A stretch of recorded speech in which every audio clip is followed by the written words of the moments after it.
Welcome to CCT Series 6. The playoffs begin today. I'm T-Time, joined by Teltris, and I am really short. I always get taken aback by how small I am in these frames sometimes. But Teltris, you're looking nice and large. You're looking like you're ready for some good Dota. Yeah, definitely. And let's just point out, I'm taller than this guy is. Just for just for everyone out there. Okay. He's 6'7", has 6,700 MMR as well, and he's only kept it that way so that he can keep it synced with his height.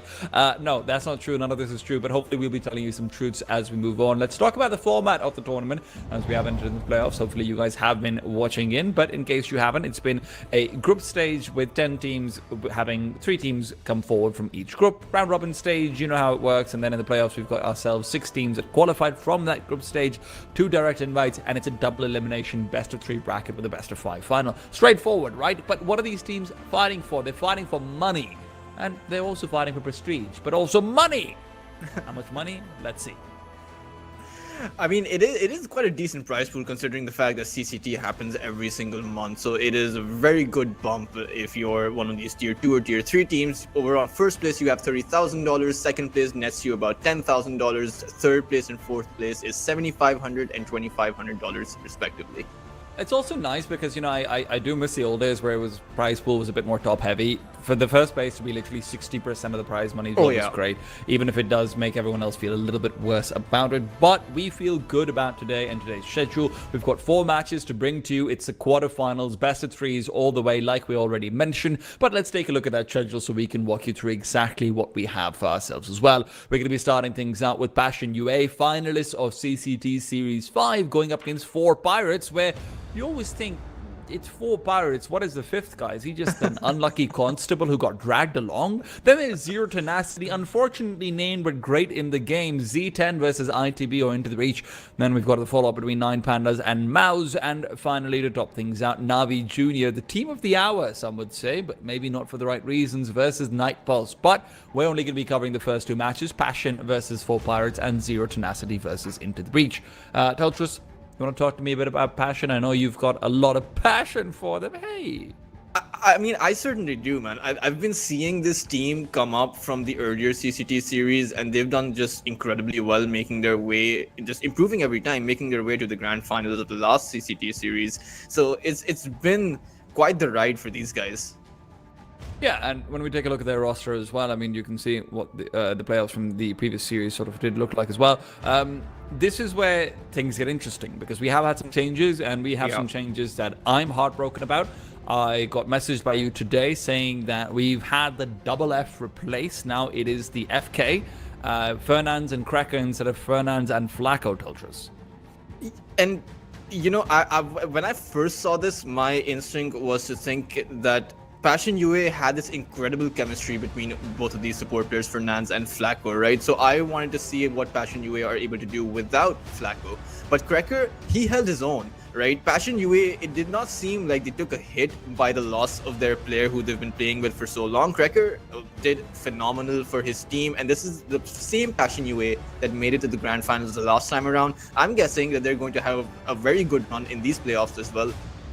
Well, I want to know what the 4 Pirates roster looks like as well. This is more of an unknown quantity, relatively speaking. And listen, I won't lie to you and pretend like I can pronounce Ivan Ilyichev's name, but I'm hopefully just going to keep calling him Ivan. I'm glad I've got that clarification. This is an interesting team. This is a team that has all of the characteristics of a high-skilled but very clearly having fun team, right? They like their pocket picks, they like their niche strats, they like to build around Authoker in the position one very often, having some strange picks and whatnot, but that's something we'll get to talk more about moving forward. The interesting dynamic between 4 Pirates and Passion is obviously Passion is a team that's very heavy prep work, that's very heavily structured, and now you're coming against the ultimate wild cards over here. They're not exactly, I wouldn't say they're exactly wild cards because Otakar has played in the previous CCT series. Some of these other players have as well. But what I will say is that 4 Pirates have struggled, or their players have struggled to actually break into the tier 2 scene or the tier 1 scene, right? They've been playing in the tier 3 scene for a long time. And that's definitely, their growth velocity is definitely not up to par compared to with someone like Passion UA, for example, because Passion UA are on the rise. So are Navi Junior, by the way, who are an invited team to this tournament. So I would say definitely for Pirates, they're going to be the underdogs versus Passion UA. They're just simply outmatched by experience, in my opinion. Of course, experience-wise, name value-wise, that's what you're thinking, but you still have to keep in mind that this is a team that likes to go for strange picks. This is a team that likes to go for strange strategies. And in Dota, one thing is for certain: if there's a hero that you're not used to playing up against, then experience and everything can go by the wayside. That's why I'm actually excited for 4 Pirates, because that's what I want to see from this team, right? I don't want to see a team that comes out and is like, well, we've got to play standard metagame, or we have to be watching out for the DKs and this and that. No, I want to see differences that are then going to be used to exploit the relative inexperience of Bastion, right? Listen, you're right, Bastion does have more experience than them, but that's not to say that, Bastion themselves haven't got a very young core at the end of the day. Bastion themselves haven't been in the largest of stages in the same way. So, yeah. Let's take a look at how things are sort of going to be going as we do move into the draft as well. This is where I'm also curious to see whether we see any sort of like Lycan bans coming out from Passion as well. Lycan was a hero that obviously Autica put a lot of priority on 4 Pirates, a lot of first picks over there. We actually, funnily enough, got to see some of your favorite heroes being played by him in the group stage as well. That was, he actually went for a Night Stalker position 1 carry and destroyed everyone in that one. A lot of interesting picks coming out from this man, and that's what I'm keeping an eye out for. Yeah, and not to mention, when you talk about the niche picks, Natty loves to play that Meepo. Night Stalker instantly being banned out by Passion UA. And Night Stalker is not only a good hero in the meta right now, it's also pretty, frequently picked in the CCT in particular. So I'm glad that, we're straying away from those very meta bans. That's what I've been seeing in the CCT series. Sure, you have the Alchemist banned out, but the DK is no longer, that top priority ban. We're seeing the DK picked out, and we're seeing the DK lose as well. So teams are figuring their way out of those very heavy meta picks. I'm also just glad to see the Lycan ban coming out, to be honest, because Bastion does like to avoid that when they were playing up against one move that ended up being a first ban priority as well. It's a hero that does damage game plans, but that's not to say there can't be anything else interesting being pulled out. The Bat Rider pulled forward, not overly surprising. This is obviously a hero that 4 Pirates themselves did like to get a hand of before too, so it's all right. First phase picking it quite a few times actually, especially when you look at their matches up against LFG and against Zero Tenacity. Zero Tenacity, I mean, this Bat Rider destroyed them. It was a 32-minute victory coming out of there. Great stuff coming through the Bat Rider. It made a lot of space for the Lycanthrope to thrive, and that's what the goal sort of is for the Bat Rider over here. It's to make sure Autica gets his time, he gets his space, and if they want to pick something a little bit different, then it becomes more productive that way. Well, but Magnus, they left the Dawnbreaker. That is really surprising. That's just overall a very good hero in the meta right now. Not to mention, does do very well against the Bat Rider, right? The lasso target can instantly, you can just guardian your ally up. And it's interesting that they went for the Magnus. So they're relying on initiation versus initiation, right? They're saying that for Passion, you are saying that we don't care that you have this Bat Rider that you're going to initiate. We're still going to stick to our own strategy, stick to our guns, and we're going to be the ones initiating on you. The Max also is very good for a counter initiate to the Bat Rider, right? Where you're trying to, the Bat Rider lasso 4-star backwards, and you're going to see a lot of grouping to try and focus down one target while the lasso is going on. So the Mag can find some good RPs, or even, to be honest, a good skewer or two can make it a lot more disruptive. It's also a hero that naturally will be assisting you in the farm department a fair bit if you want to go for that route as well. So, not too surprising. I am surprised to see the Phantom Assassin ban coming out of the 4 Pirates side themselves. I actually thought that might be a hero they might want to angle towards, but a lot of heavy carry focus actually going into these bans. I believe the Phantom Assassin is more of a ban against Passion UA because they really like to run their Magnus PA, right? They're one of those very classical combinations. They don't want to be playing with that. But what's going to be interesting is where this Magnus is actually going to be positioned. Is this going to be a support Magnus or a core Magnus? And if this is a core Magnus, then what position will you be sending him in? Because then you open up the idea that your Bat Rider for 4 Pirates can position himself as a core as well. So there is that interesting mechanism, because this is very much a game about execution, right? Even though we only have one pick on each side, the idea is straightforward. The Batrider is going to initiate and the Magnus is going to initiate. Whose initiation is going to be successful is going to essentially is going to determine much of the game. I'm also really curious to see what that secondary initiation is going to be for both of these teams, right? We can't have a single initiation ability over here. You need a little bit more, even if it's a soft initiation, something that helps you skirmish better, like a Void Spirit on middle, etc., who can go in on their own. Venge, great option as well, but I do like the Lich pick. I think Lich in particular can be great to counter out the Batrider, makes it really, really difficult to put yourself in a good position as well. Not to mention the RP, the Chain Frost. I mean, the Chain Frost is, we've gone further away from the Chain Frost being as much of a skill shot ability, simply because you have so many. I mean, previously you relied on the positioning, right? But now Lich had with that Aghanim Shard, you essentially create a unit that the Chain Frost can bounce towards, right? So it's more of a guaranteed bounce rather than what previously used to be require a lot more skill to pull off. There's that secondary initiation ability though. Clockwork coming in along with the Batrider. Again, if there was confusion about roles, that's not going anywhere. But it's too much. Lane domination for sure. They have that one in the bag, right? Because the Clockwork and the Batrider, they're going to be zoning your Passion UA's heroes out much in the exact same way. But again, it's what I'm seeing is Vengeful is an extremely good counter to both of these heroes, right? You can just swap out the person in the cogs, you can just swap out the person who's lassoed up. So will Passion UA recognize this is my question. And if they don't, then what is going to be their substitute?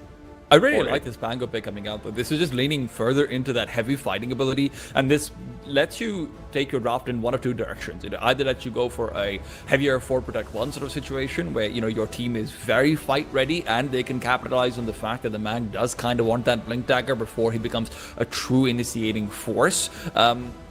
You can keep on fighting up against this team as well, but you can also go for a full-scale 5-man fight push combination as well. There's a lot of avenues open to you after 3 picks into it, which isn't something you always actually see coming out of some of these drafts from teams which don't have the most experience on the top level.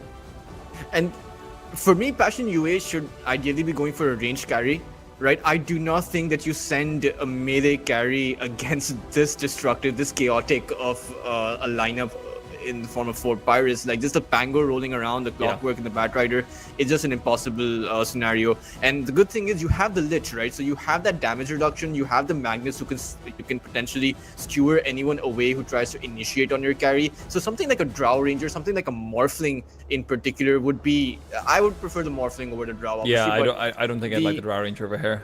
The Morphling would do pretty well, right? Just even has an escape mechanism, so you can technically a waveform out of the cogs, and not to mention a natural Lincoln Sphere builder, so you can save yourself from the Batrider too. So I definitely see something's happening. To be honest, I wouldn't hate a Razor pick over here. Oh, well, they go for the Terrorblade, so it's, a little bit of something for everyone, I suppose. A bit of range, a bit of melee, a bit of everything.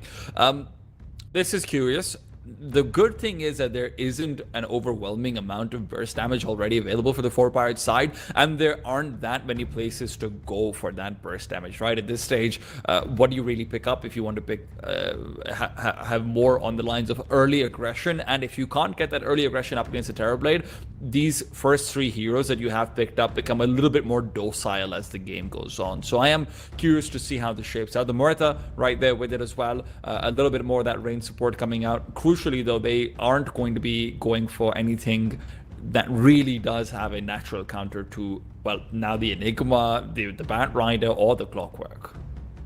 They doubled down on the Enigma, adding more control, adding more chaos. But again, what you were mentioning, the burst damage, it just is not there, right? If this Pango fails to snowball, then they're simply going to lack that damage going into it, right? Meanwhile, Passion UA, they have a lot of damage in the form of their abilities, right? The Shockwave, the Lich, the Morta, even activating the ultimate, the Terrorblade Metamorphosis, automatically that's a lot of damage you gain. You don't need a lot of items to scale up. What I would have hoped to see from 4 Pirates would have been a switch up from the Pango from the mid to the off lane, and then picking up yourselves a Lina and sending the Lina down mid. But that's no longer a possibility here. I'm making faces, so you let me talk. Do you think that maybe there's a world where we see a Drow Ranger picked up from 4 Pirates instead, though? Because there really isn't that much like distance closing outside of the Magnus. I think Drow is all right versus the Terrorblade as well. Actually has pretty good push potential, and Drow can provide. Well, there's that Drow Ranger ban coming out. They were thinking what I was. Hey, thanks, Passion, for validating me. I mean, Drow would have been okay. I would say, I wouldn't say it would have been the best, because the damage reduction from the Lich does also block out a lot of the marksmanship damage, right? It's not considered armor piercing. It's not as effective at armor piercing then. But I think that 4 Pirates need that burst, and I think Passion UA need that sustainability, right? But even who gives you that burst, though, right? Like the only thing that comes to mind, and this would be a very suboptimal pick, is a Tiny. What else do you go for? I mean, they could technically they could double down on a version of sustainability plus that damage, right? They could go for something like a bristleback carry. In my opinion, it does work in their draft. That's very heavily kiteable, though, right? Like against the Reflections, against the Lich, you got a Magnus on the other side. Martha as well is great at using that bristleback's high movement speed against him if you get the fear off on him.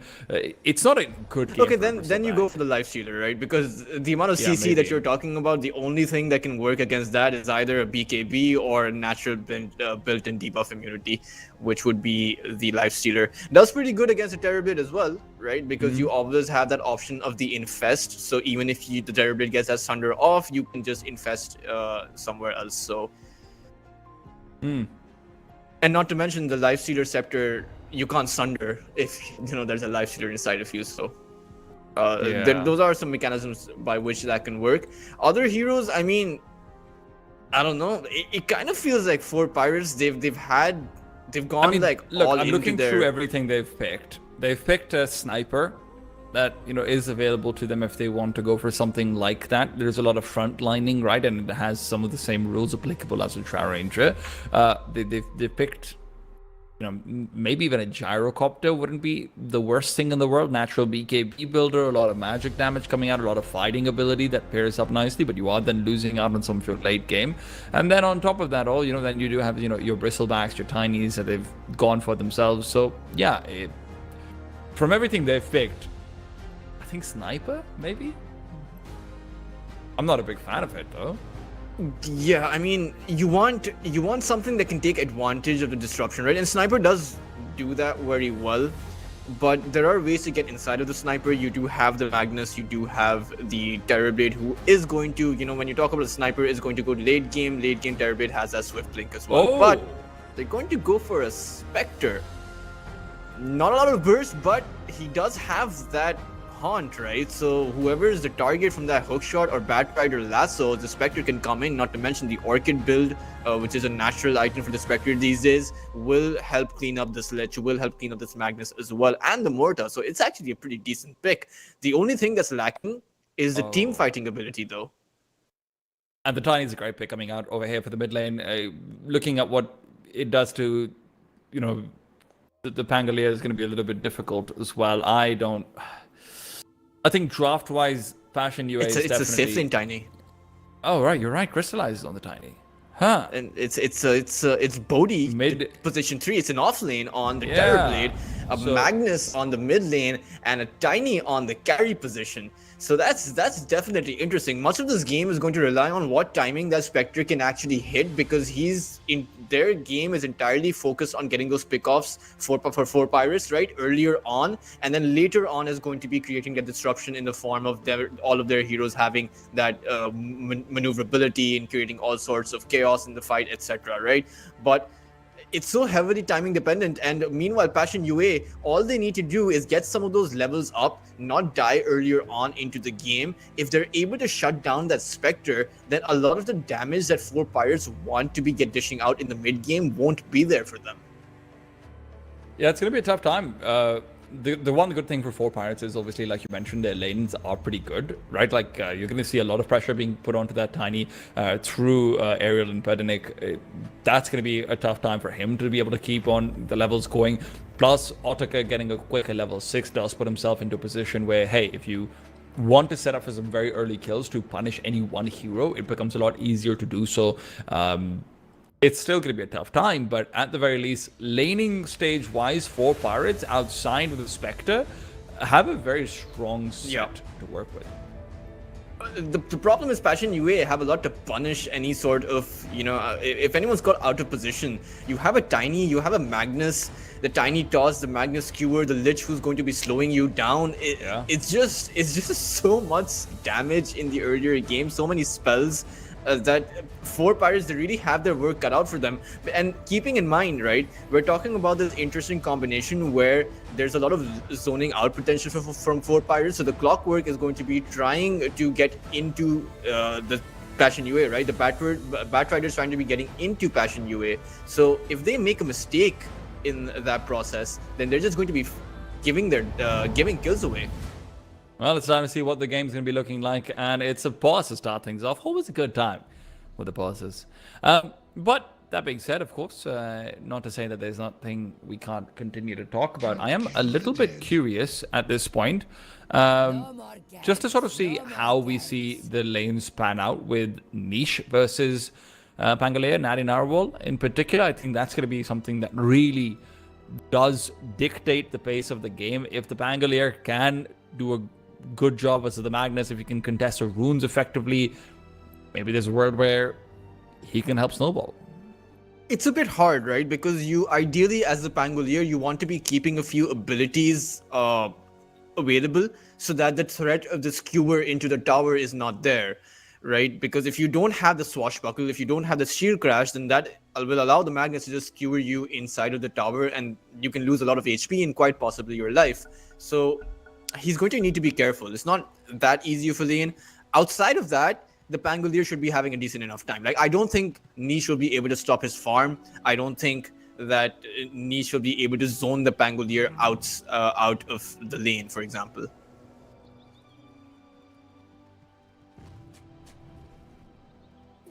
Topside is going to be interesting, though. The Spectre versus the Terrorblade. It's essentially a carry versus carry, at least for the laning phase.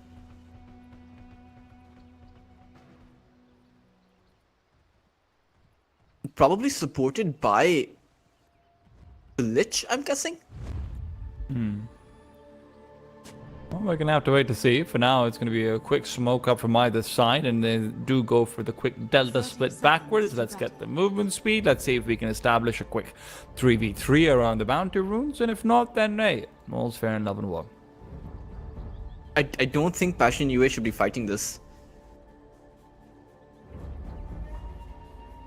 Look, at the same time, will they have a choice though? Does look like there's going to be an initiation pretty soon.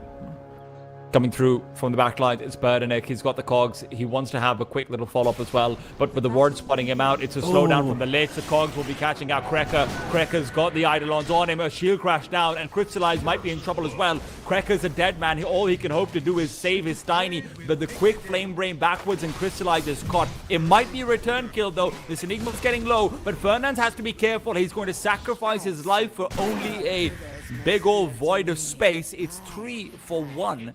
One in exchange for 4 Pirates.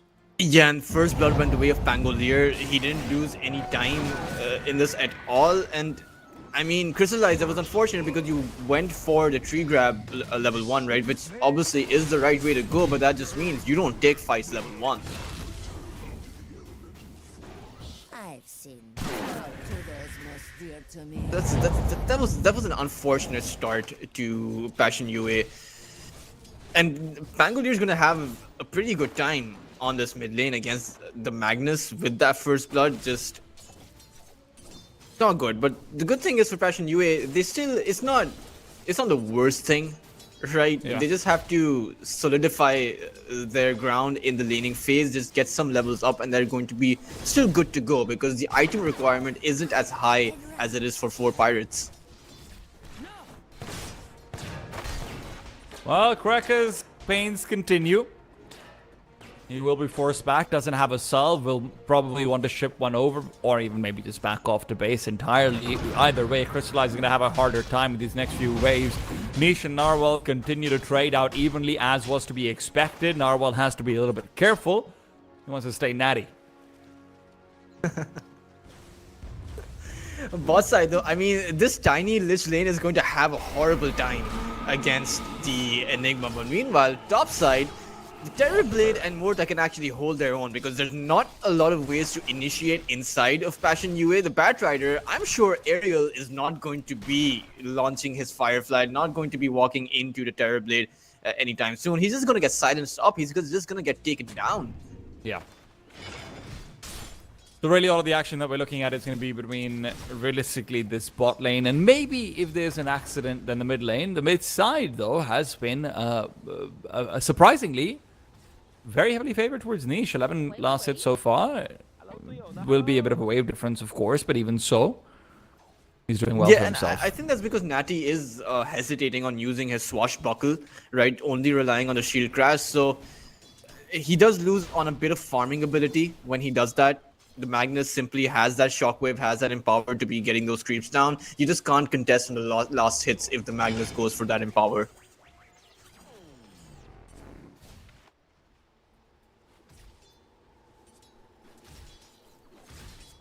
The good thing is the Pangol's ability to rotate once, you know, you get that level 6 up, once you get those later levels, is going to be a lot more than the Magnus before Niche is able to get his Blink Dagger. So that's going to be the key thing that I'm going to be waiting for.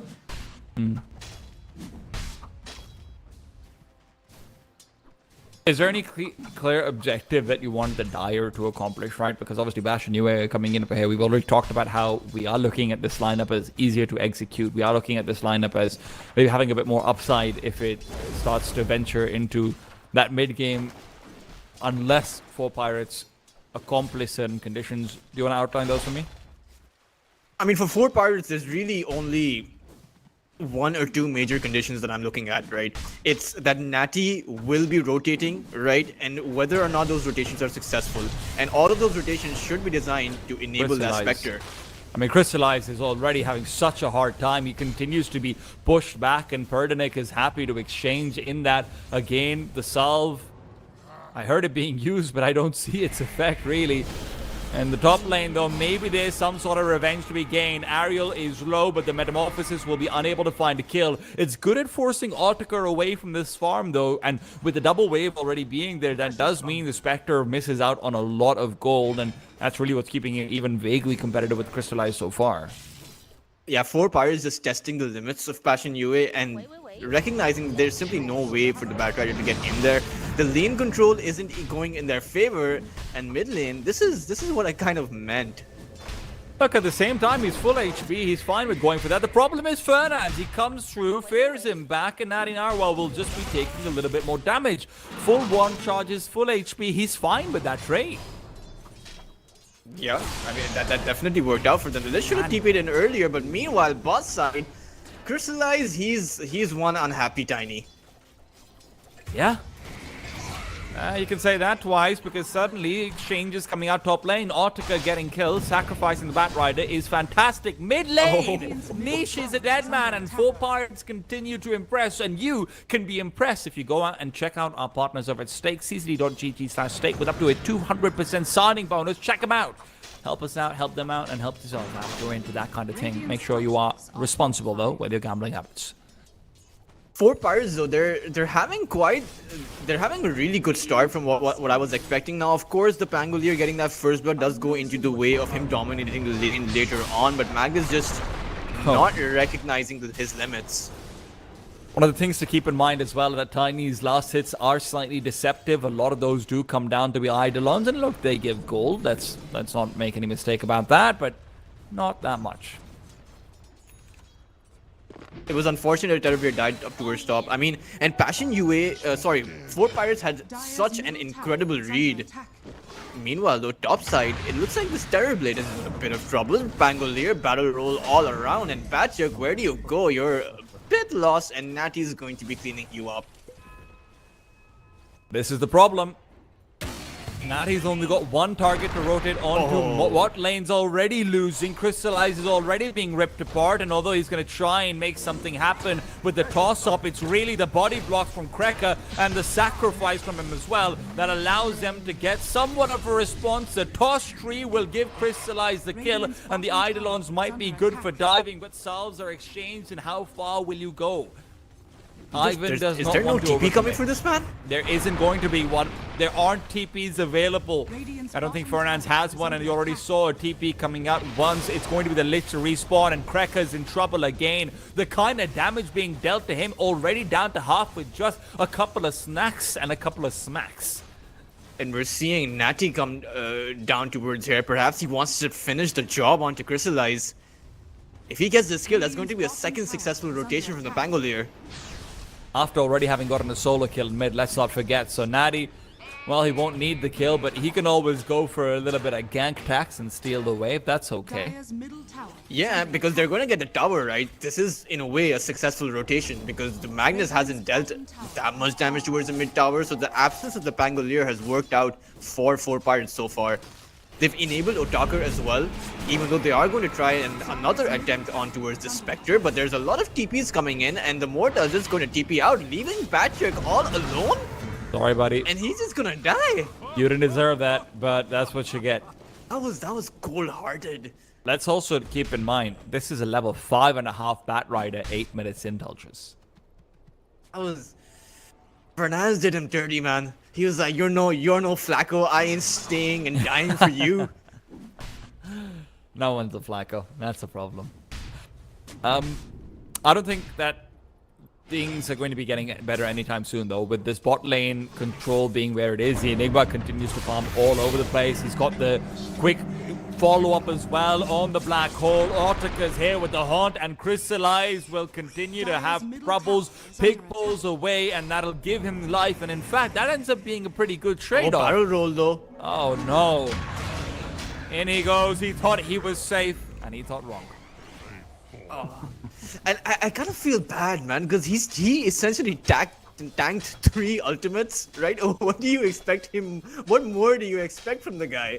He took the black hole, took the Spectre Haunt, took the battle roll from the Pangolier.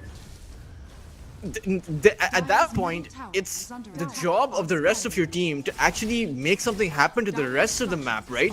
You're creating this much space, but what is the Magnus doing? What is the Terrorblade doing? By the way, the Spectre feels comfortable enough to go for a Radiance right now, and you can see why. Batya continues to be caught out and brought back. It's going to be the lasso, and Autiker's here to finish him off. Still, Fernandez comes in. Maybe there's chance for a turnaround, but with Batyk losing Metamorphosis, how are they going to chase a hook shot to escape? And Ariel assists out of there. Spectre haunted away, and the hook shot just to escape. You essentially wasted a lot of time, right? Because the Magnus's rotation did not work out. So this mid lane for Passion UA has not been working out, even though Magnus is the highest farm net worth. He's still a bit away from his Blink Dagger, right? He should be getting it near the 12 to 13 minute mark. And I think that's what Passion UA are playing for. Get that Blink up onto Magnus, get the level 6 onto Cracker, and then try to turn the game from there. It's also 3,000 net worth lead in 10 minutes. That's not something to scoff at all. It's a lot of towers. It's a lot of towers. I mean, it's one tower, but it's a lot of map control, right? Because the Enigma is just entirely farming the jungle. The Tiny can't farm that effectively because he just doesn't feel safe.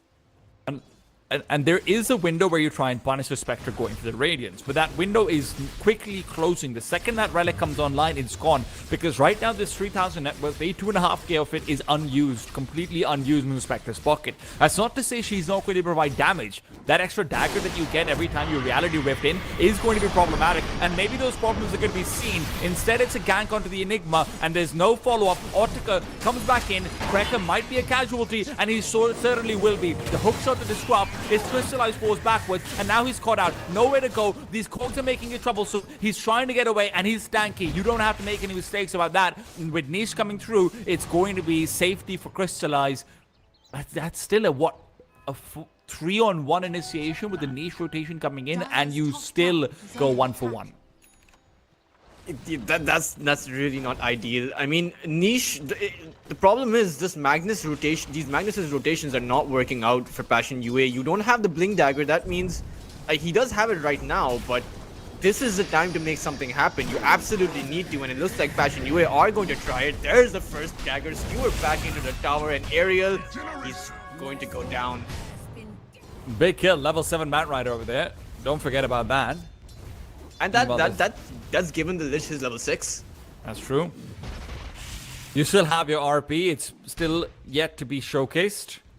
He's got... They're turning the lead around as well, so, you know, slowly but surely. Down to 2k right now. They have everything up that they need to punish the Spectre now. He still does not have his Relic. If you take him down right now, you can essentially delay that, give your Tiny space to farm as well. There's also a massive Ancient stack, by the way, and with Empower, that's going to be looking very juicy if the Tiny wants to go for it. Hell, even if the Magnus just wants to go for it and snowball his lead, you'd understand it either way. He does have the Arcane Rune, so if they utilize all of their cards correctly, they should have a very dominant fight. They're hoping for that, but the problem is one of their cards that they don't have is Vision. Verdenik is managing to maintain that over and over again. He knows exactly what's going on. I'm sure he might have been spotted out by this ward, but at the end of the day, you still feel so pressured into the mid lane. Crystallize, bot lane, Echo Saber on route, but that route is still long. I am very surprised by the fact this Terrorblade is not going Aura. It's not going Pipe at all. Magnus is going for the Ancient stack, by the way. He's going to be picking that one on his own, so we know who's going to be designated that farm for the first 15-20 minutes between him and Tiny. So he's looking towards picking up his shard. Okay, so he essentially, I mean, with the Empower on towards Tiny, you can theoretically have enough damage, right? Because a Tiny level 18 will be hitting for 500 damage. He'll have 350 base damage. Level 18, he just hit level 9 right now. He's gonna get his levels up really fast, right? He's gonna be level 18 in probably 25-30 minutes. In 10 minutes from now. That's just the nature of the Tiny, right? You are also 2 minutes away from a Radiance, by the way, on the Spectre. And that's why I think this itemization from this Terrorblade is not the best, right? Because he's going for a Diffusal Blade when he should be going for a Pipe. Oh, reverse smoke as well. They really want to use this Arcane Rune. They want to get that RP out as soon as possible. And Cracker continues to show himself. This is suspicious, but they've gone in. They've found Fernand. Where is that RP going to be used? Is it going to be used? Quick little rotation in, but you prevented the RP from going on twice now. The last sort of forced them back, and it's only the Bat Rider caught. Cracker in the backlines goes down, and Ivan's Black Hole will be unnecessary, but still looking pretty good on the serve. It's Natty to be turned around on, but the Invis Rune to get away. Batya cannot finish him off, and now suddenly chased down by a big old purple lady. Batya will go down Tiny in ways that some of us dream of. Oh man, that teleport in could have done so much. That avalanche toss turnaround on towards the Spectre. He's just down to 300 HP. The Pangolier lived within an inch of his life. I would have hoped to see Crystallized TP in here, but even you know that was a cost-saving strategy, but Passion UA, they really botched that initiation. As soon as the Clockwork initiated upon your Lich, I'm not sure what Niche was doing. Niche was trying to find an opening, but 4 Pirates were just so good at stopping that RP, and even when the RP eventually came about, the Black Hole just disabled everything. Spectre's got a Radiance, by the way. That's fun. This is trouble. I mean, Tiny has the Echo Saber to compete with the Radiance, if that's you know, if that's something. Yeah, the Radiance at home situation. There's also the other problem, which is that you've got Pangolier more than halfway through to his Aghanim Scepter. Things are not ideal. Okay, like they're not ideal. They're trying their very best, man. But at the same time, 4 Pirates have done such a good job of snowballing the little lead they were able to find in the middle and bottom lane. They have done so much to continue transitioning this forward. And now we're at a point where the 4,000 net worth lead is deceptive because you have to look at where this net worth is concentrated. So much of it comes down to Niche's Magnus. And what items does he have? He has that Blink Dagger that he's just used to go in. This Enigma is going to be caught out, but the Haunt out from the Spectre, and it's a 4-man commitment for 1 Enigma. That buys you time. It's not terrible, but it's not what you were really hoping for. Yeah, definitely. I fully agree with this net worth lead being incredibly deceptive because oh my goodness, it's a turnaround immediately, and there's Mr. Valuable. Sorry, Niche, you're gone. Oh, Chain Frost? Not there though. Oh, Turtleneck is also backed off, and Cracker will fall. Crystallize coming in with Saber Buddy Syndrome. Been told off for not TPing before. Now he's realized maybe this was why I didn't. Okay, no, okay. I agree, but listen, it sounded good, okay? It sounded good. Like, this is where you TP'd into a lost cause. You had everyone on full HP, full mana, ready to fight you. You had no Chain Frost up. I'm not sure why they went in. It sounded good, okay? Stop bullying me.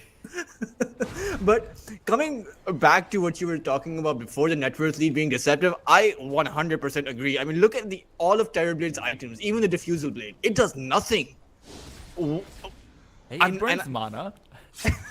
Don't be like that. It's also She's got slows. Illusions. To be fair, it slows. It burns a lot of mana and it slows, but it gives agi. It doesn't offer you what you need. I mean, one pipe with one Crimson Guard, heck, make a mechanism, man.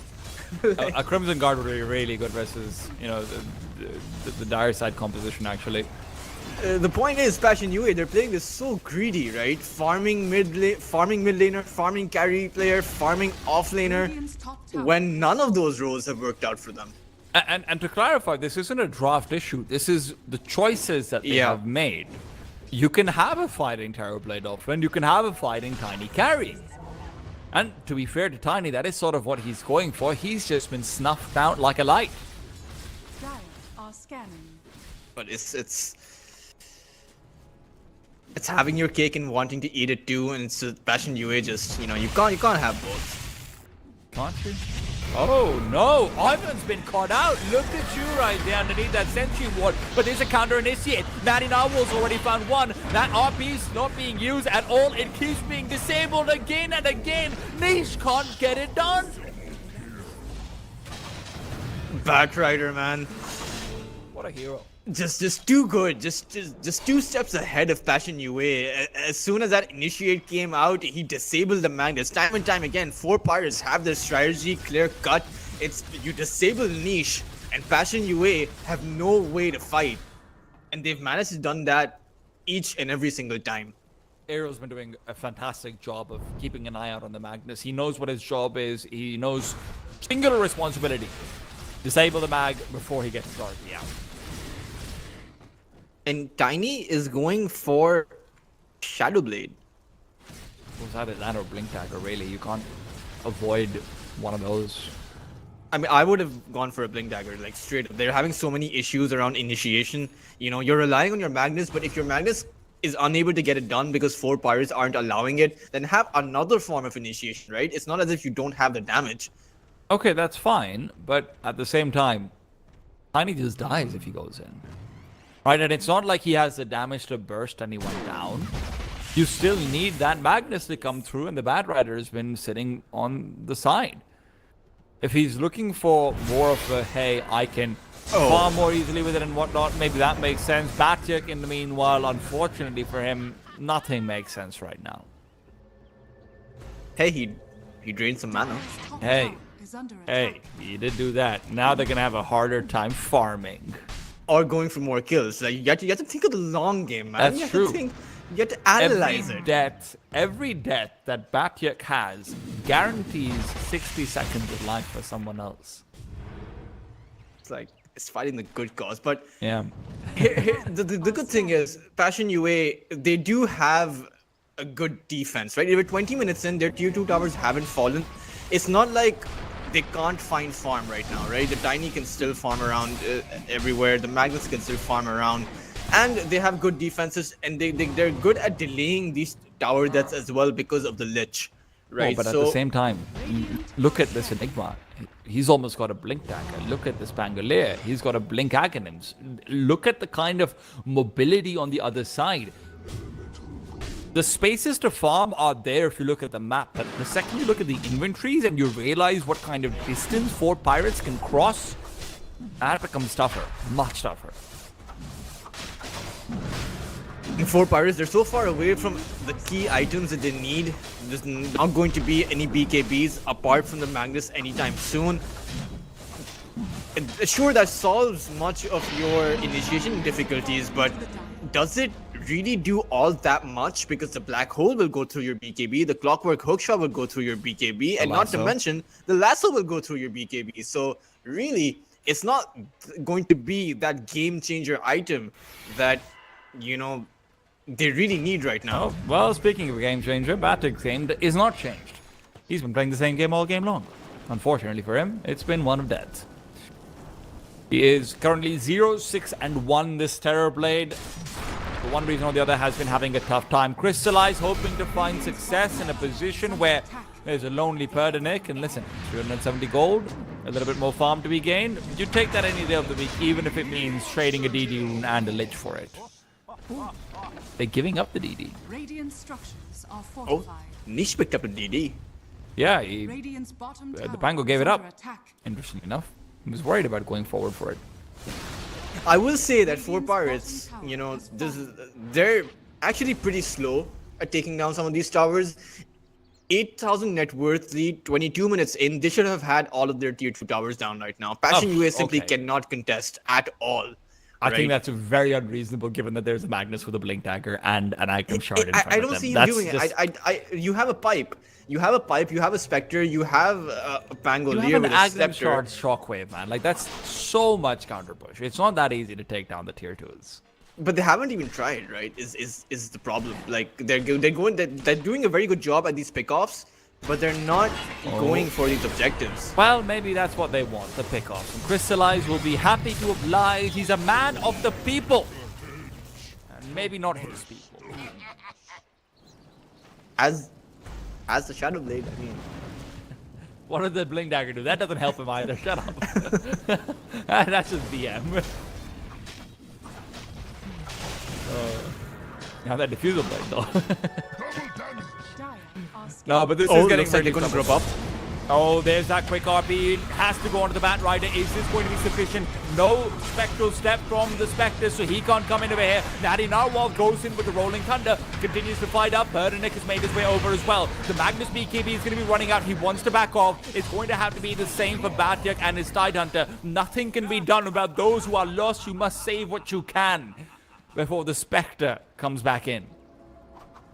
Yeah, 4 pirates, they didn't have the haunt. Passion UA, sure, they didn't have Tiny, but they were like, they want to delay this push because they knew 4 pirates was going to zone in on that tier 2 tower. They used everything they had, and at least they managed to delay it quite a bit, right? Tiny will come back up, will be going for some of that farm, but they need to do this at least 3 or 4 times, right? And I think if Passion UA are able to hold this game up until the 30 to 35 minute mark, then they could potentially have a way back in, right? Because you do hit a point of critical mass, right? You do hit a certain point where Passion UA are strong enough that if 4 pirates go high ground, then they simply die should Niche get off a successful skewer and RP.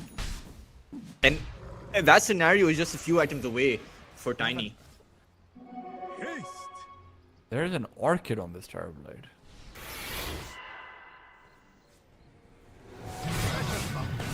Well, Indeed. bot lane, there's going to be a Spectre on the Tiny. 10,000 net worth lead. I mean, that bot lane is just a no-go. It's kind of like a death zone because each and every single time someone's tried to go down there, they've died. So perhaps, you know, don't go there. Maybe look at all the gravestones and decide, I don't want to be one of them. You know, Still, if it you don't have a hurts choice, you when have you to go move, down you know, to the bot lane. don't move. That's like It's true. Dr. Tultrus right here, guys. yeah, man. An Like, actual certified doctor. Bot lane is not something which you can avoid, though. Niche knows he wants to go in. There isn't the damage without the Tiny. And right now they're looking for scraps and they will find them. It's going to be a dead Muerta. Autiker goes right back downstairs. He's fine with it. Now 40 seconds away in a 4 versus 5. Before it was just 15. Aegis as well. So I'm not sure how you stop this, but Aegis only That's has one way 25 to stop it. seconds, You just hope and pray that 4 pirates leave.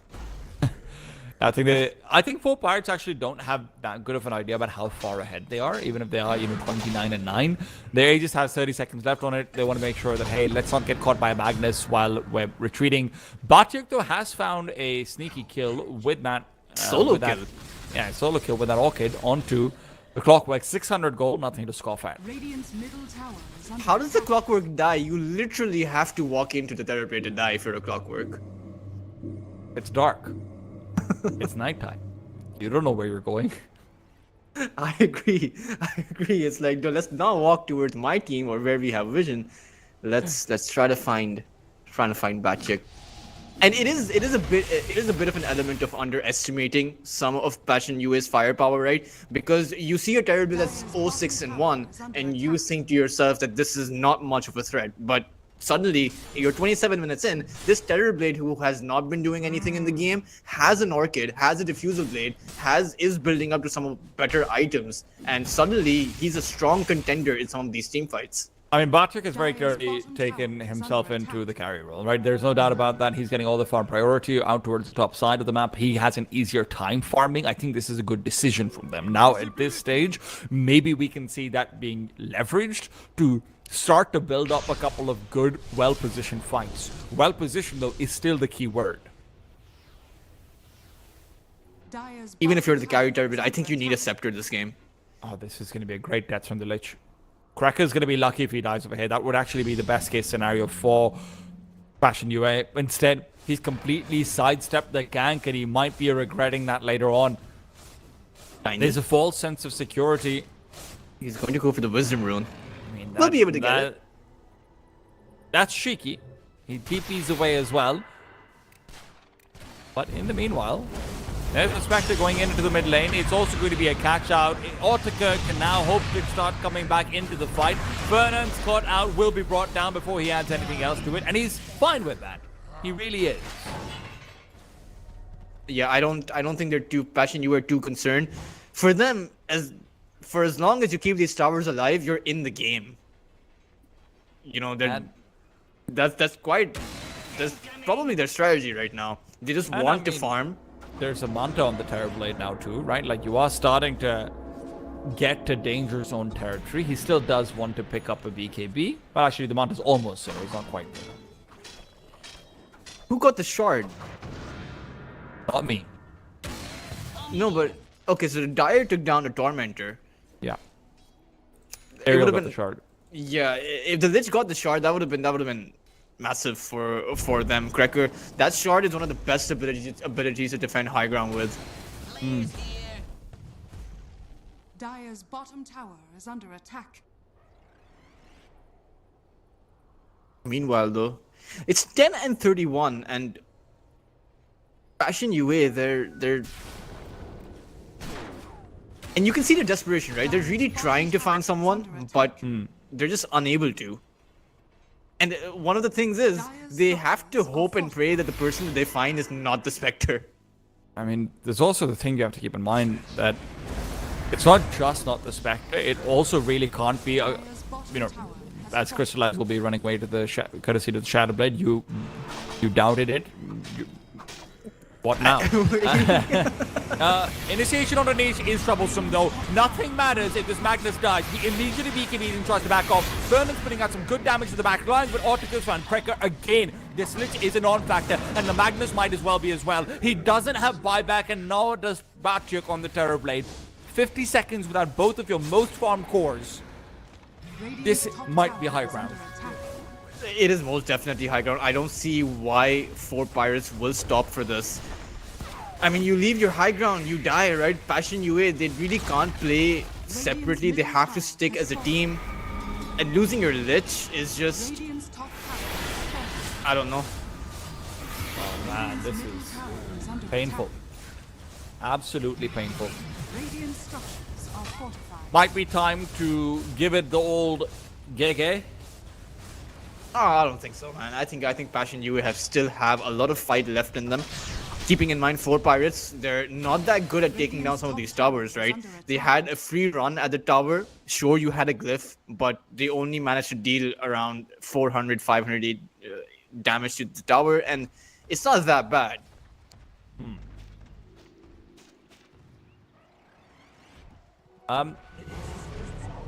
Tiny's got a Shadow Blade and and an Echo Saber.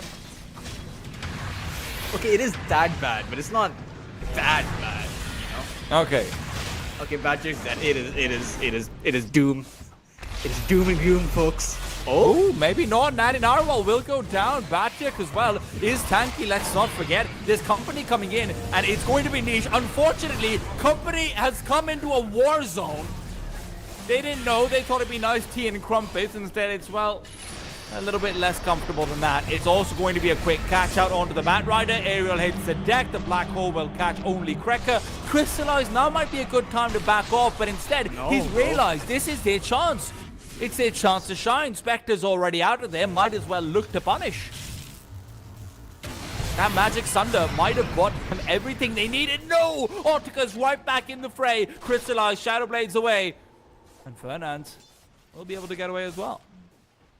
Yeah, and that Terrorblade got a solo kill on towards the Pangolier. Guess how much gold he got? He got more than 2,000 gold just from that single kill.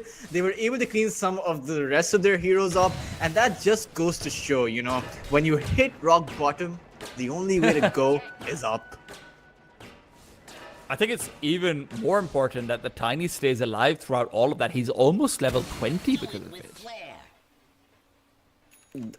They're getting huge for sure, right? The Terrorblade is going to be in a position where he's going to be able to man up to the Spectre, right? Cracker is almost gone.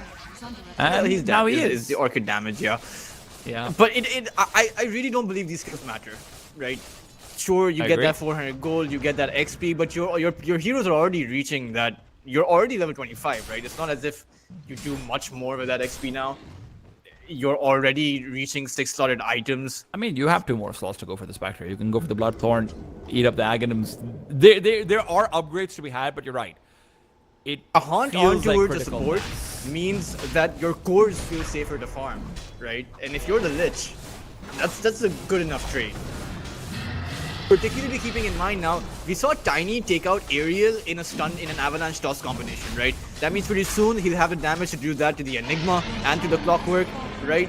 And then after that, he's going to be in a situation where you can go for that Pangolier, you can go for the Spectre. You get 2 toss charges when you're level 25. And there's also, you know, something to keep in mind is that we genuinely haven't seen a single good RP yet. It feels inevitable that you're going to get one. Ghost Scepter buys time, Atos looks to do the same, but Fernand's, we all know what time it is. It's time to say night-night. Is it though? Maybe not. Is it He's a late sleeper. Oh man. Just when you say is it though, there's a Tomahawk flying at you. And yeah. This will do just fine. But again, 4 Pirates, 18,000. We were 18,000 4 minutes before this as well. The high ground, it's still standing. You really wish you had detection right now for this Tiny, but in the meanwhile, Batyak will hit the deck, and you know what? Otikus is fine with that. Otikus has been doing a lot of very heavy lifting, and Niche, unfortunately, can't say the same for him. He's dragged back his greatest enemy. There's the RP over here as well. It will be Niche to survive for a while longer, but really not too long. And he's there to finish up. GG is 60 seconds on the sideline for both the Terrorblade and the Magnus. There was no chance for Fashion UA to bring things back here. Yeah, I mean, they essentially gave up without a single Rax being taken down.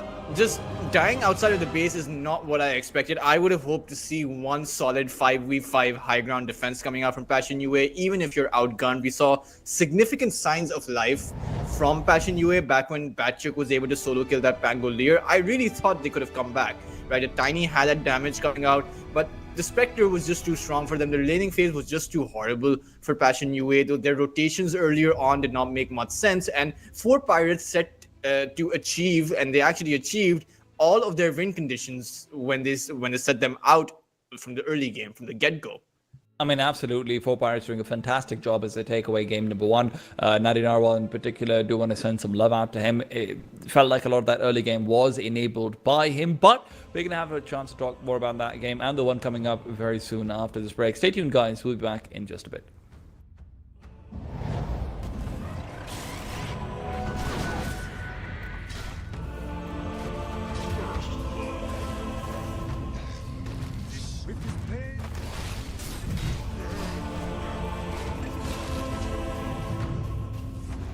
I've seen all Tudor's most dear to me.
Welcome back to the CCT Series 6. I'm T-Tom, he's Teltros, and it's 4 Pirates versus Passion UA. Before, it was Passion UA versus 4 Pirates, and when I say before, I mean before I saw the thrashing that 4 Pirates just gave to the Passion side. Some fantastic Dota being played on their part, and I have to say, it really was a top to bottom. Everyone was involved in it. You saw the offlane being incredibly consequential and just beating down on Crystallize and the gang. Then you see Narwhal getting a solo kill onto Niche and transitioning that onto the safe lane as well, and Otakar just snowballs from there. If there was anything going amiss, I didn't see it, but maybe you did, touch this. 4 Pirates played an extremely clean game. They recognized what they needed to win and they executed that perfectly. And it was a bit disappointing because I always consider Passion UA to be a team full of synergy. You know, they play really well with each other, and I thought that was pretty lacking in the previous game. You know, in certain moments, for example, when the Crystallize should have TP'd in when he should have, and also when Crystallize should not have TP'd in when he did. Look, at the same time, Talchus, you know, this is what I talked about before. 4 Pirates is a team that does throw you off because they do like going for these unorthodox directions in their draft. They do like committing very hard to an idea and then maybe getting that little wind up down as well elsewhere. We saw that with the Spectre. I don't think it was expected at all coming out from the Passion side. They weren't ready to deal with it. They weren't ready to have Batyak that adjust into the required items at times as well. And then they were confused about, okay, who's our real carry? Is it going to be Batyak? Is it going to be Crystallize? Right? There's a lot going on that they had to figure out. Now, though, as we headed into this draft, they start off with the Gyrocopter, a little bit more fighting presence that they were kind of missing out in the early game. I have to say, with the Murtha lit support, there really wasn't much damage coming out.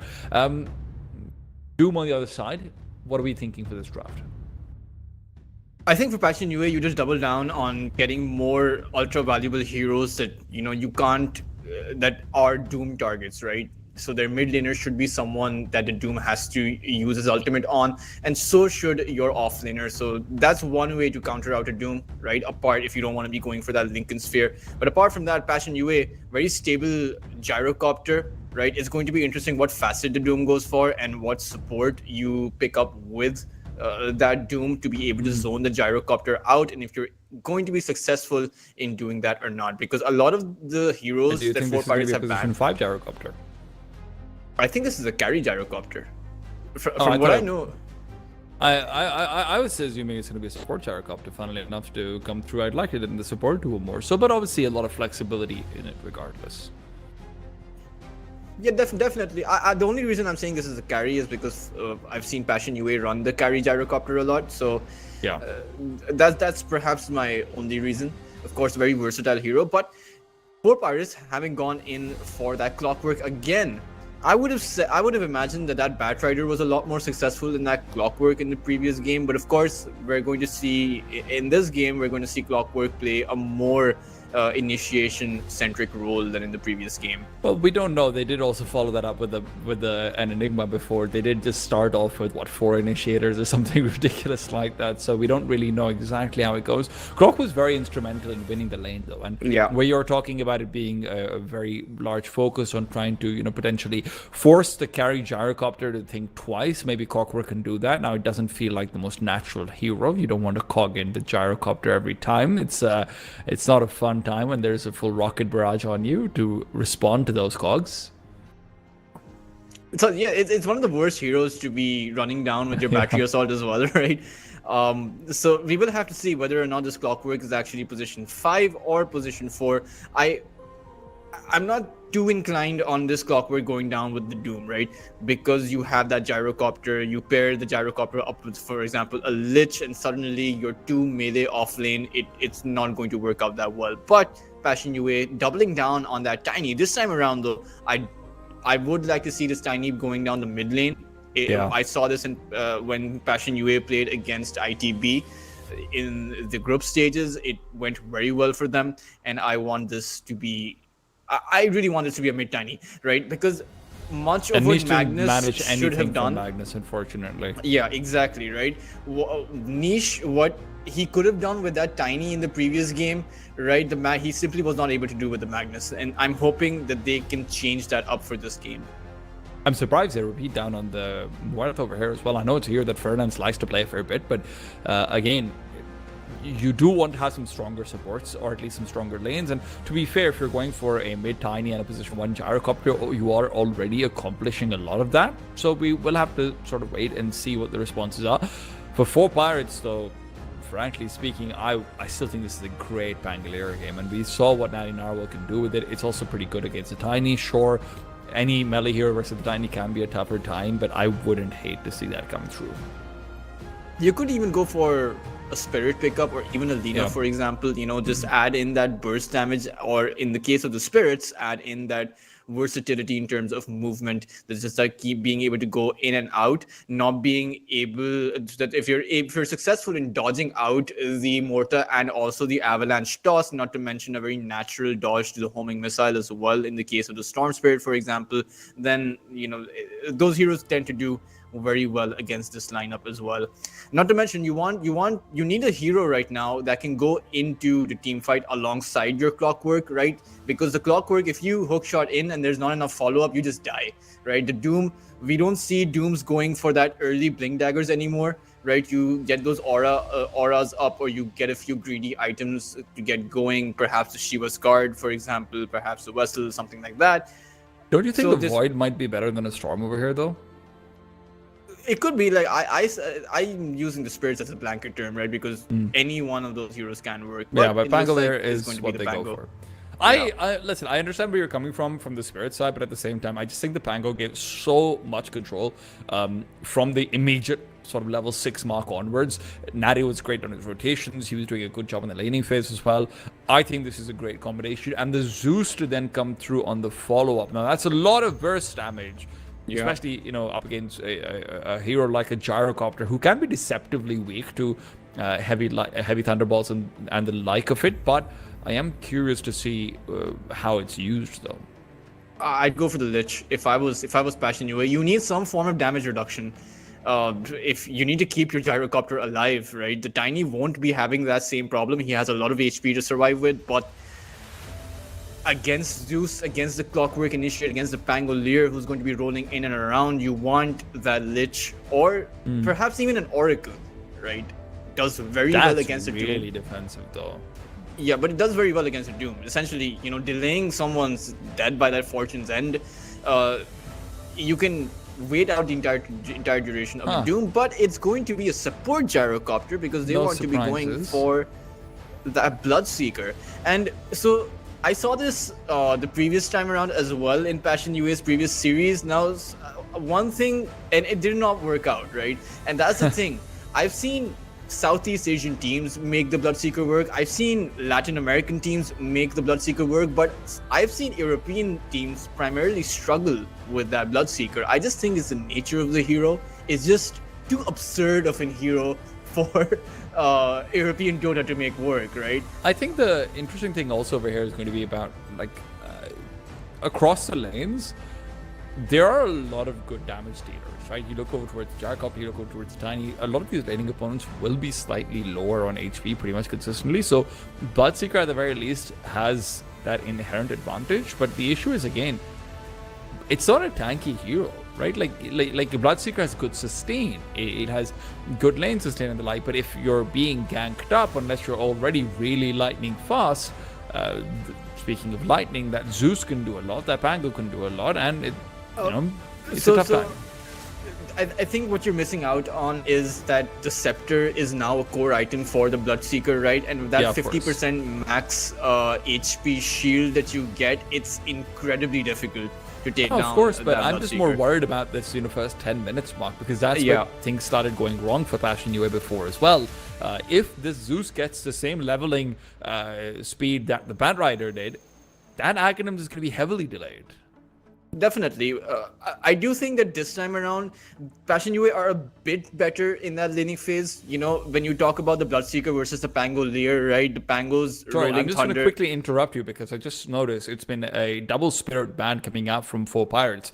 They don't think that this is going to be a niche Tiny. Okay, so... But I'm not sure where else this Tiny goes. Like, you send the Tiny down the offlane? perhaps, but Tiny gyrocopter lane, maybe position 4 tiny, position 3 gyrocopter, or vice versa. it is interesting. It is interesting. Passion UA sending down another hero down towards the mid lane, or they could even send the Bloodseeker down against the Pango, to be honest, you know. By the way, look at the bans. There's 5 out of the 7 bans are all Autocur's heroes. So Tidehunter, so it is most definitely a gyrocopter support, a Bloodseeker carry, a mid tiny, and I like the Tidehunter. It does really remove a lot of the options for going for a melee carry over here, and they admittedly they have banned out like practically everything as it stands already on the carry potential. So I'm curious to see what 4 Pirates end up going for over here. They do have the last pick. They've been prepping up for this one as well. they need something that can stand and fight, right? Because once you get ruptured up, there's not a lot of maneuverability that you have. So you need something. Hear me out. Hear me out. They do have the Wraith Dragon King. Knight. Okay, so I was actually thinking about the Wraith King. You can go for it, but I just think that the Dragon Knight, if it's if it's still available in the pool, might as well just pick that one up. Oh, But it's going to be the stand and Ursa. fight. That's one way to stand and fight. Yeah, does do pretty well considering that you're against a support gyrocopter, right? The requirements are different. It is going to be a mid tiny. Ursa does pretty well against the tiny as well, even though you have that facet, right? The tiny is pretty tanky. Crystallize can no longer just zone in on Otaker as much as he wants. I will say that what I was talking about previously, Crystallize is a very good counter towards Naughty, right? Or towards Natty, in fact. The Pangolier, you can't use the Rolling Thunder that effectively because if you get ruptured up, you're just going to die. So your only choice in that scenario is going to stop where you are, and that's not a position where you want to be in. I'm also a little bit curious over here as we see, are there multiple rupture targets that you can worry about, right? Like, because at the same time, you do want to rupture the Ursa. Ursa's a monster when he starts running around. That's always a tough time too. But Natty Narwhal does just seem to be like number one priority for that. Yeah, and I really like the draft from Passion UA this time around. I don't agree with the gyrocopter support. I don't know. I think I have this personal vendetta against the gyrocopter support. It just does not seem to offer all that much apart from the rocket barrage and the homing missile. You kind of turn into a creep past the 10-minute mark, right? We will see whether or not this gyrocopter is able to play differently, but this time around Passion UA had this mid-game centric lineup. They have a clear shot ahead, right? They have multiple forms of initiation.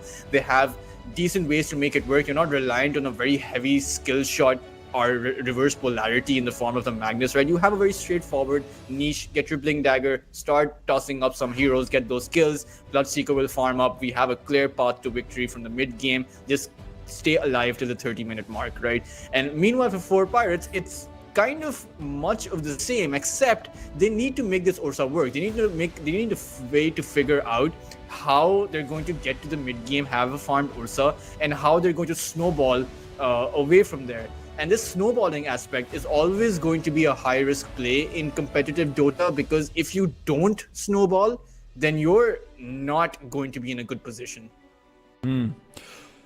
Well, I think it's time to get into the game right now. It's going to be interesting to see whether or not the Ursa is able to actually get off to a good start. For me personally, the Ursa Tidehunter is always a bit of an interesting sort of scale matchup in a lot of ways. Tidehunter stereotypically good versus melee heroes, but you never want to let that Ursa start bashing into you either. So it is going to be interesting. I think what's very important is there aren't actually any lanes here that I say, hey, this lane just wins, other than maybe Bloodseeker and Gyrocopter put together.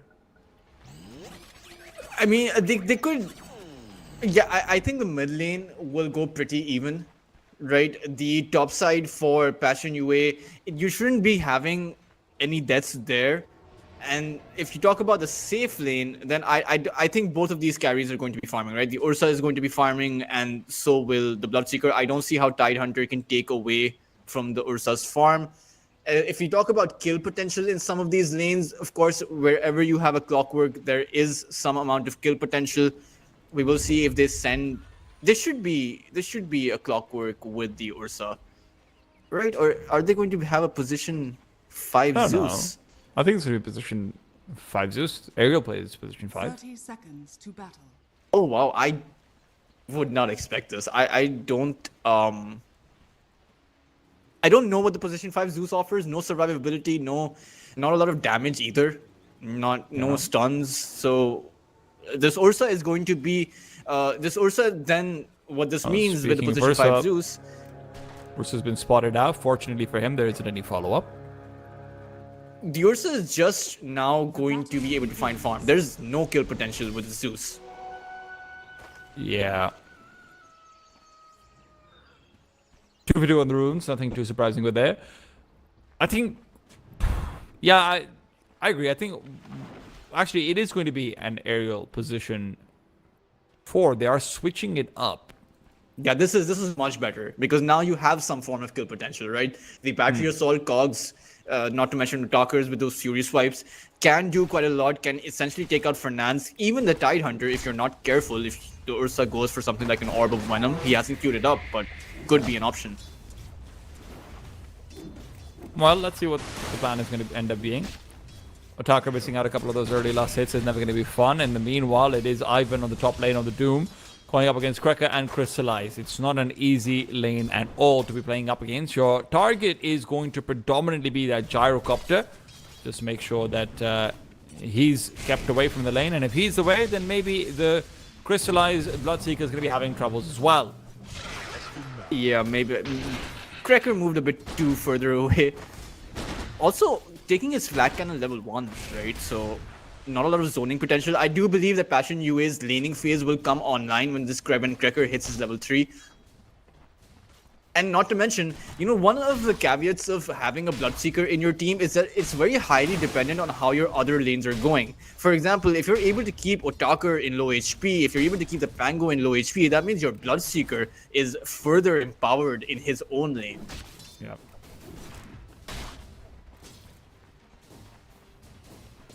That first really does help out a lot in that regards.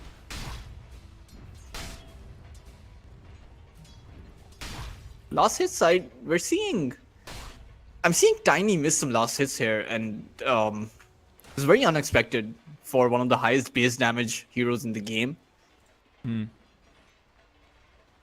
Pango already having secured his bottle. Radiant's courier has been. I mean, Natty is having a very good time up against Niche in particular, but top lane, Krekker was always the target. Is there going to be any sort of turnaround? No. Scorched Earth keeps Ivan safe. He'll regen back up as well. I'm not sure if he got the time to be using his rocket barrage, but these are kills that you do not want to be giving away, right? Because there's no stun, there's no disable over on the side of 4 pirates. I'm not sure how they can actually get a kill onto you unless you're out of position. I mean, Gyro's also a very fast hero. Let's not forget that.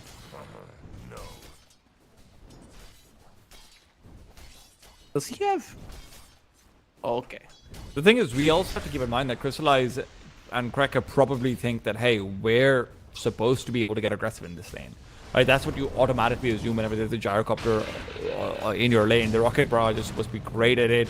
You keep on pushing out the lane, you can get aggressive, go into the jungle. That's what you're thinking, but that might not always be correct. Krekker loses half of his HP to just one set of combinations, and Crystallize isn't faring too much better.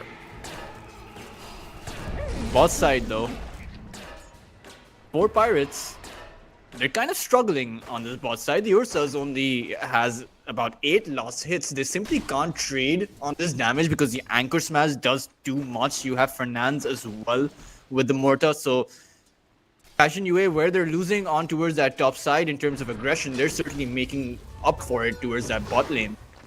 Yeah. Midside though, Natty continues to impress, but Niche has caught up at the same time. It's going to be it's just a little bit of a plodding match between them, but at the end of the day, Tide Hunter will be the man to keep an eye out for going into the mid game to see exactly what he can find. Crystallize wanted to get greedy, tries to move in for the extra HP. That's going to be his life given up. Perhaps Ariel running out of mana. He's trying to suicide, will be able to do so. The neutral creep claims his life instead. That was quite lucky from Crystallize getting that deny off, because I believe he wanted to juke it out, right? But the Satyr essentially blocked his way and started whacking at him. But all in all, he was trying. That's a win, I would say, for Passion UA, or at least enough damage control. Yeah, 30 seconds without that Bloodseeker is always going to be helpful. Niche is not helping the cause very much, unfortunately, right now. He is being pressured up heavily, denies underneath that tower, and Natty, well, won't be able to get those last 2 denies, but it's not like last hits are faring out too well for Niche.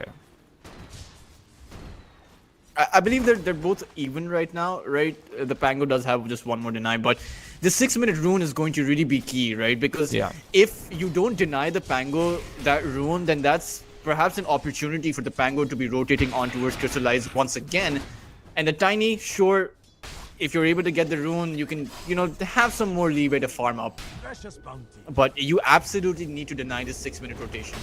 Can you find a kill onto Batyk, I think, is sort of the question. Clockwork starts to move away as the lane's being pressured in. Pedanic will be the first one to come through in the rotation. Crystallize has to be careful. He's so aggressively forward. This is going to be a full wraparound. Krekker can't help him at all. There comes out that initiation. Pedanic from the back lines will have himself the Blood Grenade follow-up, but there won't be the damage necessary to take down the Doom before the Bloodseeker falls. Krekker now being pursued up will have some good movement speed, but Pedanic, he just needs 1 battery assault. He won't find it. Excellent read by 4 Pirates. The lane was pushed out from Passion UA. They rotated the Clockwork in. They baited the Doom because they knew that he was going to soak up a lot of damage, and Passion UA just overestimating how much damage they had, and perhaps a bit of miscommunication as well, because that Clockwork missing call should have gone out. Definitely misunderstanding the map, if not miscommunicating it. In Ursa, I mean, is he going for a battle? He is going for a Battle Fury this time around. That's going to mean that this Bloodseeker will be able to get his Radiance as well. And Radiance versus the Battle Fury, the Radiance is just an overall better team fighting item. That's a 1-for-1 comparison, of course, but still something to watch out for to see how the rest of the team is doing. Meanwhile, top lane, feels like Clockwork's getting himself into a little bit more trouble. Krekker ends up falling. It's going to be an easy kill. Natty also managed to get that last hit, by the way. That was the requirement that they needed, right? Stop Pangolier from getting that rune. He picked up that arcane rune. The first thought in his mind is, I want some blood, and he went after the top lane. Sure, he was only able to find Krekker, but that safe lane for Passion UA has collapsed. Oh, Batyk actually missed out on his Anchor Smash, I do believe. Takes a lot of damage because of it. Oh, gotta be careful though. Here comes Niche. Is there any follow-up? No, there isn't. It's just a wasted rotation. Yeah, he has the enrage, so there's no way that he should be dying. Yeah, you'd think that. Batyk, though, in the meanwhile, could be a victim over here. He doesn't have that level 6 yet either, so there's no sort of turnaround potential, even though the gyrocopter is coming in. Otaka can be left completely on his lonesome, and Crystallize can't say the same about him. 4 Pirates are getting aggressive, but now Passion UA threatening to do some of the same. Just a minor dink onto a talker. Oh. Avalanche, but the runes on the bot side of the map. It's going to be a haste rune as well. It's a quick cancellation on the Rolling Thunder, but you can't cancel it forever. It comes out as well. You might have tried to contest a rune, but at what cost? It might be your own life. Nice looks like he's going to end up going down still. However, Crystallize? too tanky. Crystallize has been tossed right in. Burnout with the haste rune is trying to chase down onto Natty now, and Narwhal's been stunned up. There's nowhere for him to go other than back. No level 6, no rupture at all. Unfortunate he doesn't have the rupture for it, because I believe that would have been a dead Natty. Could he have gotten that, but still quite a few, still half a level away from it. Meanwhile, the Doom has his level 6. This lane for Bloodseeker is just simply a no-go scenario. You have to go back to your jungle. Otaker's going to overtake the Bloodseeker, has already overtaken the Bloodseeker, but he's going to be having a decent enough time because you have the Doom up, because you have the Pango who just needs its barrel roll. 4 Pirates are going to be creating a lot of space for Otaker. Let's see what he's able to do with it.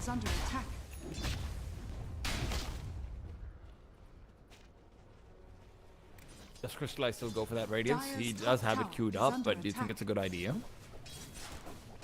I mean, I don't see any other item you can make. Right? You're not going to be going for that diffusal or that Yasha. It's just you need that radiance. You need that radiance quick farming ability. And then later on, when you have that scepter, you're doing a lot of magical damage. Radiant's bottom tower is under attack. Hello. Meanwhile, Niche is feeling some emotional damage. He might end up going down over here, but Patrick now comes forward. The threat of the Ravage is now expended. Will be catting out Natty, and Narwhal's been turned around upon, but maybe the turnaround's not done. The tables keep turning so fast. How are you ever going to sit down for dinner? Ferdinand, though, might end up feeding. No, it's Otakar who does just that. The lack of enrage, and you might get the response kill, but Crystallize has gotten so much XP. This is exactly what he needed.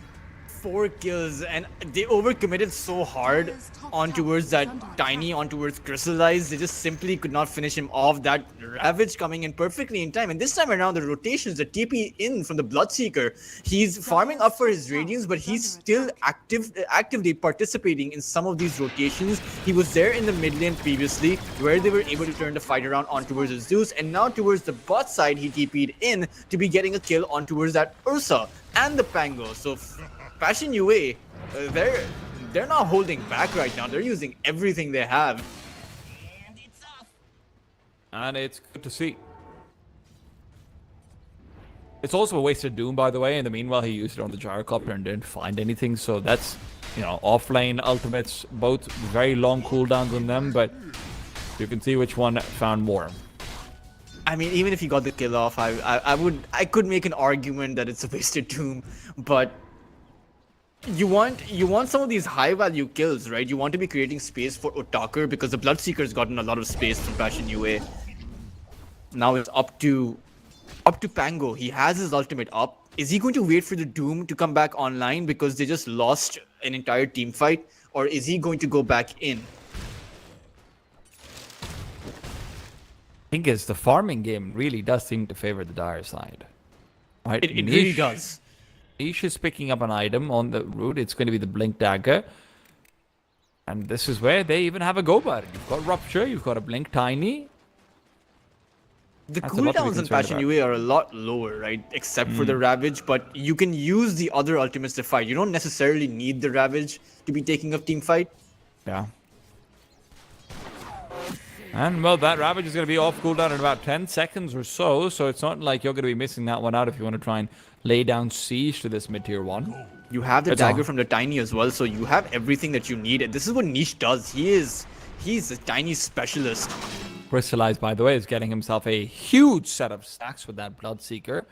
It's the hard camps for now. He just picked up a triple, or rather a quadra stack on the hard camps. That's putting himself nicely en route. And all in the meanwhile, it's going to be a gank potential, maybe potentially veering its way towards Otakar. This Ursa is in trouble. You can have Matic rotating in over here as well. Otaka is going to be caught out towards his bot lane. It's going to be a blink forward. Niche has caught him. You have the silence as well. And although he'll be able to get out of it in time, it's still nowhere to go, nowhere to hide. Yeah, the Mizali didn't even land before he ended up dying. That's in another minute added to his Battle Fury timing, and we're in a situation where I honestly don't know whether this Bloodseeker will get his Radiance first or whether the Ursa will get a Battle Fury first, and that's a troublesome situation to be in. Radiant's bottom tower is under attack. One of the most interesting things about the Radiance is, and the Ursa's interaction, is that the Overpower gives you 6 attacks, and the Radiance gives you that miss chance. So that essentially means to that ability, you turn that ability from a level 4 ability to a level 3 ability because you're missing one of those hits. Well, you're about to turn this level 9 Doom into a level 3 Doom if he goes down over here, I suppose. I know that makes no sense, but screw it. Yeah, mine made more sense. Ravage makes a lot of sense over here, though. Quick 2-man, and it's both of them going down. No, is Fnatic going to? Why are we wrong all the time? There's no. I mean, he does have the cogs. Oh, but a headshot! What a headshot! I know you're a Counter-Strike commentator, man, but you must have had a lot of fun seeing that shot. Don't call me a Counter-Strike commentator, Red Bull. Predominantly. I'm wrong all the time. A tier 1 CS commentator. I'm not tier 1, man. I wish I was tier 1. But Ursa, I mean, still a 15-minute Battle Fury. It's not that bad, assuming he doesn't die to another rotation right now. Big assumption. I think the rotations are going to be focused down towards mid, though. Gyrocopter is just happy playing Scout. He doesn't really have anyone he can call in. There isn't a Spectre on his side. It's not quite like the last game. Diffusal Blade ready up now for Natty, but... Look at that ward. It's such a good ward. They can have every bit of info they need to be able to seize that tower in about 4.5 minutes or so. Before that, you can win one fight as well. Did that ward spot out that smoke? I don't think so.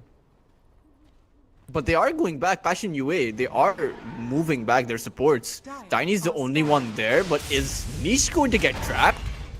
Oh, they use Zeus ultimate. Niche will be caught out. He can't blink away. That's already been disabled. Great kill to find, and it goes on to the best possible player to get it. If you can transition this into a tier 1 tower, but the TPs are already coming in. Passion UA, they're in no mood to give any space to Fort Pirates. They are going to fight back. There isn't a Ravage, though, for 40 seconds, and there is a Doom. Yeah, this is troublesome, but the good thing is, 15 minutes in, with the respawn timers, they're not super long, so the Tiny's almost back up. Yeah. Yeah, they're not really setting up for anything more. They don't want to push their luck. It's still only a 1,000 net worth lead for Passion UA. Let's not forget, it's a lot of momentum going their way, and it does feel like they're setting themselves up for more, but it's a tight game. Ursa found himself some neat stacks as well, so he's probably going to have a Blink Dagger within the next minute or so. Meanwhile, the Bloodseeker very close to his Radiance, still requiring about 600 gold. Doesn't quite get that cog launch off. Oh, bot side. Natty, nice initiation. Ruptured down, dead shotted, and he's going to end up falling. Crystallized, there's your goal for the Radiance. What a frustrating combination. Especially if you're the Pango, right? You can't just use the Thunder, Rolling Thunder away. You can't use what is an escape mechanism. Yeah. Well, cooldowns all the way. You asked what you do after 10 minutes. You send down big old missiles and some nice little tentacles. Those tentacles, though, might be regretted. You've already lost a gyrocopter. Batric's out in no man's land. A lot of damage being dealt, and he continues to be slowed down. Now comes out the clockwork as well. The cogs will be keeping Batric away, but Niche's damage is too high. They have to disengage. They can't disengage. There's the avalanche. There's a dead Otaker, and there's a lightning fast Bloodseeker. He's hunting them all down. What is it going to be for the Zeus? It's the dead shot. It's Bartyuk. It's 4 kills for the Dire side. Yeah, I mean, 4 Pirates just a bit too late on that reinitiation by that clockwork that gave Passion UA enough time to come back, to come in over, but particularly with Niche. Now, they had a very good kill, but there's just, Patrick is just so tanky even with those Fury Strikes because of that Mage Slayer. The Zeus aerial is just not doing any amount of damage for him, and as soon as that Enrage goes off, there's nothing Otaku can do to survive. It's also just, what, 18.5 minutes in or something like that by now, and we haven't seen a single good Doom. 18 minutes. We haven't seen a single good Doom yet, unfortunately. It's just been a non-hero. 4 Pirates, they're really... Extended team fights are just not their forte right now. Especially before this Ursa warrior, Ursa can get a scepter down, right? That's when you can reinitiate constantly into those fights. But Passion UA have such good counter mechanisms for that, that as soon as the Enrage goes down, as soon as the Rolling Thunder is off, as soon as the Clockwork has hook shotted in, that's their prime opportunity to go back. And now they want to do a wraparound of their own. Oh, and there you go. Otaker's trying to find Niche before he can do some heavy damage, but it's too little too late.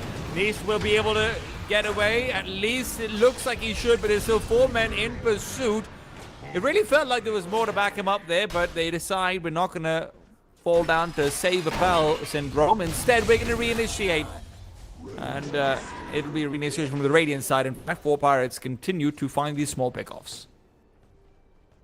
They did pretty well there, all things considered. I mean, I would have expected Passion UA to, since they had a jump on them, but good read by the Zeus, utilizing that ultimate, gave them the vision that they needed to prepare themselves. But The problem for 4 Pirates is they need so many items on the Zeus. They need a lot of items on Natty as well. He's going for that Lincoln Sphere that's going to mean that sure you have that added survivability, but it's taking away from your aggressive potential. And meanwhile, like you mentioned, the Doom, he has the pipe, he has the Doom at the ready, but just not being able to find the value in it. The parity in the core networks is kind of funny to look at. I mean, the biggest disparity is between Doom and Tidehunter, and that's only, what, 1,000 gold 20 minutes into it. It doesn't feel that way, it really doesn't. But unfortunately, that's just the nature of the heroes. Natty Narwhal hasn't been able to get much done. He's forced to use the Rolling Thunder, gets out of there. There's already been a TP that's been used as well. Where the hell did I go? It is difficult days for 4 Pirates, even if the goal doesn't reflect it. It's, again, so much pressure out from Niche The problem with these comparisons in net worth is that, as we're going to see a live example of it with Doom dying, is that the Doom just simply doesn't offer as much compared to the Tidehunter. The Tidehunter with that Mace Slayer can actively participate in fights, right? But the Doom simply isn't doing that.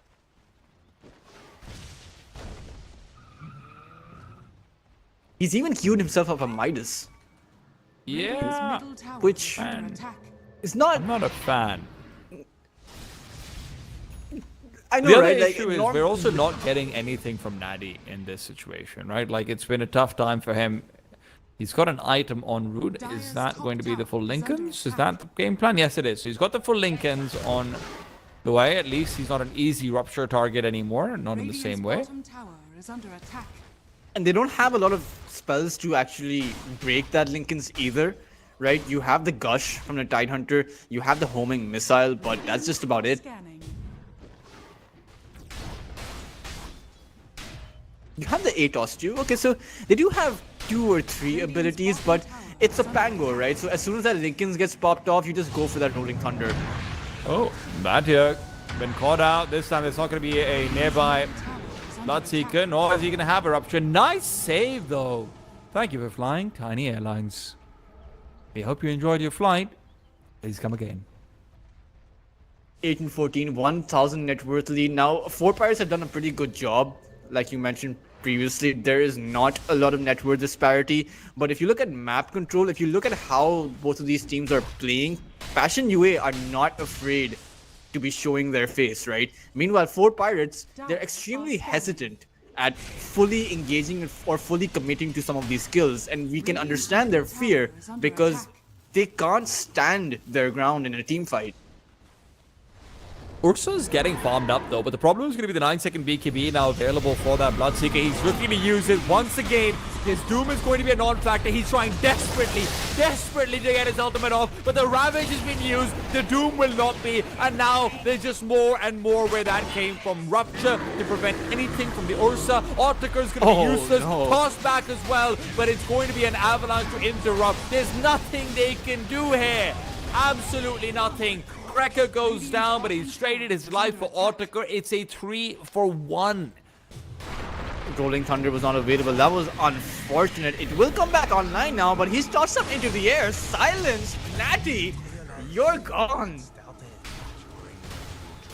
Oh man, Crystallize, this Bloodseeker, and I mean, you talk about the net worth disparity that took place when both of these teams were entirely even. But Passion UA, their Doom just doesn't itemization exist. is just too ahead right now. To be honest, I mean, like, even the BKB, right? We saw that it did absolutely nothing for the Ursa, right? They Yeah. just simply used the Rupture and they waited out the BKB. When it went down, Niche came in with a stun toss combination on towards the Clockwork and the Ursa, and Passion UA just wiped the floor with them. I mean, the other issue is also that, like, both the games that we've seen so far do seem like, you know, game number 1, Niche never gets a good RP, like, in the entire game. Game number 2, we're seeing the same coming out from Ivan's Doom. And he doesn't even have a Blink Dagger, right? So they can't even be the first to initiate. Well, he's gonna have a Midas soon. Like, he has a Midas now. There you go. He can farm fast, okay? This isn't about how fast he can farm. This is about what he's farming towards. And in this case, it's a 24-minute Midas. which... Hey, I'll have it. It Okay. might also be a 30-minute BKB. We give him I'm giving him a lot of flack for this, but you know, he did go for the devil's bargain, so it's not like the Midas is a bad item at any point in the game. You can... Oh, sorry. He if has you a sell twin- it... He has the BKB as well with the Midas, actually. So that is pretty good. He's going to be going for that Blink Dagger, right? When you eventually sell that Midas, you're selling it for all of its value, so it's Yeah. for the Doom, it's not that bad. It's just the timing is a bit questionable. Well, right now, he's going to be hoping to get his ultimate off. BKB is here now. Will he be using it on Niche? Will he be on the Bartik? Bartik doesn't have that RB. Ravage doesn't want to. Autocrat in the meanwhile still going to be focusing down Niche. There comes out that God's Wrath, and again, it needs to be used soon, but where is it going to go? It's going to be the Ravage now put out. Autocrat will fall down as well. Natty's got nothing to offer. BKB be damned, we're still not going to get Doom. I This don't wasn't know a what good he was target for holding. him. I think he was looking for the Bloodseeker. Yeah. Just not The able to only find it. way And that Passion wins the fight right now, at least that's what the only way 4 Pirates wins the fight right now, and that's what they think, is that if they do the Bloodseeker. but it's just so hard. What if the Bloodseeker simply does not show? Crystallize was not there for the entirety of it. He showed up in the later half after the Doom got taken down, right? And at that point, Ursa's BKB ran out. Pangolier's Rolling Thunder was done. Tidehunter is so clutch with his Ravages, Battrick, each and every single time. He baits his team into falling into low health, and when 4 Pirates don't have any more abilities to use, that's when he pops his Ravage. I actually think it's his the counter Ravage just came initiation. off a cooldown over there as well. Oh, okay, I didn't know. I thought that was such a I mean, I think it might be well-timed both. Ravage. I think it might be a bit of both, don't get me wrong, but, you know, something to check out if we get a replay or something like it. But still, why not get an Aegis while we're at it? I don't see how they take down Crystallize. Radiant's top tower He has a Sanj and Yasha up. He has a PKB up. He has 2,500 HP. Cheats death. You up? And no Right. lockdown. The only way you take him down is a simultaneous engagement from the Clockwork plus the Ursa. So you hookshot and you dagger in at the same time and you Fury swipe him down because he can die with that. But that is very difficult to do. That would be reminiscent of 4 Pirates from the previous game. You know, the synergy that they had. I could have seen it happen back then, but this time around they're a bit. They're a bit all over the place, right? They don't have a clear strategy with their Doom. They don't have a clear strategy with their Pango. The Zeus is thunderbolting away. The Clockwork is initiating onto someone. The Ursa's Fury swiping anyone he can. There's no working in unison towards any one specific target. You know what doesn't help either? That's going to be impossible pretty soon because there's going to be a Yule Scepter for the Tiny. And he has a Conda as well. It's just 6 minutes Zeus ago, there is was a a free kill. 1,000 net worth lead. Zeus is a free kill. Clockwork is a free kill. The Doom could be as well. The Doom I has mean, been a free kill many times so far. Also, Fernandes and Batchuk have 17 assists. They have the same score. They're 2-1 and 17. So this off lane from Batchuk, and Fernandes, they've been involved in over 80% of the kills that Passion UA have had. It's paused. What's 19 divided by 24? Don't open the calculator. I'm Not definitely 19 not divided by opening the 23. calculator. Shaman has fallen It is to die. 79.16%. That was just quick maths. You Off were the wrong top of about my the 80%, huh? Oh, but Passion UA really do look incredible right now. Dire's middle tower There is are under no attack. easy Radiant's solutions. top tower is under attack. There might not be any solutions for Pirates right now. This is Passion UA's game to lose. Yeah, Ursa is just not a hero that plays well from behind. That comeback mechanism is just not built in for Top the Ursa. lane. You want to be snowballing. Bernadette caught out. He's lucky that hook shot doesn't connect, but it's still going to be a little bit of safety found. Not too much, though. He ends up going down because in the base, he continues on that jetpack. Radiant's He top didn't tower actually is get under the hook attack. shot, Radiant's which top is why his tower jetpack wasn't cancelled.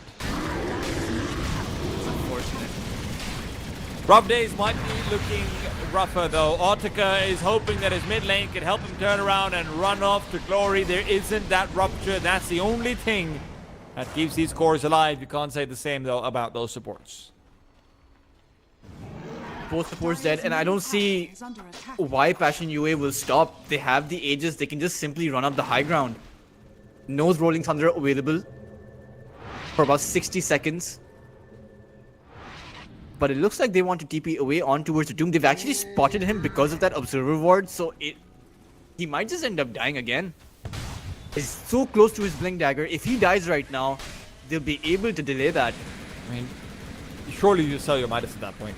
Surely, I mean, he should be going down over here. Doom is going to be chased up, but no, BKBs is turning it around. Here comes out the Pangolier as well, but the silence is fantastic. Lincoln's already popped. Is there going to be a Bloodseeker coming anytime soon? He's running all the way from bot rune. Won't be here in time. Fernand has to be careful. He's liable to be another quick casualty, and indeed he might be if Ariel can just get his quick shot off. But that Observer one is going to continue to be a menace. Rupture comes out onto Ataka. Zeus is trying to get away. Crystallize is low. That Ravage catches out too, and it's the most important ones that they needed. Pedanic and Natty both caught out. Autica was already ravaged up. Crystallize continues to chase. He's got so much movement speed. There's nothing you can do about it. He can even run down this Rolling Thunder.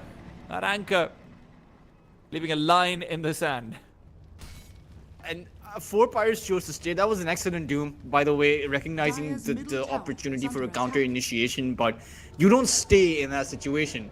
Not when you know that there's a Bloodseeker with an Aegis, right? He had no mana, half HP, but he still chose to run them down because he knew that the Doom was expended, the Rolling Thunder was not there. He could have just gone in and wiped the floor with 4 Pirates. And sure, you lose a tiny, but it's this Bloodseeker that's sitting on 20,000 net worth. It's the Bloodseeker that is the majority of their damage right now. That Observer Ward just did so much for them in that fight as well. Why Passion UA felt so comfortable to continue fighting on even after it felt like maybe there's been some space established from the Radiant side. And a full Scepter up. He has a 1500 shield available at will. I don't see how you take that down. Not to mention, it does so much damage as well. Oh. Cooldown's being called. Is it going to be a quick kill over here? Feels like it should be called in soon. Already the Rupture being used onto Ataka as well. Ataka tries to turn it around. Will be a nicely wasted Rupture. Pedanic's life is forfeit, but is there anything else they can do? That Tidehunter Ravage still unavailable for 35 seconds or so. Ariel will fall, but again, there's just nothing you can add to this conversation. Toss back as well from Tiny. Autica forced away from the team fight. These silences continue to zone him out. And Natty will be able to has that get away Aegis. with the Swarm He's not Stronghold, stopping. but they're just going to keep it going. New Scepter up on the Ursa. Crystallize happy to lose his life. And Niche is going to the enemy fountain, blinking backwards, juking them at their own base. And it will be the catch from the rocket missile. It is absolutely unstoppable from Passion UA. Yeah, I'm not sure why 4 Pirates chose to take a fight outside of the base when the Aegis was only a minute away from taking out. But they're just not in a position to fight. 19,000 net worth lead almost up for them. The Pangolier Natty just has a defensive item right now. Has a Diffusal Blade, sure, which is a neat little basic item. And a Blink Dagger. Their BKBs don't do all that much. Mana, okay. Not this again. Radiant's top tower has fallen. Oh man. The McKinsey of Dota consultancy. McKinsey didn't let me in actually. I don't know why. Dire's middle tower is Niche under with that Use Scepter up and ready. And this is essentially a Tiny that chose to go for an use that was a neat little utility item. He didn't even try to maximize on his damage capability. Pangolier going towards that Scepter. Doom Shiva's- towards that Shiva's. Zeus on towards the that Tidehunter. Scepter. Just... Ursa doesn't do anything here. There are too many things to disable him. 6-second BKB just doesn't feel like it's enough. This is rough days. Doom needs to TP out. He should sell this Midas for the Shashivas. He just wants to use it one more time, that's all. It's Like, always that one. it's that greed, like, oh, but I'm almost off cooldown. Oh man. All 3 cores from Passion UA are leading a net worth chart. Ursa's just not close enough. When you factor in the fact that your BKB doesn't do anything anymore, it's just 3,000 net worth swinging the other way.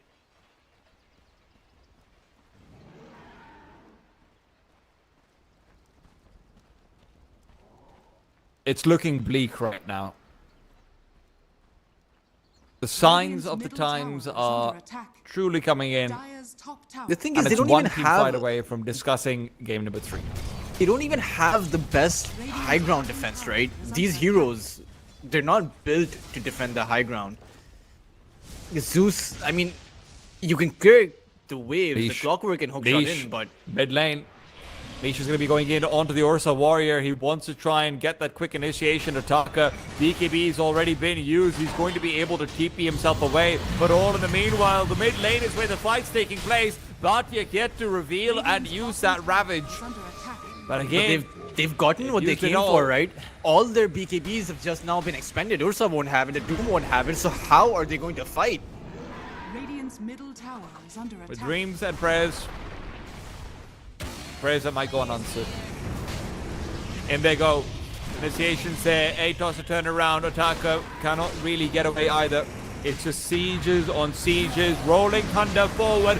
Doom is out as well. But the BKB used up and the disengagement is there. Rolling Thunder continues to try and pursue. Will it be enough though? We have to see. It's going to be a blinking Ravage on a 3. 4 in fact, but one's already dead. Ariel's about to join him. The buybacks will not matter. They aren't available on the Doom. Otaka and Natty know that they can't re-engage over here. They've got no cooldowns available to do so. How do you fight into Passion? Radiant's middle I don't think that they have any more fight left in them. Right, no buyback available Radiant's bottom for either of these heroes. Even if you were to buy back, you no longer have the Doom. You don't have the BKBs up either. The Pangolier does not have the Rolling Thunder. So what do? You play for the Mega Creeps, in my opinion, if you want to continue this misery at this point.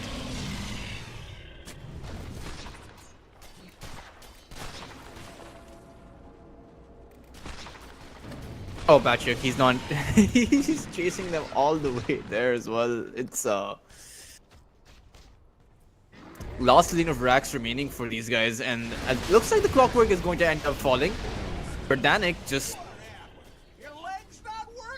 doesn't have the buyback either. That was a dieback on that clockwork, and now Ashen UA, they're all primed. The question is going to be whether or not they wait for that Aegis. Oh my god, the Doom just can't catch a break, but he can catch a tree. That's almost the same. He did not sell his Midas. He stuck to his guts, and his guts You know what? spewed all over. Ivan's the kind of guy who I want in my corner. Because no matter what I do, he's going to stick by me. He's a loyal man. top tower is falling. Right now he's loyal to that hand of Midas, but he's not loyal to his Raxes. Those are gone, actually. It's Mega Creeps. Radiant's top barracks has fallen. The Dire Mega Creeps, and now have how do you fight? You don't even have that great of wave clear. Sure, you have the Ursa's, Battle Fury, the Zeus as well, but Right now, this is discussion time for game number 3. Let's be perfectly frank. There is not a world that exists where 4 pirates can bring this game back. They have got 1 tier 1 tower in this entire game. They have lost out all their barracks. Right now is just a discussion. What went wrong? How do we fix it? I mean, honestly, a lot of the itemization of this game did not make sense. I wouldn't say that they had a worse draft than Passion UA. I would definitely think that Passion UA's draft does a lot better late game, but I highlighted the very specific scenario that if Ursa doesn't snowball, you might end up in trouble. It's a last Hail Mary. Altic is in. He's crying now, but Mary won't reply. It's a ravage on them all, and they just can't do anything. Rolling Thunder in the pit will take down the Murtha. It'll take down the Gyro, but those aren't the dangerous men of Fashion. The danger lies in the cores, and those cores are very well strong and standing. GG call, no surprises there for Pirates. Duck out of dodge. Dire Yeah, victory. they made a Hail Mary play, and I actually forgot to check out whether that Doom Soul is Midas, right? Because I want to see that, because if you're going for a last minute play, might as well, right? But very well played from Passion UA. They picked an overall better strategy to go about it this time around. They picked up what was going to be a comfort pick for Niche in that form of the Tiny. He did a lot better than the Magnus in the previous game, and I'm glad that it worked out for them. And for 4 Pirates, some of their itemization, some of the greed that they displayed, perhaps they were feeling really overconfident, but they need to wake up if they want to be taking the series in game number 3. Well, we're going to find out whether they have the ability to open those eyes, or will it be Sleeping Beauty for another 100 years? We're going to find out, though, after a break. Stay tuned. Don't go anywhere. Radiant's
Welcome back to CCT Series 6. The playoffs continue. For Pirates, not able to maintain the form of game number 1 up against Passion UA. It comes to game number 3. I'm T-Tommy Tultras, and we disagree. What a surprise. I actually didn't think, Tultras, you said that you thought that the draft was pretty even on both sides. I'll be honest, I thought that the draft from 4 Pirates was kind of weak. I think the Ursa pick in the end was very underwhelming, and, you know, Natty was completely disabled by the Bloodseeker, which is something you mentioned as well. I genuinely think that was a drafting issue. Now, of course, some of the decisions made in there might have been suboptimal. But that's not to say that I think Passion didn't completely outdraft them.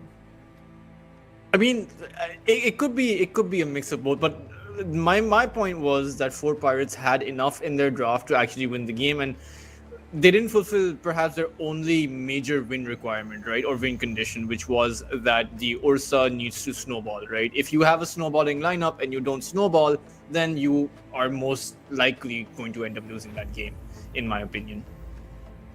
Well, listen, we're going to have to wait to find out. Game number 1, if you guys want, here was a story of RPs not really being able to be used, some really effective maneuverability from 4 Pirates, making sure that Niche was largely disabled. Game 2 came down to, funnily enough, Doom's not being able to be used. Ivan was never able to get in position, and a lot of good interplay between his lack of ultimate and then the fantastic ultimates from Batyek made it so that the Tidehunter just looked like a much better piece overall. Now we head into game number 3. Doom, despite being somewhat mitigated, overall has still been made a first pick priority, and Gyrocopter on the other side, Passion UA have picked it up again. Lots of flexibility on this hero. Yeah, and I'm interested to see if whether or not this is going to be another support Gyrocopter. Meanwhile, 4 Pirates have gone for the exact same bans and picks so far, so they don't feel like they want to change anything up. So will we see another Bloodseeker? Because that it definitely seemed like there was no answer to the Bloodseeker last time around. So if Passion UA picked that one up for themselves, how are 4 Pirates going to respond? And whether or not this Doom is going to be changing anything up, right? 25-minute Midas, I do not agree with that. You went for the pipe earlier on, but you did not choose to join in on any of those team fights. It's definitely a questionable decision in my mind, right? So this Doom needs to be playing with his team. Well, we're going to find out what his team actually looks like as well pretty soon. When it comes down to the bans, I'm curious about what we have coming out towards the end. I would actually quite love to see, to be honest, that Bloodseeker just taken out if you want to even have the threat of your own Pangolier. Nat is obviously a player who is very comfortable on it, but in fact it's Niche's Magnus taken away. They want to remove maybe some of that potential that it adds to melee carries that could be pulled out from the other side as well. Another hero with a lot of flexibility in it too, so there is that to consider. Now, I would really like to see some really hardcore lane dominance focus support. So that's really all I want right now from the 4 Pirates side. They did do pretty well with it in game number 1, and I was actually thinking of the Tiny for Passion UA, but 4 Pirates actually snagging that one up for themselves. Just synergizes pretty well with the Gyrocopter, right? The ultimate plus the flak cannons, the ultimate plus the rocket barrage, but looks like Passion UA won't be able to get that one. So which mid hero are they going to be prioritizing for Niche is going to be interesting. They do have the Pangolier for themselves, and Niche does play a pretty mean Pangolier, so they could potentially go for that. A Dragon Knight is still out in the open. You may want to be picking up a high sustain hero versus the burst potential of the Tiny, not to mention the Doom. So that's one way they could go, but definitely options open all around. I think we might still see the supports being prioritized over here so far. The getting the Mortha has been a very high priority for them, and we saw a couple of insanely good dead shots in the previous game as well. You can see why Fernandez likes to go for that hero. But to be perfectly honest, I would even be fine with something that's more hardcore disably, a Lion or something of the lines, especially if you're planning on maybe pushing this Gyrocopter into more of a supportive element as well. Theoretically, I would really like to see more of that disable. That's something that 4 Pirates, funnily enough, really struggled with in game number 2. They didn't have any serious proper disable. I keep coming back to the Lich for Passion UA, right? Damage reduction against burst heroes just does so well.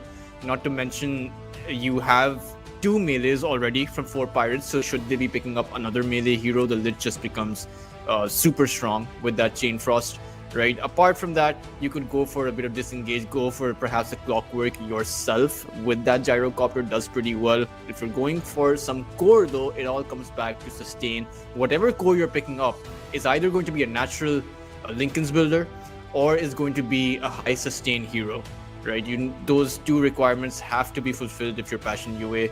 Otherwise, you just kind of crumble a bit. But it looks like they're going to be going for that Beastmaster first off, and then Morta again for Mr. Fernandes.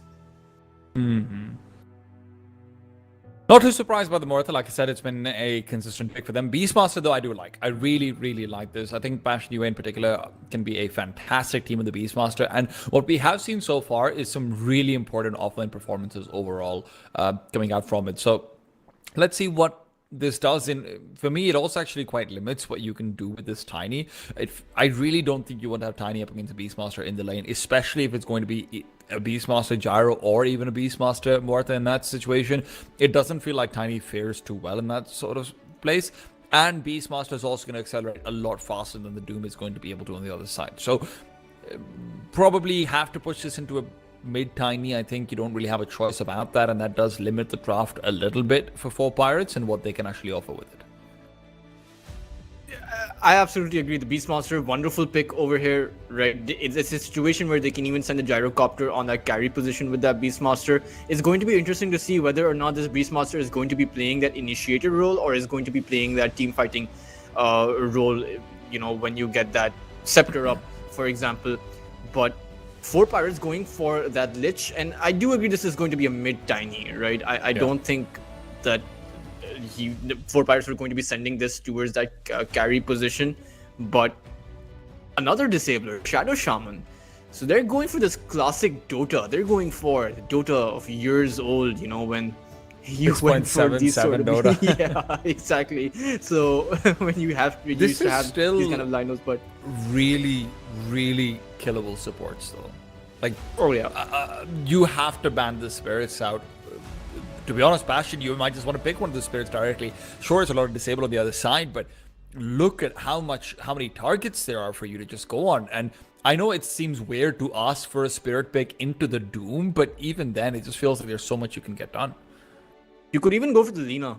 Just yeah, so much, just burst down any of these squishy supports, right? You have the Roar to follow up with, so that's a really easy setup for that Light Strike array and that Laguna Blade to come down. So Passion UA have that to play with. But again, the spirits, like you mentioned, could be done. But it looks like they're going to not go for a spirit, but they're going to go for the Shaker. That's an interesting hero to go for against this many disables. Look, it is at the very least still that huge burst damage potential, right? Yeah. And theoretically, you can maybe threaten a position 4 Shaker and make it a position 1 Gyrocopter, so you are still maintaining a little bit of flexibility over here as well, too. You don't have to send it down mid. But position 4 Earthshaker with that Beastmaster just doesn't make that much sense. Yeah. Because you won't be able to zone 4 Pirates out, right? They're going to have a range support on their own lane. Not to mention, Lich does very well against the Beastmaster, right? The level 1 Sinister Gaze will take away the board from the Beastmaster. So he won't be playing with that in the lane. So, in my opinion, this is a bit of a tricky situation for Passion UA. With this one pick, they are kind of stuck in a corner. Their last pick needs to be really good. I don't mind the Earthshaker. I actually think Earthshaker position 2 is very good, especially if you've already forced this to be a Tiny on the other side of it. The melee on melee, Earthshaker does very well in lane in that sort of situation as well. So I actually quite like this, but I am curious to see what 4 Pirates are planning on veering towards for their carry. Personally, for me, with the Earthshaker pickup as well, you are removing really any chance of this being a Drow Ranger sort of hero on the other side. It's just such a mobile hero. Even if you don't have a Blink Dagger or anything, the fissure range and how much it can still zone you out as a Drow Ranger is really frustrating to deal with. Then you add in the visibility that the Hawks are going to be providing and everything. This has to be a beefy frontline fighting hero. To be honest, I actually don't mind even a Bloodseeker over here for Pirates, funnily enough. I mean, you could go for a Morphling as well, right? Yeah. That once you hit that level 20, you clear up the Beastmaster's creeps as soon as you waveform in. Natural Lincoln's Builder as well to stop that roar from coming out. You know, if the Earthshaker comes in with his scepter, that is, you have enough time to start strength morphing up. So I do really like that hero for Pirates. Can play very well at the back of Tiny initiating in, but whether or not they're going to see that is going to be the question. I don't even know if they play Morphling, to be fair, but for Passion UA, you could go for the Gyrocopter carry. I can see that happening because you do have the front line of the Beastmaster, you have the save of the Morta, not to mention the Earthshaker is going to be jumping in with that Echo Slam. In that sort of scenario, the Flak Cannon actually becomes kind of that carry position. So it is going to be, I guess, a Gyrocopter carry Beastmaster on that offlane, Morta and Undying on that support in the position 2 Earthshaker. Now, what is for Pirates going to pick? Undying is disgusting. Not going to be a melee carry, right? They're not going to. They're not going to send that against an Undying. So high range hero and a Gyrocopter. Dragon Knight is up there, but okay, it is just a Morphling. Fair enough. It is. Okay. Okay. So, I mean, we saw that one coming. Morphling right? still doesn't do the best versus an Undying over here either. To be perfectly honest, the strength takeaway is pretty significant. I actually imagine that Passion UA knew that they were going for the Morphling, so they picked up the Undying. You know, I can actually see that happening. But overall, late game scenario, this Morphling wins, right? Just too much disable over on the side of 4 Pirates just simply means that if you're stuck in a stalemate, then one Hex or one Lich Sinister Gaze can make all of the difference. I don't think this is going to get to late game, though. It's the sort of big issue, right? I mean, there's multiple hunting heroes available in the Beastmaster and in the Earthshaker. There's a very good mid-game fighting carry from the Gyrocopter over here as well. And then you top it all out with the fact that on the other side, you've obviously still got that very juicy set of supports where Lich and Shadow Shaman can be taken down very quickly. They can be hunted by those hunters. They can be victimized massively, and it's not like they're very mobile and can actually assist on with Tiny either, right? Like Tiny is going to be solo hunting a lot of the time. It's going to be a Blink Avatar Avalanche Toss combination, and then maybe you have like a Lich Nuke coming in or something like it, but there really isn't that much to add on to what Tiny's already offering. Then you add the Morphling and Doom are pretty greedy heroes. Both of them like to take their time. This is not going to be a position where 4 Pirates are feeling comfortable extending the game. This is going to be where Bash and you are taking it to them with literally every single hero. Yeah, it's really going to be a question of whether or not 4 Pirates are going to be able to match their greed with some results, or whether or not they're going to be able to survive the onslaught, the mid-game pressure that Passion UA are going to be putting out when that Beastmaster comes online, which is going to happen a lot quicker than when 4 Pirates come online, right? When the Gyrocopter comes online, like you mentioned. Now, there are some interesting mechanisms in this particular game. When we talk about the Morphling in particular, right, does very well later on in the game when you can steal that Tombstone and use it for yourself, for your own team, disabling the blinks from Passion UA. There's also the Enchant Totem that the Morphling can use. So it's very heavily situation dependent, right? In the mid game, I do think that they get to receive a power spike, but whether or not Passion UA allow them to reach that stage is going to be a big question mark. And I feel like a lot of it is going to depend upon that Tiny, whether or not he's going to be able to get that early Blink Dagger, create that space and those rotations, because Otakar is just going to be farming up. That Doom perhaps is just going to be farming up. So all eyes on this Tiny, all eyes on Natty right now.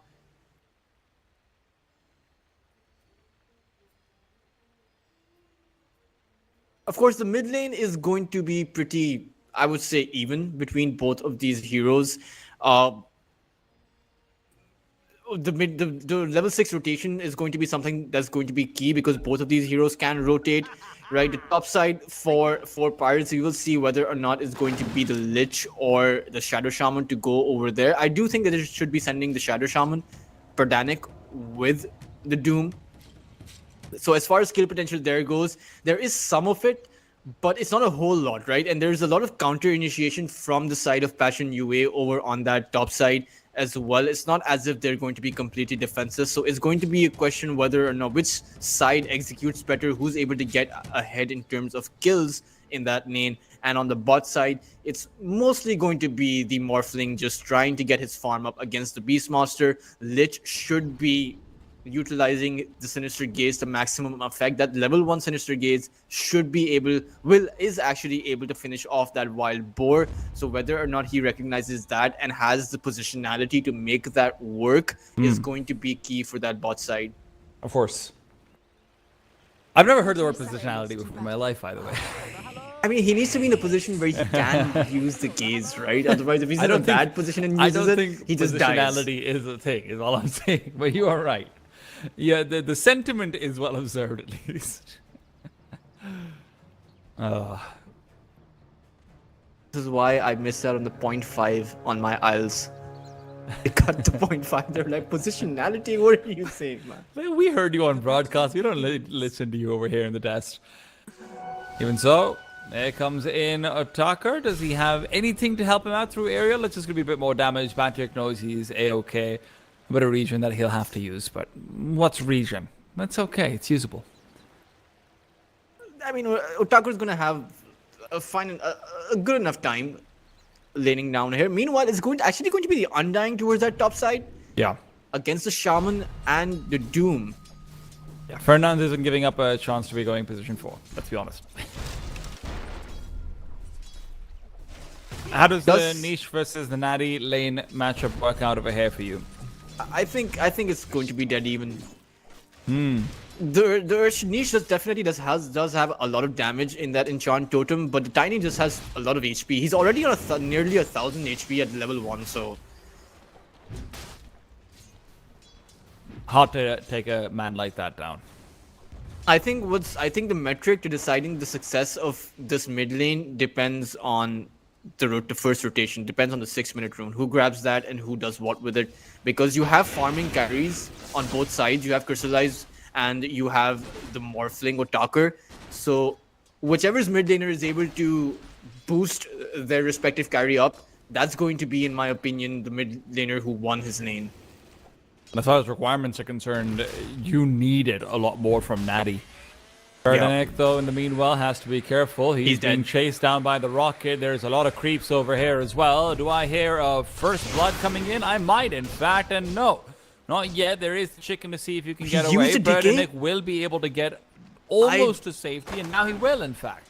That was a bit of a misplay by Cracker. He used a decay before Shaman popped into the chickens. And because of that, Fernand ends up being first blood instead. That was I saw the decay coming off of cooldown, and I was thinking that, you know, there's going to be a homing missile stun.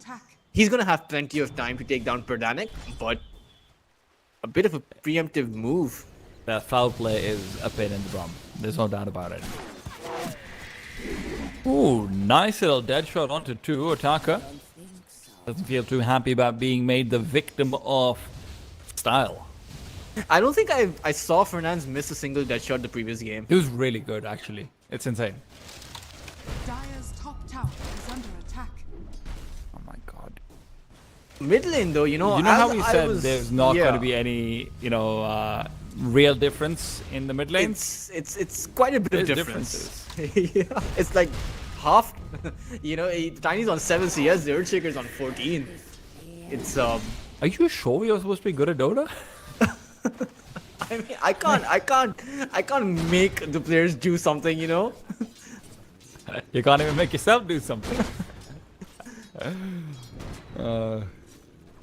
Well, I am curious to see how this bot side of the map continues to transpire, though. Aerial's having a lot of aggression put onto him.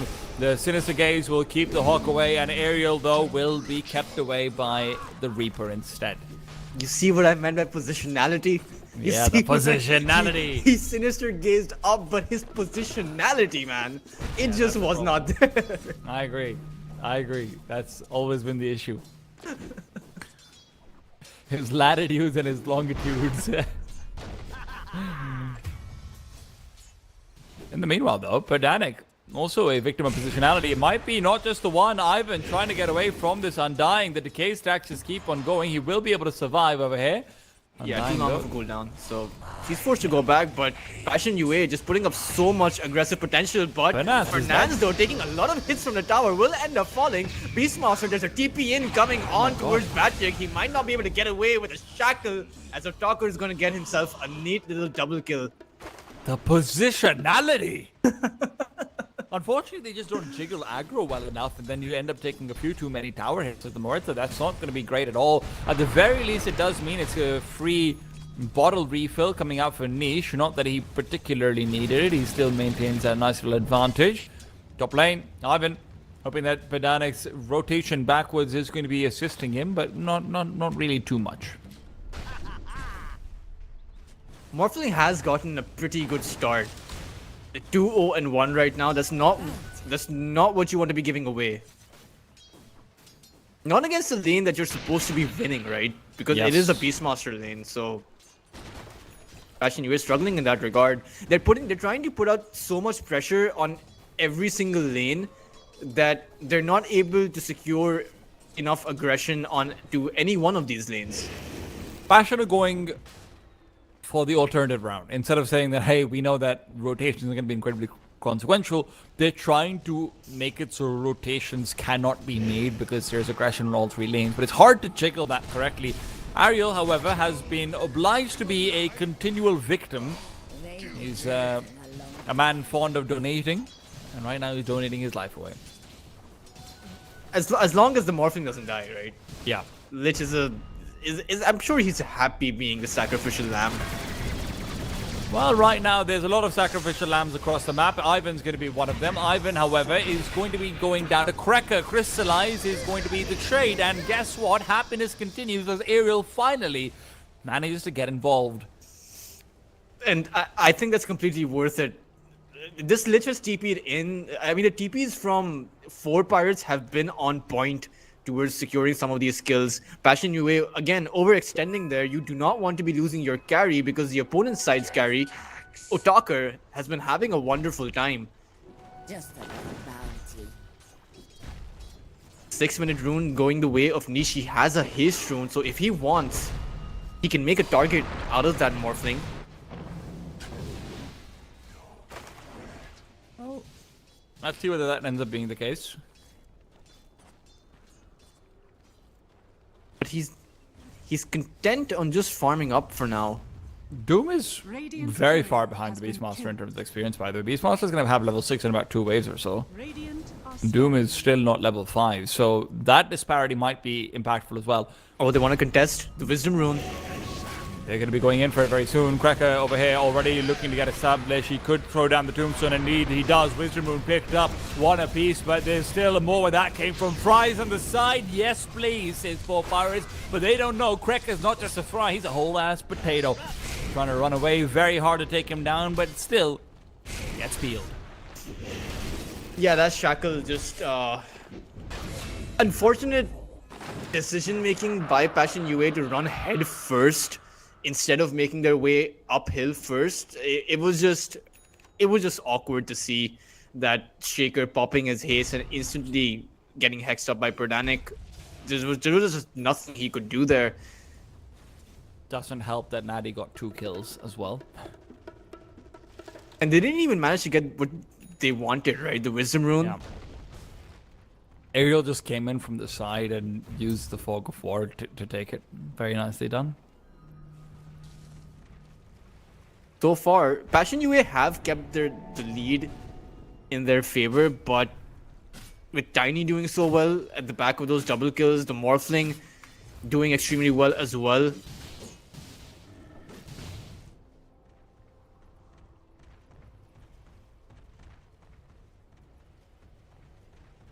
The good thing is that Natty won't be having his Blink Dagger up anytime soon. Oh. The bad thing is that Earthshaker was pretty close towards it, but now it looks like he might just end up The falling. DD. There is a Tombstone, there is some sort of response, but Niche with the Echo Slam trying to turn it around won't be able to do it. He will end up falling. They will find a return in the form of Perdanic, but will there be any more action happening as both teams have used up everything in the tank What? and they're just going to disengage?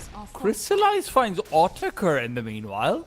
In that bot lane, the gyrocopter rotates in to use that first roar, take down the Morphling. I mean, Radiant's bottom that's a tower win, is I under suppose, for attack. Passion UA. I mean, That's huge. yeah. Now, listen, Natty's still manages to get a lot done over here, and he might still be looking for more. The Avalanche toss and Crystallize, feeling like he might have put himself into harm's way, and he has been harmed. Ottaker gives back as good as he gets. Another kill on towards Crystallize. This gyrocopter has died twice now. Sure, he's at the top of his net worth, but he's giving all of that net worth away as well. And now they want to be going in towards this gyrocopter. Shadow Shaman managing to heal himself up quite a bit, as it looks like Batchik is going to get turned around on, with Natty securing himself a killing spree. Now the Earthshaker does have his dagger, right? Yeah, it's on the way. It's in the courier right now. So there's a lot of initiation potential that Passion UA have now gained. Meanwhile, for Radiant structures however are ahead the fortified. Tiny was, he's still far away from his Blink Dagger because he chose to go for the treads. So that's still something in favor of Passion UA. Dire are scanning. Yes. Radiant's top tower But- is under attack. Where are you going to look for those fights if you're on the Passion side right now? Your lanes are going to be pushed in pretty consistently, it feels like, except for the lane with the gyrocopter. And if you're going to gyro, then you're 5-manning at that point. Do you want to 5-man at this part of the game? Doombringer, top lane, TP's in, nothing found, nothing taken. Now Crystallize is Radiant's top revealing tower himself is under out in the attack. open. And it looks like they want to be going towards the top side. There is going to be an engagement on towards this Doom. That's what the plan is at the very least. The Blink Dagger wants to be used. Niche is going forward. In he goes. Echo Slam used up. Doom's tanky though, but the dead shot is what makes the difference. They get the Doom, they get the tower. And they don't trade anything for it. Dire's Very nice bottom engagement tower from is under Passion UA. It's interesting how 4 Pirates let that one go without putting up any fight, to be honest. Dire's bottom tower Well, is fortified. that fight continues to be put up. Now, Natty Narwhal caught out, but the Chain Frost is in fact what helps him get a quick kill. Ottaker in here as well does pick up the Undying Tombstone, so actually a lot of money going the way of the Radiant side. They might be able to put some pressure down towards this tower, keeping in mind the Echo Slam is down, the Tombstone is down, so if they want an opportunity, this is it.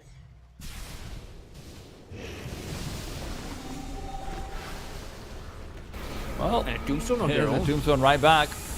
That might mean a little bit extra gold to be picked up over here for the Passion UA side. They're happy to take that, but the problem is that that tower continues to be sieged. Glyph will buy them time, and Glyph will likely persuade 4 Pirates to back off. Yeah, that was not the best Serpent Ward usage and not the best Tombstone either. They gave away what, like 400 gold? And that's From not that- too much, is it? It is. Well, I mean, it's 400 gold that they didn't have. So if you think about it that way, it's Yeah. an infinite amount of gold. I can I was never good at I'm math, so glad like you're ignore. not a mathematician. But you know what? Murtha isn't a person. She's a sheik. Deluge yourself. 11 and 8 now. I'm actually surprised that Passion UA have been able to keep up their lead. Sure, they've taken a few of these towers, but most of their kills have been on towards the Dire's supports, middle tower right? Lich is has under 3 deaths, the Shadow Shaman has 2 deaths, Tiny has not died a single time, and the Morphling only has 1 death. Meanwhile, This over on is- the other side, Great kill distribution right now, yeah. Passion UA's cores have died twice in a row right now, right? So those are very high value deaths because Gyrocopter died twice when he was the highest net worth Dire's individual top in the tower game. is under So that's a lot of gold you're giving away. Mm-hmm. And a Blink Dagger ready for Natty right now. So this is their prime. Serpent Ward going to come out.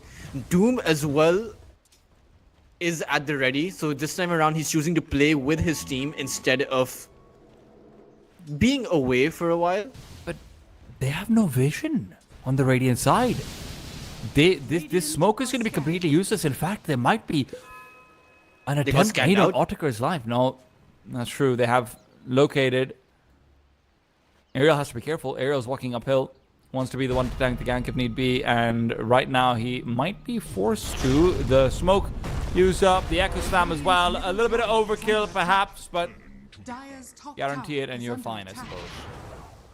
Yeah, getting the solo XP on that is worth it, if nothing else, to be honest. Now, Niche has picked himself that shield rune. There's about 15 seconds. But it looks like Passion UA are just going to entirely back away.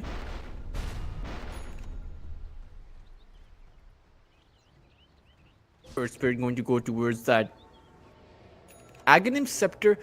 But I don't know. For a game with Blink Daggers, both of these teams are playing this pretty slow. And I suppose this works out for both of their eventual strategies, right? Because you want the Gyrocopter to farm if you're Passion UA, and you want Otaku to farm if you are 4 Pirates. But overall,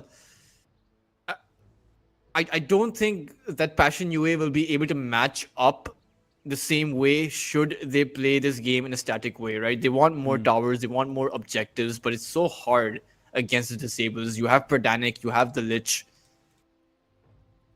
There's a lot to deal with. And right now you're only playing with a Doom who has a Midas, right? He doesn't really offer all that much right now apart from his ultimate usage. But that's going to change when he starts getting some of these big items, right? When he gets that Shiva's up or when he has that refresher. I hope that Passion UA are not setting themselves up to fail right now.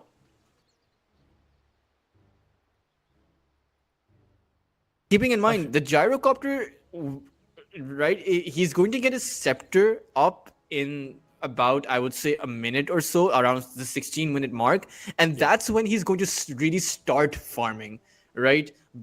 And that's going to be a huge window. Meanwhile, you have the Morphling who has that Vladimir's and who has that Manta, right? You can fight with the Manta. So there's going to be this window where Otaku is going to be online and fighting with his team if he wants to, or farm up, depending on which way he wants to go. But Passion UA won't have that luxury because their Gyrocopter will still require that window where he needs to continue farming, get that Daedalus up, get that Chrysalis up, and get that BKB up, most importantly. So that's another 7 to 8 minutes that he won't be there. Mish barely managed to blink away over there. I thought that for a second Natty would want to initiate. He had the Shadow Shaman behind him as well, but it is hard to get the kill onto the Shaker.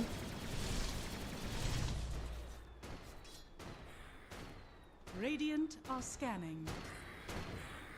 Look, Scans going all around. I don't know who actually wins if this goes to very late game, because I know you said that the disables are going to be what makes a difference, but at the same time, pushing high ground for the Radiant side into, you know, an Undying, a Beastmaster, a Gyrocopter, an Earthshaker, that's nearly impossible. So it really doesn't feel like either team actually wins on the back of farming up. But right now, Cracker has to be careful. He's trying to hide away. Will he be located? It seems unlikely that they go and check all this deep, but yeah, he'll be fine for now. Does have the ward there, but Natty, is he what? How are they looking for him?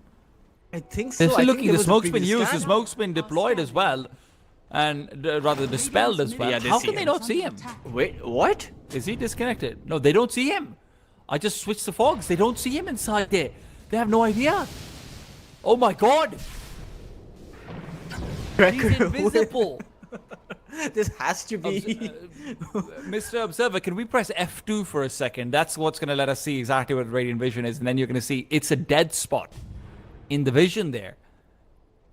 So he's just completely removed the entirety of that smoke, and now the reinitiation is coming in. You've got the Deadshot to already set out warning. There's a Tombstone user up top. This is going to get more and more difficult with Niche now making his way forward as well. A disengagement is necessary. And guess what? Roshan is down to 50% HP. Those wards have already been used. Yeah, 4 Pirates. They need to disengage from this Roche play. Now, Passion UA, they don't have their Beastmaster. But the thing is, 4 Pirates don't know this. So instead, they're going to rely on a wraparound. Will they be able to find anyone? They're using Otakar as bait currently. I can't believe that Cracker Radiant's middle tower is under just pulled off the play of the series right there. Still, he's been Hexa blinking!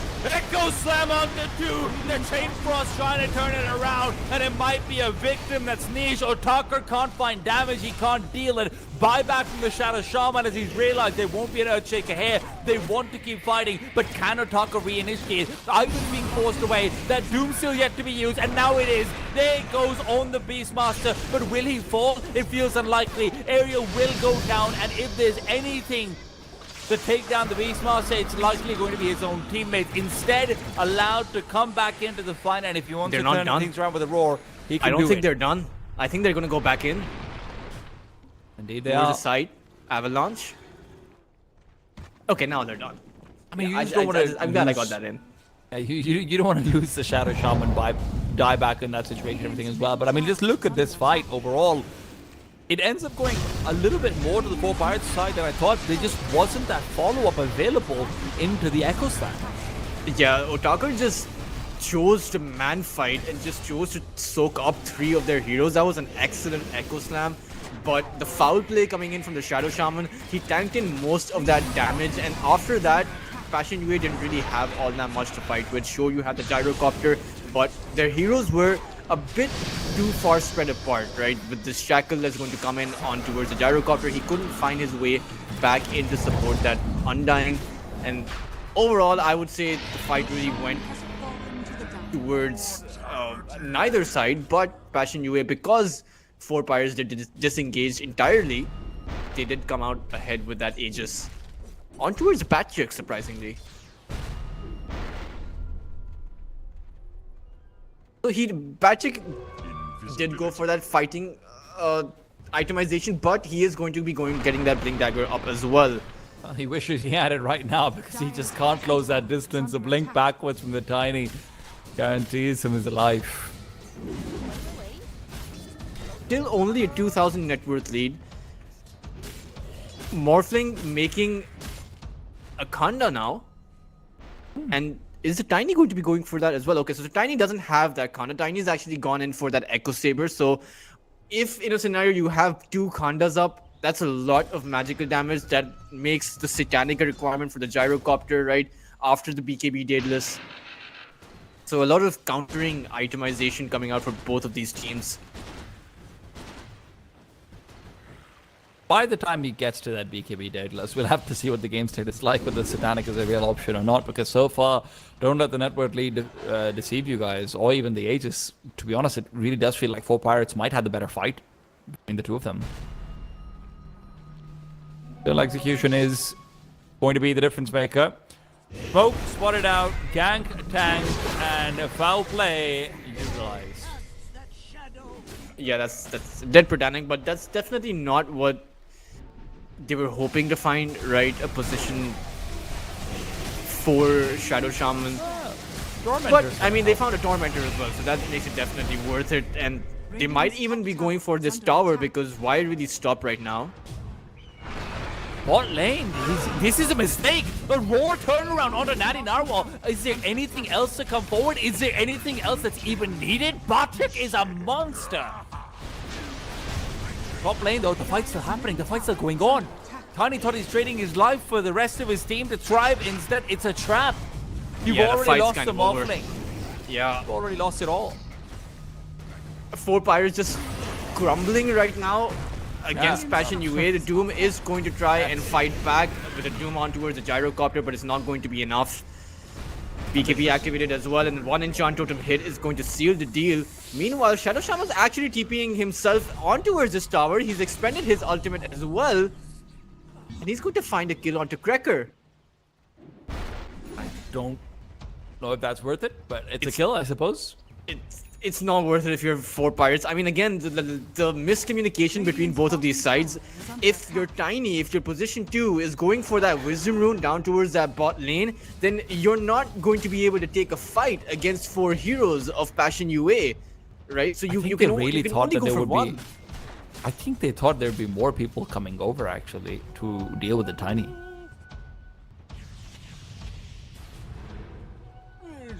Well,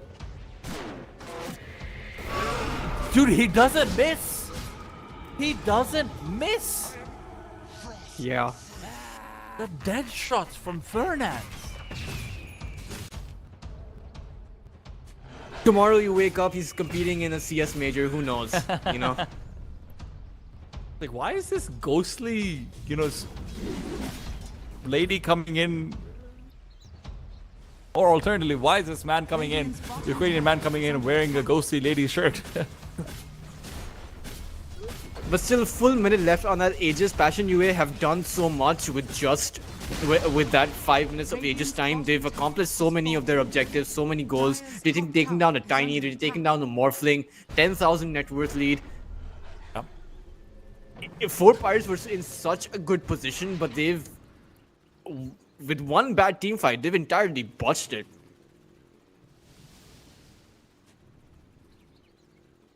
Multiple objectives and 9,000 gold added in that Aegis time.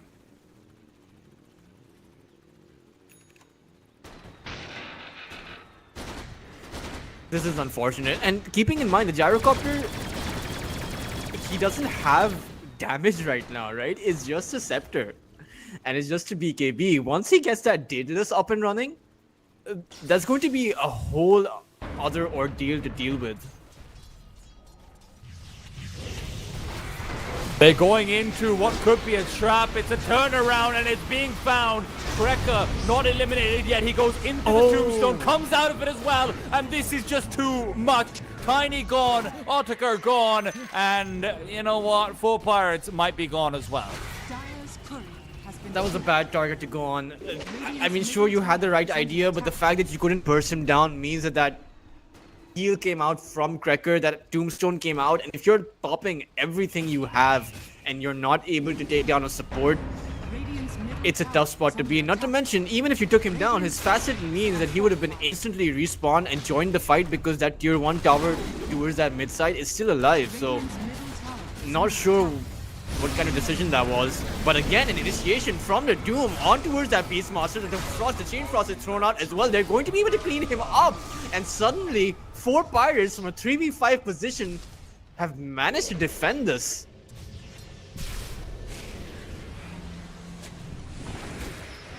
Does he want to be going for more? But in fact, no. It's just going to be a quick disengage. Radiant's top tower is under attack. That was awfully surprising.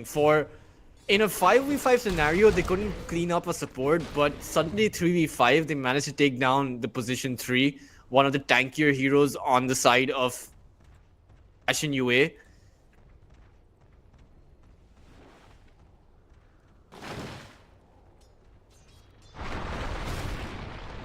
Now, of course, the Morphling does have some itemization available, right? He does have the Phylactery.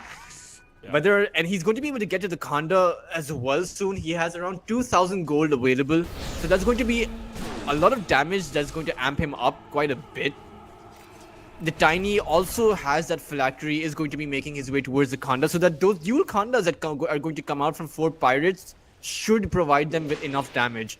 And recognizing this fact, the Gyrocopter is making his way towards the Sanj and Yasha rather than the Daedalus. So it's going to give him that additional sustainability. Whether or not that's going to be enough against the dual Khanda is a big question mark. And even then, he doesn't have the damage that's much required from 4 Pirates. So the thing is, I don't know if that's true, because you have to remember, like, a lot of the times you're used to there being multiple BKBs out on the deck and everything at around this point in the game. They don't have that. Gyrocopter still deals a lot of damage with his magical damage. There's still a lot to be done in combination with the Echo Slam, with the Earthshaker as well, in positions like this. And you have very high damage dealing heroes on pretty much everyone, be it the Tiny. Undying or more. Well, Tiny's caught out over here as well, but he's going to be able to get himself to safety. They don't want to overcommit, And Niche is stuck in the trees. which is why they don't want to overcommit. The positionality. The positionality, it strikes again. Oh man, for 4 pirates, they have their work cut out for them. Now the Morphling does have the Conda, right? So that's a lot of damage. What failed last fight rather, where they failed to take down the Undying, should not happen again because they have this huge damage boost. But will it work out? They're hoping that's the case. Autica and Natty are going to be the ones initiating over here with Perdinek. You've already got the Doom onto the right target. Gyrocopter, though, with the BKB can keep himself alive, and this is going to be wasted. Absolutely wasted. And that's what the Doom is over here as well. Taken down immediately. Guess who was initiating in that fight? It was the Doom. Ariel, go back under seas. Mermaids aren't welcome here. Oh man, that was another awkward initiation, and God. it just keeps getting worse. I just don't know who's supposed to be initiating. The distance between the Doom and then the actual damage dealers is massive. They're both looking for independent initiations. And look, if you find the Gyrocopter, you're thinking, okay, this is ideal, but not if you're alone. Yeah, there was just not enough distance. There was just too much distance, in fact, between the Doom on the Gyrocopter and the rest of the heroes who were on Passion UA. And since the Doom no longer mutes your items, you can just pop that BKB up and you are safe. It's not that great of a disabling ability as it was from times past. But what's really frustrating to see is even when they lose some of these fights, they've lost 1 or 2 heroes. Natty should not have been on that mid lane farming those creeps. They just came up on him and managed to get a free position too for nothing.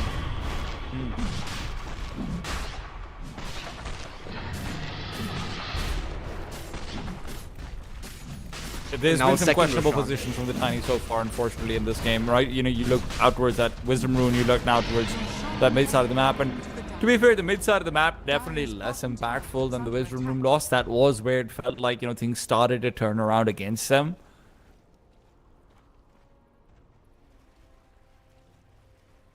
But regardless, you really did correctly outline the theme of this game, Teltros, in the beginning.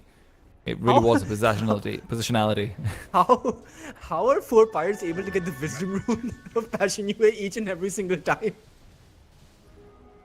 Like they just casually walk up there. It's not as if they make some sort of, you know, ultra edge play or they outmaneuver. You don't understand. Passion UA. knows they want to go for the Wisdom Rune, right? So they're leaving it there so they can play around the rest of the map with the knowledge. It's like a scan. Hey, we know you're there. 3D chess. Meanwhile, checkers ain't so bad, and that's what Natty's playing right now. He is playing checkers. Links away, out of there. Can't quite pull off the Cracker special, which is stand still in place and thwart a gank and turn around a fight, but hey, who can? But Ariel is in way too deep. And this Morphling wave formed in, and he's just going to end up getting bopped. There's just nothing you can do. You have to take your losses and just get out. Weren't you worried about, like, there not being enough damage or something? Radiant's middle tower. Hey, listen, he waveformed into a silence. Well, there's enough damage. If I can see it, he died. God. Radiant's middle tower has fallen. Ariel, I appreciate the hustle. That's all I can say. Yeah, but what Ariel doesn't realize is his base is dropping and it's dropping fast. The racks are already down. You don't have a Morphling. Radiant's middle barracks. So really, That he's gonna have more net worth at the end of the this game. is a full 2 lanes of racks. Now they won't be able to get mega creeps, but they've almost sealed it. Passion UA. Dire's top tower is under attack. There's no real reason for them to stop other than the fact that the Muerta isn't here and that they haven't taken the tier 2. Yeah. I think the latter is maybe a bit more impactful, but look at Ivan. Are fortified. Mr. Sneaky Beaky Backstabber in the house right now. Ivan, position is great. Needs to wait for his teammates to come through. This is it. This could be the play. They need it desperately. Getting a Doom out onto the gyro cup would be great, but it's even better if you find it onto the Earthshaker. Instead, it's a roar. The Morphling might be gone. The Doom down on the Earthshaker, but it will not matter. You already have the Tiny in the fray. He's hit the deck. No buyback. And once again, the Doom just can't do Radiant's anything. bottom barracks are under attack. Yeah, it was Otaka getting roared before the Doom went in. You had to make that play work by starting the fight off with that Doom, so that Otaka could have waveformed inside and tried to clean the Earthshaker up, but it just did not happen. It's really lackluster the way that 4 Pirates have taken some of these fights. This is definitely not the same team that I was seeing in the first game around. They played that one so sleek, but this one Top tower has is, fallen. they're just all over the place. They give you hope only to take it away. Passion UA though, fantastic. Game number 2, game number 3 very clearly were responses to the wake-up calls that they got. Verdansk, I mean, that's about as war-trappy as it gets, but foul play will not save you here. It's the Ivan Doom Blinkin, which at least helps them trade. Batjik fighting back with the war drums, with Otaka fighting out into the underground. The grave that's already been dug for him, not populated yet though. Batjik is wanting to commit that Aegis, does end up having it go Echo. down. Buyback Blinkin, Echo Slam, and it's all over for 4 Radiant's Pirates. top tower is under attack. I mean, they do have the Radiant's Morphling. top tower has fallen. It's all over for 4 Pirates. Radiant's top barracks has fallen. Yeah, I don't see what more they can do. They had a very good early game, but they just simply did not make enough happen in mid parts of the game. The Doom was simply, again, very lackluster. Weren't able to play at the back of the Doom. Weren't able to utilize the Morphling. He kind of fed in the earlier start of the fight, but another Hail Mary play from 4 Pirates to try and keep themselves back in the game, but it's just not gonna happen. Well, sometimes it's hard to press GG. Sometimes you have to watch your throne burn instead. And that will be the case over here. Passion UA put 4 Pirates to rest. They will be moving on to our upper bracket semi-finals. They continue to try pursue down that CCT title that they've been dreaming of for these past few months. And I have to say, they're looking incredibly strong, right? The ability to come back from a game that you lose, right, is absolutely the key, right? That is what makes or breaks a lot of teams, right? They had a bad game in game number 1, and they had a horrible game in game number 1, right? But they came back so strong. They came back, they made very few mistakes. They had a good, decent enough draft, and they played it to perfection. And I really hope we see more of this. Passion UA continuing their trend of winning out on some of these upper bracket playoffs like they did last time around. 4 Pirates are not out of the tournament. They are going to be in the lower bracket. There will be lots for them to work on. The drawing board will be quite full, and it's about time that they figure out what exactly they need to remove from it as well. We're not done yet. There's more action to come your way. It'll be Zero Tenacity versus Into the Breach coming up after a short break. Stay tuned, guys. Don't go anywhere.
Welcome back to the CCT Series number 6 playoffs. Do I just get shorter every time I come back on camera? What's going on with this? Like every single time I feel like I'm shorter. But no, I might be shorter, but your chances of watching a good game of Dota do get taller and taller as the series progresses. I'm T-Time, he's Ultras, and we're going to be heading into our second playoff match for the day and our second playoff match for the tournament. Ultras, how are you feeling? It's Zero Tenacity and it's Into the Breach.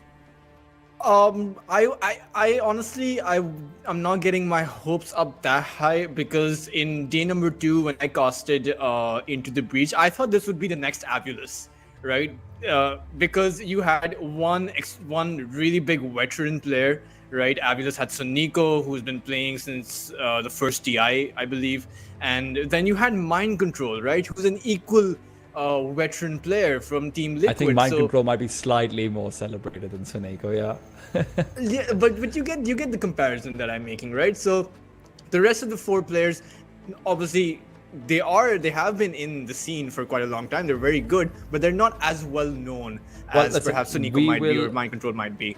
We will get to those players in just a second. Before we get to that, though, we just have to remind everyone, in case you're tuning in for the first time, this is CCT. We've got $50,000 at stake, $30,000 going out to the winning team, and then everything after that, it's a little bit less than that. You're going to be able to check that out. 10K for second place, 7,500 for third, and then fourth place is 2,500 as well overall. And if you're wondering how the playoffs are going, well, we just had one match before this. It was 4 Pirates dropping down to the lower bracket up against Passion UA, one of the teams that have been doing particularly well in this tournament as well. So let's take a quick look at the rosters for either side, and we're going to start things off with a quick little purview over towards the Into the Breach side. Into the Breach, of course, themselves coming in with quite a few interesting players, and rather for Zero Tenacity, pardon me, because for me, it's always been interesting, Ultras, right? My time in Dota, where I feel like I followed the most of it, was things were very separated, right? Like you very rarely ever saw like an American import coming in towards Europe, or in this case a South American. So I find it really fun that Dodd, a Peruvian player, has actually made his way into Zero Tenacity, which is this Balkan esports organization. They've obviously got LeBron Dota, who I would say LeBron is one of the best Serbian players to have ever played, and he's definitely the one who's headlining this Zero Tenacity side. Zero Tenacity and other esports have also been famous for getting these Balkan teams together, so it's just an interesting mix of players in that regards. Definitely very multi-talented, right? When he's not playing Dota, he's playing basketball. But I certainly do appreciate the multi-ethnic diversity in this team. For example, you also have Stoikov from North Macedonia, right? Which is, if you think about Peru and North Macedonia, they're all, I believe, like separate parts of the world, right? They're almost they're opposite. The Pacific obviously standing in between them, but you don't go that way. So, but equally, Tultras, it's also fun because Into the Breach on the other side, they've got, what is this Mongolian influx into esports has been really fun to see. You've got 423 and you've got SC, both of these Mongolian players coming in. Now, obviously, a lot of that Mongolian success, funnily enough, started out towards Counter-Strike, where, the players from what is now known as the Mongols become these legendary teams, and you're thinking, wow, maybe they're just really good at CS. Turns out in like every single game, Mongolia's got sleeper agents. Dota then comes forward. They have these crazy teams doing well in Southeast Asia. They start getting imported over. And then you've got Lelis, who's Brazilian. We are living in a truly international era of Dota. If even tier 2 organizations can afford to bring in players from all over the world like this, and who's leading them? You already said it, Mind Control, one of the most legendary players to have touched Dota 2. And I certainly have big expectations from this, right? Despite the fact that they did not have that great of a start, I do think that because when you talk about diversity, then you have that added element of being able to make it work, right? Which, to be fair to Into the Breach, requires a bit of time, requires a lot of practice, requires a lot of error making as well, right? So when you're able to get that done, that's when you're going to be most successful. That's when this roster is truly going to shine. That's perhaps when they can make their mark into some of these tier 3 tournaments, and perhaps even at the tier 1 level. Well, let's see exactly how things shape out between them.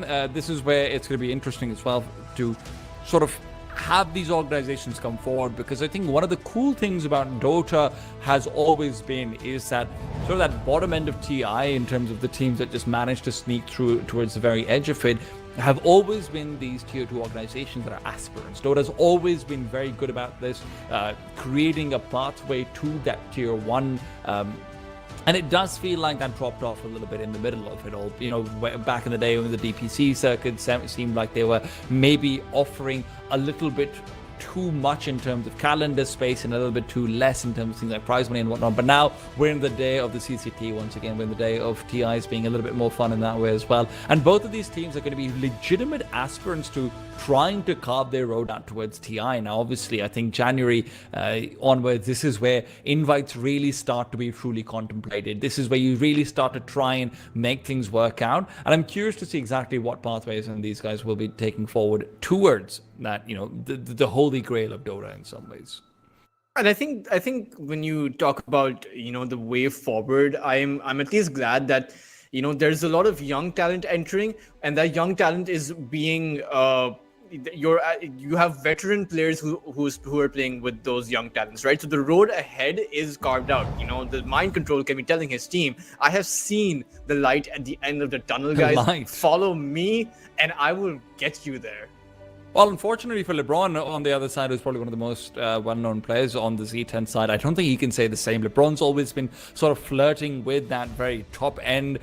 He recently even actually did some analysis, funnily enough, I think last year in October or so, from what I remember. So, you know, he's been on the evening part of his career, I would say. He's 34 years old, obviously one of the most veteran players in that regard that you can expect, and it's going to be a fun time to see how exactly he fares with the Zero Tenacity side. Now, bans, straightforward. I don't think there's anything out of the ordinary over here.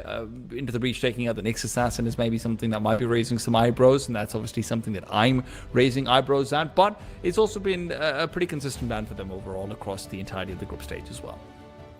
They're banning out the Bloodseeker. That's interesting because, okay, that makes sense. They wanted the Pangolier, right? And we saw exactly in the previous series why the Bloodseeker is just so strong against the Pangolier. But meanwhile, of course, very meta bans coming out from both of these teams, I will say. And in fact, Mind Control is, or rather ITB is actually going to be picking up that Invoker for copy.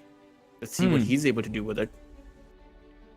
Zero Tenacity, I'm just looking, I'm having a look through actually. They have very rarely first pick a Pangolier. Actually, not a single time in the entire group stage. In fact, the only times they've actually managed to get a Pangolier, it's been like a last phase pick situation, funnily enough. So I'm kind of surprised by this. Obviously, some game planning coming into it. On the other hand, of course, the Invoker is always a fun one, isn't it? Yeah, Invoker, Meepo, Shadow Fiend, if it's a middle hero, just classic heroes that you just have fun watching. Yeah, and meanwhile, I saw this. I saw something interesting from Into the Breach's side. So currently the state of team play that they are at right now, they're more comfortable going in for their comfort picks rather than being at the experimentation stage, right? So last time around, I saw a mid Tinker being picked up by Into the Breach in day number 2 of the CCT. Versus this time around, I think, right? Yeah, exactly. And this time around, we're seeing the Invoker picked up, which is one of Copy's most played heroes. So right now they're at that stage, you know, so it's only going to go, in my opinion, uphill for them if they're able to make it work. Do you think there's a chance that this isn't a mid Invoker, like at all? I think the support Invoker died a long time ago. I think Carl's younger brother really was just killed off, you know? Yeah, it did feel like a dreadful time to live in when support Invokers are viable, especially because everyone knows support players have no hands in 3K, 4K, 5K, so you don't want to have a no hands Invoker. Still, Reserve time comes in, Lycanthrope being banned out, Enchantress over there as well, taken away. Nothing too surprising from Zero Tenacity in this regard. I would actually really quite like to see some focus on carry bans coming out from Into the Breach, because when you're revealing what is likely going to be your mid laner this early on, it does feel like you can really pummel down on the remaining core positions and remove them from the game that way, and actually punish that first pick a bit more so. I mean, The Nyx Assassin ban, I'm not sure what they were going to go with. I mean, it does suggest to me that the Invoker is core, right? Simply because you'd want to avoid that Mind Flare.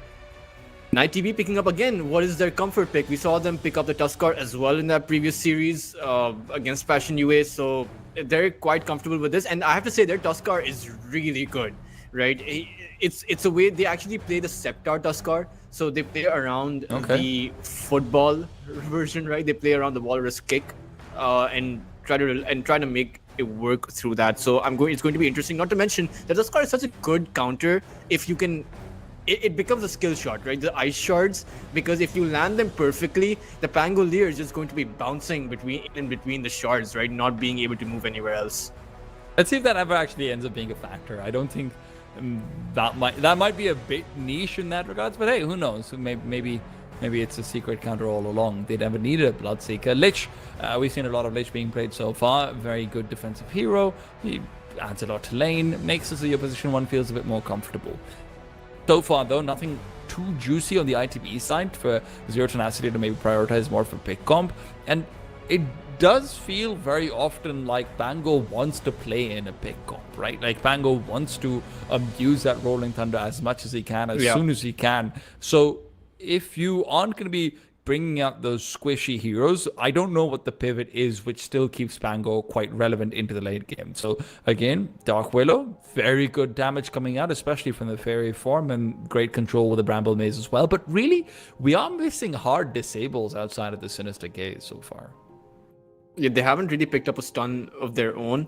But to be fair, neither has ITB, right? But I'm assuming they are going to get a legit stunner outside of the mini stuns that they have, of course.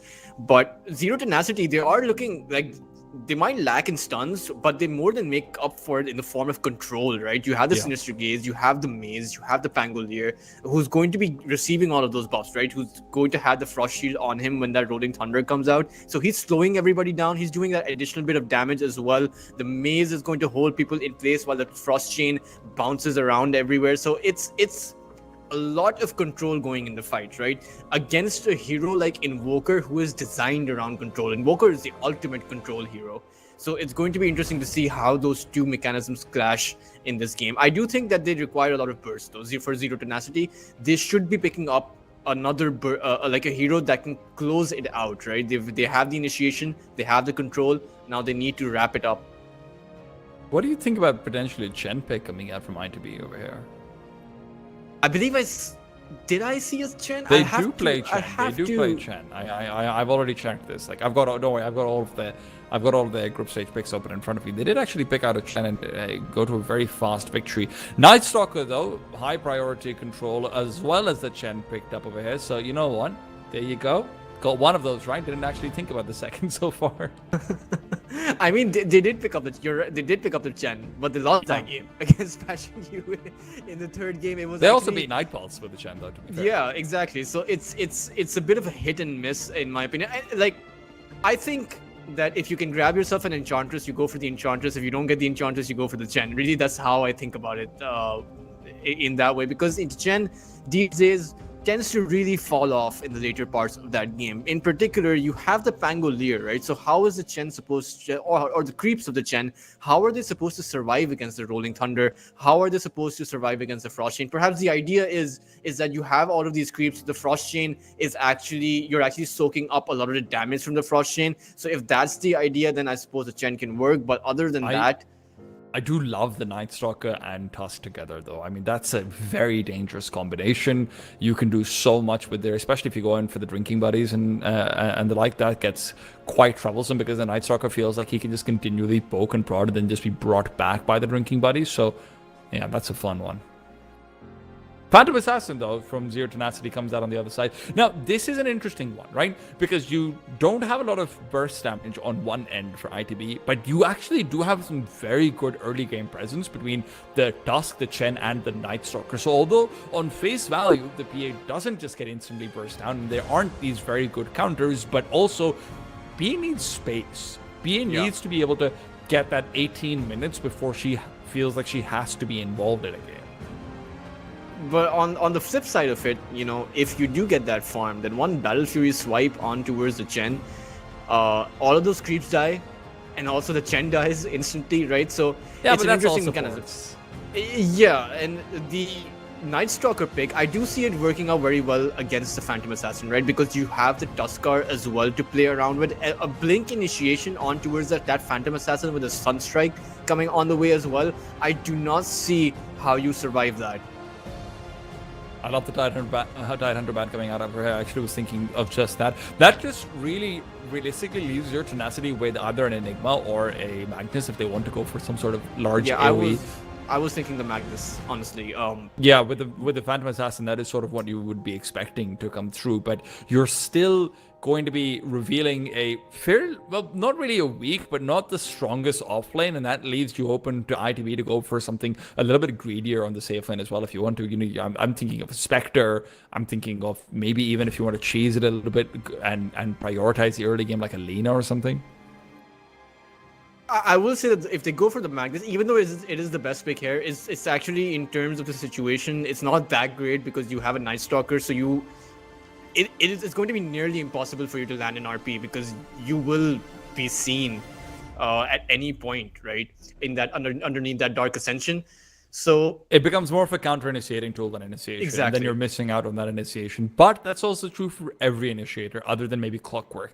Okay, so they go fully defensive now on Zero Tenacity. They will have no one to initiate with unless they have a Blink Dagger Rolling Thunder available.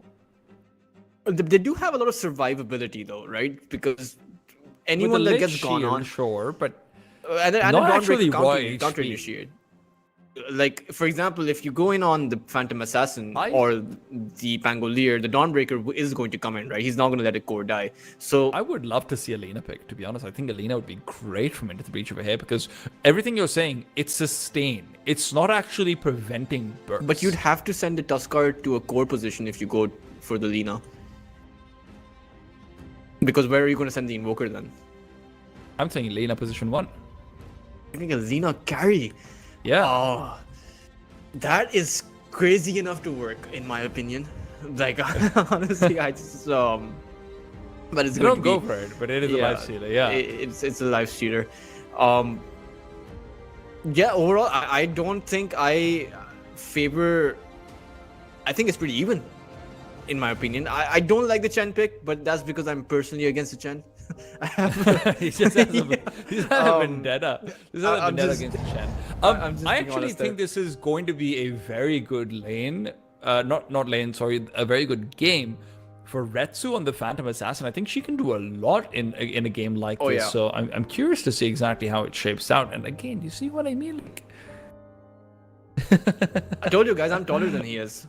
Don't believe anything he says. I'm taller. Okay, I'm like 6'5". I don't know if you guys can see. This guy's like he also loves feminist literature, by the way. No, but I actually do. I actually think Zero Tenacity's craft might be slightly more favored from me over here because really, it's all the Night Stalker. Everything for Into the Breach right now depends on the Night Stalker. The Invoker obviously helps out a fair bit over here, but I don't exactly know how you want to build into this. Lifestealer doesn't have an easy infest other than the Night Stalker again. It really does feel like all of your eggs into one large batty boy. And I mean, should the Night Stalker fail, I don't see a way back in if you're Into the Breach. The Lifestealer is probably going to go for that Armlet Radiance, right? But against the Phantom Assassin, it's such a hard ask. I mean, I don't see how the Invoker can survive against the BKB Phantom Assassin. I don't see how the Chen can survive. I don't see how the Tuskar can survive. It's a tough ask. Yeah. Keeping in mind, you're not going to have an easy target, right? You have such chaotic mechanisms going around in the form of Zero Tenacity. You have that Lich. You have that Brambling Maze by the Dark Willow. You have that Pangolier who's going to be rolling around in that Rolling Thunder. So really, that is going to leave so much room for the Phantom Assassin to just come in and swipe someone away. That's what I'm worried about. And I know that the Exort Invoker has really heavily fallen out of favor, but my question is... The Night Stalker didn't go for the Night nighttime. He went for the blinding void.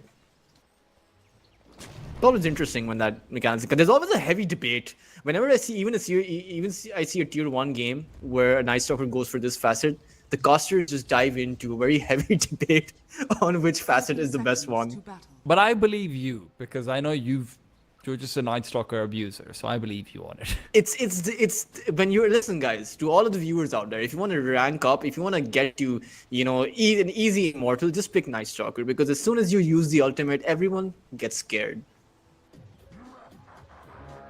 That's why I don't use the ultimate, because I get scared too. Regardless, into the breach versus Zero Tenacity. The horn has been horned. I don't actually know. Horn hasn't been blown yet. Horn has been blown, and the game will begin. Who blows the horn? I don't see. Stereotypically, it's supposed to be Furion or the Nature's Prophet. Like lore-wise, I think it's him. At least from Warcraft 3 lore. Okay. But speaking of some of these lanes, right? The Lich and the Phantom Assassin should be having an amazing time up towards that top side, particularly because the first 5 minutes are not going to be strong for the Night Stalker. So it's all going to be how much they're able to get this things done. They also have decent enough kill potential on this top side, Zero Tenacity. So they should be looking to at least get a kill or two. And it looks like they're going to try just that. On towards Lelis, LeBron still has a Frost Blast to use, and that's going to be enable him to get that quick, clean kill onto Lelis. Really weird? That Tusk has a tag team, even though they don't have the first 5 minutes Darkness talent. Yeah, it's weird all around. Okay, it's That's the strange thing for me, because I feel like Drinking Buddies is just such an obvious talent if you're going to go for, the first 5 minutes daytime situation. Who knows? I mean, it's Tuskars have deviated away from that Drinking Buddies, so now most people just use that tag team talent. Even though, in my opinion, situationally, I do think that Drinking Buddies would be better in this scenario because you have a Night Stalker, and because you even have an Invoker, right? To be honest, I just think Drinking Buddies is better in a situation like this because it helps you survive the first 5 minutes. Otherwise, I actually quite like Another initiation. Oh no, what's going Towards on that over top here side. now? Lelis, this time around, he's going to be able to wand up, but this facet by the Night Stalker, coupled with the fact that there are two melees up here, is really hurting them. Meanwhile, towards this bot side, though, Nefrit caught out. Nefrit could be taken down over here, but a good Bramble Maze means that 4-3 can't pursue up. Well, he wouldn't have died. At least there would have been some more good damage. yeah, the Chen does have perhaps the most annoying creep in the laning phase, the Happy Stormcrafter. The Harpy. Not a Happy. Oh, that makes so much sense. No, my Why Dota you go- is not. It's not. I can't read, guys. I can't read. Apparently, Positionality. I graduated as a doctor, but I still can't read. It's unfortunate. Well, Stoikov isn't having an unfortunate lane at all. 13 last hits for him. He's feeling very comfortable, although the Invoker doesn't feel too hard off right now either. Say predicting what's going to happen this game. No, So unnecessary. Oh, but I couldn't help it. Oh. But just some packet loss issues, and they're going to go back. Mid lane, though, it should be pretty even, right?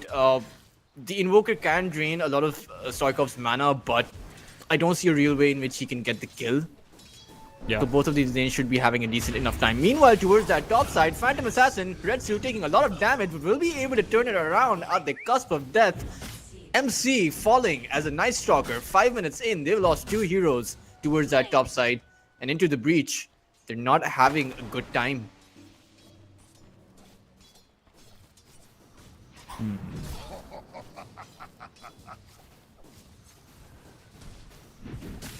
I don't actually know if there's any way you can stop this top lane from losing. Like, it really is just going to be voids to get last hit all along. That's the only way you actually get into the lane in the same way. Retsu's already looking like he's going to be on fire all throughout this game. Those 18 minutes that the PA needed might just end up being 14. And it won't change much once you hit that level 5, right? Because you've lost so much in the first 5 minutes. Once that Night Stalker gets that 5 minute or gets that nighttime, I don't see how they're going to be that much better at getting these kills.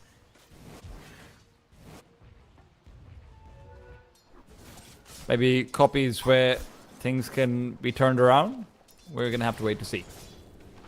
Yeah, he doesn't have that strike either, so Yeah, that's where it becomes very difficult to even expect a rotation from him. Bottom lane, though, at the very least, is still going very well so far for Lifestealer. 4-2-3 continues to farm up against the Free. That's an expected win in that situation. Lelis, however, being chased down. Is there a chance for the Pango to make his way over and get the kill? Doesn't look like he particularly wants to. Turnaround tag team. LeBron is asking for assistance. And that assistance, well, it's going to take a lot of creeps taken away from the Pango, though, to be fair. Like, if he goes all the way over here, it really doesn't seem worth it.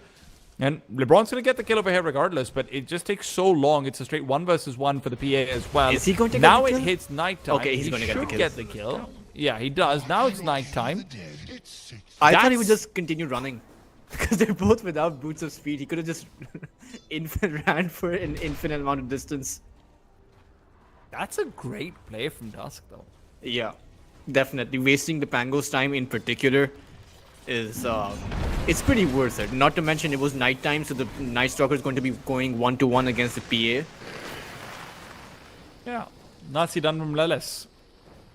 The Frieden Pablo trying to run away, baby. There's that Harpy Stormcrafter. You've got the open wounds. You might be taken down, and certainly you are. One more right click. It's 4-2-3. Drains his courier's life for it, and he's okay with that. Did also buy some amount of time, but of course the carry getting the kill from Into the Breach is definitely 100% worth it.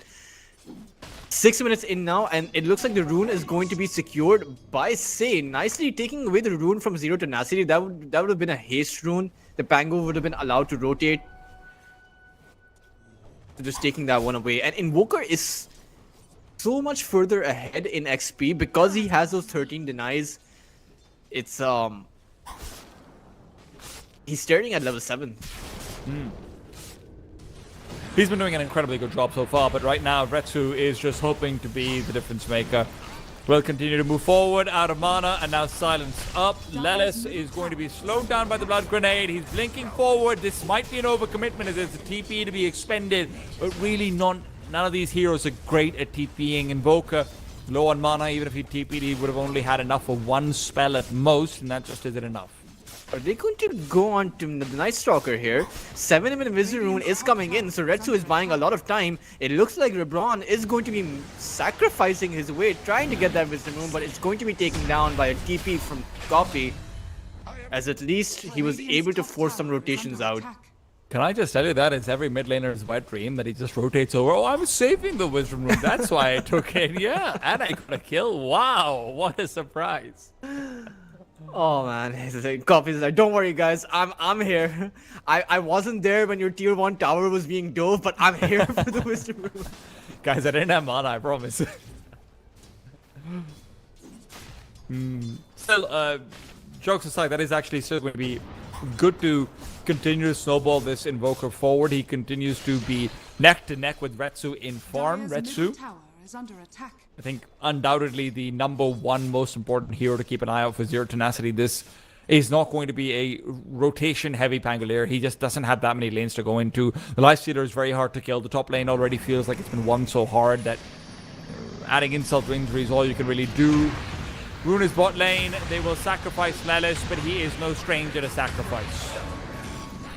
In fact, there might be a turnaround over here. Void onto LeBron. LeBron's going to be dunked down, and although there is a stun on the Night Stalker, it doesn't feel likely that they can actually finish him off. MT's got all of that movement speed, and as Mind Control continues to pursue forward, the Dark Realm for Pablo will expire, and he is likely to be doing the same. Yeah, the Dawnbreaker actually still level 5. This is highly surprising, and it looks like there's going to be an attempted initiation towards that boss side onto Nefrit, and it looks like he's going to die to the Infest. In fact, it led us with those shards. Zero Tenacity losing players left, right, and center. Yeah, Dawnbreaker does get destroyed by the Lifestealer. I mean, we have to remember that. I feel like he should have at least gotten some XP. I mean, how is he still level 5? Could have stolen a Wisdom Rune. Dire's middle tower is under attack. Oh, he doesn't have a TP either. Oh no, Dire's that's middle terrible. tower has fallen. That's disastrous. He's not going to be level 6 until about 10 minutes and, 20 seconds or so. And you've lost the mid tower in the meanwhile, by the way. Let's not make light of that.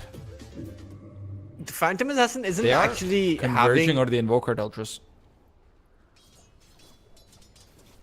Or is the Invoker converging onto them? Tea time, have you thought about that? I think about that every day. Another pause. Because he's converging. You know, he needs to enable the convergence. But, Retsu isn't having the great time that I would have expected considering all of those kills that happened in the first 5 minutes. Sure, he's third on the net worth, but he's only gotten one component of the Battle Fury right now. He's going to be a lot further away from the Battle Fury compared to the Lifestealer's Radiance, right? Because Lifestealer is going to get his relic in about 1,000 gold. And this is not ideal. So by the time that both Retsu and this Lifestealer get their respective items, it's going to be the 15-minute mark. It's going to be another nighttime that Into the Breach is going to be playing with. Sorry, I forgot my job. Can you just say that exact same thing again? It's going to be... I don't remember. It's going to be another nighttime is what you said. So you just have to say that again. And while it's paused, I remember my role in this broadcast. It's going to be another nighttime. Dun, dun, dun. I got it. Oh man, how do we not have a picture of Mind Control? Mind Control wants to step out of the limelight. Okay, this man has already done it all. He wants to prove that he can do it by turning into a green amorphous blob and then bringing it all back. I bet the rest of his players have the picks available, right? Because Mind Control is this selfless leader. He's like, yeah, I've done it all. Now it's your time to shine. What? And Night Stalker, he's going for that early Blink Dagger, and this is a decision I fully agree with. Being able to use that silence onto the Pangolier to start off a fight is going to go a long way. There's a lot of juice out here. And Copy wants to squeeze it with that DD. Or the AD, if you want to be specific. There's a mid lane, though. Everyone's keeping in. Yeah. The target is Nefrit, though. Look at how much this Chen is doing. He's pushing out the lanes, keeps them forward. It's a level 5 Chen. If you get Nefrit, this is a good trade. But instead, they've been forced back. Nefrit has navigated away from this one, and he's playing it careful. He doesn't see the Invoker on the map. He realizes, you know what? Let's maybe not overstep our welcome. Still, Copy has that DD rune. Will not be able to get off any of those right clicks. No, actually, the Dark Realm doesn't come through. Dark Willow decides not to use it. Both teams are very careful because keep in mind, Into the Breach don't have that easy access anymore now that the Dawnbreaker has his level 6. So they need to factor into account that there is quite potentially a counter initiation and quite a bit of sustain that's going to be coming on towards anyone that they initiate on. So they need to factor in how much damage they can put out and how quickly they can do it before that counter initiation comes in. If it's not quick enough, then Zero Tenacity can actually turn it around on towards Into the Breach. Oh. Well, that's all of the mana gone from the Dark Willow. She's suddenly the equivalent of a creep. Top lane, Mind Control has to be careful. Mind Control might be the next target for Zero Tenacity. Very close to his Blink Dagger though. Oh, but an initiation on towards the Night Stalker with the Dawnbreaker, Mind Control expending his Dark Ascension will be able to actually get out of here. That's perfect. He still has That's an ultimate for an ultimate. One. I mean, he has 20 seconds left on that one as well if they want to actually consider taking control of the jungle, putting some wards down. Not really in position to do that though. Instead, they will look to receive in mid lane. That's where Invoker's just lying in wait for the TP to come through, and that TP is there, but Invoker biting off more than he could chew. Copy is going to be taken down. No, the hand of God to continue to keep him hale and hearty. The chain frost between them, but Infest to counter. Sentry ward or not, the heal is fantastic. He just won't die. And with a cold snap fuse on an F-Read, he can't finish off his hammer swing. Finally, Copy dies. Lelis soon to follow, but 423 is running away from that dagger. Can't run far enough. Yeah, that was so much sustain coming out from ITB. I did not expect that Invoker to survive all of that. But Zero Tenacity just kept on persisting, and it was interesting, right? The Dawnbreaker, he went towards that top side with Retsu with his ultimate, but immediately TPing back to his outpost to join in that fight. And if he wasn't there, that Invoker would not have died. So, very well played by Dire's top Nefreed. tower is under attack. And that was an unfortunate death by the life stealer. I mean, sure, he had to come in to infest his Invoker to try and keep him alive, but he had not yet completed his Radiance. Him falling over there is going to be gold taken away from that pursuit. Meanwhile, the Phantom Assassin, Retsu, has already completed his Battle Fury. So every second that the PA has a Battle Fury and you don't have the Radiance, that's an exponential amount of gold that's going the other way. Retsu's also 3-0 and what, 5 or something? No, 3-0 and 2, sorry, right? So it's not like he hasn't been getting involved, and Radiant's bottom it tower doesn't has always fallen. feel like you can say the same about the Lifestealer. He's not been as mobile around the map, but right now mobility comes out from Lelis. He can't finish off Stoikov. The Swashbuckler allows him to back off into the confines of his tower, a salve forked over, and he's regenerated up. Oh, Mind Control didn't go for that Bling Dagger. He actually went for that Phylactery. Now, one of the things about the Blinding Void is that it does an absurd amount of additional damage, right? For every second that you're not visible towards your team, you're taking 50 damage per second for 4 seconds. That's an additional 200 damage that you're dealing with that Void. Adding up the Phylactery, that's 500, 600 damage Void that you can just spam out. And the Invoker is so close to his Witchblade. I believe it's coming out towards him right now. So that's a lot of damage that they've added to their array of abilities. And into the breach, they're in prime position to start fighting now. 15 minutes in, it's nighttime.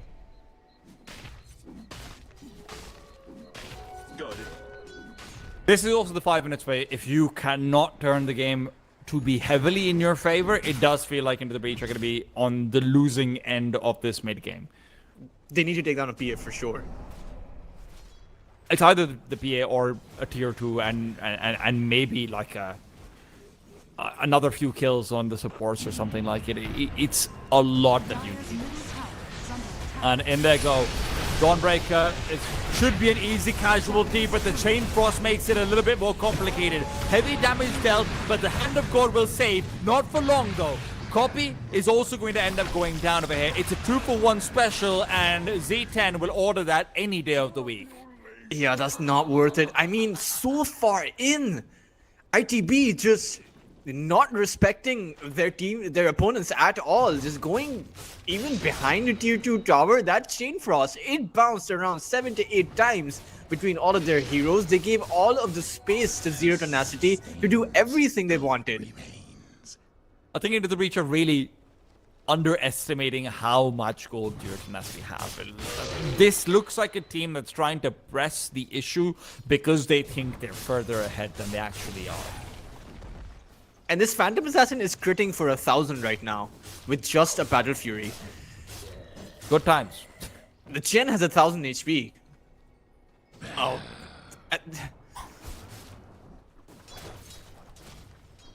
What do you go And- after the Battle Fury? Do you maybe just go for a...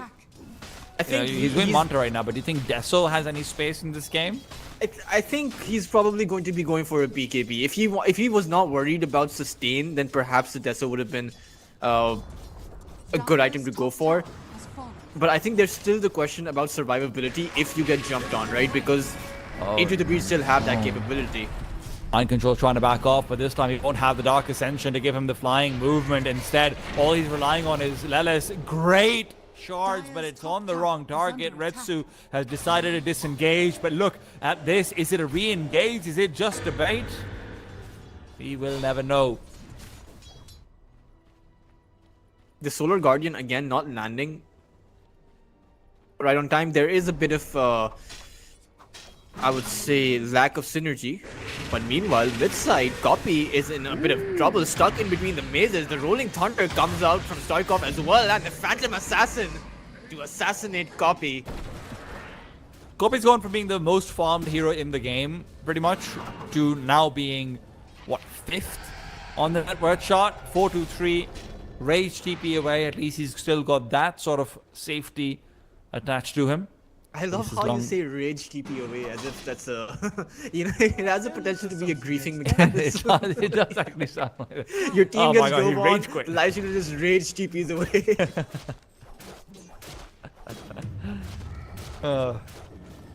But ITB, they're in trouble right now, in my opinion, because there's no way to stop this Phantom Assassin from farming. There's no way to stop this Pango from farming. Your attempts at getting a pickoffs are confined to grouping up as 3 or 4 heroes, and even then, you're not sure if you're going to be able to get the job done.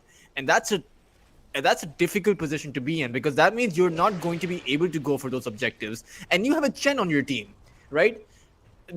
The goal with the Chen is to have auras and push objectives. But if you can't do either of those two things, then you're in trouble.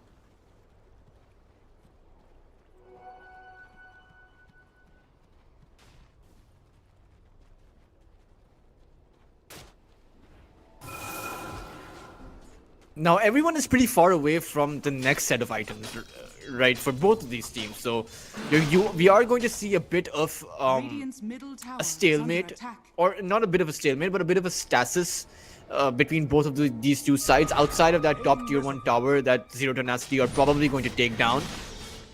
But let's see if ITB are interested in contesting this Roshan. Remember, against a Phantom Assassin, they need to make a move quickly. And Zero Tenacity have the audacity to be doing this while under the cover of the night. And with the Nighthawk ultimate, it's on like 20 minutes is going to be any different. Well, that's not what you wanted to see, but at the very least, it's 4-2-3 in the middle of everyone. It's a turnaround from the Dawnbreaker. She tries to bring it all back, but 4-2-3 caught out on the corner, will have nowhere to go. Right-click down, it's the EMP to try and dissuade them from pursuit, but that pursuit is inevitable. The deafening blast buys time. Oh, he's alive! When his clock is running out, 4-2-3 hits the deck, but Retsu's now low. He's starting to be feeling a little bit too afraid. Blinks away, mind control, hunts down Nefreed, and it is going to be a 3-for-1. A great team fight from Into the Breach, and a 3-for-1 now turned to 4 as mind control chased down Retsu to the ends of the earth.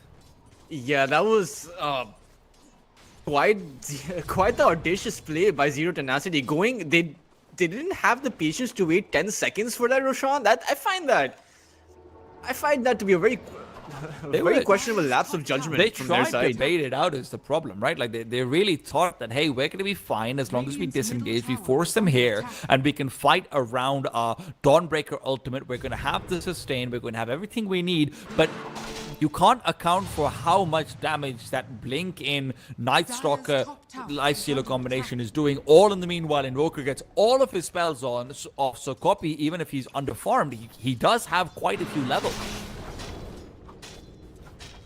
Suddenly, Zero Tenacity, they're now sure the Roshan didn't go down, right? It's not as if ITB secured that one for themselves, but that's quite a big swing going the other way around. And Zero Tenacity are lacking damage right now.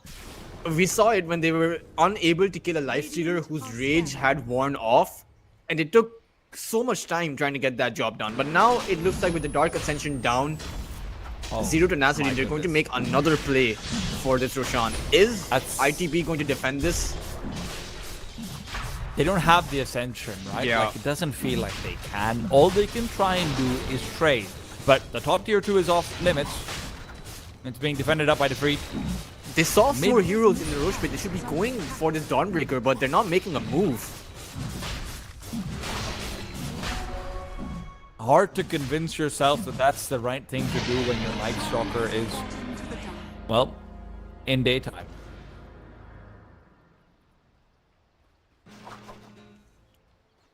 with the Aegis on towards the Phantom Assassin. Is he going for a straight Satanic? Surely Dire's top he's tower going to get a is few under items attack. between Dire's that. structures are fortified. Onto Satanic, there you go. Bottom tower is under attack. That is interesting. Dire's top tower has fallen. Look, there isn't that much instant. Oh my Okay. God. Yeah. LeBron should die to Tormentor right now. LeBron should be like, I'm out. That was... Yeah, I don't have a rage TP, but I can just grief you. Dire's top tower is Now, under attack. ITB did not see that happening, right? So the Phantom Assassin should not be revealing himself. Should not be coming under vision because ITB will be thinking that there is an Aegis on the other side. Do Surely. you not see the 5-second respawn on the PA? Like when she dies? I Up on don't- top of your screen, you do. Do you? Do you? You do, Unless you it's... do. Okay. No, if anyone, it counts as a dead hero in that time. So it shows you the 5 Okay. second respawn. I did not know that. So they know. They're Unless they probably just didn't confused how block that it. happened. They probably. Well, the Tormentor did die immediately after that. I suppose it's a safe bet. So that's Now the they're going most to be useless smoking. Aegis I've ever seen. It's a good smoke play. It's a good smoke time. If the Titanic is your goal, you're not going to have that for a long time. And guess what? You've lost out on the support, and you might be losing out on a bit more than that. 3 heroes incredibly grouped up together. Retsu's just trying to back away. LeBron will be able to force stuff out, but this tier 2 tower could be put underneath the microscope. Yeah, without the Aegis, I'm not sure how to defend this. Dire's structures Sure, the are Ascension fortified. will be running out in about a few seconds. The Dark Willow will respawn, so they're expending the glyph because they Dire's want to be middle defending tower this. is under attack.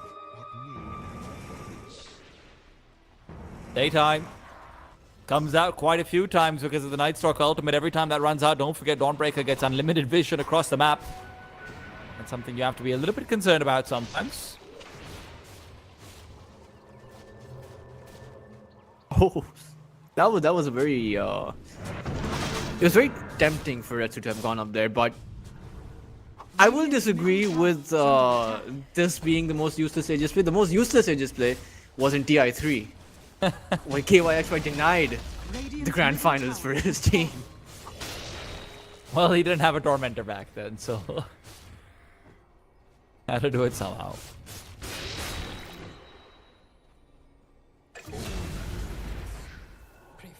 Oh, no. Great kill to find onto Nefrit because now you've got 45 seconds on the down low while Night's time is up. So if you want to try and press the issue over here without that global presence, without that global sustain, this would be the time.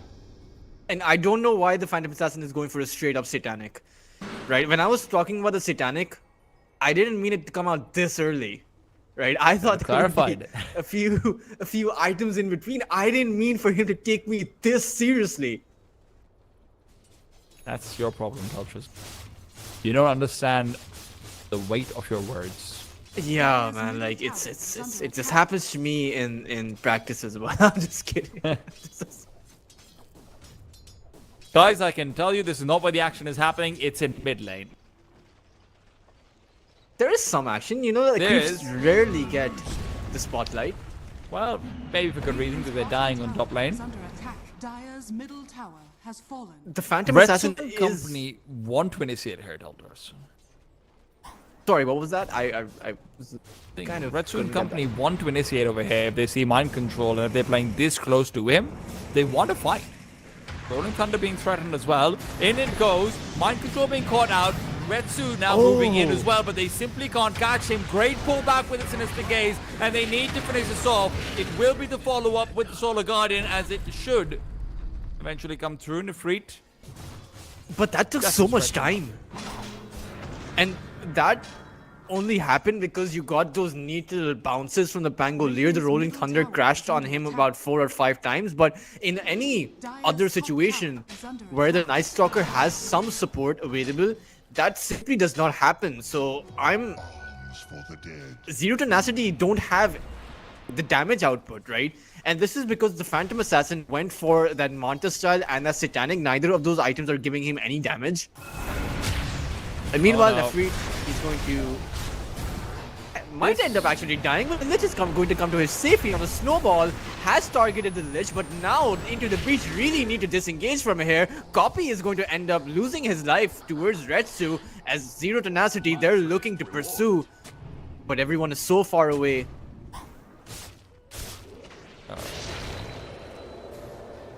That's amazing.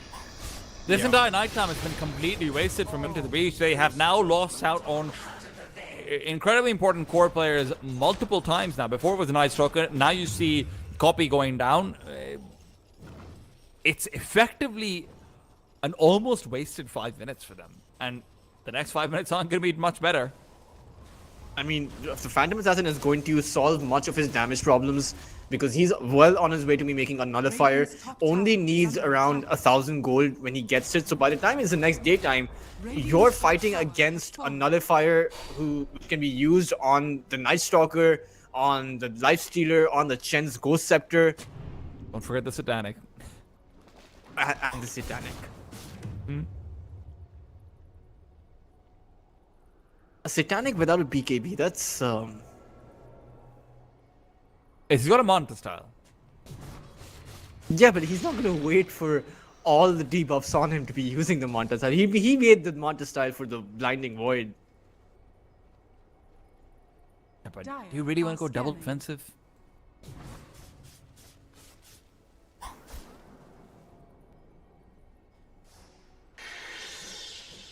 Do you? No, you don't. Of course not. Has another fire up now. The Night Stalker going for that Sanj and Yasha. The Invoker going for that Manta style. I'm not seeing those value items coming out from Into the Breach. They're... Even the Lifestealer, he's going for that NKB. Sure, once he gets that, he should have the damage required to take down Phantom Assassin. But the rest of his team's items, they're not all that useful. What does the Manta style for Invoker really do? And Lelis, he's going to end up dying now. There is no way he gets... Okay, I was wrong. Yeah, you gotta say it. You gotta say it. Rolling Thunder up, and they still want to fight without Lelis over here. They know it's an automatic 5 versus 4, and why not make it 3? Copy has been a dead man many times over, 5 to be specific. And this one is no less deadly. With the day reveal, they should be feeling very comfortable going for this tier 2 tower. And they're probably going to... Oh, this is amazing. Pablo's trying to divert the creeps so that the bot wave from Zero Tenacity is going to push in towards the tier 2 tower naturally. So once they're done from this tower in the mid lane, they can comfortably go down towards the bot tower.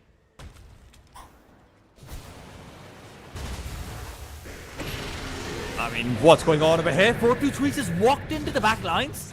Ghost Scepter up, and Retsu says, come on, I'm here to play. Mind Control does get his Dark Ascension up, and look at the damage. A third of his health taken away from just one swipe of those sights, and 423 just can't find anything. The BKB fully used. Rage will be coming back, but perfect timing on that Sinister Gaze. Used it early on. The Infest will save him for a while longer, but LeBron refuses to die. Finally goes down to the meatball, and it's only a single casualty.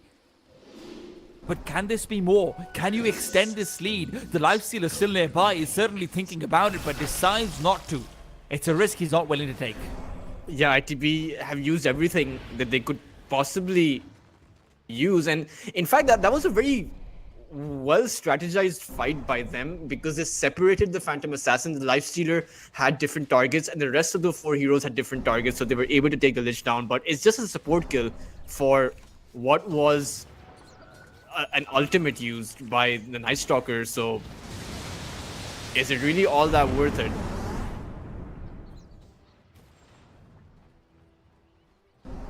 The Roshan is going to be up in 30 seconds. The Night Stalker won't have his Dark Ascension, so I mean, in a way, like, of course you didn't think, they probably did not think this far ahead, but what's ended up happening is this Dark Ascension's been used to take down the Lich, but they might have just given the Roshan away because of it.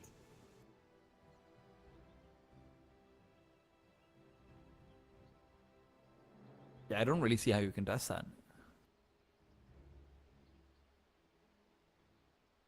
What does the Invoker do at this stage, right? Like, that's sort of what I have in my mind. He has all the damage he's going to go for. He's going for a Scythe right now. Instead, I don't see the value in this Manta. I mean, sure, it's one of those items that you get on the Invoker, but here's the thing. He has it now. What do you do to go back to relevance? You go for disables. You need to, because this Phantom Assassin does not have a BKB, right? If you had a Hex, things would have been so much simpler for you. Just disable the Phantom Assassin. Now you're not playing with a lot of stuns, right? So items that give you disables would be the natural conclusion, right? Yeah. But I don't know. He's queued it up now, but it's going to be a while. It's one of the most expensive items in the game. Tanky though, right? Because you've got the heal from the Dawnbreaker, you've got the Lich Frost Shield. One Hex isn't going to cut it. You have the 4-stars available as well. You have the Pango creating all sorts of chaos. It's very difficult to cut into the PA. And that Monkey King bar for Life Stealer still isn't here. They will contest this Roshan. At least that's what you think. What is the game plan? They're going to be too late. Aegis is already going to be picked up by Retsu by the time they get here. Will they still want to fight? Does Into the Breach want to go in? Is there time? No, there isn't. Retsu picks up the Aegis, but they're too close. In they go. 3-man silence. Retsu runs away. Their first point of focus comes down, goes up into the air, and it is going to be now the Dark Willow forced away from the team fight. 4-2-3 still trying to find. Retsu decides it's Pablo instead that he wants to turn on to. Everyone's still alive for Into the Breach, but will that remain true? Copy trying to go in, will be able to do so. No detection available. Retsu being kited everywhere else. Nefrit will fall. Stoikov is target number 3, and again, Retsu can't find anyone. He's being stunned up, he's being slowed down, and he's losing his players. No one can survive on this dire side. Zero Tenacity will go down. And now it's time to focus the raid boss. The minions have hit the deck, and Retsu is in their crosshair. Can he fight his way out, get a kill on his way to the underworld? No, he can't. A Hurricane Pike backwards, and Mind Control still here. The Meatball dodge, he's turning it around. He wants to fight. Satanic's still here. The Battle Fury as well. Now he's used it, but 4-2-3 is too tanky. He keeps the fight going. Retsu back to full health. Is there going to be any assistance? Dawnbreaker without the ultimate, so the buyback won't even be useful. He's just run away. They can't touch him. And the Dark Willow's Pablo's just here to die, I suppose. And Phantom Assassin, I can't believe they actually just gave up on the Phantom Assassin. They were like, okay, he can go. Like, we've gotten everything we came for. They didn't even take down the Aegis, but extremely well played by Into the Breach. Each and every single time they've had a successful fight so far has been at the back of creating disruption, has been at the back of separating the fight in a way where the Phantom Assassin is not allowed to focus or zone in on a single target, right? The Night Stalker's running around, the Invoker has all sorts of these abilities to juke it out, the Life Stealer's just using the Rage and going for the supports of Zero Tenacity, and you're dodging out the Solar Guardian from the Dawnbreaker. And that's been their key to success. So Zero Tenacity, they need more lockdown. They need, in my opinion, they need the Abyssal Blade from the Phantom Assassin.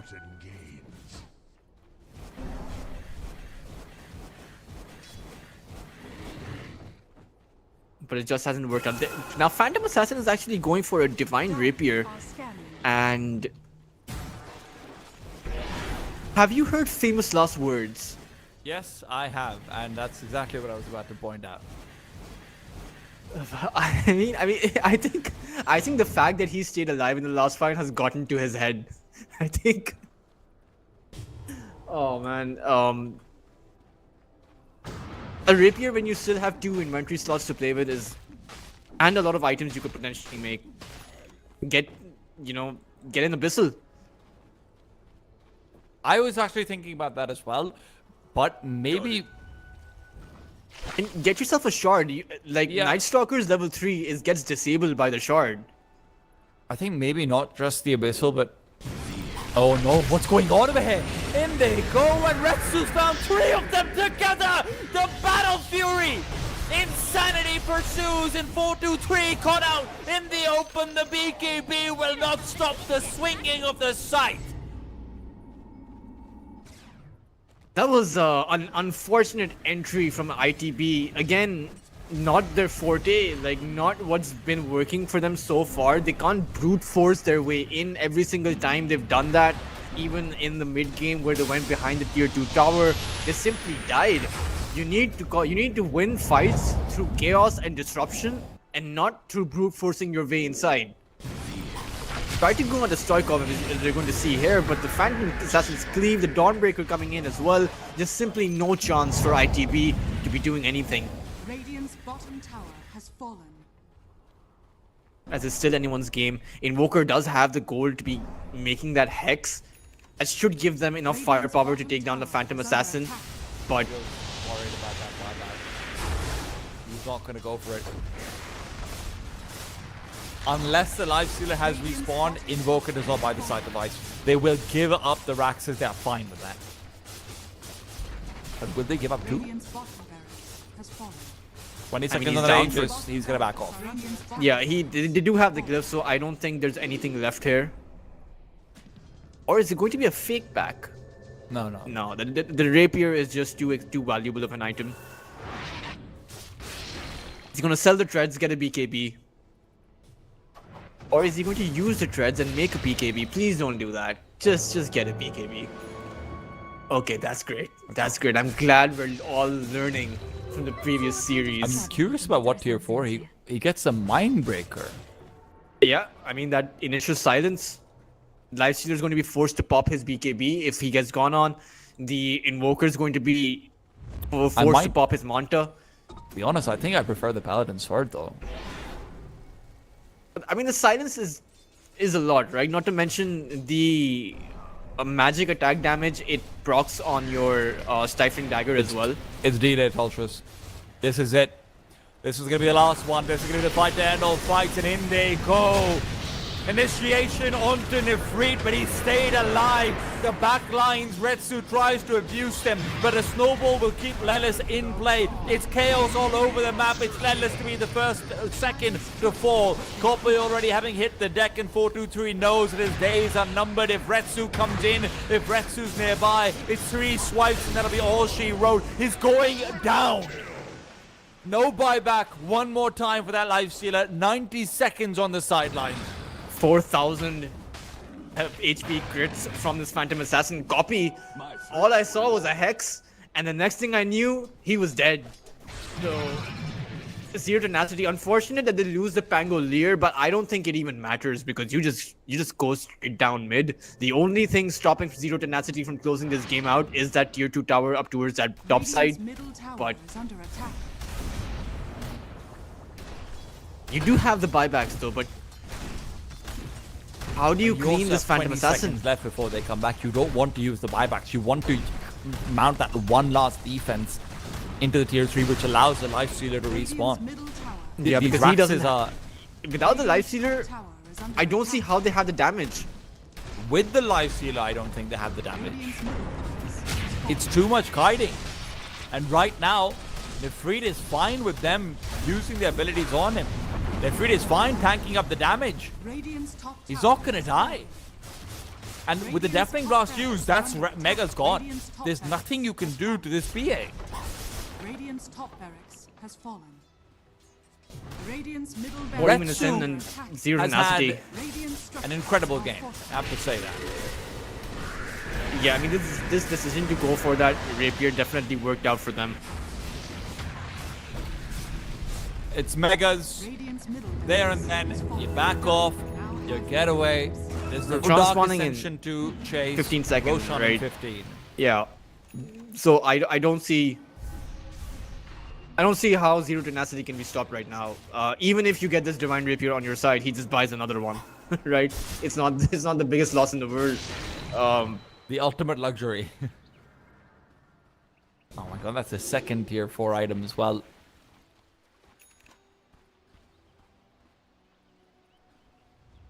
He's gone for the Rattle Cage on the Lifestealer. Okay, that's interesting.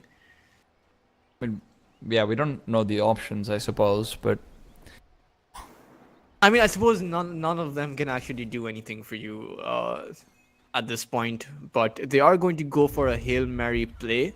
ITB smoking up, but another smoke up by Zero Tenacity themselves. Retsu isn't in a great position. He's going to be caught out. They need to burst him down. Do they have the damage to be able to do so? It seems like it, but the buyback is here. And guess what? He doesn't have gold for that rapier right now. He's going to be relying on the Mega Creeps to help him out because his teammates are already dead. The instant double buyback will not help them. Coming back into the fight, looking to see what they can get, but Retsu can't trade anymore. Without the rapier, he's nothing. 4-2-3 can now damage him. Retsu's gonna die twice. No! The Satanic! It comes out with the BKB. He's still not dead. Now he is. 125 seconds on the sidelines. 4-2-3 is fighting them all on his own, regening up as well. Stoikov knows it's all over. It is all over. Right now, mid they'll go. Has fallen. Yeah, that is very unfortunate. I mean, even if the Life Stealer went down over there, he had the buyback, so he could have come in. And with the Phantom Assassin down, there was no good rapier target. But Zero Tenacity, just thinking that they were super far ahead, cost them. Will they be able?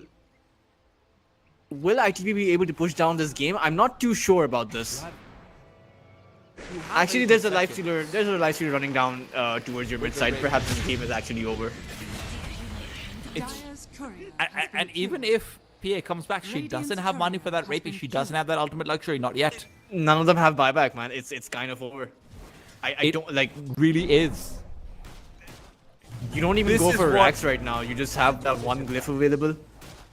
Pango expending his buyback with just 20 seconds of a respawn time. That really explains how dire the situation is. Zero Tenacity. Dire's middle tower is under attack. A demonstration on not getting too Dire's far middle ahead of tower yourself. has I mean, this is what TI champions can do for you, I suppose. Mind control, sitting in the back, being like, "Hey, yeah, I've done this before. It's okay. Don't worry, guys. We've won game from Megas. fallen. Under attack. I've played against enough PAs with Divine Rapiers and no. They can just go through the backdoor protection as well. They don't care. It's too much damage. Zero Tenacity, they know there's only one thing they can do. It's type out GG, but they simply cannot bring themselves to do it. They cannot believe the situation that they are in. They cannot believe it is their very own rapier. It is their very own sword being used to slice their throats. A few seconds left before the PA comes back, but it's a few seconds too many. This throne will be gone. There isn't the disable. The bash has been used. The PA respawns only to watch her throne die. Yeah. Famous last words, man. What can you do? The Phantom Assassin, once you lost that Divine Rapier, I'm not sure if buying back into the fight was the right idea because you had enough gold, right? You could have cut your losses and essentially played for another 5v5 team fight. But instead, you chose to go all in. You were not able to clean the Life Stealer out because keep in mind, you had the Mega Creeps. All you had to do was back away, wait for the lane control to come back in your favor, and then try to go again against the Life Stealer. But you chose to brute force it. You chose the overconfident route, and it cost you. His teammates wouldn't have been there either, right? It could have cost him either way. You're still going up against a very different situation. But what a game of Dota. And that's just game one of a big old series. Hopefully we get 3 more like that. Well, 2 more like that. Stay tuned, guys. We're going to be back after a short break. I think everyone needs a breather.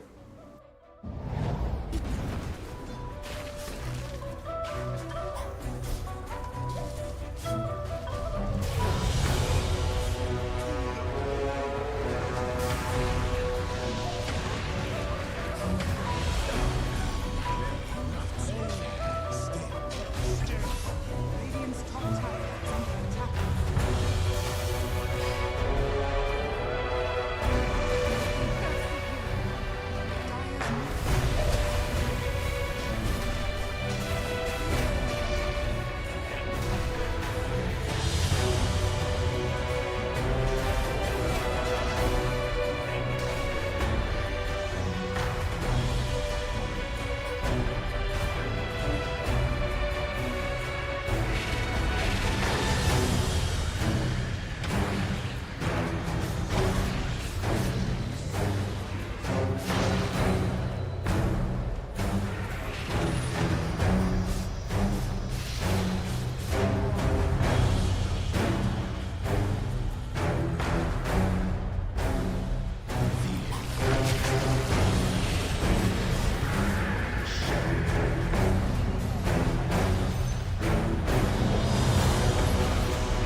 Welcome back to the CCT Series 6 playoffs as they continue on. What a game we had in game number 1.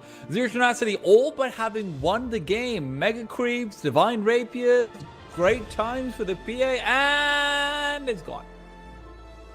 Yeah, I feel like that's how most Divine Rapier games end up being, particularly when you make it in a position of strength, right? And not as a Hail Mary, where Medusa facing the high ground. Let's make a Divine Rapier. No, it was, we're so far ahead. I'm going to make a Divine Rapier and, we're just going to dominate from there. We're going to get Mega Creeps, but then you just let it go, get to your head, To be fair, it did feel like the right decision, right? Like, it felt like it complemented the early Satanic. It felt like it complemented the lack of BKB somehow because he was able to stay alive and deal so much damage.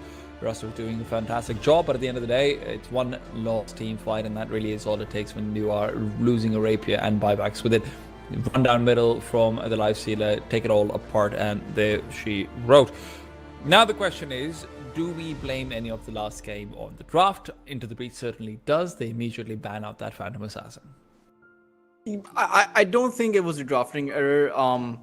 I do think that ITB's draft struggled earlier on, right? But Zero Tenacity, they kind of threw the game, and I don't know. Look, in my head, I'm just thinking the ITB draft might have been the issue. I don't think anything was wrong with what Zero Tenacity did other than that one last team fight. But ITB, again, I do not like the Chen. I really do not like it. Did not seem like the Chen offered anything in the previous game, right? To be fair, they had those pickoffs, but apart from that, I don't know. I didn't see it. I also just don't think Gopi's Invoker did anything either, to be honest. It was very important for the last team fight. It got their Hex off in time, and that's where you got to see what that power of the Hex could have been against the BA that didn't go BKB, like you mentioned. But they decide to go towards that lycanthrope, right? They're going to be going towards that big bad wolf sort of situation. We've got the Nyx Assassin coming out from Zero Tenacity. Both openers are going to be leaving out pretty much the entire game for flexibility. At least you think the lycanthrope should be slightly more constricting. And I think they go Invoker again. You've gotten yourself that Nyx Assassin. You have a Lycanthrope, right? The Cold Snap does very well, particularly when the Lycan ulti comes out.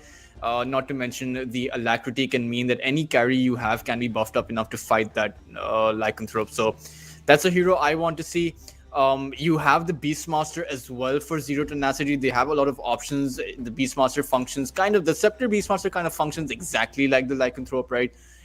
But one thing you need to keep in mind, whatever support they pick is going to have a very difficult time against the Lycan, the Wolves of the Lycan. So you might want to think more carefully on your support pick than you otherwise would. But for Zero Tenacity, they have all of their options open out for them. And ITP, having picked up this Lycan, I'm wondering whether or not they're going to be going for a tiny play alongside of this. If I remember correctly, one of the teams on day number 2 did go for this. I'm not sure if it was ITB, but I'll have to check and see. But definitely gives me Team Spirit vibes, right? When we first saw the Lycan Wolf fight. Yeah, God, that was just disgusting to watch. I remember coming back into Dota after taking a few months of not watching the professional scene and then seeing this. I'm like, what the hell are you guys? What is going on in Dota? But yeah. Interestingly, it was ITB in game number 2 against Passion UA. On day number 2, they picked up that Lycan Tiny combination and they won that game. And the game they picked the Invoker Chen in, they lost that game. So they're thinking right now. They know what works. Tiny play like 100% play like TI10, rate. not like TI3. Basically, is what you're saying. Got it. I am still very curious to see where Zero Tenacity wants to go with this, right? Because I would actually, if they're worried about the Tiny as well, I think a Tiny picks and synergizes very well with the Nyx Assassin. There's so much you can do with that global potential, but it is going to be a Morphling immediately picked up from the ITB side. So they're showing their eggs fairly early. Those cores being revealed before Zero Tenacity had the chance to pick them up for themselves. Interesting that they double down on the Morphling against a Nyx Assassin, right? Because it's not that easy to farm up. You have to stay on high HP if you're the Morphling, and even then you can get picked off from the Nyx Assassin. So whether or not this works is going to be a bit of a question mark. It certainly puts the pressure on this Nyx assassin to be getting those pickoffs because the Lycan isn't a good enough target. And it looks like ITB are going to go for that Chen. It's going to be a Chen versus Enchantress game. Again, the amount Poppy of push versus Arke situation coming out. But the amount of push that ITB have, you have the Serpent Forms, you have the Chen creeps, you have the Lycan creeps. It's You can't afford to lose a team fight over here. That's the thing. But also, to be fair, let's not act like Zero Tenacity doesn't have a very similar circumstance going out over there, right? Between the Enigma and the Enchantress, that's a lot of push, and that probably comes in a bit more sustained as well, in contrast to something like the Serpent Wards, where you can keep it going. Both teams can split push or trade towers very, very quickly, and that is something that maybe Into the Reach are considering when they see that Chen and Enchantress, rather the Enchantress and the Enigma coming forward. Now, for Zero Tenacity, I just want to double down over here, and I think the Tiny would actually be really good for them. It helps with your push out as well. The toss can do good damage towards the towers too, and right now, then you put yourself in a position where if your Nyx Assassin, even if it's not getting pickoffs, if he's going scouting and can get those wards down, get visibility out, then the Tiny can be very heavily benefited as well. Similar vibes, to be fair, with the Ursa, the Blink Dagger at the ready, but I don't actually know how well Ursa does versus a Lycan when I think about it. I mean, earlier on should have a decent enough time, and even later on when you have the Battle Fury, the Ursa should be doing decent. My worry is the Ursa versus the Morphling. The Morphling stealing the abilities as well, those Fury swipes, right? Yeah. And not to mention the overpower. It can end up being deadly. What I would have done differently for on the side of Zero Tenacity is, instead of this Enigma, I would have gotten a Beastmaster, because I'm not seeing the added value from the Enigma. The Black Hole isn't going. I don't think the Black Hole is going to be that big wow factor. The setup required is going to be very difficult to pull off against a Morphling that can just waveform and adaptive strike stun you down. And the Ursa, against the Shadow Shaman in instant hex, it's tough. Now, I would want Zero Tenacity to be picking up themselves up Lina, right? Even before this Ursa pick, I thought Lina would have been done so good. That shard giving you that increased damage to your spells, right? One Dragon Slave and all of those creeps will end up dying. All you have to do is pop your scepter. So I would have thought it was a natural pick for them, but they instead chose to go for their carry. On the ITB side, though, I actually think this is again, Nyx does make my statement a little bit void, but where are the disables for like a Storm Spirit or Void Spirit? You don't have them. There are no reliable disables outside of the Black Hole over here. Malefice can be dodged if you're going with something like a Storm Spirit. Malefice is also a little bit of a lower range stun. So I wouldn't hate something like it, although that does make it so that you are likely to be destroyed by like a Lina in lane, which is maybe what they're concerned about if the Lina ban does come through from them that way. I mean, you could go for the Puck, right? Yeah, that's true. They don't need the damage, actually, and the Puck would be very beneficial towards the just getting aggressive, getting their faces, kiting out the Ursa as well. I'd like that, actually. I love that pick. But let's see what both of these teams. I mean, they're going to think a lot on their last pick, right? Because their last pick decides a lot about this game. Even for Zero Tenacity, how can this Ursa be allowed to dish out that damage, right? Against the Disables, against the Shaman Hex, against the Chen Creeps, against the Morphling, against the Lycan. Later on, the Ursa is not going to be able to man fight as well as he wants when this Morphling comes online or when this Lycan comes online. So how are they going to work around this? They need a mid laner that can wrap it all up. They need a mid laner that can provide that burst potential. I would wager this is a Lina versus Bug game. Lina's already banned out, so it can't be that situation, right? So, yeah. Perhaps that was one of the Pain, first. For Zero Tenacity. If you're going to be going for damage, I actually think you go for a TA even in this situation. I don't think you go for a Quap necessarily. There's just so much on the other side in terms of that you need to do, and so many people you want to target. Lycan can actually run away from a Queen of Pain in a lot of situations, and she doesn't siege towers that quickly. I think that would maybe help out a little bit, but also it depends on what kind of mid laner that ITB themselves want to go for, I suppose. Oh, they banned the Cop, and they picked the Earthshaker, so they want to be going for that Echo Slam against all of those creeps. But they have very limited damage. I mean, a melee hero against all of that is Look, the melee hero isn't that bad. Earthshaker isn't the typical melee hero, right? You've got your long range abilities, you've got good initiations, but where's your damage? Right, like your right click damage is just the Ursa, and Ursa's bad at taking down towers. Sure, you make up for it with the Enigma and the Enchantress, but then you look at the other side, this is a much more complete lineup overall from Into the Breach, depending on what they go for this last pick over here. And again, I'm with you. Buck doesn't do that well in lane, I guess, but just a controlled hero like the Buck would be great for Into the Breach. You stop the Shaker from, bouncing around as well. Yeah. Like, just keeps him there. Long range disable for that black hole. Does do very well against the Nyx Assassin as well, right? If you're quick enough, once that Vendetta strike comes out, you can just phase shift your way out of there if you're quick enough. So let's see what ITB are thinking. As far as the spirits are concerned, I would prefer the Ember Spirit over everything else simply because of the steering change. But in fact, it looks like you were right. They are going to go for that Storm, even after the fact that Nyx Assassin came out to you. I think more than that, I'm actually worried about the Earthshaker. Storm doesn't do that well against Earthshaker, even in the laning phase. It feels like you do get pretty heavily pummeled down. So now you're missing out on some of the control. You do still need some farm potential, and Storm likes to go into the jungle. Mind Control is going to want to do some of the same. There is some overlap over here in what needs to be done. And to be honest, I think Stoikov could be the make or break in this game. And he has to be. It's not even just that he could be. That's your only way that you win, is if Stoikov bullies the Storm out and then can get yourselves down to some good leads for the Nyx Assassin to then press on.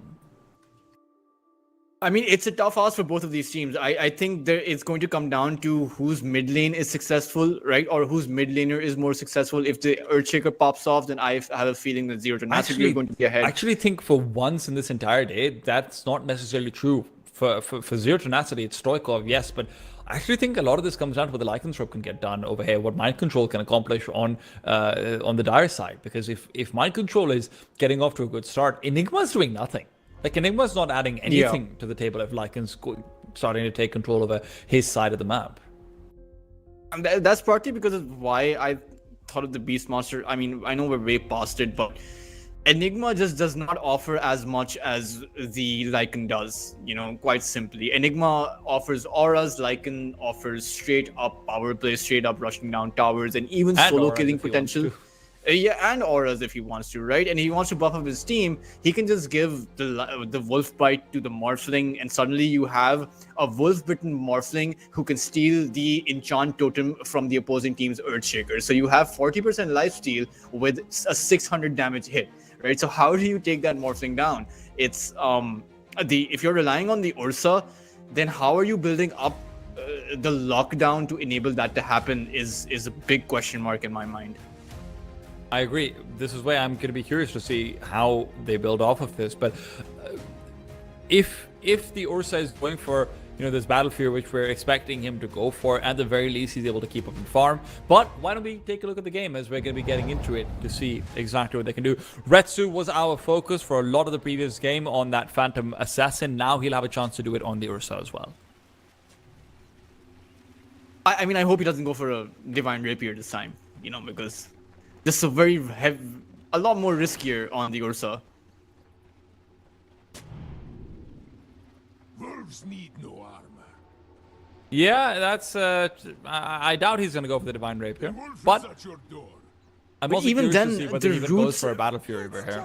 The roots from the Lycan are just too much for any kind of melee carry, in my opinion. Even if you're a Dragon Knight, even if you're an Ursa warrior, getting rooted every hit is difficult to deal against. It's a situation where this Ursa warrior isn't contesting against the Morphling.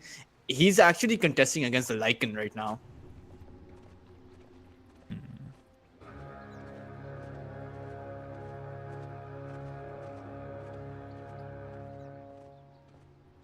The battle begins. Mid lane though, I think mid lane should be going decently. I mean, if Storm doesn't take a lot of hits from the enchant totem, then he should be having a good enough time, and he can always just fall back to the jungle. Since it is an offlane Enigma rather rather than a core, rather than a support Enigma, the Enigma won't be leaving the lane, right? So he's going to be confined to this farming up. So that's going to leave the jungle open for Storm should he need to fall back towards it. Yeah, LeBron really can't trade up against Ellis, even with the Wisps helping him out. This is going to be less than ideal, I suppose, but still. It's always fun seeing two supports go at it before the game starts. Yeah, well, Oh. troublesome days for Stoikov. A bit careful. Yeah. This is, obviously we have to remember, Copy actually did a very good job of winning out the lane earlier on. Success under Storm Spirit is difficult to replicate here. Against the Nyx Assassin especially. I mean, he can get it done. And in a scenario where you go ultra late game, right? That's where ITB shine. Morphling, perhaps one of the best carries for that ultra late game scenario. Storm Spirit, a level 25 Storm Spirit is just impossible to play against, particularly if you have a Scepter, Lycanthrope, you know, built for success.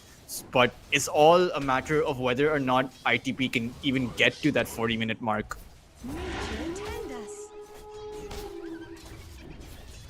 And Control continues to be a slight menace out towards the bottom lane with his Howl as well. I mean, he hasn't even skilled his Wolves yet, so once those Wolves come online, it's a different game. yeah. Especially Particularly being as the information game goes, right? So Yeah. Nyx Assassin wants to be in that vendetta, wants to be creating openings or finding pickoffs, but if those Lycans Wolves are running around the map, you can get a good enough idea that, hey, the Nyx Assassin is missing, or hey, some of these guys, they're probably smoked up. Copy and Stoikov continue to keep each other low. It is times like this where you sort of miss the old school roaming supports metagames, but, you know, you can't live in the past all the time. My Control forced backwards. This is going to be a position where there are not really any gaps to be. I don't think there's going to be many kills happening on this bot side. I think top side is where we're probably going to see the most amount of action. Or even on the mid side, because both of these mid laners, Copy is doing an excellent job at just zoning the Earthshaker out. And the problem is, LeBron, he really can't leave Retsu alone. As soon as he leaves Retsu alone, that's a shackle kill on towards the Ursa.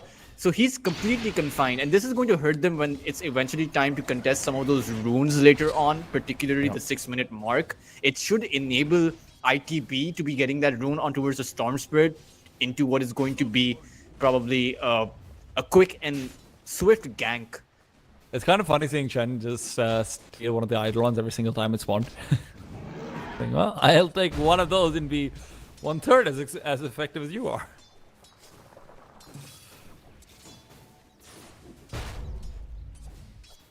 Yeah, I actually don't think there should be really any kills going on. Nice denies from both sides, but there really shouldn't be any kills going on across pretty much all these lanes. Everyone is content with just farming up and playing it a little bit slower. I love how both the water runes were denied. Like, both of these teams, I mean, I don't know, they could have tried securing it, like, particularly the bot rune, but... Parity maintained on either side. Thanos would be proud. What does the Storm Spirit build into in this situation? Do you think is this going to be looking like maybe even, hey, we talked about how a Puck would be good because the control does the Storm Spirit. So you know what, I might go a bit old school and go just straight Orchid. It's obviously a build that a lot of Storms have started to shy away from. Yeah, the Witchblade does offer a lot more damage, but I mean, against the Enigma, against the Ursa, against the Earthshaker as well, the Orchid would probably be the better item. The only thing is that it's a lot more expensive, and perhaps it's going to get even more expensive with the Nyx Assassin coming on towards the mid side. There's the Impale and a quick first blood by Stoikov. 400 gold out to him as well, by the way, because he gets it this late into the game. That is incredibly good.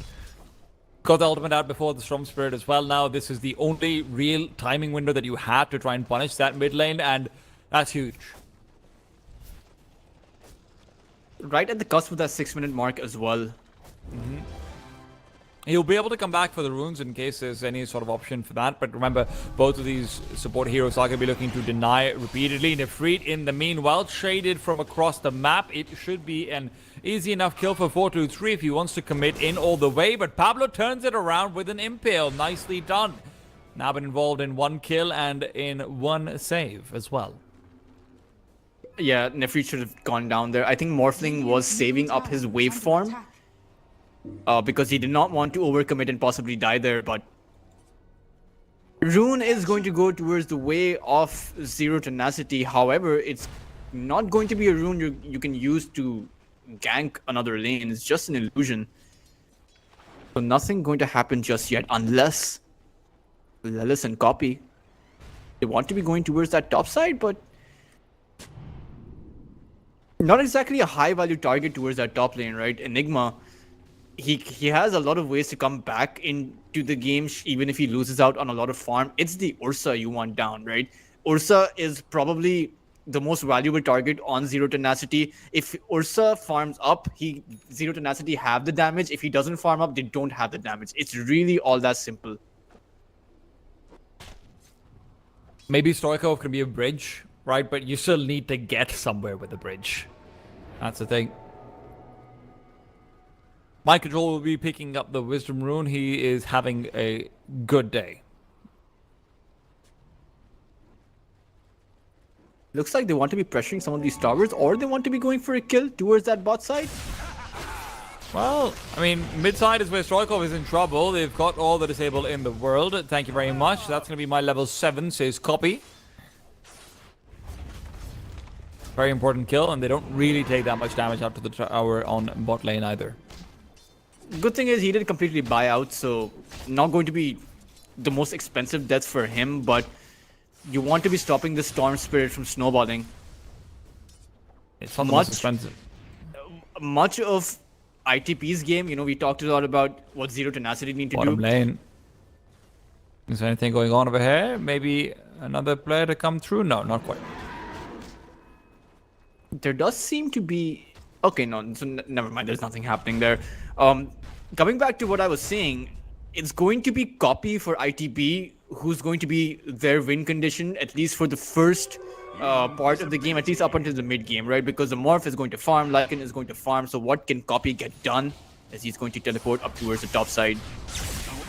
Well, the Nefrit's always going to be a free kill if he doesn't have that level 6 just quite yet, especially because even if anyone TP's over, if you got Black Hole, you're not going to be able to stay alive for long enough for that TP over to really matter. So Copy getting involved.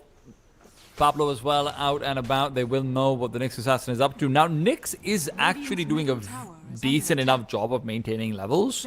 He's just hit about that level 5 in 8 minutes or so. Would be good to see him get a quick 6, if that is an option. Yeah, kill him with the Storm Spirit, or even the Morphling would be pretty nice if you're the Nyx Assassin.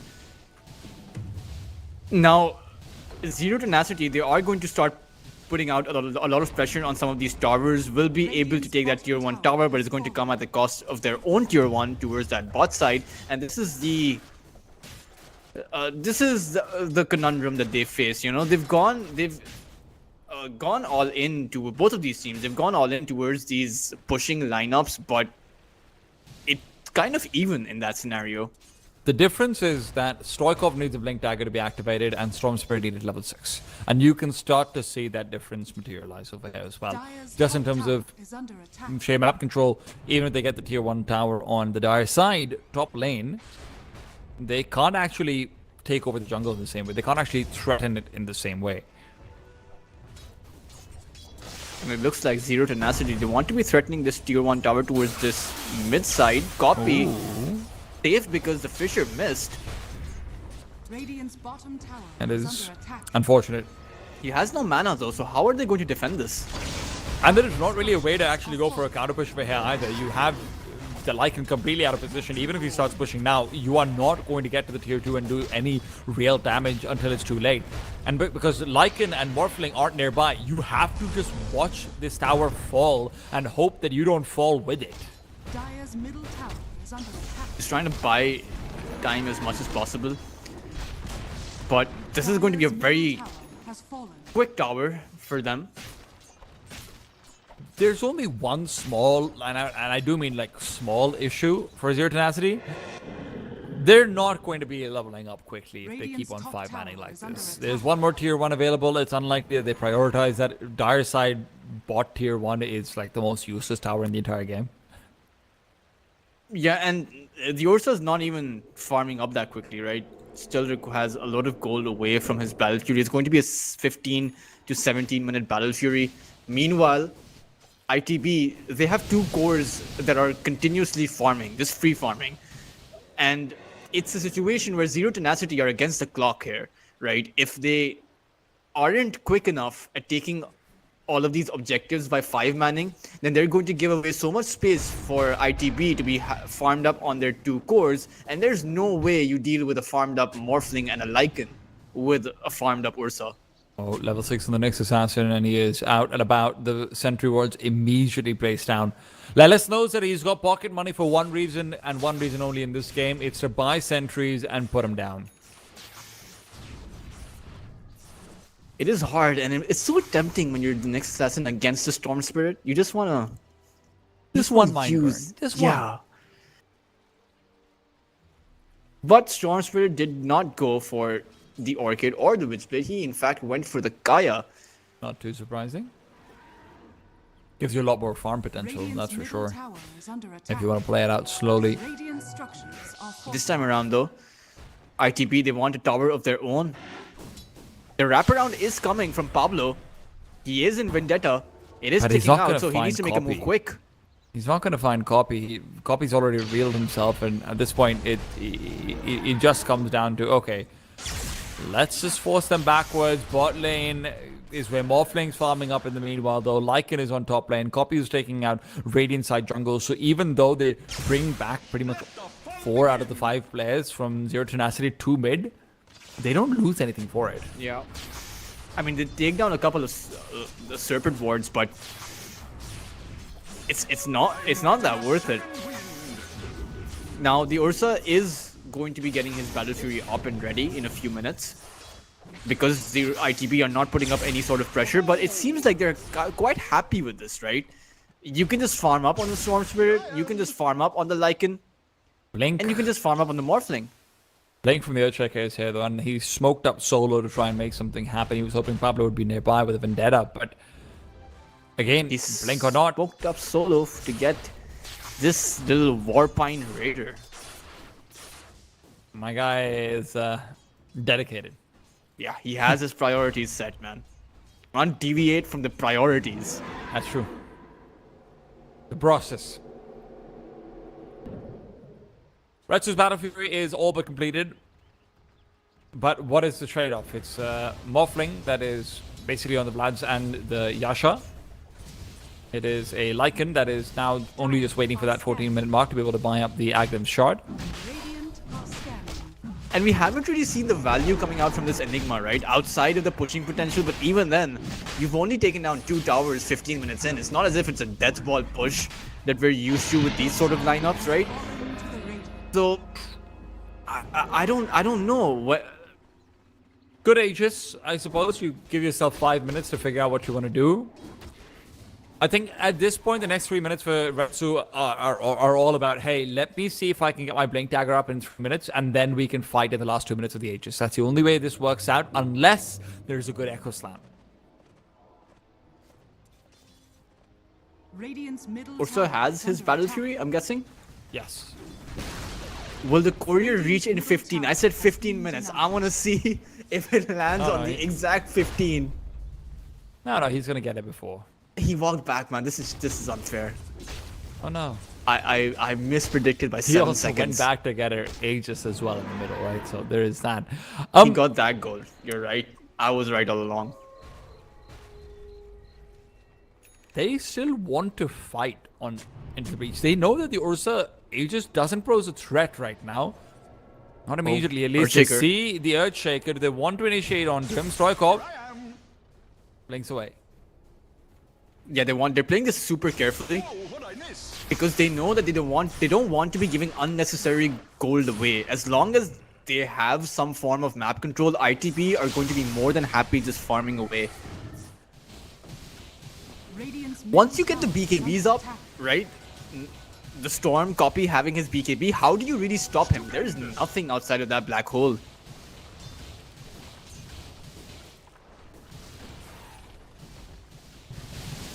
Ursa 3 minutes left on his Aegis, will have that Blink Dagger in about a minute, and once he gets that, I'm assuming they're going to want to fight. You would think so. Bottom lane though, LeBron being gone in on. They can't actually take it down over here. It's the black hole to turn around. The Morphling kept alive by the hand of God, but the Echo Slam is there to guarantee his demise. Now, as Say will TP your way, it is a good kill to get. Let's not forget, it also comes with a lot of time where the dire side cores outside of the Lycanthrope are not farming, but a missed fissure is going to help Lilas get away to safety. Safety, though, might be relative. Red Super pursues not too long. And they're going to be able to get this tower down as well. That was a neat little win for Zero Tenacity, even though they expended 3 ultimates to get that done.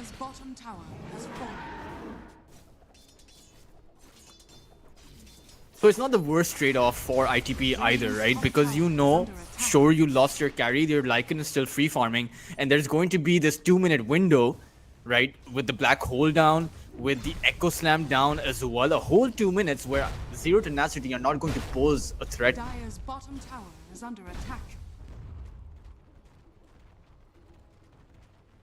And that is kind of a big issue for me. If you're giving away 2 minutes of space every time you get a really big core kill, another really big core kill, and no ultimates needed for that one, that was not what I was expecting.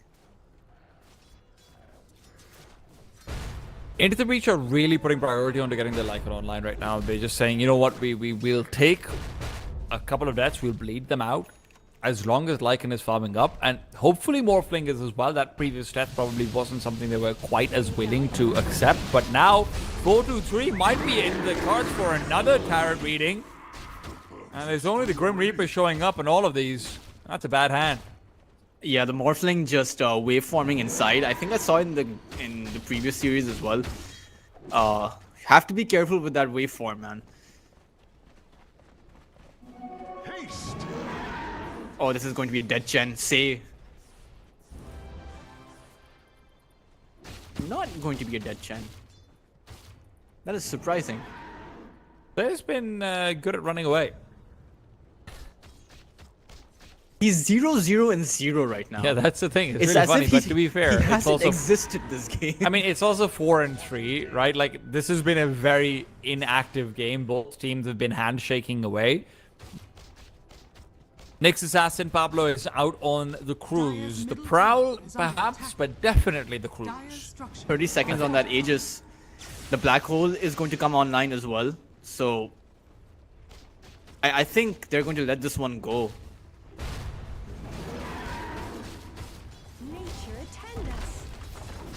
Is Shaman going to drop the wards down towards top side? The tower is pretty low. He should be able to secure the tower. And is Zero Tenacity going to pursue towards the high ground? They really are thinking about it. They just want to live out. They can go back in. There's nothing stopping them right now. Lycan is not in position. Retsu wants to push. You have all of your creeps, the Eidolons, the tier 3 towers are gone. All you have is Leles coming forward and showing Ethershock. Are there no TPs? What's going on over here? No TP on the Morphling. There is a TP on the Lycanthrope and the Storm Spirit, but they're just giving up their barracks. Guys, I know you came back from Mega Creeps once, but is that just the MO?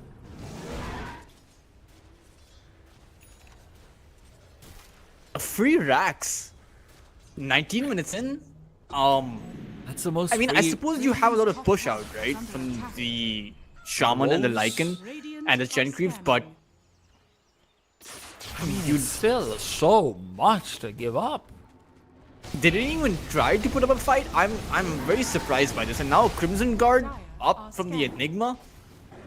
And if you didn't defend the tier 3, what makes me think you're going to defend the tier 2? Tycoon is farming pretty slow, I have to say. For someone that has had complete free farm, he's been on this Assault Cuirass for quite some time, just not being able to get it.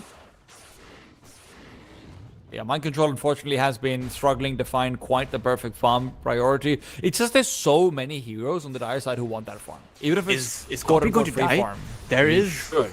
an The Earthshake is Earthshaker, coming over. Stoikov's on his way. It's going to be a dead Storm Spirit, not helped out at all by the Carapace either, that returns the remnant damage. Pablo is happy to finally show what his hero is supposed to do to Storms.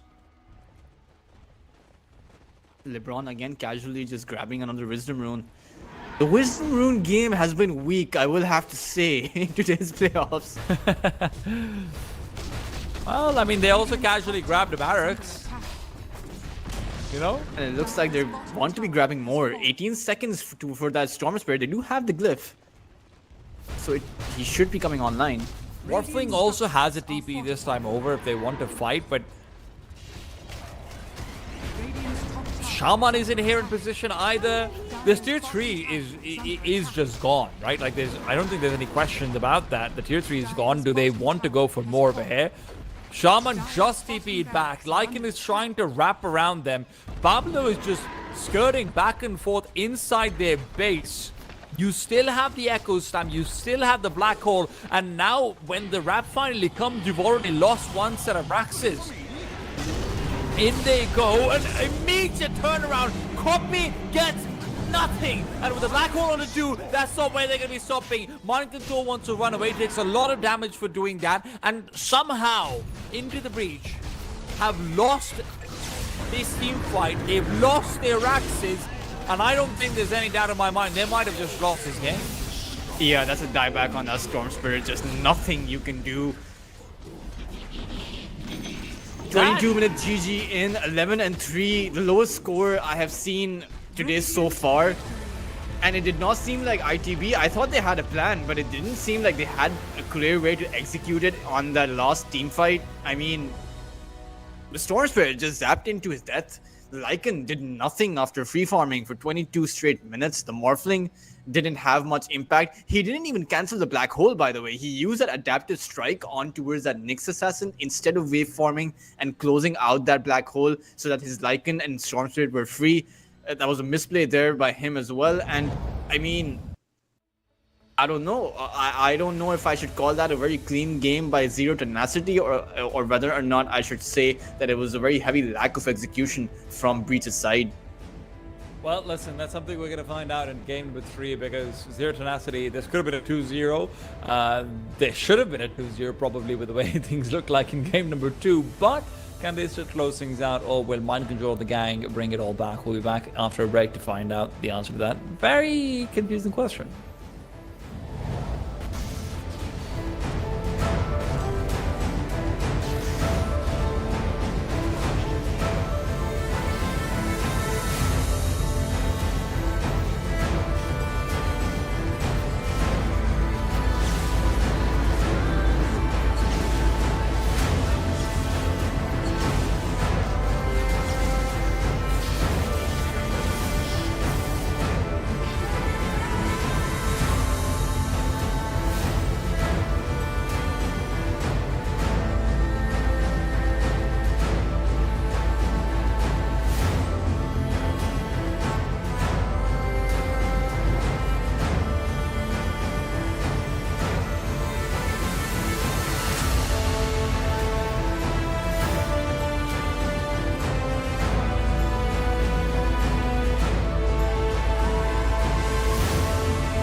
Welcome back to the CCT Series 6. We're going to find out exactly who finishes up over here. Zero Tenacity realistically could have done so already. Game number 1 felt like it was in their pocket until a Divine Rapier team fight lost was given away. And then, well, I mean, to be fair to Into the Breach, they also gave away a game just by standing there and watching their racks fall in game number 2. I mean, in some ways, that was a 2-0 by Zero Tenacity, so they're really going to feel the burn if they lose this series, right? But you know, at this point, it could be anyone's game. Honestly, I do think that Zero Tenacity have had, I would say, the better showing across both of those games because game number 1 was a pretty massive throw, right? So ITB have a lot to make up for. I would say, ditch the Chen, please. Like. Group stages did not work out. Playoff stage is not working out. I don't see what the value, what kind of value you're getting from the Chen itself. Just not a good hero right now, in my opinion. The Enchantress just everything that the Chen can do, but just does it better. Yeah, but the Enchantress will already taken up by the other side. But I am more curious to see exactly what our mid lane sort of situation is going to be, as well as the safe lanes. It did feel like Into the Breach went into a trio of heroes that all wanted to farm, and none of them were really ready to defend. And maybe that does also have something to say about the supports with them, I'm sure, but can't just blame it all on the poor 4 and 5. I know you want to, but you can't. I'm too used to top Dota, you know. Like, blame it all on the supports. But ITP, they should definitely be changing their strategy, should definitely be changing their draft just a little bit, because, you know, in that last team fight, the Puck would have achieved everything that Stoikov was trying to do, or sorry, what Copy was trying to do, right? So that would have been much better. Pick yourselves up some different heroes. Don't play so greedy. In, you know, having an off-laner free farm, having a carry free farm, just not worth it in the end. But it looks like ITP have picked up themselves a Magnus.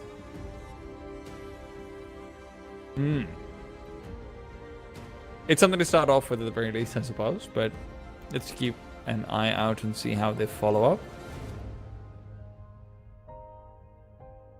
I wonder who they're going to pair up with this Magnus, because if they're thinking that Zero Tenacity are going to be going for a Death Ball strat again, then something like the Ursa or the Phantom Assassin should do very well with the Magnus.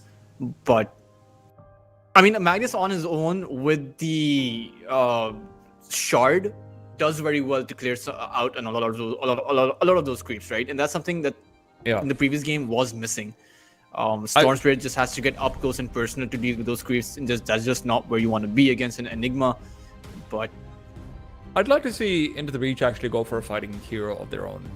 You know, you obviously did have something of that of the Lifestealer, and I do think the Lifestealer actually came into effect in a lot of ways, but it's still a hero that needs a Radiance, it probably needs another item on top of it, and wants a reasonably good early game start to it, and can't provide that early game start on its own. So I'd actually really like to see a heavy fighting oriented carry hero, maybe make it more for farming mid laner, because obviously we've seen that Copy is comfortable doing that. So I would even not hate simpler things like a Razor being picked up. Obviously not the best synergy with the Magnus, unfortunately, with the lack of melee heroes, but still, it's an idea.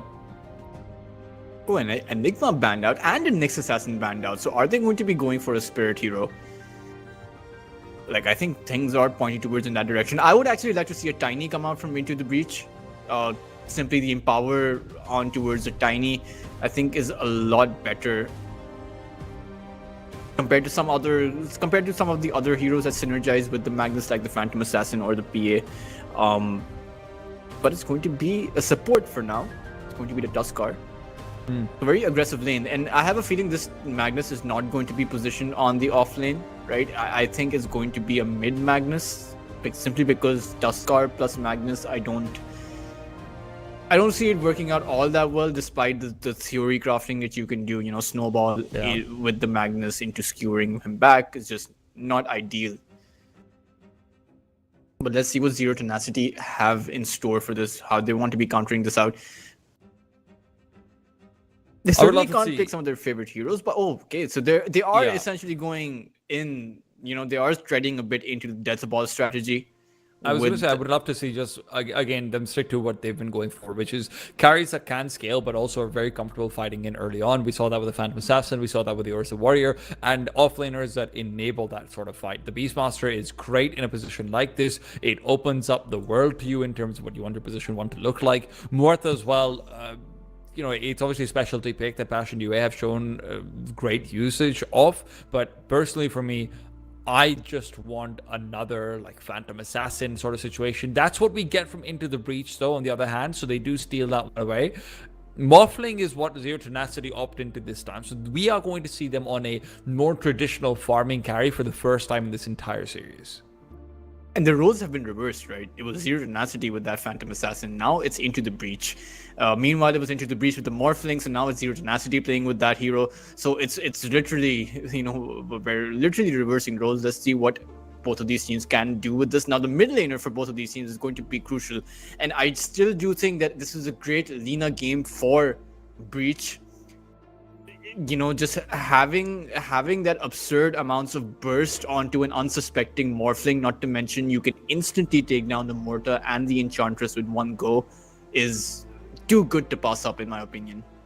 To be fair, the Lina isn't terrible for Zero Tenacity over here either. It might just be a banned out hero because both sides could do a really good job of it, but it comes down to a bit of a game of chicken about who is actually going to end up banning it over here. Doombringer ban actually from the Zero Tenacity side is making me think that they might suspect a middle Magnus as well, which would be very surprising to me. Of course, it's a hero that does like to go mid a lot, but Into the Breach hasn't actually shown us the kind of play from copy that makes me think, oh yeah, this guy probably wants to play like a space creating, fighting mid laner sort of situation. So I'm curious. I mean, could definitely be a mid Magnus, and they could go for something like a Lycan down towards their off lane. Right, that's still open for Breach should they go that direction. But a mid Magnus, I mean, if you can't make it work, we've seen what happens when you can't make a mid Magnus work, right? In the previous series with Passion UA picking up their Magnus, it wasn't an aspect of getting outskilled, because the next game, I believe it was Crystallize, he did extremely well, right? Or it wasn't Crystallize, but I'm forgetting their mid laner, but you know, next time around he did extremely well. So Magnus, it's kind of make or break. If you do well with him, you can win the game for your team. If you don't do well with him, well, you're a bit short of luck there. Nisha obviously had two very different games. Is the player that you're thinking about right now, of course. I am still unsure about what you ban over here with the Earthshaken now being taken away by the Into the Breach side. Lina is banned out by Zero Tenacity. They don't want to pick it up themselves, but they definitely don't want it against them. They go for the Ember Spirit now to top things out.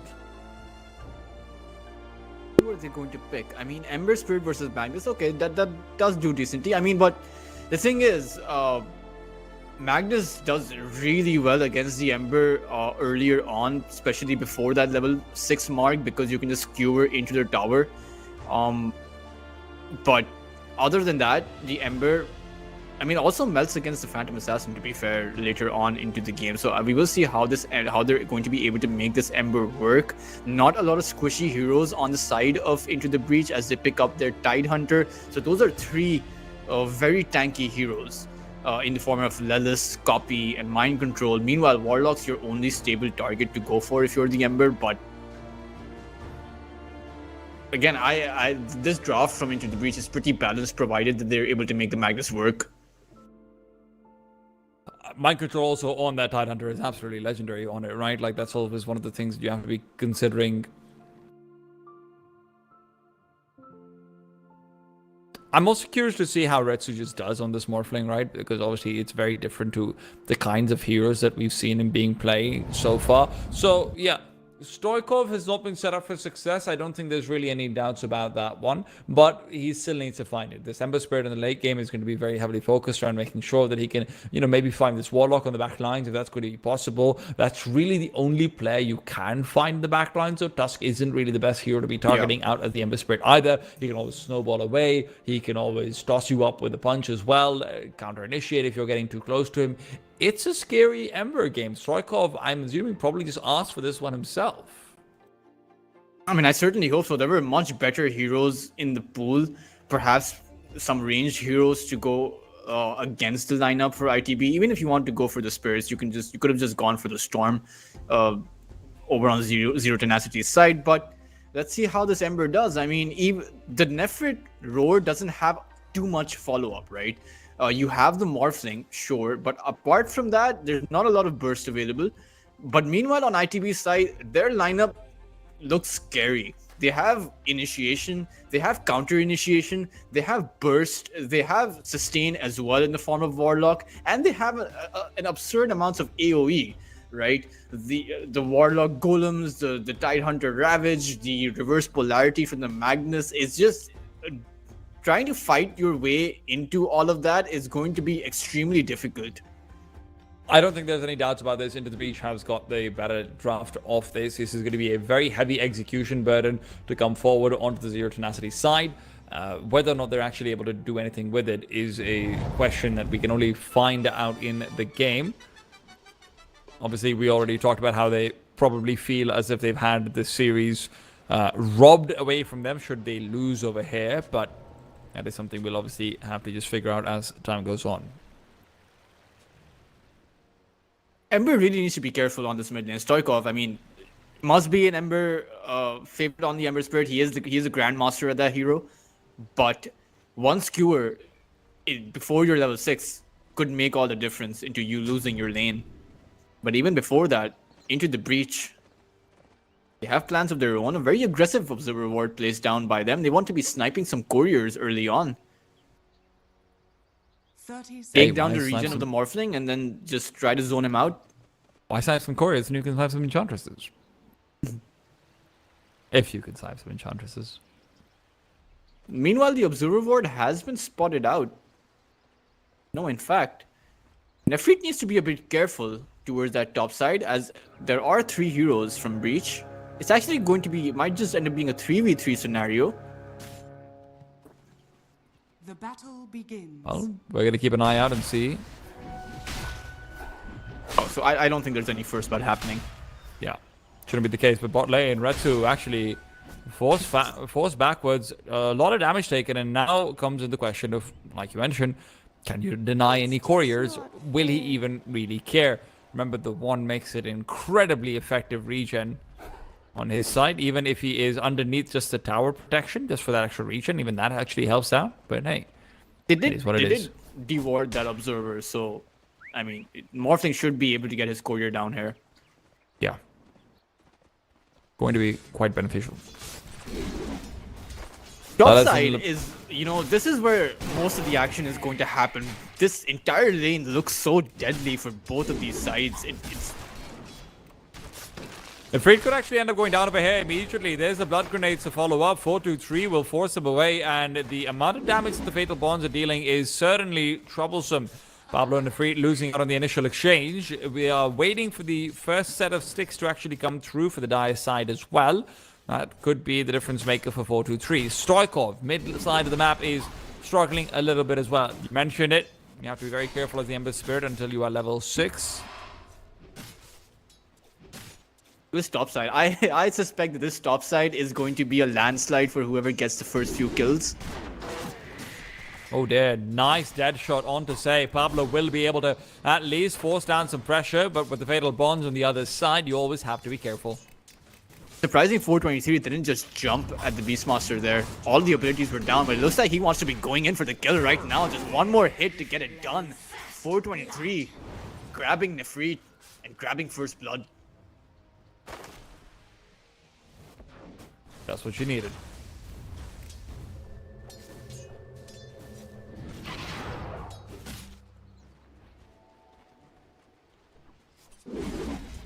Oh, and 1 now, 2 minutes in. Now the Beastmaster has come up with a lot of HP and mana, like full regen stack. So now Into the Breach need to be a bit careful. They're down to half of their HP and mana. They can't pose the same threat. Meanwhile, Magnus is doing an incredible job upon this mid lane. I mean, you look at the last hits, 13 and 5 from Copy versus 5 and 1 of Stoikov, and I don't see this changing up until the level 6 mark. So This Ember pick, as far as the laning phase goes, it's not going to work out as much as they wanted. You have my respect.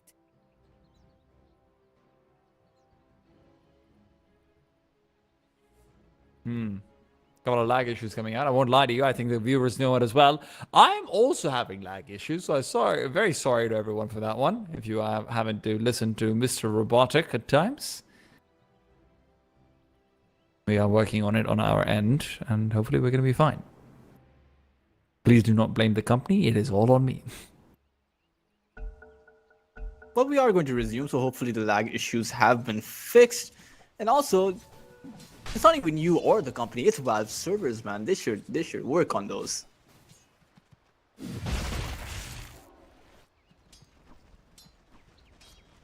Radiant's courier. Oh, and one now, and this Magnus copy just not relenting.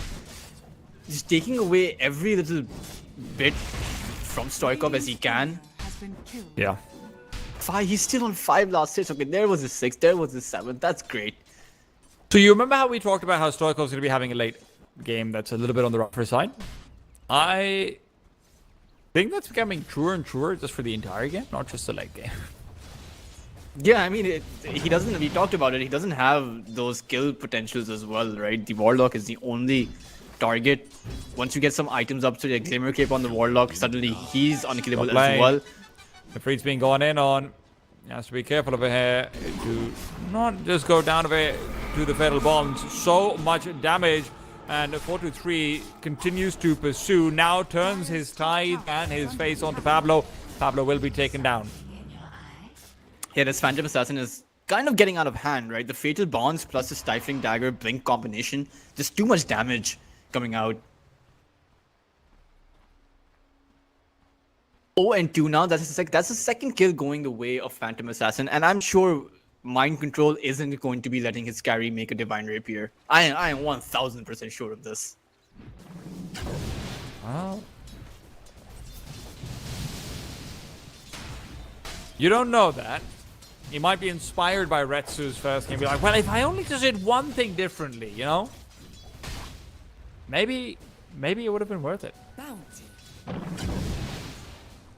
This is also a game where, to be honest, if you want to go greedy, even something simple, and I know I said this before, but even something simple like the Desolator just feels like it gives you so much versus the Ember Spirit in particular. And right now, Copy continues to be a threat to Stoikov, continues to force him away. The amount of damage he is dealing is magnificent. 26-9 denies against the 17-2 of Ember. I mean, when you talk about the Phantom Assassin's items, I could see him going for an PA. Orchid as well. I can see PA going for Pablo right now. Forget about items, it's all about the Murthos. Yeah, and this Pablo's Mortal dead. is dead. Yeah, nothing to do over here other than hope for a bit of luck. But no luck will be there. The neutral creeps do not deny. There was some luck. Say ended up grabbing the kill instead of the PA. Oh, hurrah.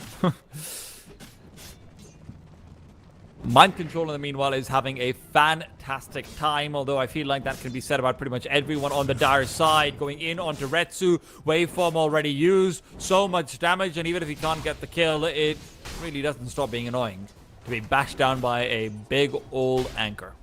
Yeah, and I mean, into the breach, winning this mid lane, winning the top lane so hard that the Beastmaster is forced to jungle away.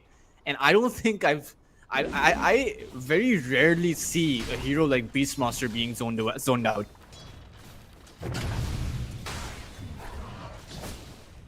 Not to mention, they can't do anything to this Tidehunter. That leaves the Tuskar completely open to rotate on towards some other lanes. The Ember Spirit, not yet level 6, so that means that both of these supports are going to be rotating towards that mid side, grabbing the 6-minute rune for Copy. As the Ember Spirit is just forced to watch. Well, I think Stoikov might be doing a lot of watching in this game, Daltris. I don't think things are going to be looking much better for him as time goes on. We'll have to wait to see, though. Oh, Nefrit. Nefrit got out in the jungle. Copy the Centaur, going to buy him some amount of time, but 2 hits is all it will take to take down the Beastmaster. And you have Dire's to... middle tower is under attack. I mean, you have to be hitting your head if you're the beast monster. I mean, not safe in your lane, not safe in the safest jungle camp you have in the game. Where do you go? Well, I mean, I think he can have that conversation with Stoikov because he's feeling the exact same way right now, Tultrus. He's been taken down. He is wondering, where do I go? What do I do?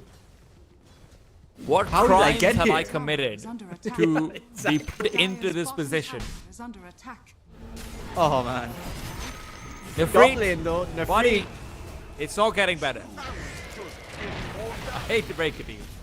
He's just accelerating what was going to happen to him a few minutes down the road. He's just like, kill me now so that I can farm later. Well, at the very least, Pablo did get the wisdom. It was his wisdom rune to take. I don't think anything is his. Okay, that's true. They have to fight for it all. Yeah, Zero Tenacity have turned into Oliver Twist right now. They're happy with what they're given. May I have some more, sir? And well, Into the Beach are happy to deliver more of the same. 6-0, 3,000 net worth lead in 8 minutes. Retsu is the sole survivor. 0-0-0, and that is the prettiest scoreline you could ask for if you're a carry player right now. Not a single kill by Zero Tenacity. That's and it's not going to change, right? It's not as if they have this carry player that comes online earlier on. This is just going to be an onslaught through and through. Honestly, 423 can just skip out the Battle Fury. He's that And just far go straight ahead. rapier, right? Like that's I agree. That's- I know the build path. I've been watching it, Dota. He could just go for a straight up Daedalus. Why Daedalus? I mean, not What? sorry. I meant Desolate. He could go for a Okay. straight up Desolator. Valid, not valid. the one I- item you shouldn't make on. Like it's Phantom literally the Assassin. worst item to make. Oh my god, the stoic. Oh, Okay. that's big. Kopic's just given him the next 2 minutes of pressure that he could have had on the Stoikov. That one mistake could cost him maybe not the full lead, but definitely a couple of rungs on the step ladder back up to glory for Zero Radiant Tenacity. are scanning. Dire's structures are And he was pretty fortified. far away from the RP, but even without the RP, it's Stoikov not having a good enough time. Just being chased around all over the map. At the very least, he will be able to continue to sustain. The real problem is always going to be this Phantom Assassin. 4-3 will be uninterrupted in the farm department. This is before we even consider, hey, what if I just get Empower, actually?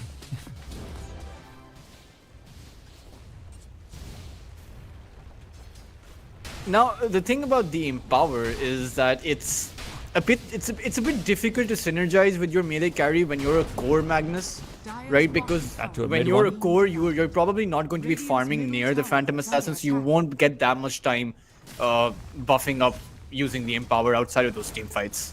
Unless there's, a couple of camps that are pretty heavily stacked and you can give her the Empower for them, but don't need the Empower. All he needs is gold, and Pablo is a walking, talking wallet right now. Radiant's middle Open me tower up, pull is out under a attack. couple 100 gold. Yes, please. Radiant's middle tower has fallen. There are two heroes that have not died so far. It's LeBron and it's the Morphling. Well, you know what they say. LeBron makes everyone look good on a team. What? His team does not look good. I was thinking about the Lakers, not this one. Okay. So his other side hustle, you mean? Yeah, I get his side hustle, You have to be careful over here. This is going to be another initiation. There's no doubt about it. Everyone is ready. It doesn't matter if this is watered or not. It really doesn't. You're trying to fight into them. You don't know where Copy is. In goes Copy. Perhaps not, though. The roar is delivered, but so is the Infernal Offering. Pablo's going to be stunned up very soon as well. Taken down, and the Tusk survives. Not for long. The RP comes in. The Tusk survives for a very long time. I'm lying to you. He will live, but the Magnus... Actually, he will die, and the Magnus will die. God, everything's going wrong over here right now for Into the Breach. Retsu, finally, coming into play. Phantom just not there. On towards that top side, just farming up. And I mean, they had the RP, but they had no more follow-up. Lelis did an incredible job surviving. Oh, Retsu actually came in, became the PA, and initiated. That's why I was confused about what's going on. I was like, wait, there is no. He is hitting people, but he's hitting her own people. Oh, PA was there in the fight. PA TP'd out. Yeah, towards because that she tier was one. forced down low by Retsu. Oh no, that was a Chaotic. disaster for Into the Breach. I mean, you do not want to be losing fights that way. Now, sure, you did not expend the Ravage, right? So you do have that ability to play with, and it looks like they might want to be using that as Phantom Assassin is going to teleport through the gate. And there are 4 heroes down here. Under attack. Well, do we have any catch for Retsu? There isn't the RP. There is Ravage. Mind control.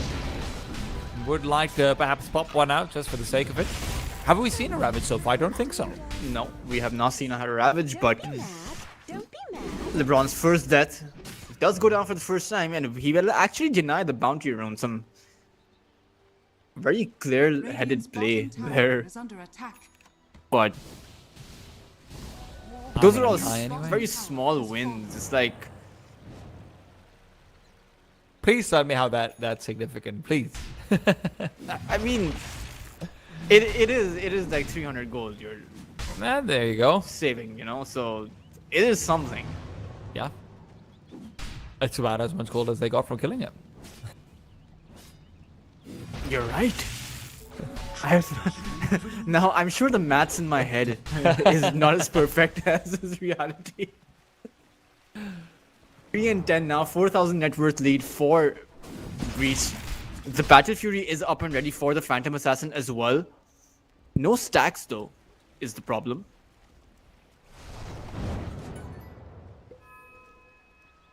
Yeah. I don't think they had time to stack up. They were too busy killing people. It's also the fact that Beastmaster- you have 3 heroes who can very comfortably take up those stacks, right? You've got the Tidehunter, Magnus, and the Phantom Assassin. Oh, Bot side. Retsu. Oh, Retsu. Gotta be careful. Here comes the punch. Here comes the slice. And you've been diced. Yeah, just not a place where you want to farm, right? Especially as you've lost your tier 1 tower. I'm not sure why you're at that neutral camp, but ITB are going to take it, and they're probably going to take an Aegis to boot. So much of this one. You've got so many people to be able to tank it up as well. Mind control kind of happy to take away that aggro from Roshan.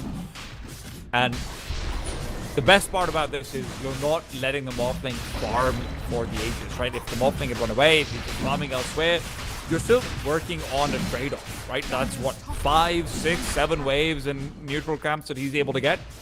Roshan has fallen to the down. And with this Aegis, I'm not really sure how they contest the fight.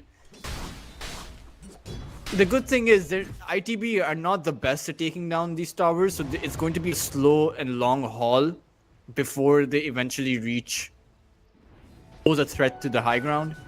The problem is they're pretty good at diving those towers, so with the Magnus and the Yeah. Tidehunter. And the Ember, Stoikov is actually going for a Maelstrom. Yeah, I saw that. Blink Tiger, by the way, almost here for mind control and for copy.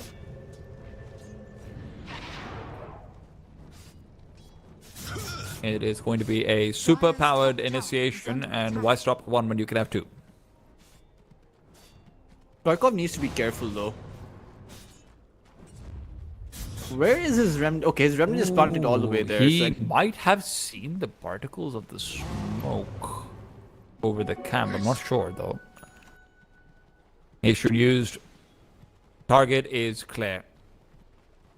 Dire's top tower is under attack. I mean, they're not still quite a few ways away from it. They did see the second board from the Beastmaster, so they know the Beastmaster summoned that one. Dire's Yeah. top tower is under attack. In goes copy.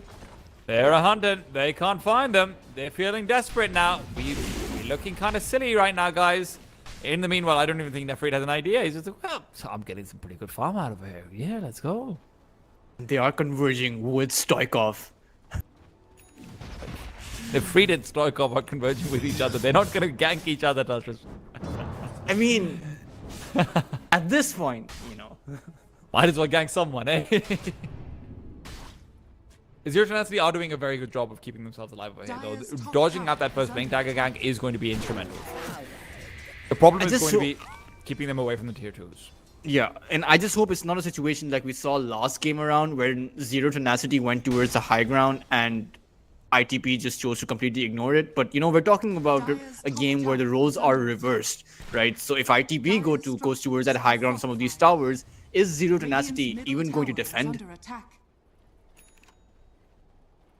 They don't have a win condition is the top issue for tower Zero is Tenacity. under Their attack. win condition is literally, can we just not lose by 35?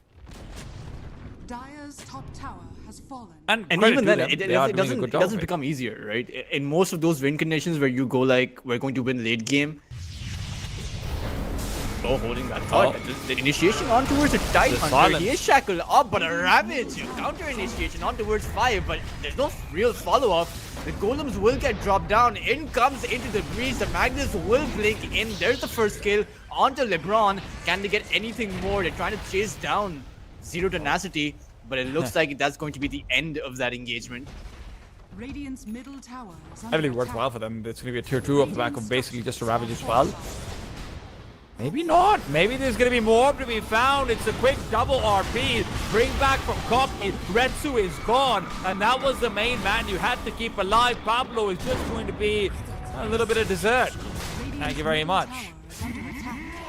I think at this point, Pablo's not even the dessert. He's more like a cherry on top. You know what Pablo is? If you ever go to one of these... Actually, is the feed alive? He's alive. Okay. If you ever go to like Turkey or one of these like areas which are very famous for their confectionaries, when you go to a shop, the first thing the shopkeepers they're gonna offer you like a very small bite as a sample to entice you. That's what Pablo is.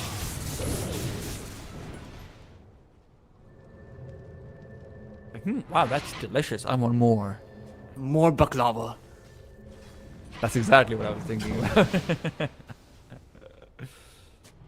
Yeah, we should go to Turkey sometime. I mean, I went there last year. I'm going there again. Well, we'll talk about this afterwards. Right now, we got to talk about the fact that it's 3 and Radiant's 14 bottom tower has fallen. in favor of Into the Breach. Dire's middle tower is under attack. And I mean, it doesn't seem like Zero Tenacity outside of some situation where they can get their farm up, but it doesn't seem like Breach are going to give them any opportunity to do that, as LeBron is going to die once again. Meanwhile, though, there is a counter initiation, a roar onto the Magnus. They're going to be able to take down Copy, but 423 is there, a beyond godlike streak for him. Nefri's going to fall as Retsu needs to be getting back, a shackle to hold the PA in place, but will it be enough to stop 423? As it looks like that is going to be the end of that engagement. Just another bounty. They did pick up the Magnus. Yeah, but it kind of seems like those are desperate plays to hold off an But assault that's what you on need, towards your though. objective. That's what you need. You need desperate plays. There's nothing else that's going to help you at this point. You have to take solace in the fact that, you know what, Morphling is the second highest net worth hero in the game right now. That doesn't materialize too much if PA is there, but if you can find fights where he is staying alive, where he is continually crawling forward, you find options. Interestingly, this Phantom Assassin is also going Radiant's top tower a is Satanic, under attack. so we might just see a Rapier for the second item. Radiant's courier has been killed. And there's your option. But against the Roar, Radiant's top tower we might is come under on to the attack. same situation as last game around. But it is, you know, it is the final game, so you can.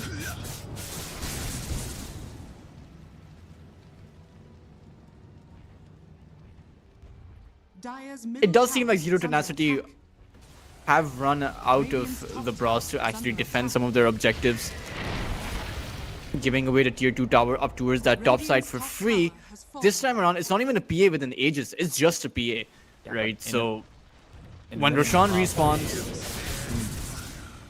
In a minute and a half is where it will be a PA with an Aegis. That's what Zero Tenacity is aiming towards, right? We farm up enough for the next Roche fight. Radiant's Because if we top give up the tower next is Roche under fight for free, attack. then the game's practically over. Morphling going for a butterfly though. I'm not sure if they can get their items in time for the next Roche fight. Meanwhile, Phantom Assassin has that Satanic. There is nothing more that he needs currently. 21 minutes in. They're not even waiting for Roshan. They want the win right now. They want They're the not series. even waiting for all 5 of their heroes. Tusk isn't even here right now. Radiant's middle tower is under attack. Into the Empty? breach. Saw Zero Tenacity do this in the last game. Middle tower has Walk fallen. up and right-click buildings, guys. I think this might work. Before 30 minutes, the other team won't defend. I guarantee it. It's like really badly coded AI from Dota 1. Silence onto the Phantom Assassin. Retsu's gone in. Michael should be going down, and indeed he has before he's even used the Ravage. This could get deadly. Remember, there isn't a BKB, so if you can continue to lock down the PA, maybe you live. 423 sit in hot pursuit. Not the right target though. He's been forced back, so gets the kill. LeBron taken down, and 423 still looking to fight. The Invis rune now used by the Ember Spirit as he has receded backwards. The Raxes still stand, but for how long? Not long is the answer. And you know who else isn't going to stand for long? Mr. Turkish Delight, Baklava himself, Pablo, going down. Radiant's middle barracks are under attack. Yeah, I mean, if you have just 423 alive and you're so scared of the Phantom Assassin that you have to go back, and even then, he's just picking your heroes off and you're not able to do anything about it, I'm not sure how you take this game. He hasn't even skilled up his blur. That's how confident he is. I just noticed that actually. That's insane. He can Got dodge out the 2700 impetus, HP. any projectile that he wants. He can dodge out the adaptive strike from the Morphling as well, but he simply does not feel the need for it. All he wants to dodge are the bad vibes. And for that, he's going to get a rapier.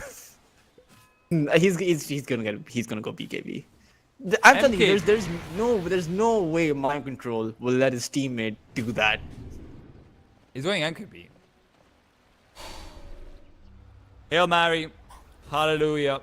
You think he's going MKB, his team thinks he's going MKB, but right when he has that goal, it's going to be the rapier.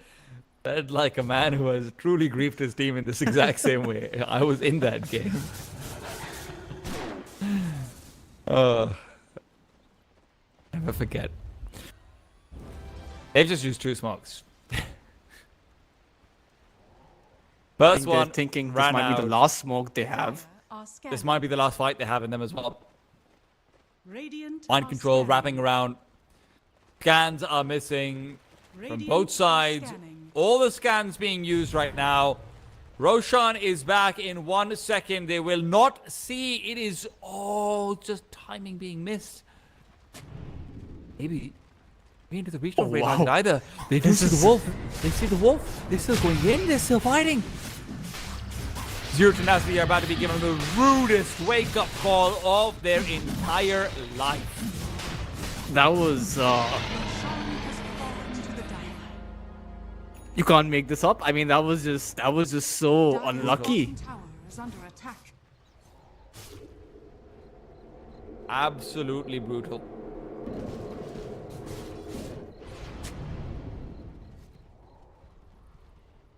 Six and 19 now against an Aegis, Dire's against the full turret has MKB been that's coming out for the Phantom Assassin.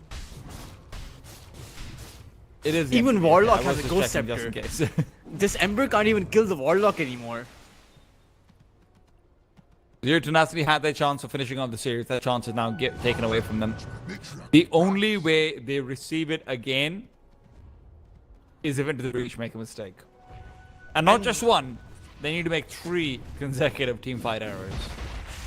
2 mistakes in the same team fight, and then 3 another Dire's mistakes. You middle know, when tower you're is under trying to go attack. high ground, you die. Then trying to save your high ground and you die. So Radiant's top I mean, tower is under it's attack. Zero Tenacity. They must be hurting right now. They were so close. Game number 1 was in the bag. Game number 2, they won decisively, but Ravish out, and you can't think about the past because you don't have a future. Beastmaster already hitting the deck. LeBron's not long for this world. Pablo never really stepped into it, and as LeBron goes down, waving his hands away, he realizes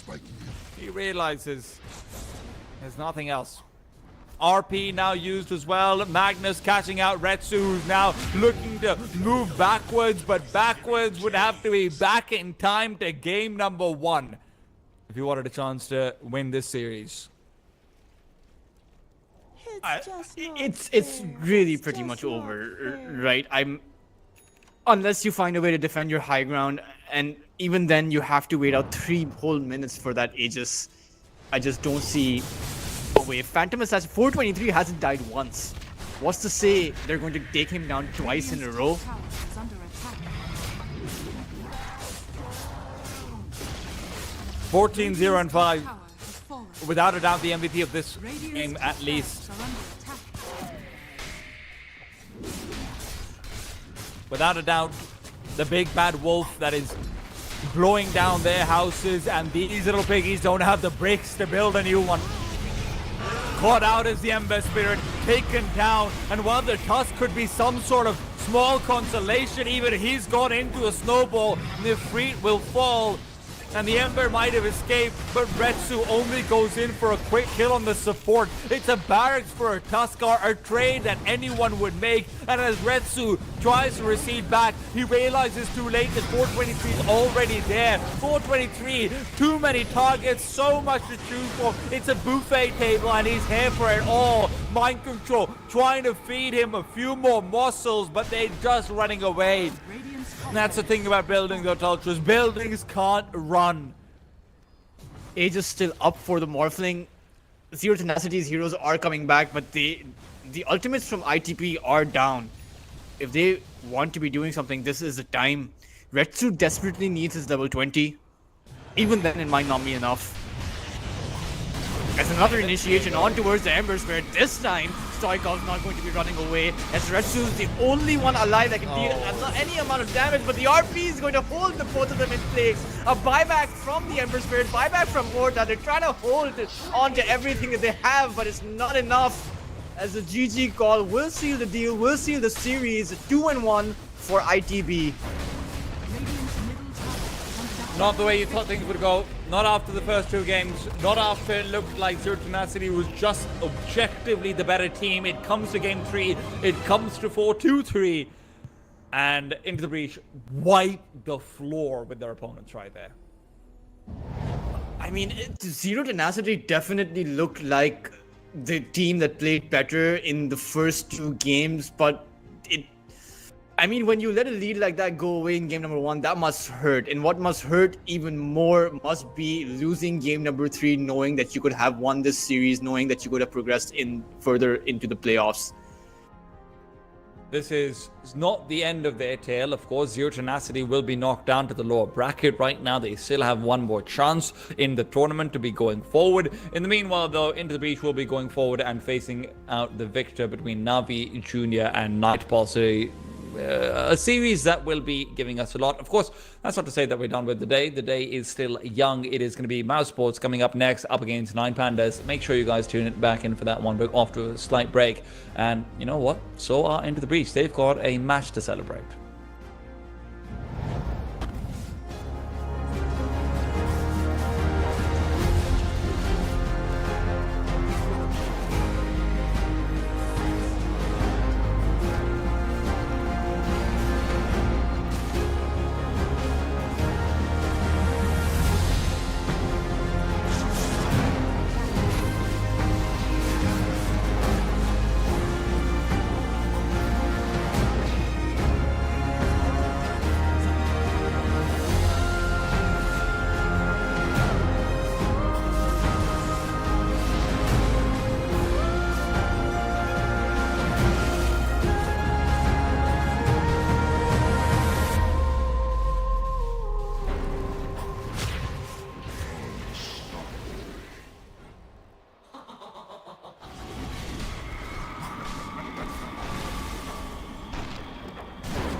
Hello, everyone, and welcome to CCT 6 Mix-Up. I'm here on my own for now. We are moving into immediately blanking because I am an amateur at this. 9 Pandas versus Mouse. That'll be a fun one. 9 Pandas invited in. Mouse got some change to the teams recently. Some very, very high skilled players. I think it's just probably taking some time to, learn to play together as a brand new team. And then it will move on later into Navi Jr. and Night Pulse, which, again, another fun one. Navi Jr. has been looking pretty good lately, actually. So another, maybe a favorite to possibly win the whole thing, but we'll see that in a moment. Got the schedule here. So far, we've seen Passion UA versus 4 Pirates, and then Zero Tenacity versus ITB Shuffle. Some other fun teams that, the last series we just saw. Maybe a little bit of a surprise to some people, but ITB Shuffle also looking pretty good. Should be some fun series coming up here.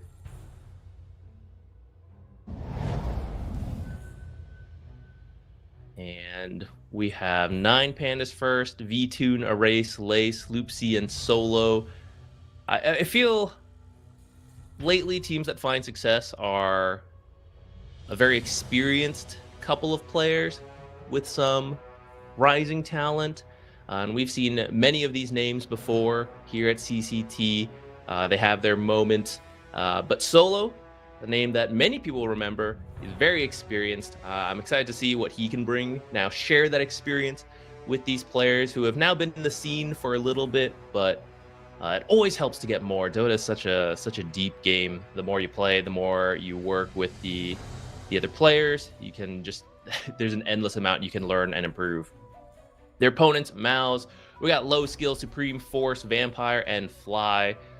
These guys, like I was saying earlier, we've seen Supreme and Force on Mouse before. We've actually seen low skill and Vampire here on CCT as well. Fly, new to CCT, recently joined Mouse, but I'm sure he's not a new player to anyone. Very, very decorated player with a ton of experience in this game.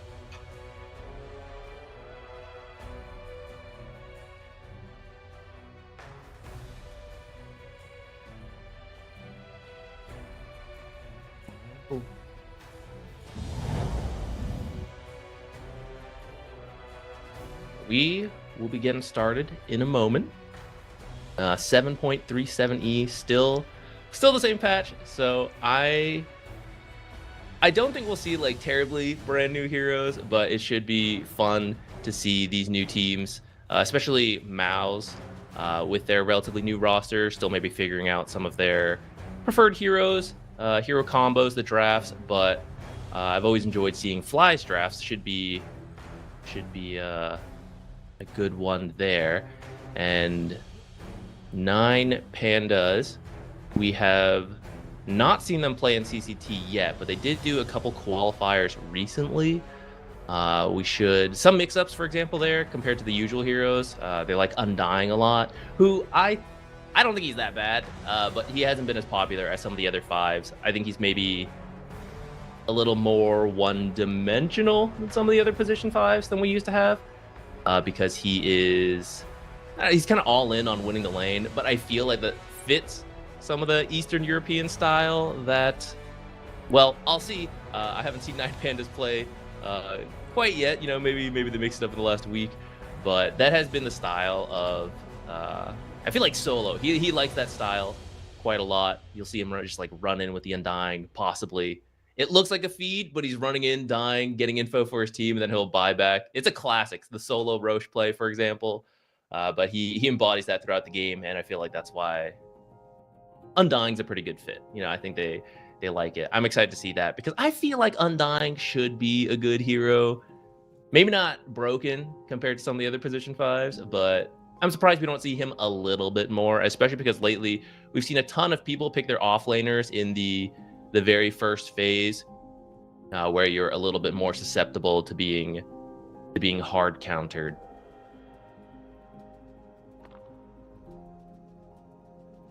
Okay. Looks like we have a slight delay, guys, so we're gonna go to a break and we'll be right back with the game in a moment. So hang on, please. Thank you.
welcome back, everybody. The game has started. We got the teams ready to go. Ricky, unfortunately, some internet issues.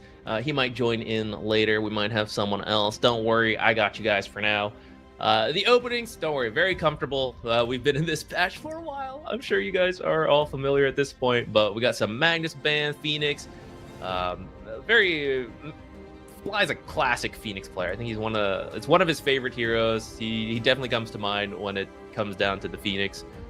Bristleback and Alchemist, not too crazy. Night Stalker is a little bit different. We don't usually see him banned out, but he is a very strong laner. That AoE silence very good for some of the mobile heroes. Maybe Mouse thinking about potential opening hero weak to Night Stalker. ET also not as popular, but some teams do like it quite a lot. Nine Pandas being one of them. I saw them playing it. The Undying we were talking about earlier. This ET heroes that Solo likes a lot, and maybe not every other team is doing it. But you know, if you're comfortable with something and it fits your play style, it can be strong. Just that stable position 5. You see classic Monkey King ban straight into the Tiny. Makes sense with that. Monkey King would have done very well versus the Tiny, or at least done okay in the lane. Maybe you can't punish him as hard as certain other melee heroes since he has the Avalanche and Tossback to get away, but it's still very annoying, especially when you can just flex the Monkey King around everywhere. So Tiny, I would say, is mostly a mid nowadays. You see some teams move him over to the off lane if you pick him early enough, and you know you want to get a surprise matchup in that mid lane. Those are mainly his 2 roles. We don't really see the position 4 Tiny much now. That would truly be a surprise to me from 9 Pandas. Tiny's usually picked up later, though. I feel like there's actually other mids and carries and really strong openers that you can go for. Gyrocopter is not necessarily one of those extremely like defining heroes, like power play opener, kind of like this Alchemist and Bristle, but I think he's just super stable. You pick him up early, he's probably just the carry. You can flex him to position 4, and that's the nice thing about picking him early, but a lot of times you put him in that carry role and you get flat cannon level 1 and you shove out the lane if the lane's bad, or if you want to play really aggressive, you might start Rocket Barrage, maybe you still start flat cannon, go into Rocket Barrage, and then you can play off of that. There's not really a hero that you see Gyrocopter and you think, yeah, I can crush that lane with this off lane soft support combo, because he's just so stable with flat cannon where he is right now, especially with the available position 5s. We see the Phoenix and the ET banned out. Now the Bat Rider, who could have been position 5, but there's still a ton of other strong position 5s who could combo with the Gyrocopter. So he's just very safe to reveal. And again, worst case scenario, you don't like the matchups, or more likely you want a better matchup, because Gyro would be neutral into most things. But if you're like, I can get a really good carry matchup into their offlaner or their carry, their mid, this like the true winning carry, like a Spectre last pick or something, you can do it. Just flex a Gyro. But for now, 9 Pandas does take out the Bat Rider and the Nyx. Those are more expected bans, I would say, than some of these other ones we've seen. They are just really strong supports that fit many drafts.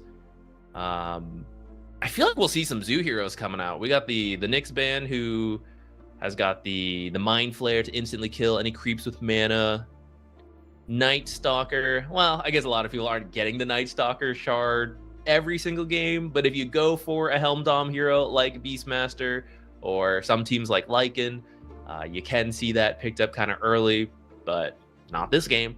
So maybe we will get some kind of Zoo hero coming up. Maybe more for Mels, though, since Gyrocopter is kind of good versus Zoo heroes with the flat cannon.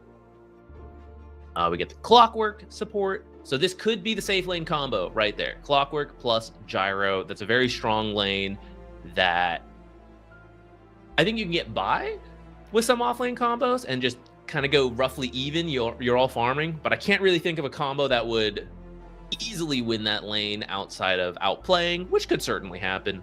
But that is the very strong safe lane combo. But you can move things around. You can move the Gyro to position 4 if you want. The Clockwork to a position 4. The Gyro could become a support like we talked about. Usually position 5 now, I would say, but Kind of depends on the player if they're still willing to play at 4 or 5, and depending on the team if they believe in that. With that, we used to see things like Snapfire versus the Clockwork. Little Shredder, really good to farm cogs. Cookie to get yourself or your teammates out. Snapfire, not the most popular hero right now, but sometimes is picked up. Other heroes that are good are like Dark Willow, which you could still do. For now, they're going to grab that Undying that we talked a little bit about earlier. Probably not running into the Clockwork. I think they're expecting a Clockwork 5, because if this is actually a Clockwork 4 and you now see the Undying, you just commit to creep dragging. Right? It's something Clockwork can already do, and now you see that Undying, you probably don't want to play into that anyways. So you just creep drag, and you're relatively happy with that. The Shadow Demon, he is very strong right now. The ultimate being very annoying, his laning stage being really good with the passive. I don't see the immediate combo they want it for, but they still have several core picks available to them to get through the lane with the position 4. It looks like position 4 Shadow Demon, and then he's just generally useful in a lot of games, especially versus Clockwork, for example. Clockwork hook shots onto someone, wants to keep them trapped, get them isolated, killed off, and that's where the Shadow Demon disruption can save the day for a little bit.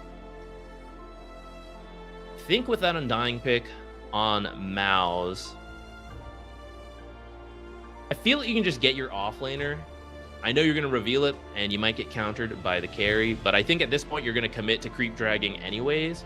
Okay, so there is the Enigma for the off lane. It's not really a support nowadays, so he will do fine in that lane.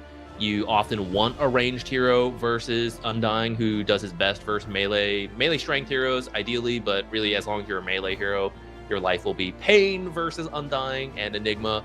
He just dodges that matchup pretty much. He's a ranged hero. He pulls the lane back pretty quickly, potentially with some help from the Clockwork position 4, doing like a body block in the first wave. Maybe you put a sentry in the tier 2 tower at the start of the game. You do some kind of trick, get the lane to shove out, and then Enigma will be perfectly fine under his own tower, and it's really hard to pull it out away from him, especially because the best counter pick right now is usually the gyrocopter with the flat cannon. That is what lets you kill all the Eidolons while also shoving in the lane to reset equilibrium. And that's why when teams pick up the gyrocopter super early, they can often feel very safe about grabbing the Enigma, as you see Mouse do it here, and maybe they will demonstrate why that is such a good combo. They're going to pick up the Earthshaker. We've seen this hero go in the mid lane quite a lot. I'm sure you guys have been watching any pro Dota. You're very familiar with it at this point. With a Tiny, we said we could flex that Tiny, but now that you see the Earthshaker, it's probably just going to be a Tiny mid. We're going to see two very tanky mid heroes with high damage just whack each other, go for last hits in CS. I wouldn't expect anyone to pull a massive lead, but maybe that's where some of the rotations might come into play, especially from the Clockwork. If it is position 4 Clockwork, he should be pretty free with that Enigma lane to make his way over to contest all the runes and try to slow down that Tiny to start winning that mostly even but a little bit skill-based matchup. We close out with the Dawnbreaker. Her ultimate is very useful to cancel the black hole, but you kind of need to get an Aghanims to make it better. I mean, you can start your ult as soon as Enigma starts channeling black hole in the early game, and it's nice because you're kind of healing your teammates, but you can't really come down any faster. But once you get the Aghanims, it is a pretty good way to potentially cancel out that black hole, depending on how the fight's playing out. You also have the Shadow Demon who could disruption save, which is something nice they have going for them. But besides that, they don't have a great way to get to the Enigma, especially once he has a BKB if he wants to go for that. Otherwise, maybe Avalanche can do it until then. So coming into our last picks, what do we need here? They've kept the Gyro Flex open if they do want to move it to a support role at this point. I think it's kind of okay as a carry, though. And 9 Pandas actually bans out the Ember Spirit. So they're actually thinking this could be a position for Earthshaker. It does work with the Enigma. It's another hero who just creep drags, gets equilibrium back. It has been such a stable mid pick, though. I feel like you could just do it. But maybe if they're worried about being... Let's see, I guess... yeah, 9 Pandas does not have last pick. It's Mouse. So I guess 9 Pandas was worried about the Ember or Lina counter pick. I guess they're thinking about a... Does that mean they're moving? You could do Dawnbreaker carry in like a tiny off lane. No, okay, they are going for the PA. I was a little concerned. I was a little unsure because, you know, I feel like you already had your tiny mid matchup, and I don't think he really loses to the Ember. The Lina's a bit annoying. I think he does okay versus the Lina too, but I guess they're just worried about the mid versus the PA. The Lina with a ton of burst damage to instantly kill your PA in the early game. Ember to really up the tempo, hunt down the PA. And they're going to finish with the Storm Spirit. All right, so 9 Pandas knew better than me. No surprise there. They knew that it could be a position for Earthshaker and a final mid pick coming out, and it is the Storm Spirit for Supreme. Erase should have a decent start on the Tiny. You got your tree, extra damage, all that. So you pick up a bit of a CS lead, but the Storm Spirit just needs to hit level 6, and he can start rotating around with Zip, whereas Tiny needs a Blink Dagger, and Storm Spirit is going to get a lot of help from Vampire, because Vampire is just going to do some creep equilibrium tricks, like creep aggro stuff, whatever, get the lane back, and then he's going to be free to stack and to rotate onto that Tiny. And I think that's going to determine a lot in this game, which mid laner can have a better time and get active for his team to make space. Because otherwise, you got 2 carries, like the Gyro PA, they want to hit their timings. You got off laners who will become very scary throughout the game. Maybe Dawnbreaker comes online a little bit sooner, and Enigma has better late game scaling, so a little bit of a difference there. But they both don't start things. You know, they're kind of the follow-up to the mid laners. So I am going to be keeping my eyes on the mid laners here, even though the start of the lane might be a little slow. But like, who comes online at 6, around the 6-minute mark, should be big for this game. So we'll be loading in a second, and I am ready to go. It should be fun. Maybe a little bit more of a chill cast than usual, guys. I'm not so much of a hype caster, but we'll have the info, the analysis. We'll get ourselves through this. Let's see, we got any fun smokes coming in as we load up. I do think as we get into the game, we should see Earthshaker just zooming out, possibly doing the sentry trick at the tier 2 tower. But you've also just got Fissure, and you could just Fissure block your own creeps, Fissure block the enemy creeps. We'll see what he chooses to do, but pretty much whatever he chooses will slow down, will essentially prevent Undying from doing what he wants. And Undying is not really a roaming hero. He wants to run people down with decays and tombstones, which the mid lane is so tiny, he doesn't really have that option.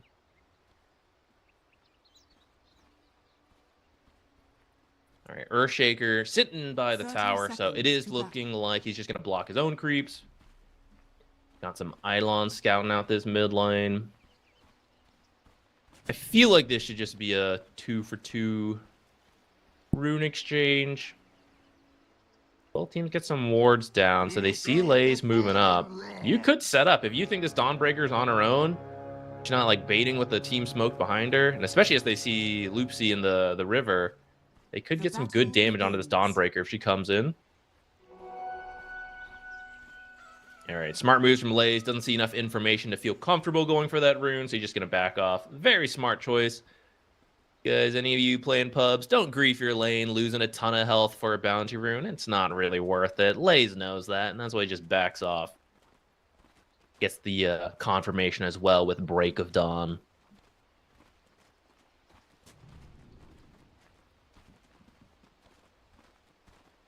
Bottom lane, we got that second Fissure coming out. So Equilibrium looking really good. I like the moves from Solo and V2 though.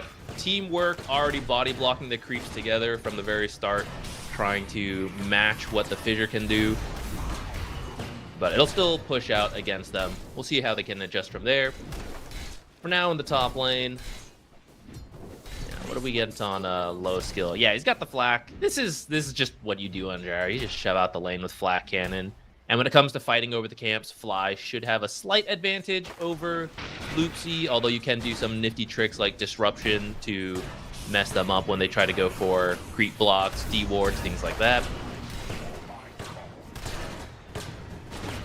Damage going into low skill there. You always got to be careful of the Starbreaker if Fly is not near. Otherwise, you can't really use it because Power Cogs and Battery Assault just a little bit too good at disrupting that.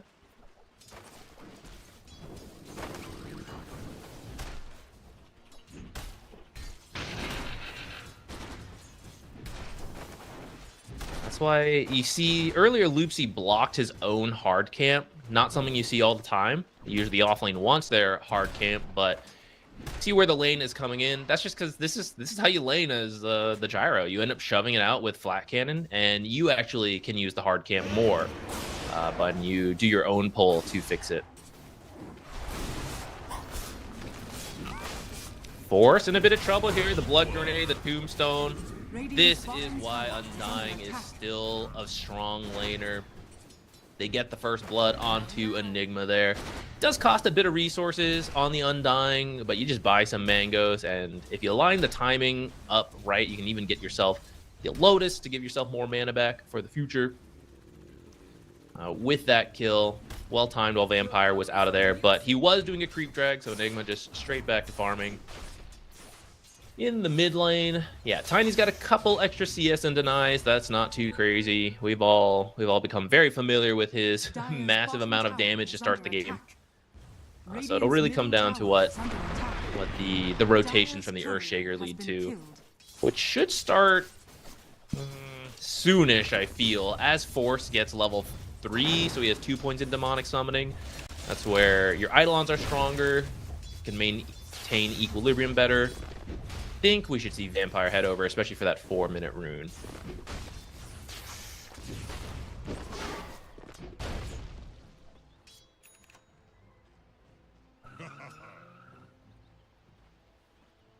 Like Supreme wants to go get his bounty rune. You do take a lot of damage from crash landing. You often need a little bit. Fly top. Getting a little bit low. Low skill, trying to maybe get Loopsy in the back. Both supports gonna hobble away with just a little bit of help. Loopsy's still at a tango though, so I think they're gonna be pretty happy here. Fly, does he have a courier on the way? Not really. It's might take him a while to have enough health to do anything, and in that time, low skill, take some pressure from 9 Pandas. Hello, Zach? Are you able to hear me? Ricky, is that you? Oh. Boy, has it been...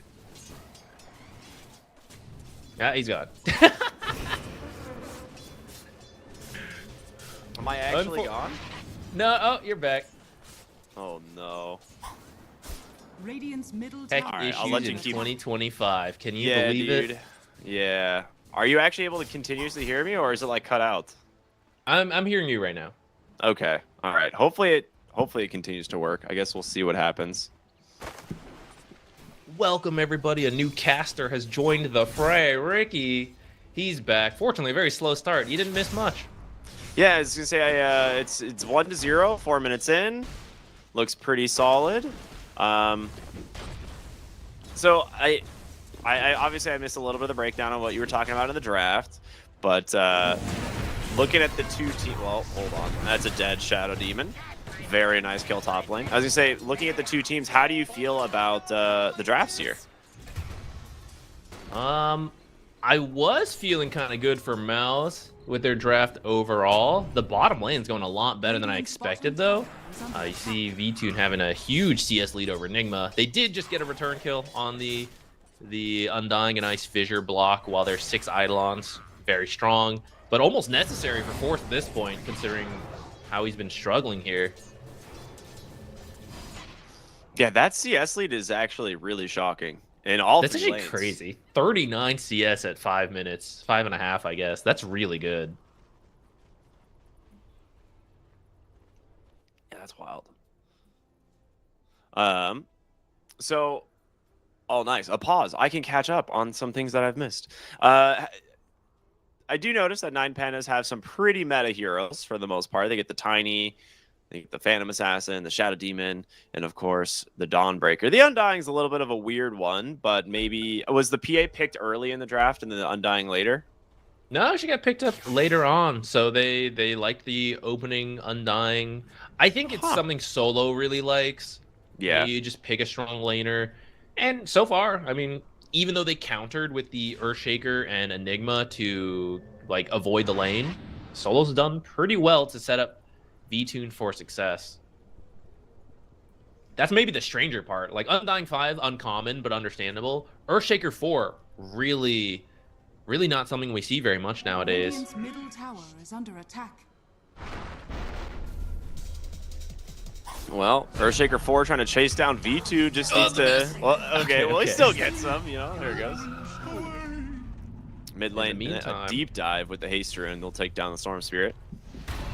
Ward Solo had placed earlier in a weird spot, but clearly paying off. Yeah, Storm Spirit's having a rough game, and to be fair, this lane's supposed to be Storm favored. It's one of the few lanes that Storm Spirit or that Tiny like can't really stop a hero from farming. I think Tiny's probably the undeniable best mid hero in the game at the moment, but Dire are scanning. Storm Spirit should do fine. So did he get Dire's ganked? middle tower is under attack. I mean, that was the first gank. I'm glad you're back because my analysis was the opposite. Or not really the opposite, but I was like, oh, you know, Tiny will pick up the CS lead to start. Which, you know, I guess is normal, but it is going better than I would have expected. I'm not a core player. I don't know how these are supposed to go. That's why I need you, Ricky.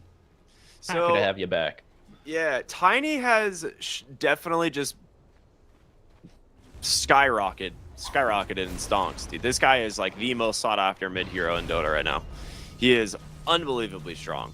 And Storm Spirit, because of Electric Slide, doesn't really struggle all that much. He doesn't...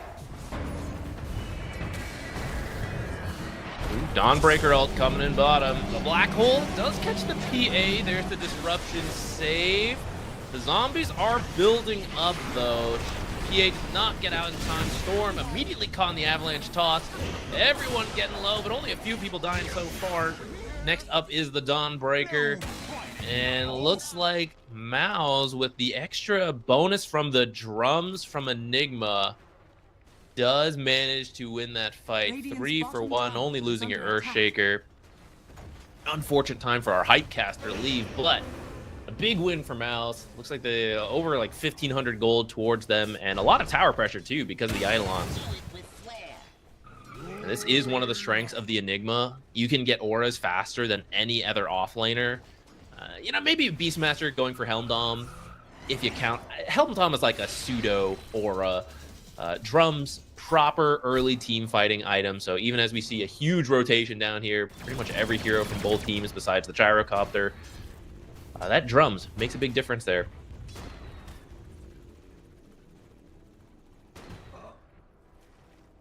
Storm got what? An illusion rune at 8 minutes. Not the strongest, but you're always happy to get a bottle refill, especially versus Tiny, who is a bit mana constrained. Really does need those bottle refills to stay active on the map. He did get a soul ring, so he's doing okay for now, and he's just trying to get to his blink. But this is where Mouse will try to make some plays, while Storm only needs level 6. You see Solo, not quite the hero you want to kill with this kind of rotation, but you'll take what you can get, especially the Tombstone, extra 150 gold. Solo actually living a lot longer than I thought. I guess that is the benefit of a tanky Undying. They're going to grab the Clockwork with the Avalanche toss, and a 1 for 1. Loopsy actually going to fall. Low skill came through, but Undying is back thanks to his innate ability.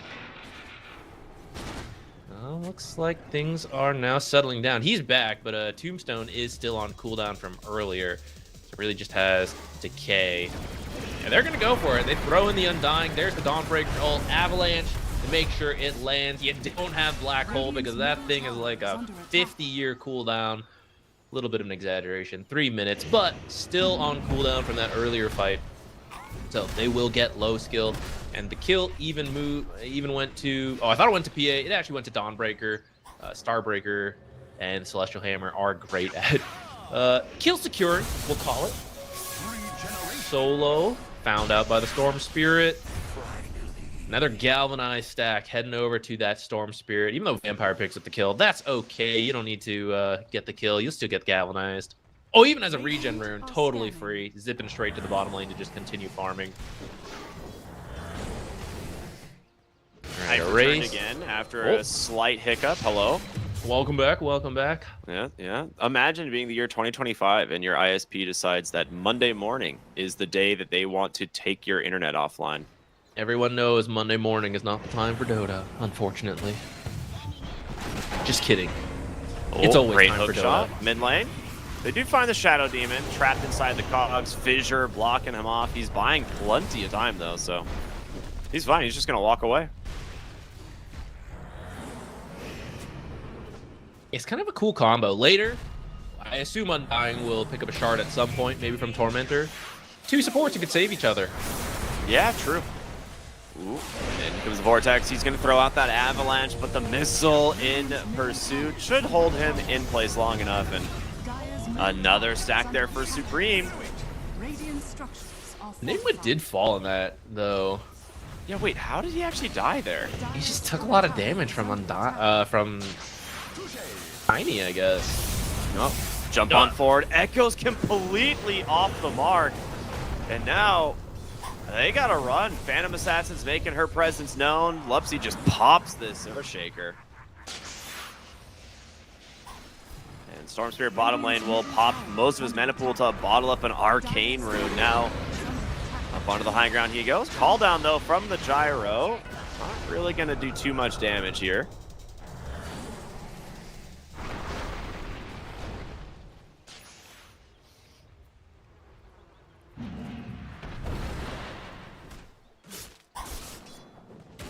Pandas. I feel like Mouse's early game should have gone a little bit better. They need to find some successful rotations, which that last one was not. Because V-Tune is going to have like a 13-minute Power Treads Battle Fury and a Blightstone. Like, he's having such a good start. And he's actually third for his core. Like, the Tiny and Dawnbreaker are also doing really well. Yeah, the Tiny is going to have a good lane, just the nature of the hero, but you're right. The Phantom Assassin's game being this good against an Enigma lane, and now you're going to lose your Gyrocopter on the top side of the map. These are really bad deaths. It's going to set you back pretty massively here. You are going to be able to get the mid tower, which this is kind of the benefit of having the Enigma. But, yeah, I'm with you. I feel like he should be more farmed than he is here on Force. I really thought this bottom lane would be able to circumvent the Undying. I think some of it does go to the call from, well, I don't know who. Someone on Nine Pandas called, let's just body block our bottom lane the very first wave to match what will inevitably come out from the fissure block, right? We'll do the same. And so the very beginning equilibrium wasn't that bad. And we can kind of see the effects of that, where Force just usually you see Enigmas just crush the safe lane because you get the equilibrium back and you destroy them in last hits and denies. Ooh, hook shot in onto the Undying. This should be plenty of damage, and once again Supreme with the drive-by to pick up the kill. Now Avalanche toss, the Dawnbreaker with the Chain Stuns, Demonic Purge as well, but no more damage from the Sun and Nine Pandas. Supreme's gonna be out. They need an Orchid if they want to try and make those plays, and Dawnbreaker is really the only hero that could build one. Looks like she went for the Blade Mail first, though, so I feel like if you go Orchid, you go straight Orchid. Yeah, exactly. And she's not done that. She's going Blade Mail into Mage Slayer, which does make her quite tanky, but like you said, will make it tricky to actually kill the Storm Spirit. Because, what do you got? You got, like, Avalanche Toss, that's kind of it. What are you, Starbreaker? Chain stunning that? That's so hard. That timing so tricky, and there's like another half second of stun, so not the easiest. Dire are scanning.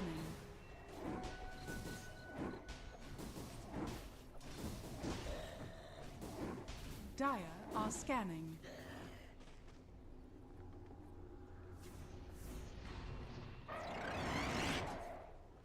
On the other hand, Mouse is chain stun and initiation is potentially very good. Shager being given some space in the mid lane to finish up his own Blink Dagger. Storm can, of course, zip in whenever he wants. He got hook shot. And we'll see when Force, if he decides to get Blink. Because with this many teammates who can initiate, you can kind of just walk in with the drums. So he might just go for a ton of auras. And for now, looks like he is going to go for the pipe. Looks like Fly tried to make a play there onto Solo, but gets maybe baited a little bit too much, and Supreme wants nothing to do with it. I think, oh, toss back. Avalanche, they have the damage. They've surely got the damage this time, right? Oh, what a fissure. Never mind. I mean, Well that's the done there awkward from thing. Vampire. That's the awkward thing with Disruption, right? I mean, you can kind of start fights with it, but it's not a usual stun where you can do more damage. So he was trying to prevent the zip away and that you do a little bit more damage at ends, but you know, in a way it's just a save. And he found a shield rune and they're gonna make another attempt, but that just does not work. Toss gonna hold the Enigma back, but they're gonna continue to be aggressive, looking in for the Shadow Demon. They get the Echo, and the Black Hole just soloing off the Tiny. A big win for the moment for the side of Mouse. Solo's gonna join them, a 4-4-0. man, when the spells line up, Mao's AoE damage is pretty ridiculous. Nice, I got a replay here. So we see an Echo in the back while the Tiny taken out. He's all the crowd control we were just talking about. So without him, you're just in full retreat mode. But you've already stepped up a little bit too far trying to get to the Tiny. You can't get away from this clockwork and the fissures and the storm zips. A very nice fight for Mao's. Fortunately, at least the PA, she did not get killed in that, so she's continuing to farm and stay at the top of the net worth. Yeah, and I think this is kind of like what Mao's game plan is actually pretty simple. Like, if you don't have a way of locking down the Storm Sphere, you can't take fights on the side of 9 Pandas, legitimately. I just don't think you're strong enough. And your Black Hole Councils are kind of there, right? Like, you said you have the Avalanche, you have some saves potentially from Shadow Demon, you have the Dawnbreaker ult, but none of those are super reliable in the chaos of a fight. So we're going to see Supreme. He's going to get grabbed here. Another fissure, the Avalanche, and zips away once again. He should survive. Fly not going to be as lucky as the chase continues over onto the dire high ground. They're diving Force. He is so slow with all these zombies on him. I mean, they might get him, but Supreme just grabs an Amplify damage rune and just deletes 2 heroes, and he's going to look for more. Lupsy in trouble, so is V2, but he's out of mana. Finally, the Storm Spirit dies. But it's a 3-for-2 here for Mao's, and, well, we'll back away. I feel like if Force... So he went drums into pipe. Sometimes you see drums straight into Boots of Bearing, especially if you're using them a lot, which he has been, but now he doesn't have any more charges. It's like a trade-off, you know, you're obviously stronger with drums plus pipe, but if you run out of charges like you did in that fight, then suddenly you can't get away, can't kill Tombstone, and that's kind of what got him there. I think he will finish drums of Boots of Bearing next, so that will no longer be an issue, but 9 Pandas manages to find a win in that window of weakness, and maybe one more if they start a fight soon.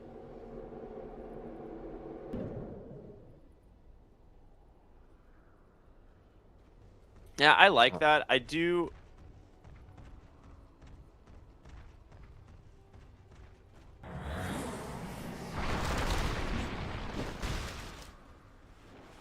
He do what, guys? Who knows? For now, Mouse will get Roche.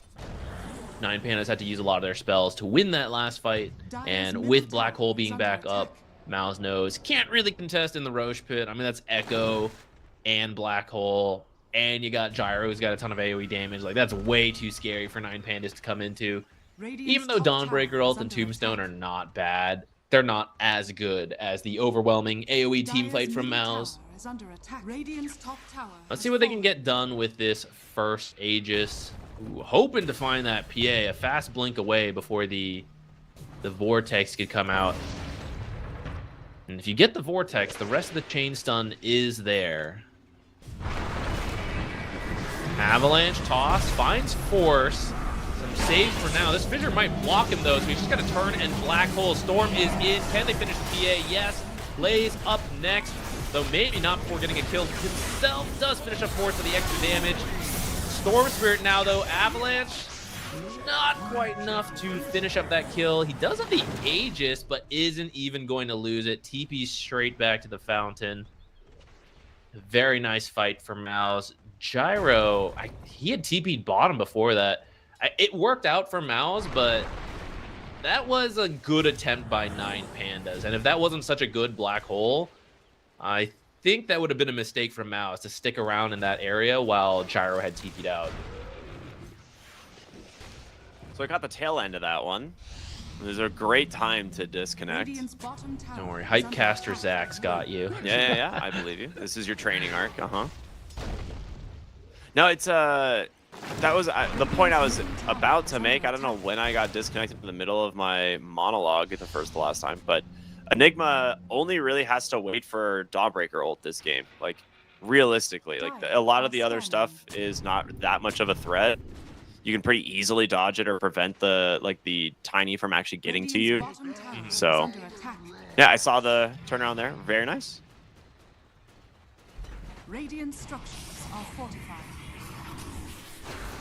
With Aegis, I mean, they're still strong. You got to respect not having Black Hole, I guess, but still clean up a couple more towers. Radiant's bottom tower is under attack. And then how much did the timings line up? Yeah, you should be able to make one more big push with Aegis plus Black Hole before the timing wears out, assuming he's not picked off before then.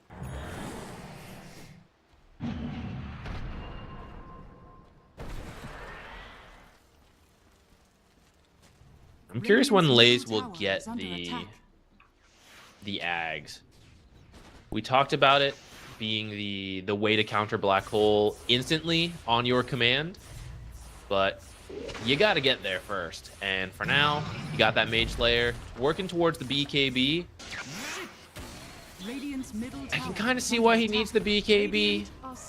I do worry if BKB then the Ags will be a little bit long in terms of how much Malice can get out of the map, while Black Hole is essentially still the best spell in the game. Dire's top tower is under attack. But I guess he's not going BKB on the Enigma either, so Avalanche Toss will be a way to deal with it for now. And in fact, Disruption as well if you can reach that far. Or just the Disruption saves for whoever does get Black Hold.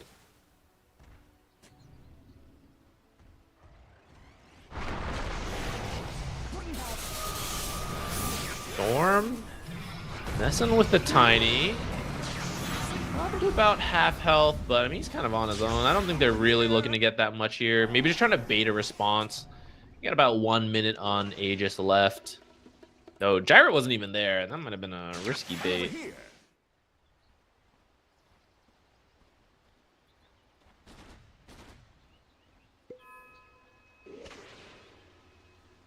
Amplify damage. Let's see if they can scout this out. If you can pick this up before Aegis expires and... well, I don't know. Maybe you don't even need it to force the tier 2, but certainly would help. All right, I'm going to pray my internet stays stable going forward. We'll see. I'll join you in that. Yeah, thank you. So, in terms of the net worth, it's still actually fairly even. I'm a little bit surprised that Force is still having this rough of a game, despite like being in some big fights, and normally Enigma can farm pretty well in the mid game, but seems like he dies in every fight that they take, so it's been a little bit rough.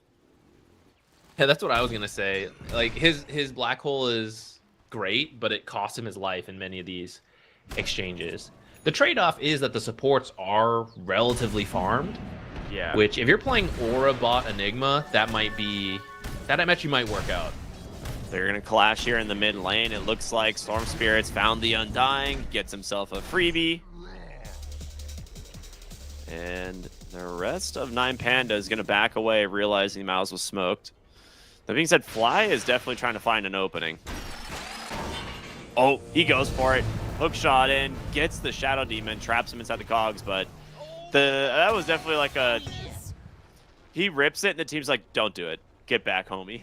This You is get too the Undying far. buyback, though. Yeah, I feel like Solo is one of the players most willing to buy back. Usually for Roche, but it's even these smaller fights. Like, he's willing to buy back and throw his life in there. Dire are scanning. Avalanche from Erase. He does get the battery assault off, and that holds him in place long enough. He dies, just going for a clockwork kill. Not a great start. They do pop the tombstone up onto the high ground. Echo comes out from Vampire, finds the Shadow Demon. Double kill now for Supreme. And, well, it's gonna be a third one. A nice series of events here from Mouse. It seems like the damage is no longer there from 9 Pandas, but they're taking all these fights without the PA. Radiant's bottom tower is Yeah, under I attack. feel like that's a bit of a mistake. PA is quite strong and just not Dire structures are fortified. not here in these fights. I mean, I guess he thought maybe that was just going to be a quick Avalanche tossback, so they didn't know they were getting into a full-on fight, but Mouse Radiant's was middle ready tower for is that. under attack. And they're looking for more bottom. Storm Spirit's on the hunt, pops a haste room, it sounds like. And is just going to try and run down the Dawnbreaker, but will not find him. For now, not something we usually see or think of as securing an objective, but by pushing away the Dawnbreaker, they did get themselves 6 Lotuses. It's actually kind of sick for a It's a Storm. lot. Yeah, a 900 burst in health and mana for the Storm. Mana's great, but also versus a PA who, with Veiled One, you know, you're kind of, this is classic PA. Do you get the crits or not? And sometimes a burst heal essentially counters out one crit. And now V2 has to get lucky enough to get multiple crits if he wants to kill the Storm Spirit quickly. Really fast Roche respawn, just 10 seconds. So it's going to be up here, and Mouse, they might be scouting it out in time, and it looks like they do. Very fortunate for them, in a great position, knowing Roche could be up any second, and well, one of the fastest Roche respawns they could ask for. Does roar, but you know, with this being so fast, I don't think 9 Pandas ready at all to fight this. They also just don't fight well in these types of corridors. Like, their team, it's interesting because you have like an okay amount of team fight, but you also are playing like a pseudo pickoff, right? With something like a Dawnbreaker Is under attack. and like Dire's Tiny. middle tower has fallen.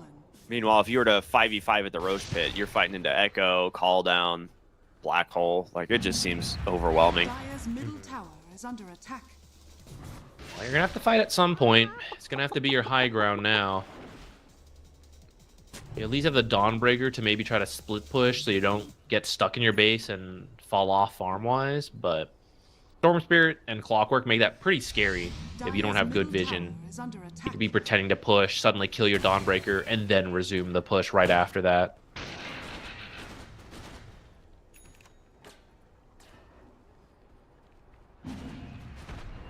Radiant's bottom tower is under attack.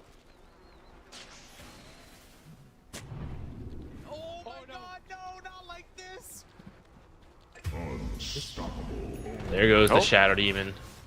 He's just deep on the map, I'm guessing, trying to cut waves. Looks like it, yeah. He's not the best at cutting waves, though. But I guess, like, who else is really going to do it and take that risk? Undying used buyback earlier, so I guess it had to be Shadow Demon. Yeah. That's rough. They've still got quite a bit of time left on the Aegis. They need to get this top lane in. They've been really kind of lax about getting this last tier 2 tower, but at some point I'm sure they will focus on bringing that one down.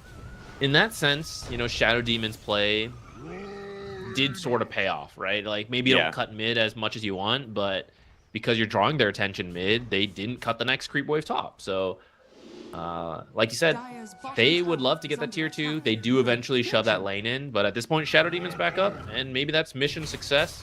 They got Dawnbreaker out on the map farming, buying more time, wasting the Aegis. Invisibility.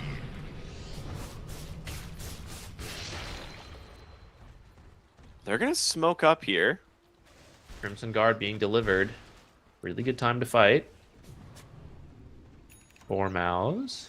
There it You is. still have a shield rune on the Tiny. I mean, I think they have the damage to kill him, but yeah, that was the concern right there, is he can just blink if you don't get the stun. So that smoke's not going to net you much of anything.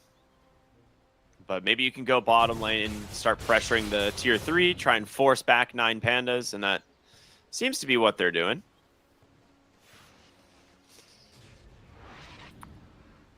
Radiant's bottom tower is under Look for the attack. toss back in the bottom lane. Well, they managed to get the gyro. That's a fantastic find, but low skill, pretty damn tanky. Pops that satanic and just, well, lives through any damage coming through. V-Tune is really the only one who can dish it back out. Solo, though, in some trouble. Trying to get finished off here by Supreme. The Vortex should finish the job, but Storm, there's the Lotus from earlier that you talked about. The Echo comes through. They take down both supports, and the Dawnbreaker will cancel off the Enigma's black hole, but the damage is done. Supreme on a double kill, cleaning up the whole back line, and it's just Dawnbreaker left to die. It's a 5 for 2 as the gyro respawns, and well, might be game. I don't know. Yeah, with the Eidolons being so good at taking towers, you got Boots of Bearing soon again as well. Banner. I mean, it may not be the game, but certainly a very successful siege to take the bottom barracks, and now looks like mid. If you want to commit buybacks is where you have to. Well, okay, because that tier 2 actually never fell top, maybe that's it for Mouse here. Maybe they're going to back out. But backing out with a 20k lead is not a bad place to be. Yeah. And Storm, I think, had like 20-something galvanized charges and a Parasmus. Or, He's got 33 galvanized. Oh my goodness. There's a lot of temporary permanent 33. stacks. I see. That's the number. That was that I saw. Okay. Oh, he's just going to jump in, look Big for a zip. hero, and he's got the Shadow Demon. Nice setup there from the Earthshaker. Radiant's top tower is under attack.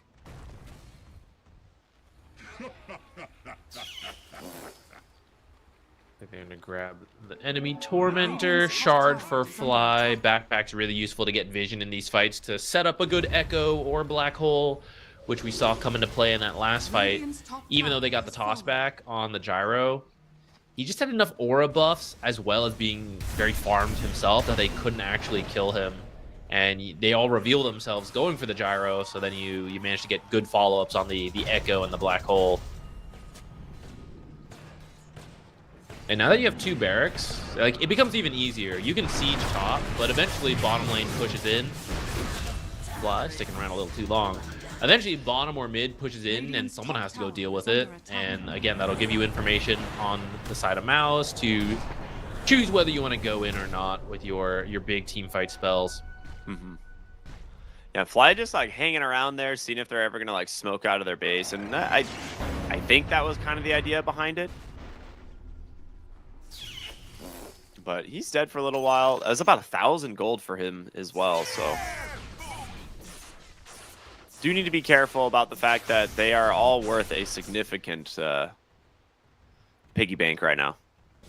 That is true. V2 maybe using that money to just about finish a claim. Claymore's the last thing he needs to buy to finish the Satanic. So it will now be very hard to kill V2. If you don't finish him in your chain combo, he's probably coming back straight to full health with 1 crit in that Satanic.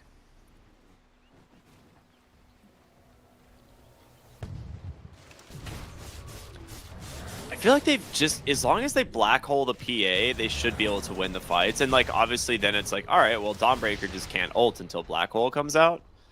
But I think that's fine. Like, I think if you can, you have so much more like chain stun and team fight on the side of Mouse. I think you can just rip the black hole if you see her.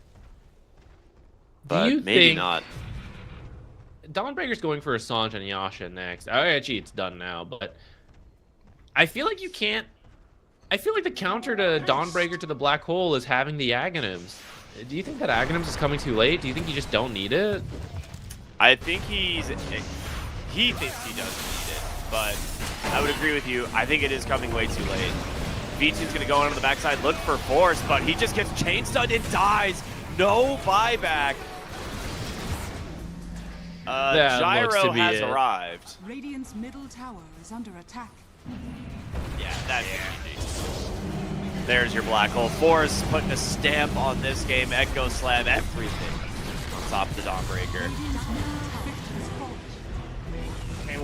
Well done from Mouse. I think they had a bit of a rough start. Yeah, maybe first game of the series, you got to get there. But I think they did eventually make their way to what the draft... We knew what the draft could do, right? You have a lot of AoE damage. Your Gyrocopter, of course, has the flat cannon, the ultimate. But then you get the Echo from the unconventional position for Earthshaker. But it made sense with the Enigma. Again, bit of a rougher lane than maybe they expected. But you do eventually make it to that big team fight combo. All the auras on the Enigma. Lots of initiators to start for you. The Storm, the Clockwork. And then you can follow up with the Earthshaker or the Enigma. Or maybe another one of them goes in. Like, you get the big Black Hole, so then you get the Echo because of that. Or you get the Echo, so you get the Black Hole because of that. There's just a lot of ways to set each other up for success. And it's not so much for 9 Pandas. Like, it really has to be a toss back. And that's kind of it. So I really do think they had a good lane. And I thought their blink timing on the Tiny was good. But it seems to have fallen apart after that. Didn't quite find the pickoffs as opposed to the bigger team fights that Mouse was successful at. Yeah, and I think that maybe it's a draft situation there. I mean, they still actually played the lanes I thought that they should have maybe struggled in quite well, right? Like, the 9 Pandas actually were farming extremely well in all 3 lanes, even though, like, the Storm into Tiny matchup should be fairly good for the Storm Spirit. We kind of see as the game goes on why it's such a good Storm Spirit game. Like, they just do not have an answer for this hero at all. Was it, like, the literal last pick of the draft, or how late in the draft did the Storm come out? I was going to guess 23 or 24. Yeah, Storm was at the very end. Even though Earthshaker was earlier, and I thought it was just going to be Earthshaker versus Tiny. Good call on Mouse to pick up that Storm Spirit, kind of recognizing 9 Pandas had a weakness in terms of catching elusive heroes. Tiny's good at it, but you need something else. Like, he's the catch. You need the follow-up stun, and that's kind of the issue with revealing the support duo so early. The Undying Shadow Demon just... they don't offer anything in that regard.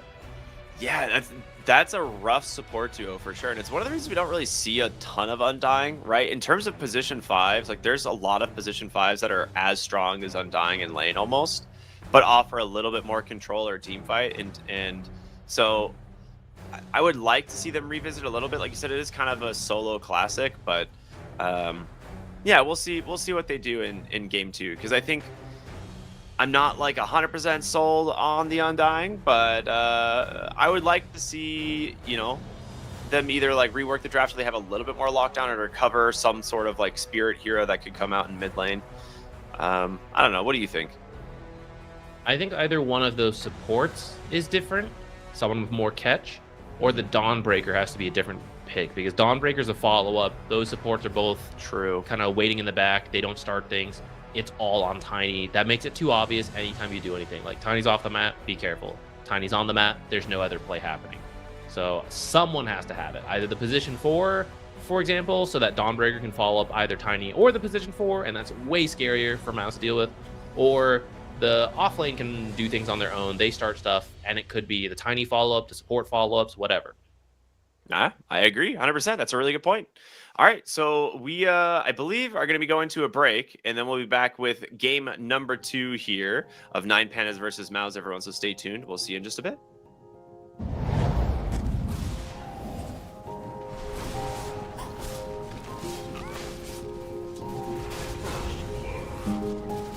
Radiant's bottom tower.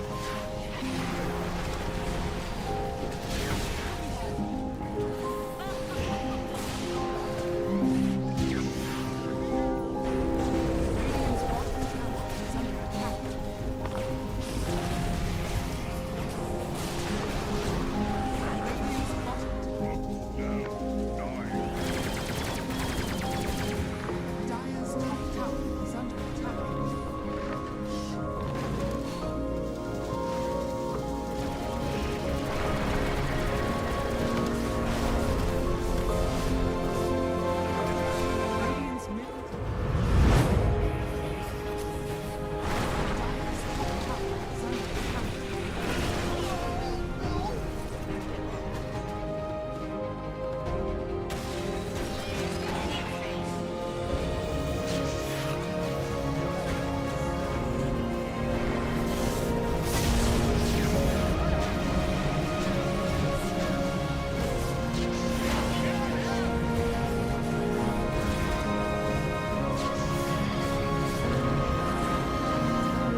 everybody. Welcome back here to CCT Series 6. We've got Pandas, 9 Pandas taking on Mouse here. Game number 2 about to begin. And I will say I'm a little bit curious to see like what they're going to adjust in the draft here. Because I think the 9 Pandas draft, there's a couple holes.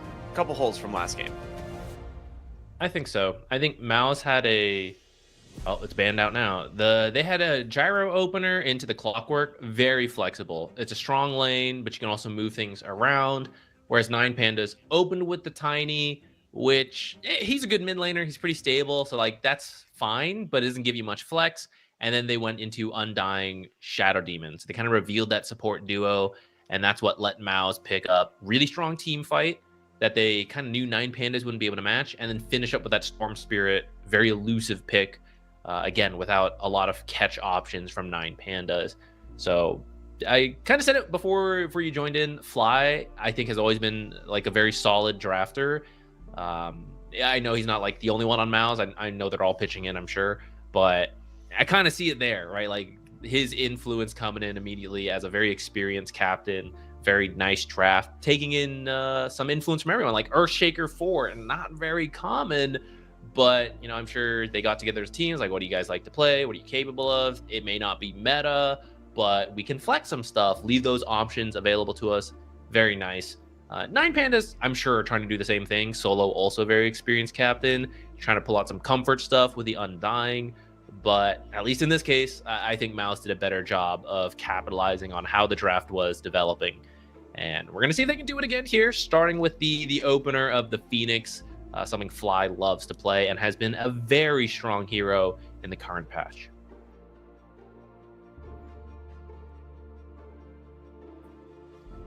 Okay, Beastmaster response. Oh, Rookie looks a little frozen. Maybe that internet's out again. Beastmaster, another very popular offlaner, but there are several responses to it. I think he has dropped off as a very first pick because of that. But some of those counters, like the Enchantress and the Crystal Maiden, are position 5s, which this Phoenix is potentially the position 5. And when Fly's on the team, I want to say it's going to go to him, but it can be a position 4. We've seen many teams do that. So that could be another potential flex here that allows them to get the edge in the draft. But there's carries who also do well versus the Beastmaster, so you could just do the Phoenix 5 and then pick a carry who does is a little bit more of a direct response to the Beastmaster, which there's not a lot of carries. Actually, I was about to say there's not a lot of carries banned out. Technically, every ban on 9 Pandas could have been a carry, so maybe a lot of carries have been banned out. But there's still some, like the PA we saw in the last game does very well versus Beastmaster. I don't know if Mouse wants to immediately pick that. In fact, maybe hold that for a little bit. But 9 Pandas, what do you got? You got the Beastmaster. Probably a support pick coming out here, and ideally a flex one. Doesn't have to immediately reveal your lane combo, though certain lane combos are strong enough that you can. I was going to say Muerta, but she is banned. Yeah, okay, there we go. Bat Rider. So that could be the offlane duo. Beastmaster Bat Rider is very strong at running people down, but you could do position 4 Bat Rider.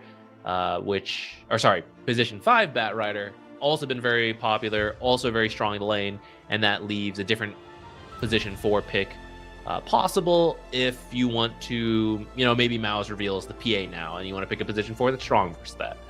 You get some options now. Mouse for themselves, potentially a response to the Bat Rider. You want someone good. Phoenix does okay. But since we don't know where the Bat Rider is, your other support could be good versus the Bat Rider. Some kind of Dispel is already looking very nice this game. You got the Beastmaster Roar and the Bat Rider Lasso. Could both be countered by something like Shadow Demon Disruption being a save. You eventually get the Cleanse, which is pretty useful to remove some of their stuff. Dang! Oh, God, it's a little too slow to make it look like I'm just copying what they're doing now. Abaddon Shield is the lowest cooldown strong dispel in the game. The hero itself has not been incredibly popular, but with Beastmaster and Bat Rider being very meta themselves, there's been many situations where they both come into the game.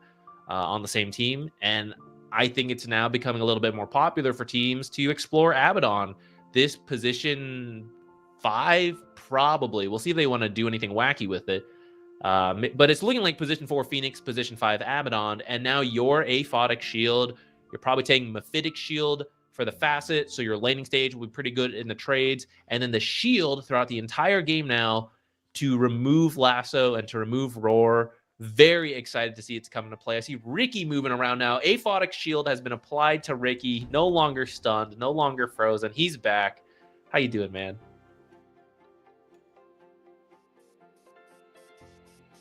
I can't. Am I being trolled?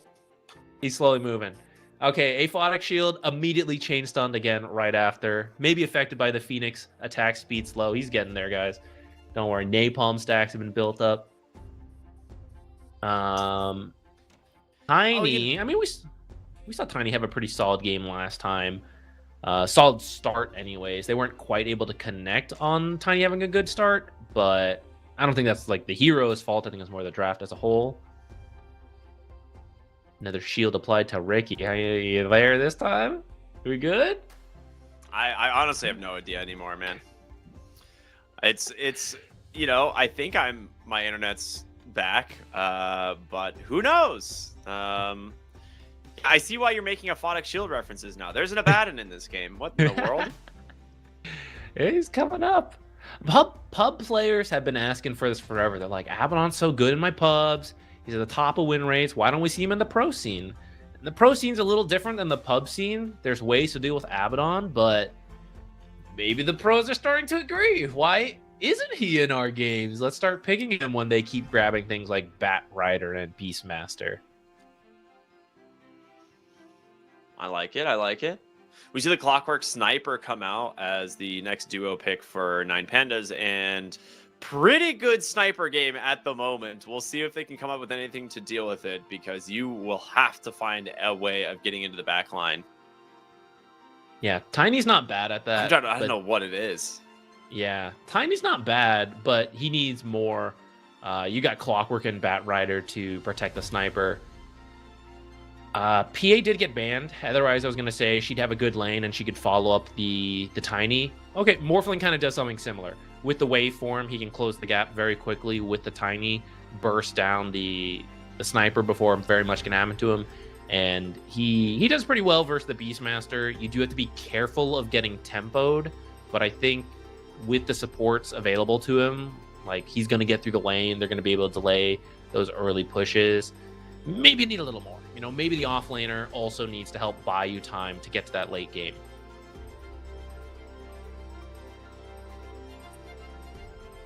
I wouldn't mind it, especially with Sniper potentially hitting towers from afar. Having a little bit more, either like an aura builder off lane or someone who wave clears really easily, because these supports are not the best at it. I think I would like that. But actually, ooh, they think an offlaner. Wait, Marcy and Nick. So they're thinking this is an off-lane Phoenix or Abaddon? We getting wacky out here. Okay, no, yeah, it is. I'd be really surprised if that's not just a Lycan off lane.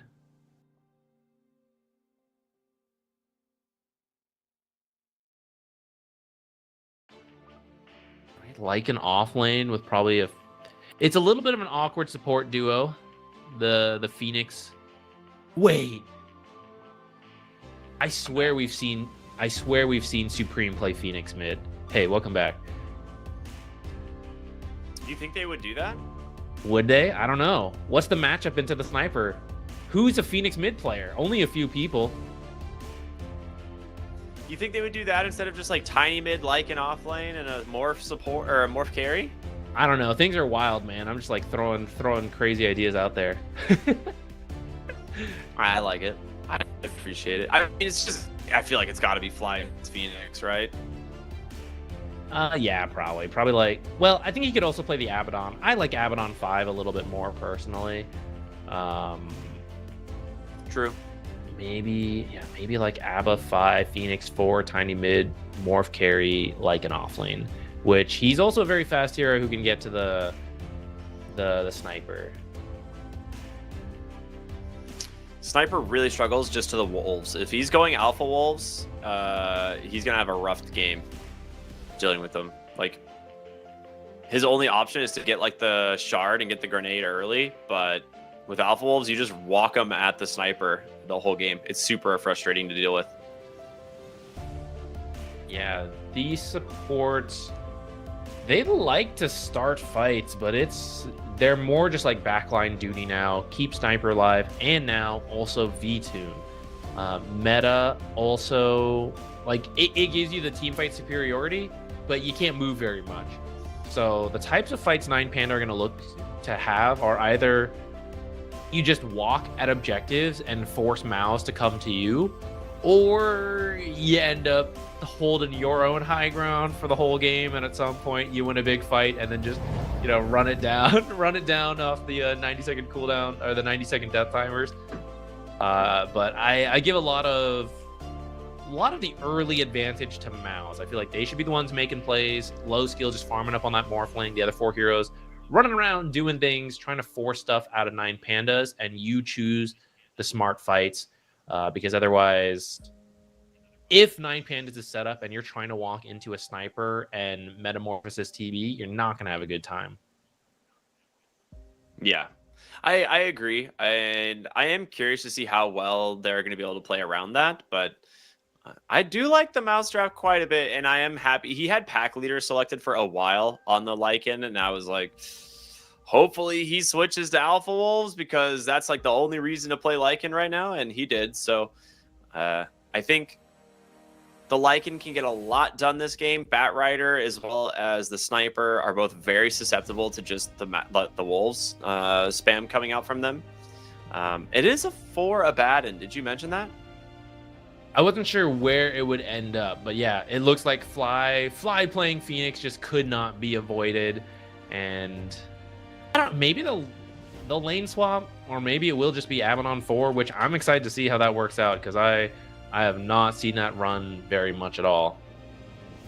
Yeah, I haven't either. So I'm excited. We'll see how it goes, but a great Abaddon game into, you know, the Beastmaster Batrider like you mentioned. So here we go. It is game number 2 of 9 Pandas versus Maus.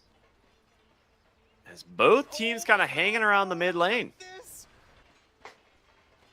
Maybe the idea is that Lycan, as a laner, isn't strictly looking to fight. You're just kind of like farming up, getting those levels to get to the point where either a Helm Dawn build, if you're doing pack leader, or the Alpha Wolves, you just need a lot of levels, right? And that sounds Abaddon is fast. I mean, he's on a horse, so of course he's a fast hero. And you just creep drag and avoid Terrorblade Clockwork, which is a very strong safe lane duo.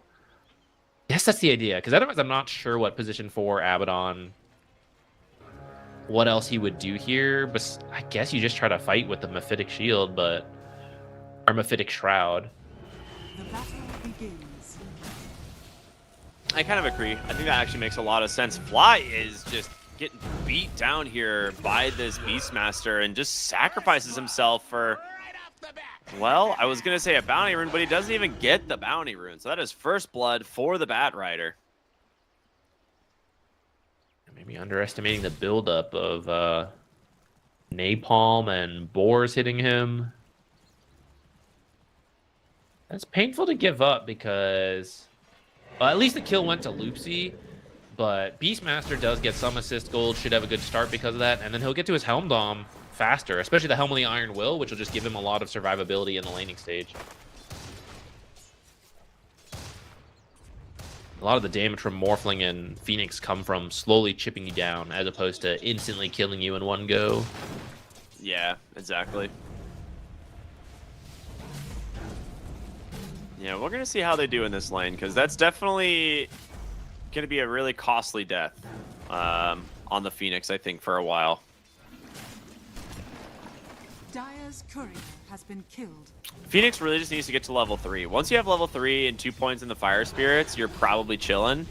But that's also kind of a great timing for the Batrider as well. So if he happens to beat you there and is kind of running away with the lane, might be able to punish this Phoenix another time.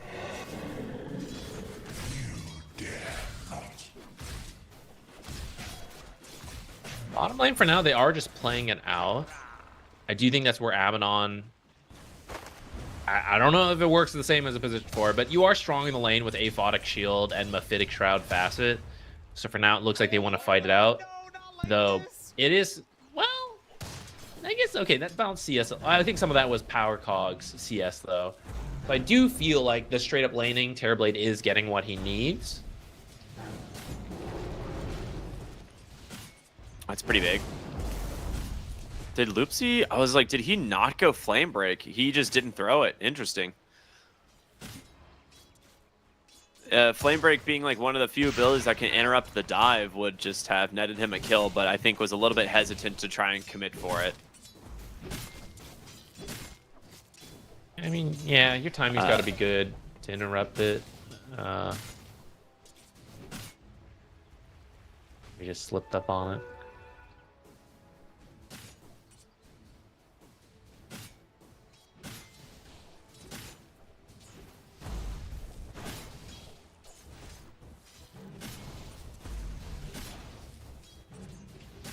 Well, for now, 9 Pandas again with a slight CS lead, similar to last game.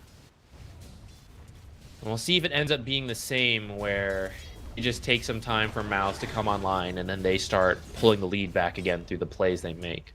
I think 9 Pandas have given themselves a better early draft, though. They can do more with these heroes than last time. Especially the Beastmaster. Gotta really look to Beastmaster and how much he can get done with the Helm of the Dominator.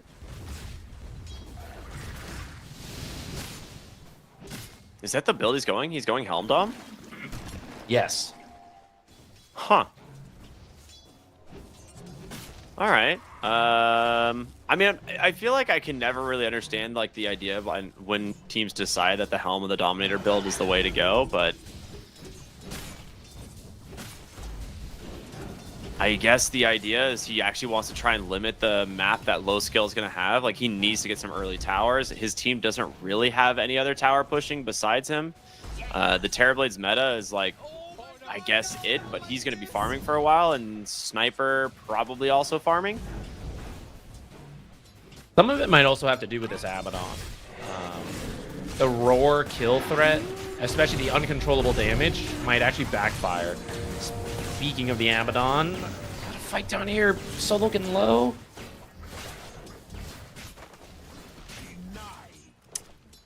Looks like you should be able to get out of this one, but you do get the meta out of this, and honestly, for Mouse, they don't really take that much damage, so this is pretty good for them, unless they get wrapped around here, which they might be doing, looking for Vampire Cogs, though, off the mark, unable to secure it.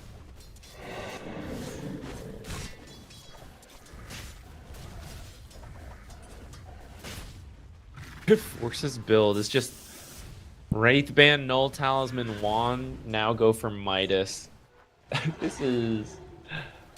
I'm open to seeing how this plays out. Yeah, people just go Midas because Alpha Wolf is way too good.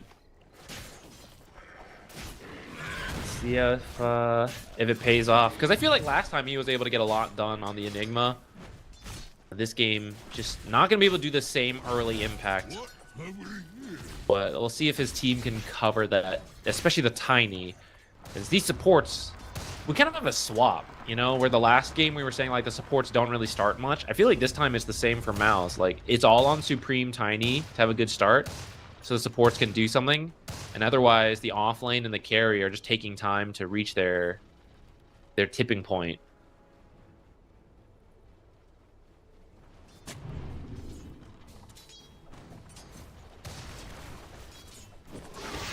Sniper in the mid lane is crushing Supreme. I did not think it was going to be this bad for the Tiny, but he is having a great time. And unfortunately for Supreme, their lanes actually, or the power rune's going to spawn topside.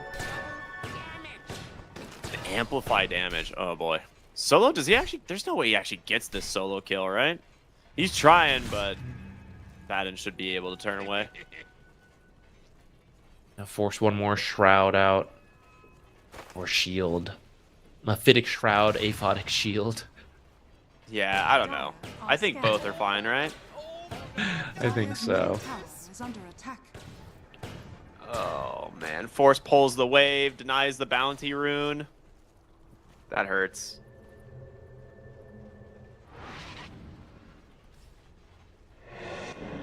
Well, a mid-rotation Dude, you need to be forced careful, though. Vampire out. Yeah, so now Solo's actually coming in. Yeah, he saw the TP. He's like, all right, I'll go for your power or for your wisdom runes, but great body blocks from Force actually just prevent Solo from making it in time. And well, now he's just in no man's land. He's not really in danger. It is kind of space made for the Terrorblade, though. Ooh, top, they tried to make a play on the Morphling, but Flame Break actually whiffed, so looks like it'll just go back to farming for both people up there.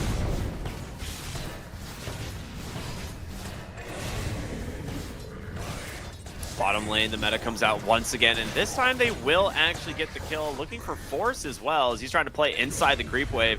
That is not going to work out super well. One more auto attack. That's a double kill for the TB. Level 7 all of a sudden after those.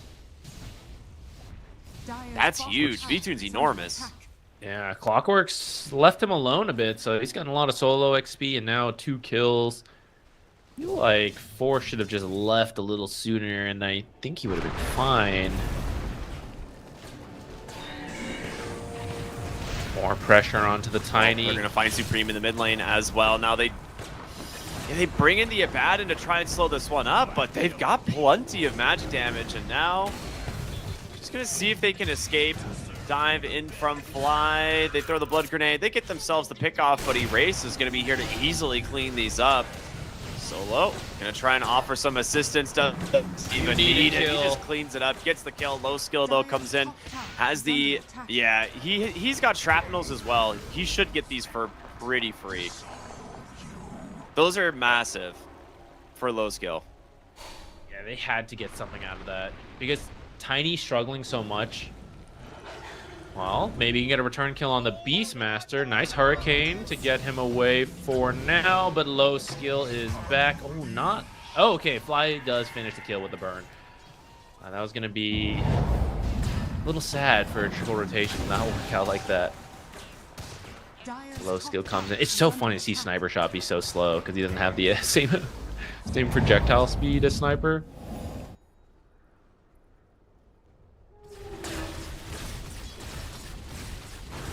Yeah, as things start to settle in, I am worried about this Tiny having a little bit of a slower start. He didn't get dumpstered, but you're seeing him take all the pressure of the supports come in, and that means his blink is not the fastest. So hopefully this Alpha Wolves is strong enough to do something for Mouse, but I mean, he's still working to the Midas to get the levels for Alpha Wolves. And in the meantime, there's a level 8 Terrorblade just taking the tower right now. So 9 Pandas so far doing a better job of getting a good lead from the laning stage and converting that into something. For now, an off-lane tier 1. I imagine you're going to look for more. Maybe like the mid tower next. They've got meta.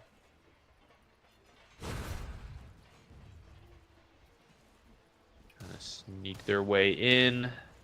Observer under the tower, though, will scout all this out. They're just going to pop meta and get to work on this next tower. And this is where you're just waiting. Hey, Ricky. Here to watch this tower fall. Yeah. They're going to try.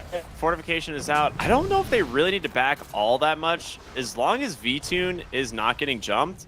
But they are also pushing topside with the Beastmaster.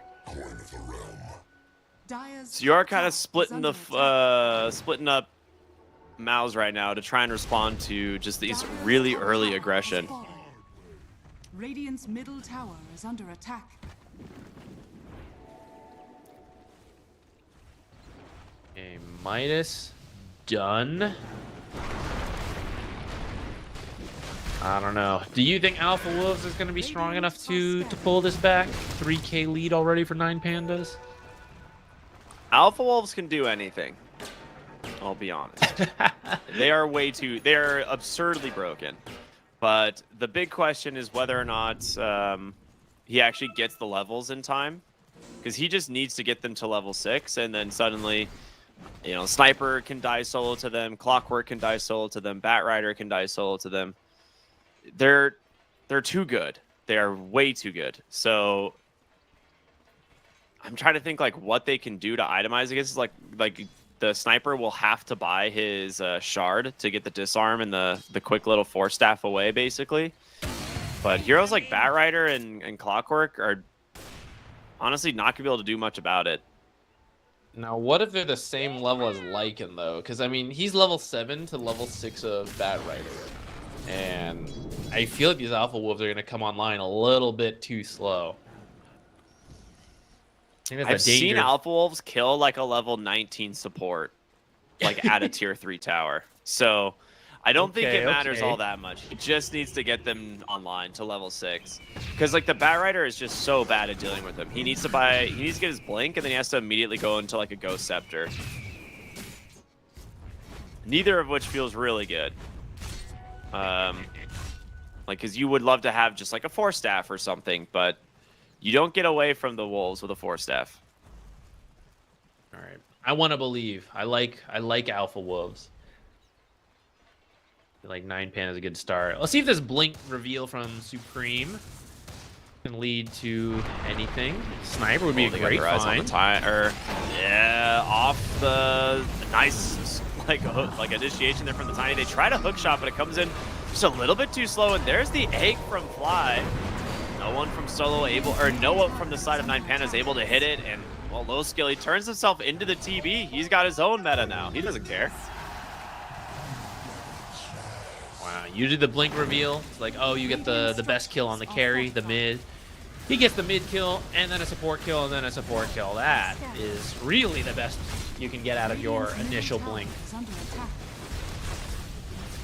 Yeah, and it's just a easy push down on the mid tower, which they absolutely needed to start opening up the map a little bit.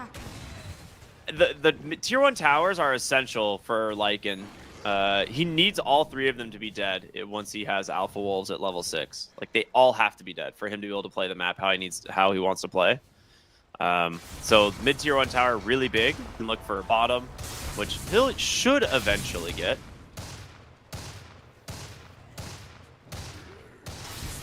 That was such a big play for them. They were down 2 to 3K before that, which is pretty meaningful this early in the game, but that sequence of events. Well, Alpha Wolves scout erase in mid, and Supreme gets to delete them. There you go. That is the start of the problem with these Alpha Wolves. Alpha Wolves OP. I should have known when I saw Force micro the Wolves to body block to make sure he gets the Wisdom Rune. I should have known he's gonna be an Alpha Wolves expert here. Radiant's bottom tower is under attack.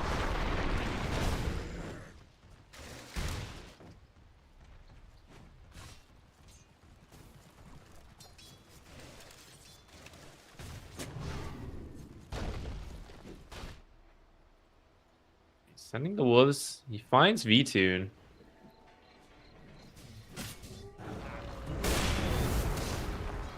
Bottom lane, looking for Fly on the Phoenix, but he got the dive off, so he should be plenty safe. With this, though, they know the Sniper's down here, and the Wolves are going to start scouting. They're heading through the Twin Gate. They're going to go straight into Roshan, and, well, the Wolves can very easily do this rotation and scout as well. So the Dire Scan, not on the mark, but here comes the Wolves. I'm telling you, if a Wolf denies Roche, I'm going to lose it. Yeah, Supreme snatches, Aegis goes in with the blink. The roar is out, but I think he hit a Wolf with it. Supreme's going to die, lose the Aegis, but you need to be careful because the rest of Mao's is coming. Hear the shapeshift. They've got their eyes on the Terrorblade. Do they have the damage? The egg is down. V2 starting to fall low. A roar is out. Low skill goes in. Looks to take down Erase. He gets him. There's the Sunder. Now, the Beastmaster trapped up on the backside, eaten alive by this Lycan. Lepsy will TP out in the trees, but Radiant's bottom tower. Yeah, is under attack. that's a really rough one. You at least got the last hit on.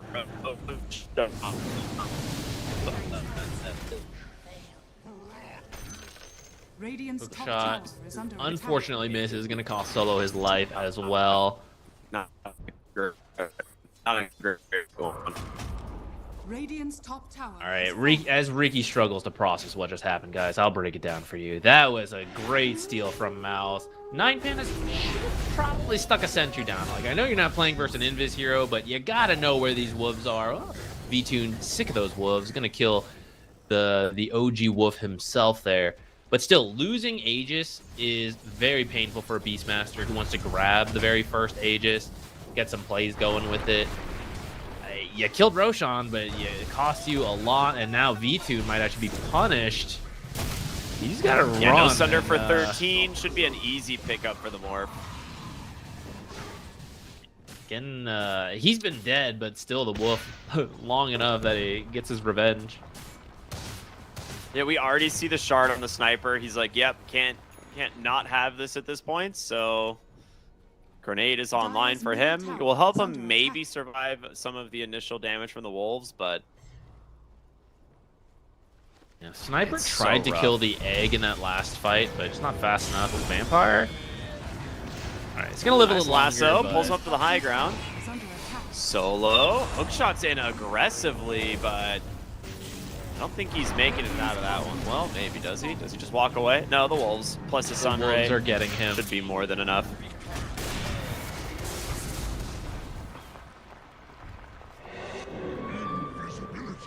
Low skills, maybe wrapping around the back.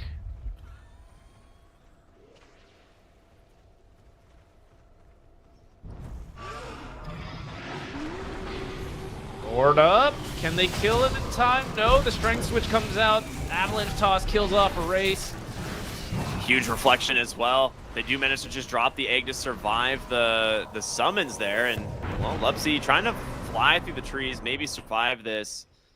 He will make it out. That's a really clean disengage from 9 Pandas, all things Radiant's considering. bottom tower is under attack. It's not quite enough damage to kill low skill. Solo gonna be okay. He knew they were in the area, so he was very ready with that strength shift. Radiant's bottom tower is under attack. Sniper, you know, maybe if Sniper gets to build straight damage, he could have killed him, but like you mentioned earlier, needed the survivability of the shard. Oh boy, that Sunder came out. Supreme a little bit more, I mean, maybe he underestimated the damage, or overestimated the damage he was going to do, but yeah, that is a really rough death. They're going to try and just finish off Solo here. He does with the Wolves.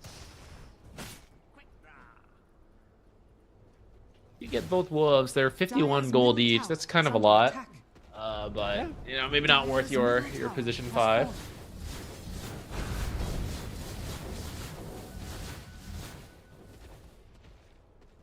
Alright, Lycan getting his own shard. That's going to keep all the lanes pushed in. You don't have a global hero on 9 Pandas to make it easy to deal with this stuff, though, I mean, he'll be okay for now. Lycan Shard is OP. Yeah, it's pretty good. Big fan of it. Especially the Mega Wolf that spawns when you have Alpha Wolves. It's so funny just to see it slowly run down the lane. It's menacing.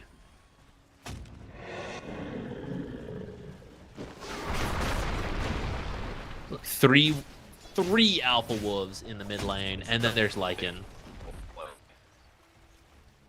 No longer the Alpha Wolf himself this time.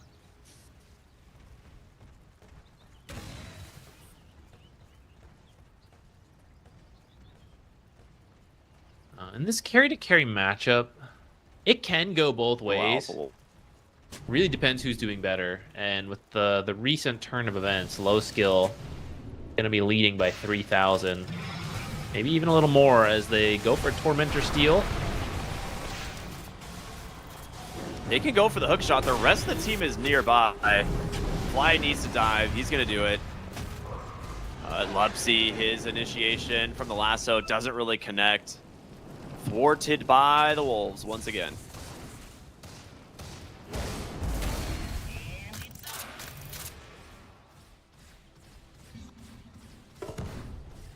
Everyone's out. So a successful go for the defense of Tormentor the Tormentor.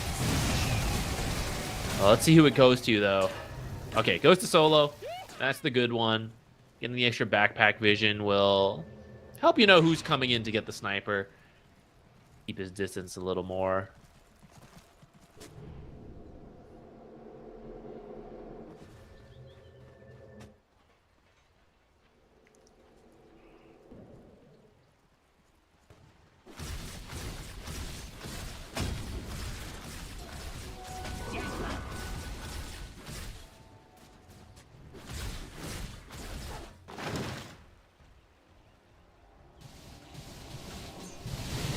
It's kind of wild that the Shard Wolf is also an Alpha Wolf. It only makes sense, though. Ooh, lasso? Radiant's bottom tower is under attack. All wasn't back sure. onto Supreme. He does manage to get a kill in the process, but a much worthwhile trade if you're 9 Pandas. Radiant's bottom I was tower worried they wouldn't is even have the under damage, but V-Tune there with a meta. They're going to look for a little bit more since they popped the meta, but they don't have your Blink Lasso, and I think that's kind of your main tool. Well, I say that. You got Hook Shot. I know there's Roar, but he didn't get a Blink, so it's difficult to start things.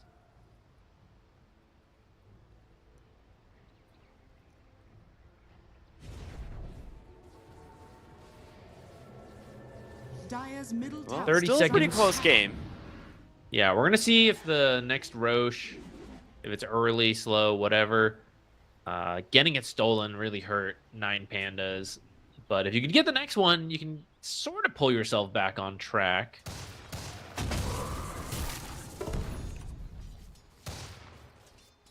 Ideally, they would have taken more towers, though, with that first Oh, boy. Aegis. Like, your Beastmaster Oh, just boy. takes point. Don't worry, he's got the Never mind. Mjolnir. He's okay. He's okay this time. I like that choice to get it just because of that as well.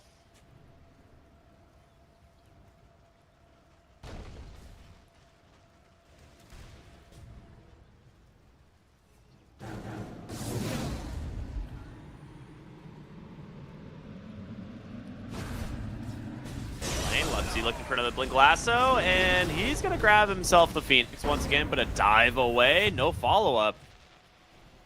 Fly's going to be fine. That's just a lasso for nothing. Yeah, he didn't make it to the clockwork or didn't have an angle, and he's got to like attempt the flame break, I feel like, at least there, to try to get the kill. Oh, no lasso for 60 seconds, and it turns out it's a very fast Roche. I don't think Mouse is the one that's forcing a Roche play, though. The more 9 Pandas. I guess it's late enough and Morphling's farm enough that they can do Roche themselves. He's pretty close to a butterfly. You know, maybe like another minute or two to finish that up. Yeah, that's a really good point, actually.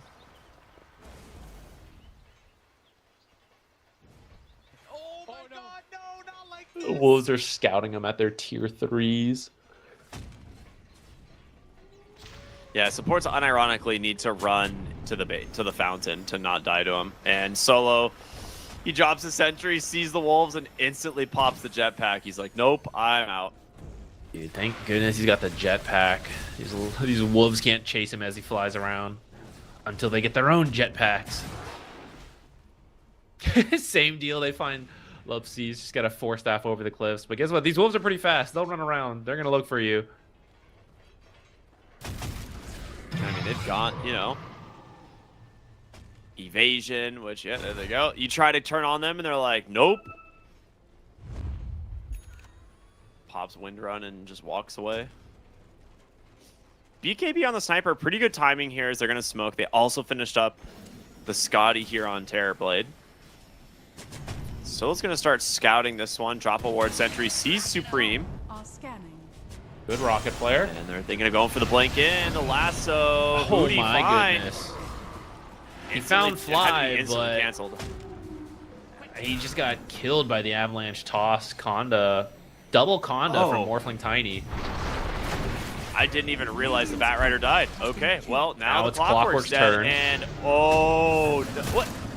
He moved the Wolves. Otherwise, he was a full body block off. He's gonna pop the BKB, try to get away here, but the Morphling just doing way too much damage.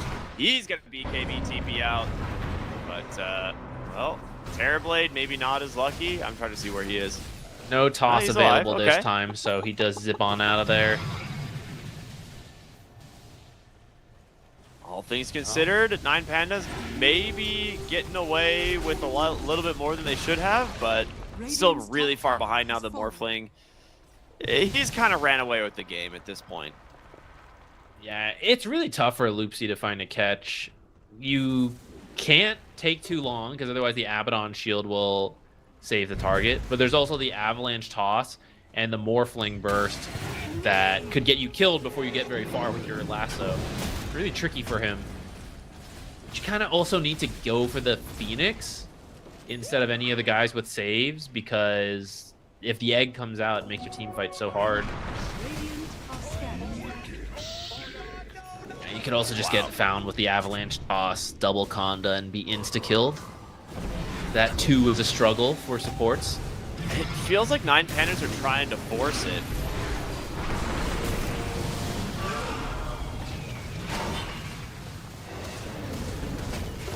Oh, I hear the roar. Hook shot on the backside. They've got low skill in place for the moment, but he's not really taking much damage here, and he just goes ahead and deletes the Clockwork. He's going to buy back into the game. Looking for this Beastmaster. Gets him. Pulls back. Erase. There's just no damage. It feels like Morphling stood there and tanked Terrorblade for like 20 seconds and didn't die. Yeah, you kind of need the Terrorblade and the Sniper hitting the target since Morphling is so farmed. The Scotty is a great pickup versus Morphling, but it's not enough to overcome a 6,000 gold difference in the carries alone, let alone the 16k gold difference now. Oh, maybe 17k as Supreme finds one more kill on the way out. Yeah, the Butterfly is causing too much problems for them. Like, it's such a great item against illusion heroes in general, but like they just are so far away from getting to like MKBs. Yeah, I mean, that's the difference, right? If you take this 5,000 gold away, you don't have the Butterfly, and now you are getting wrecked by a Terrorblade with Scotty, who popped meta, but just missing so many of those attacks makes all the difference there. Now, Morphling's gonna get his own Scotty to hit back the Terrorblade in his own meta.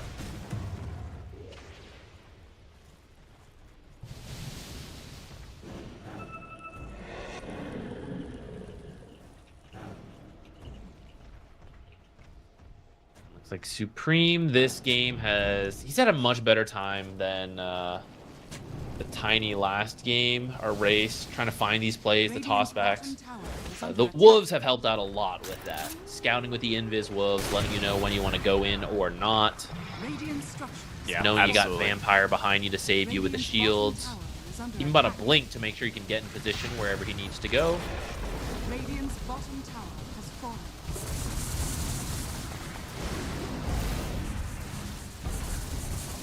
I mean, how do you stop this, right? Like, when do you make your initiation here onto this Morphling? He's got 4 minutes of this Aegis. He's got an Abaddon sitting behind him. They're smoked up and going to try and leave the base here, but yeah, it's just a fake back from Mouse. They're willing and definitely able to take the fight. Now, Orchid does catch the Abaddon. His ult gets popped, and V2 dies at the start of the fight. The roar is out. Morphling just way too strong. 4 dead. GG comes out. And that is going to be a very clean 2-0 from Mouse. That is well done from Mouse. Another game where they start off on the back foot in the laning stage, but in the previous game, it was with the overwhelming team fight in the Black Hole and the Auras. This time, a lot of great finds using the Invis Wolves. They weren't even the full Alpha Wolves quite yet at that point. The Invis Wolves plus the tiny tossback just found pick after pick after pick to get themselves back into this, because I think it's about a 3K gold difference fairly early into the game. And that's usually very meaningful, but that is the power of the Tiny. The tossbacks, just isolating a target one at a time does help to mitigate that gold difference. Yeah, and the Roche fight where they steal the Aegis, they end up getting like 2 or 3 kills. That was really the moment that things kind of started going downhill for the side of 9 Pandas, it felt like. And again, set up from the Wolves, just walking in their invis. They actually had a sentry on the outpost, but they didn't have a ward, so they didn't see the Wolves until after, you know, That's all unfortunate. of this went down. Yeah, the Alpha Wolves are tricky, and not everyone's a Lycan player, so I feel like even the pros are still fully adjusting to what the Alpha Wolves can do. And I kind of think that's what caught 9 Pandas a little bit in this game. Maybe being used to the Helm Dom type Lycan, but the Alpha Wolves, very successful this game. Yeah, absolutely. It's a really fun facet, and in the hands of the right player, it can completely change the game. And yeah, I think Mao's really good drafts, both games. Really slick play as well. Like there's very little mistakes. They did a really good punish just on 9 Pandas whenever they got the opportunity, and yeah, looking good. I'm excited to see how this new roster does as they go later into the tournament. Yeah, me too. A little bit of a surprise for people. I think 9 Pandas, they had more experience, I think, so people maybe expected them to do better, but Mao's recently came together, but going well so far with that team. So they struggled a little bit in the group stage of this event, but that seems to have been what they needed to start to get it together and figure out, you know, what is good for us, what's not. But maybe they do need to, you know, take a look at the lanes, because I think they struggled a bit more than they should. I'm sure with this break now, that's what they'll do in preparation of tomorrow's games. Yeah. And speaking of what's coming up next, I believe we've got Navi Jr. taking on Night Pulse, and that's happening in just about 40-ish minutes, if I'm not mistaken. So we'll definitely make sure to stay tuned for that. For now, we're going to go to a break, and we'll be back with our 4th and final series of the day, everybody. So we'll see you then.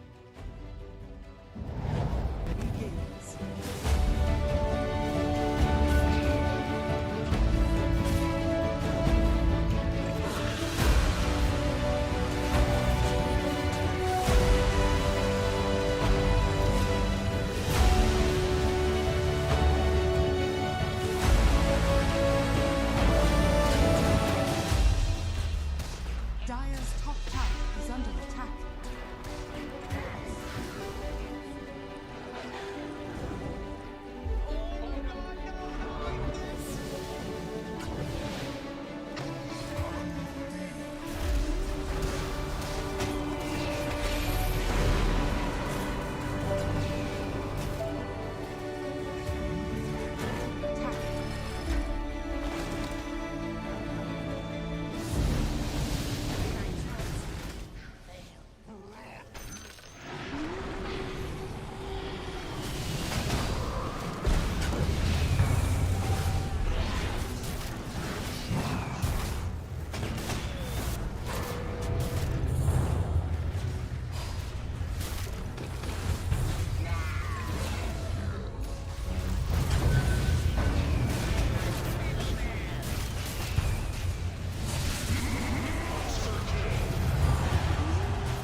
Welcome, welcome, one and all. We are here for the playoffs of CCT Series 6, and we now head on to our final matchup here in the upper bracket. On the one side, we have Night Pulse, who managed to make a tear through the group stages to earn their place here in the upper bracket. And of course, on the other side, we have Na'Vi Jr., who managed to make themselves a direct invite into this portion of the competition.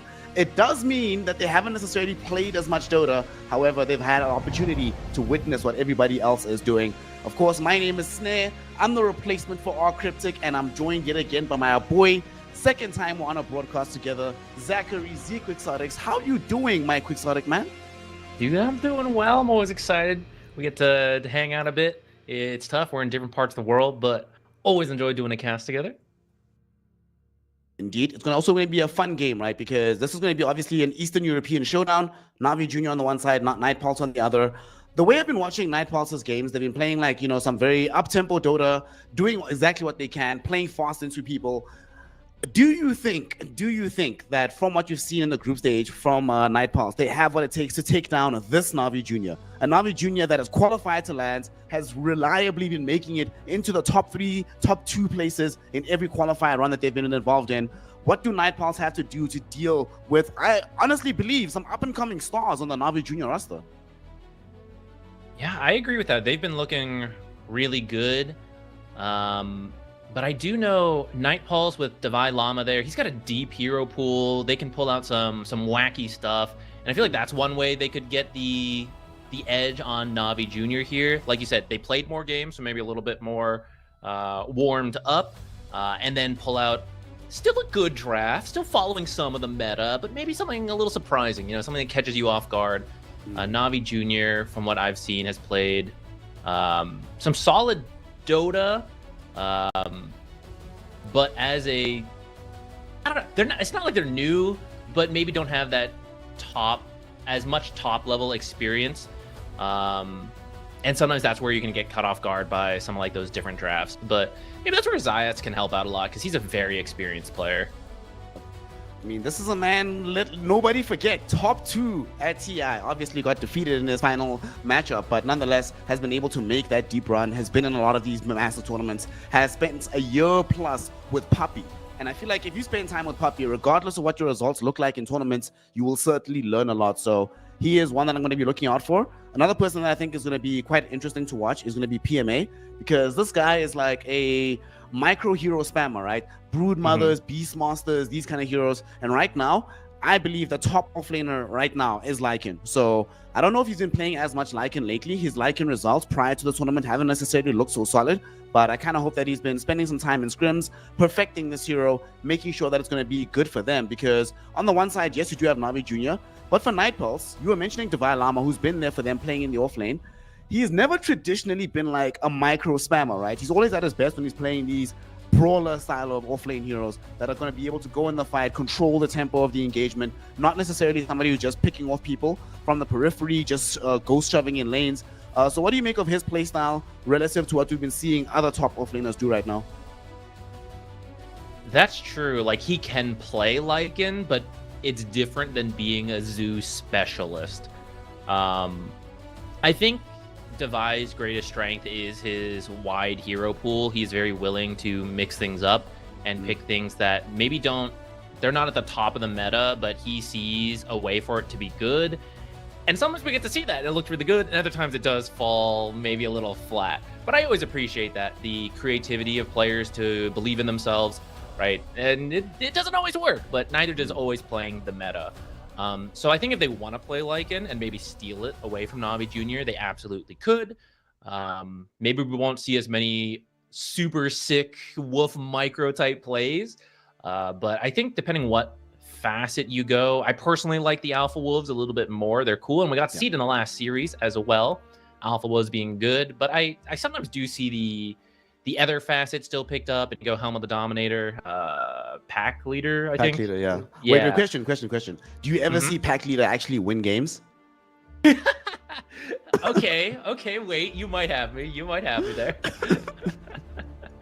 I do think Alpha Wolves looks cooler. I think the start is tricky, and I think that's what a lot of teams need to be. You need a very strong position 4, or you got a creep drag or something. You got to get through to when Alpha Wolves actually becomes good. And I think Pack Leader has a stronger start, more standard, but maybe, maybe you're right. Maybe not as many wins as Alpha Wolves. Listen. I'm not liking Alpha Wolves and Pack Leader, right? That debate reminds me of, remember when Draw Ranger first came with her facets and everybody's like, man, this high ground facet seems so good given the way you're always playing as a Draw Ranger. You buy the Aghanim shard, you feel so strong. And then one day you see it, or you just play a game where by mistake you pick the sidestep and you're like, oh my god, this is way better. Or hell, it's like Dragon Knight, right? Fire Breather, you're like, okay, this is good. Corrosive might not be so bad. And then you play them both and you're like, yeah, okay, only one actually allows me to win games and win MMR. In my opinion, every time I've played Lycan this patch, I've not won a single game. I've not even seen a Pack Leader win, but I've seen too many Alpha Wolves get me the W. So we're going to be finding out, though, if that's going to be the case here. We don't have a Lycan in this game just yet, but we do have a draft. And remember, one and all, this is not an elimination game. These teams have a little bit of room to maneuver. So let's find out what's going to be happening. First pick for Night Pulse. On the Radiant side, we do have second pick. Oh no, second pick for Night Pulse. First pick for Navi Jr. Right now, Zachary, do you have a preference for side or order selection at this moment in time? I think it depends on the team. I think first pick seems to be better because, look at the heroes that are banned out, right? Like if you get the Alchemist, that's massive. If you get the Magnus, massive. But I do think some teams are capable of getting through those openers, and then they have very strong final pick potential. Like they play those cheese type heroes, and that can get you a very good closing pick. So a little bit dependent on the team, but in general, first pick for one of these power plays seems the best right now. I fully agree with that. So speaking of, what first pick heroes are left? So Shadow Demon is still in, Dawnbreaker is still in, Nyx is still in, Gyro. Oh no, Nyx is gone. Gyro is still available. What else? We don't see as much first pick Earth Spirit or any of the spirits that much anymore. Right now, given what is left and available in the pool, Morphling is still here. What stands out to you as like the big option that a team should be going for? Dragon Knight, perhaps. He's pretty solid, and with a lot of these bans, some of the harder counters in the lane are already taken out. Now, I mean, he could move around a little bit, but he probably is just a very stable carry, and I think if you don't take Morphling right now, to me, Morphling seems like the best counter pick to Dragon Knight, but I mean, you have to reveal a Morphling super early. Yeah. Okay, so they are going to go for it. I was going to say that it's Kami's best hero. It is by far Kami's best hero, so this makes a lot of sense. Yeah, I think the Morphling can outscale the Dragon Knight. Not so much that it's guaranteed win, but you feel a little bit more comfortable going into that late game. But the Dragon Knight can still do really well because he's so strong at the start, and he can come online so early, you can potentially win the game while Morphling is still trying to farm up. I think of Morphling as a 3-item carry. It's like Vlad's Manta, one more. Dragon Knight's like, I'll fight you with a power tread. Sure, why not? And he just goes for your towers while you're still in the works. So I think the rest of the draft is maybe we'll see that come into play. Night Pulse, heroes that can make space for the Morphling, get you to that late game. Navi Jr., lean into that more early mid-game focus. Maybe some auras, some fast-paced heroes, and try to win before Morphling gets too scary. I was playing a DK game the other day, and I ended up losing against the Morphling, primarily because he ended up, I thought the same thing, like, he's going to fight me later, I'm going to have so much more time before he's ready to come online. But then the guy showed up out of the jungle just with Manta, right? And then he steals my form, hits me with Breathe Fire before I had BKB, right? And I was like, damn, I have lost so much of my farm in the middle of these engagements. So it's one of these that's kind of an interesting one-to-one counter. If you don't have BKB as Dragon Knight, this is a super hard matchup. You don't necessarily always want to be using your Manta to get rid of the Breathe Fire. Morphling is ecstatic to do that for himself in the middle of the fight. So I'm definitely with you that this Morph will pose some problems that Navi Jr. have to deal with. So far, they do have damage output from the DK. It takes a while for him to get big burst. So I definitely want to see them pick a hero that can provide that burst in the earlier portion of the game.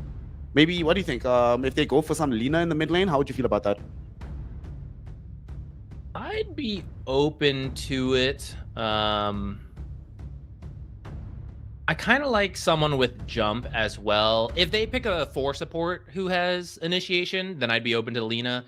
But depending what support you go with, I think it's important to get someone who can jump the Morphling quickly before he presses Strength Shift. That's like the most guaranteed way to kill him in the early game. It's obviously tough at the pro level. These guys are really fast with their buttons, but I do think someone who has that instant initiation is great for that. Especially now that there's a Phoenix too. You want to get to the Phoenix before the egg comes out. So we'll see. I'm thinking like Void Spirit with Ags can potentially be good, but you usually see that as a response pick to stuff. Like you don't open with the Void Spirit currently.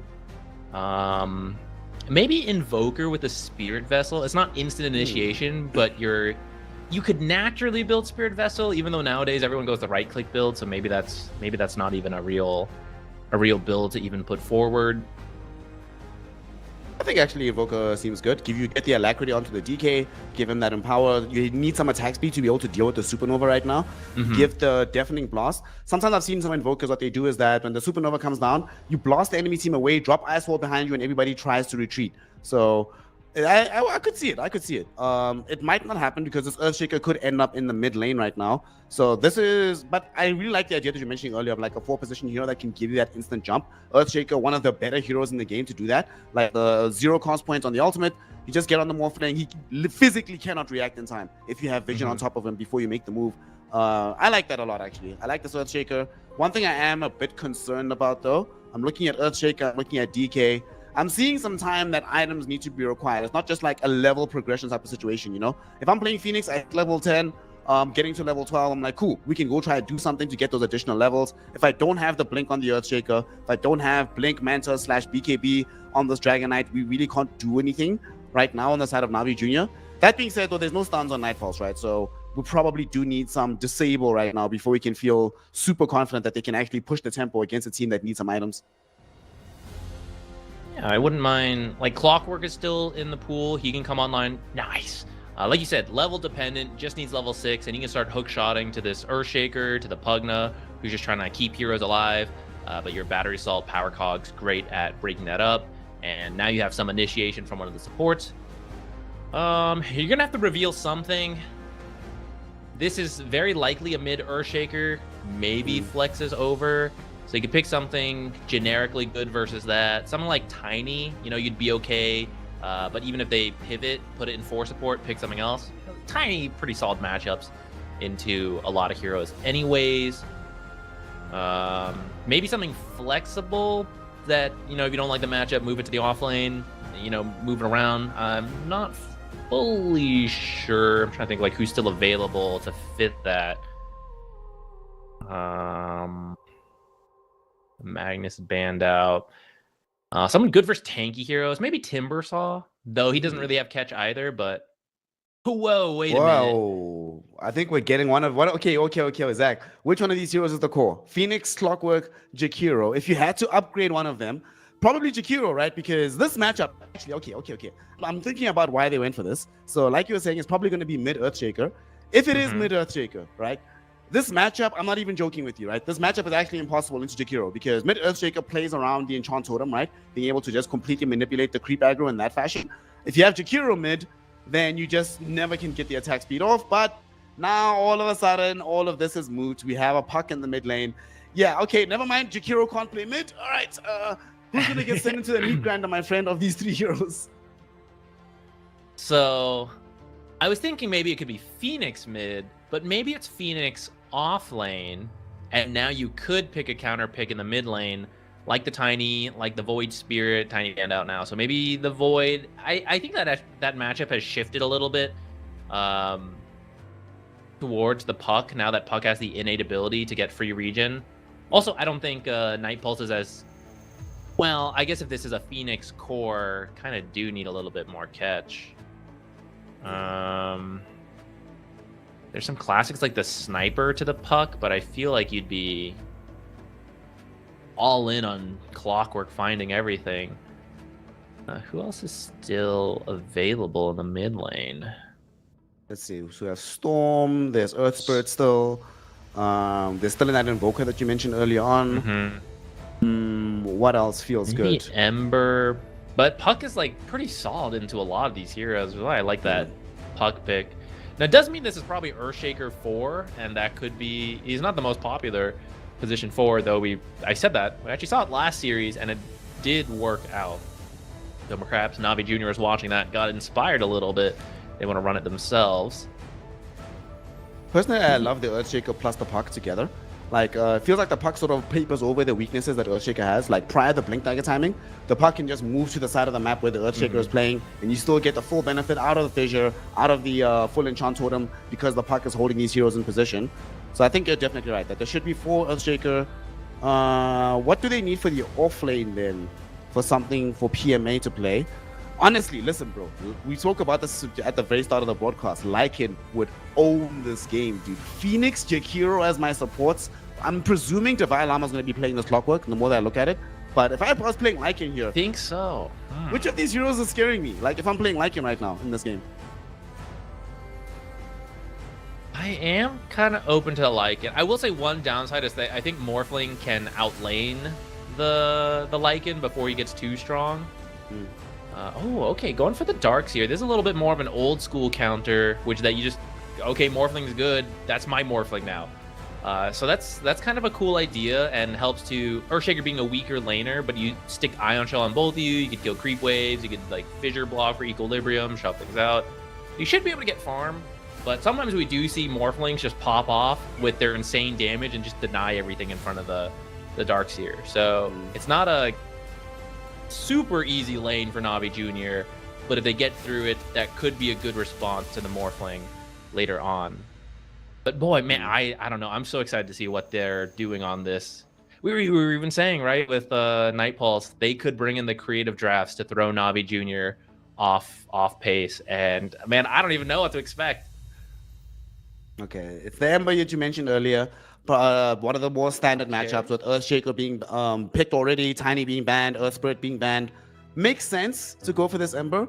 And actually, you were right. It is going to be the offlane Phoenix here for Divine Llama. So Desire is going to be the one that's playing the Clockwork instead. Okay, so in this game, lots of levels for the Phoenix would be useful. Firstly, against the DK, right? You get the Fire Spirit to slow him down with his attack speed. You have 2 or 3 actually really tanky heroes in the enemy team. Sunray could do a number on them. And despite the fact that this was a second pick Phoenix for their side, we still don't really have any egg killers on the side of Navi Jr., right? If you get a very good positioning on this egg, especially if you get the additional levels, get to level 12 before they're ready, you could really, really mess with them on Navi Jr., especially in tandem with this Kidaro, Jakiro, that can also apply some additional attack slow to the enemy team. Yeah, I think it's gonna be a cool idea. Like, what can that Phoenix do? I feel like in my pubs, Phoenix players, I don't know, they're a different breed. They just like know what to do with the hero and they're killing you all over. But at the pro level, it's a little tougher. We'll see if Navi Jr. has experience playing against core Phoenix in professional matches, though, because it is a lot of new players there besides Zayats. And, you know, maybe that is something to throw them off. For a second, I was even thinking, I've seen Divine Llama play off-lane Ember, and I thought, oh, we're getting some crazy pivot here. Which maybe that's something we can see Night Pulse do in the future, you know, prioritize that Ember, knowing they can move it around like that. But for now, I think what we said earlier is still true. I think as you go later, you're feeling fairly good about this Morphling, although now a little bit more concerned because of that Darkseer potential counter.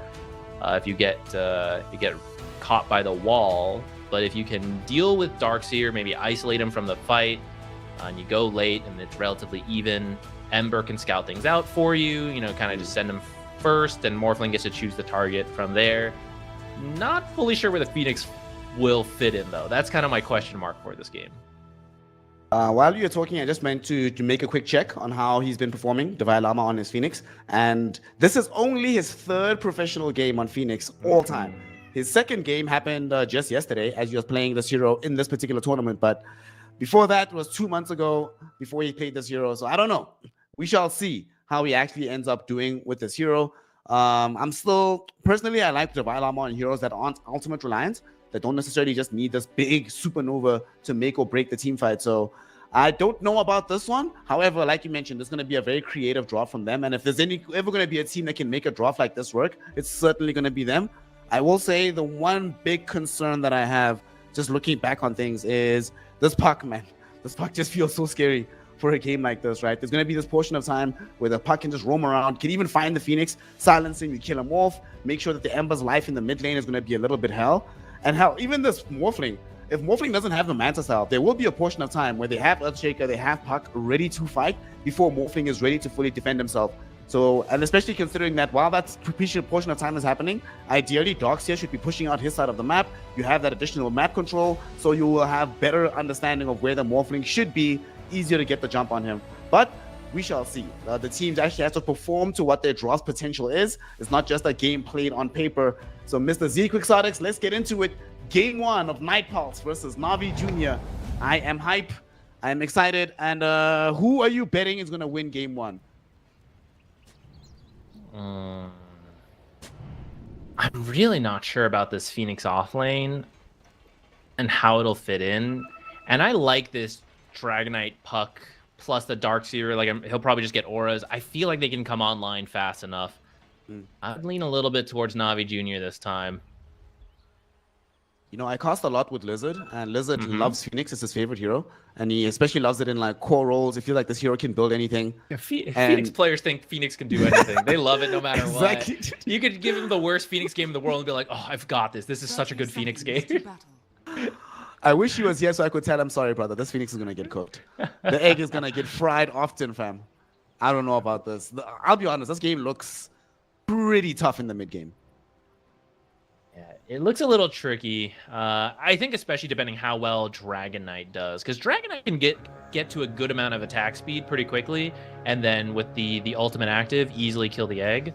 But if you're having maybe a rougher start, perhaps because Phoenix offlane's better, does well here better than we think, maybe you don't have the attack speed to actually kill the egg, and it'll be meaningfully impactful.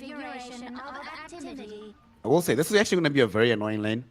Like, the Vile Armor, once you get to, like, probably going 5 spirits level 1, but when you have level 2 spirits and Sunray as DK, I'm just like, well, I know my lane will be fine, but I'm going to be very annoyed. I'm just looking at my Riddits, my partner, and being like, brother, please get Decrep level 2. Don't even bother with this Nether Ward. What's it going to do in this lane? Yeah, it's pretty useful versus the Clockwork. Maybe it'll take more Phoenix damage in that time, but we'll see. Well, we are underway. Top lane, of course, has that Pugna and the DK taking on the Phoenix and the Clockwork. The odds favoring Navi Jr., as you saw above, but Dota is never, ever a game that's that predictable. But one thing that is predictable is that Puck should win against Ember, right? They should have a good time. The Puckish Innate is so good for free regen. But Ember can at least rotate pretty early without needing much, and that could also help him recover. Maybe it'll come down to like what supports can make their way mid to tip the bounce there. And Earthshaker's pretty good at it, actually, especially with the Darkseer. You can leave him alone pretty early, so maybe you'll get more support from that Earthshaker, and make that even easier for Puck. Well, we have to remember this is an Eastern European matchup, and long gone are the days where everyone was playing Divide Dota. Much more considered laning phases coming out of this region these days. How's bottom doing? PMA with Zayax. Well, this is going to be the classic lane where nobody can do anything to each other. Dire side constantly just pulls waves into each other. Radiant side literally cannot die with this Morphling, so whatever, dude, you just farm. I didn't expect this, but Kadaro on the Jakiro is actually the first one to head over mid. And looks like he's trying to secure this water rune for Warwick, who is, as expected, taking a good amount of harass as a melee hero. Yeah, Kadaro's just sitting here very patiently. Did you see it, dude? Niku steals the water rune with the illusory orb. Is going to make sure that the bottom one can't be taken either. Jakiro realizes there's no point even trying to keep this for the Ember Spirit. Very nicely done by Niku. Dang, while on his own, Morphling almost getting a kill onto Earthshaker. Yeah, it's like you mentioned in the draft, right? This lane is, you can't actually, like the Morphling should be able to always get his CS, but more important, you just literally can't kill him. If he has waveform, which he does, he has 2 points, yeah. He literally can't die in this lane, so not surprised that he's doing so well. CS leader at the moment. Yeah, and that's kind of the tricky thing. Usually Morphling, like, kind of guess the Morphling pick as a response to the Dragon Knight, but usually you should struggle more. But Darkseer is going to give you a good lane, and then you need to get the early mid game has to go the way of the Darkseer to come back into it. Otherwise, Morphling usually pops off too quickly, and then the wall counter doesn't fully come into play. Speaking of Morphling, they actually might try to pressure Zayax here. He thought about it, but waveform unfortunately was still on cooldown. He deployed it for some creeps underneath the wave. And mid lane, Niku almost brought down Warwick, and Warwick was denied his water runes earlier. He's gonna have to ferry in some additional regen. This is dangerous. He barely dodged. If that orbit connected, he'd be dead right now. So very nice movement from him. He might still die though. Nice fissure from Zayax, but Niku already committed the orb. Little bit of disjointed communication, which could have led to an Ember Spirit kill. Yeah, I didn't realize Puck actually took Curveball, which lets the orb go a bit faster. Riddy's top. He's dead for sure. Dead. Gonna try and maybe deny himself, but will fail in close. this endeavor. It came very close, but he still ends up dead. First blood drawn by Desire here. Got the juice. Not really much he can do about this. Dire's top tower is Just has under to just walk himself away. But it's a DK, so he should be okay. Like Devi showing us what's up with the off-lane Phoenix. Have been denied. It's not too one-sided, but the fact that it's pretty close, in fact, even a lead for the Phoenix, is really good. Because Dragonite is usually such a strong laner that he's always in the lead to start. Riddy's These Fire Spirits, man, and they actually go back for Ridis. Pugna, dead as he re-emerges into the lane. And they're still actually keeping 3 heroes up top. They want to make sure that Got the Juice cannot really do anything here. It would be great for them if they could claim the tier 1 tower as well. Open up some space, but even if they don't, feeling really good. This Phoenix is now level 4. Not that far away from him having the ultimate ready to fight with his team. Dire's structures are fortified. looking for Warwick. Oh, mid lane, work. They actually get the Searing Chains out onto this Earthshaker instead. Desire drops a blood grenade on his face, and Kidaro will ensure they get the kill. We'll see if he wants to go back in. Niku thought about it. He will actually jaunt forward, caught inside these ice pot. There's going to be some Searing Chains as well. Niku falling low, waiting rift, but it still puts him just outside the cogs. He gets burned back, killed off, and doesn't bring down Warwick. Niku overestimated his strength and gets brought back down to earth for his hubris. Yeah, another slip up there on the connecting the Earthshaker with the puck in the mid lane. Oh, hold that We thought. actually have this DK. Might actually die here. These three heroes able to take over, got the juice, and Ridis trying to run himself away. Thankfully, does seem to be alive for now, but they're not giving up on this chase. They're coming after him. He does not have a set of boots. Fire Spirits coming out. They connect. He's dead. If the Fire Spirits didn't hit, maybe, but the moment they do, you know that my man is gone. Cogs will connect onto him. He's getting burnt down and he's getting killed off. Devi Lama, baby. Involved in 4 out of his team's 6 kills on the offlane Phoenix. He's going for such a fast Veil. I mean, he has it. It's being delivered.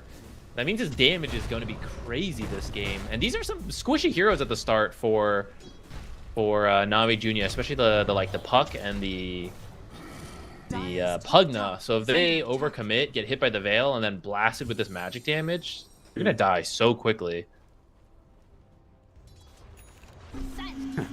Maybe we have to send out a missive to all of our Phoenix players and say we were not familiar with your game, boys.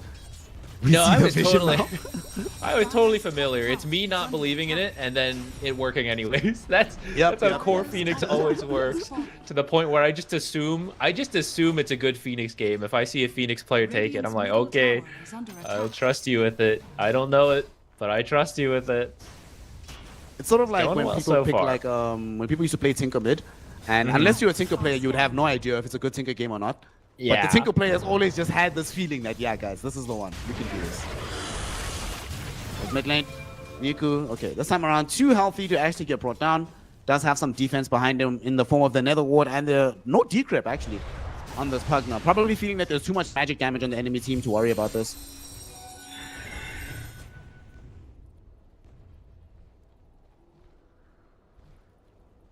Top going so well. Divine Llama's in the mid lane so early. Trying to get the 8-minute rune and this tower. Bro, imagine how confused Niku must be. You know, it's not that atypical for like a 5 Phoenix to be here right now once he has ultimate, but you must be like, wait, what the hell?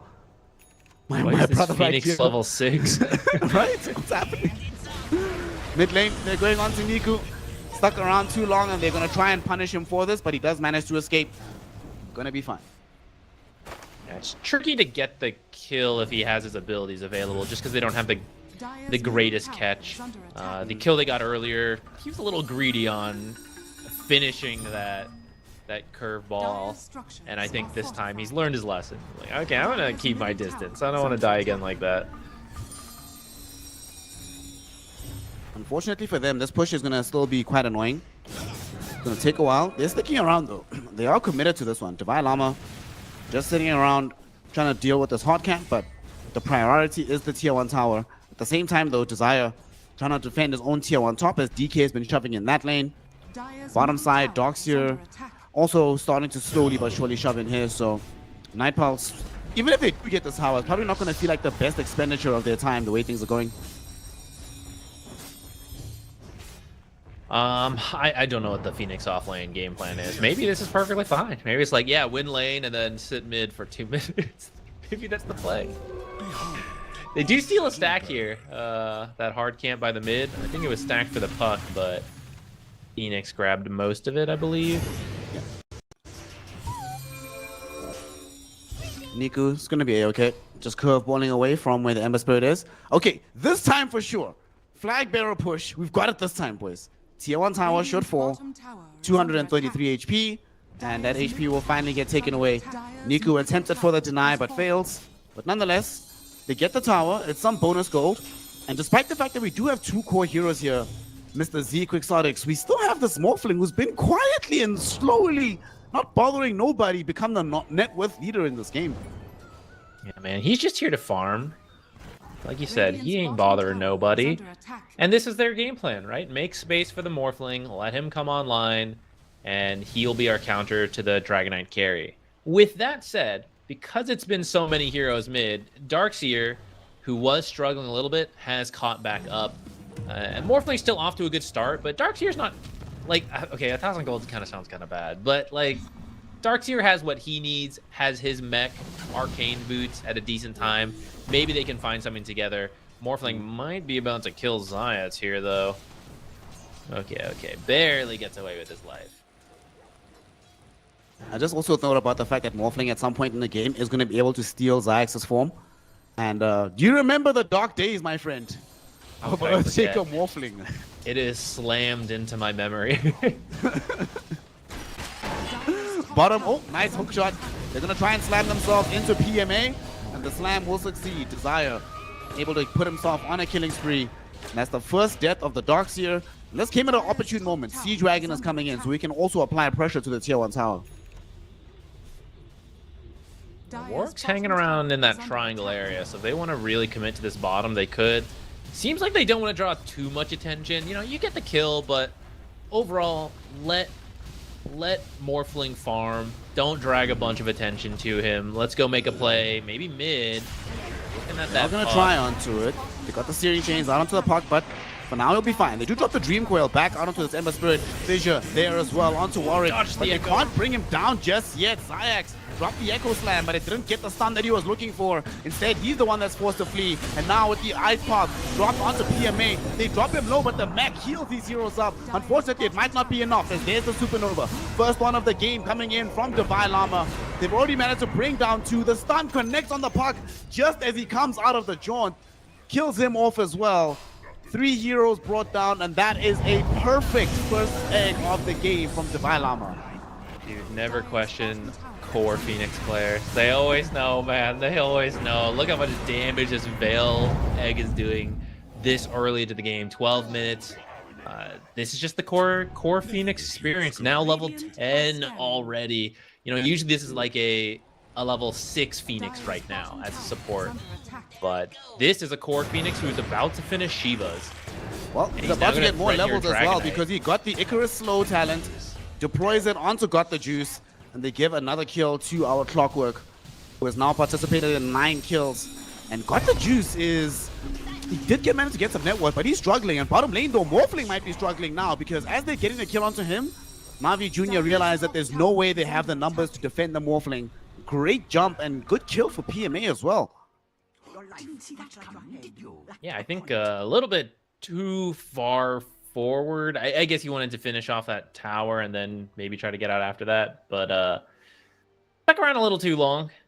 gets killed. It is carry for carry, though I'd say that's good for Navi Jr., considering they're 6k behind already at 13 minutes.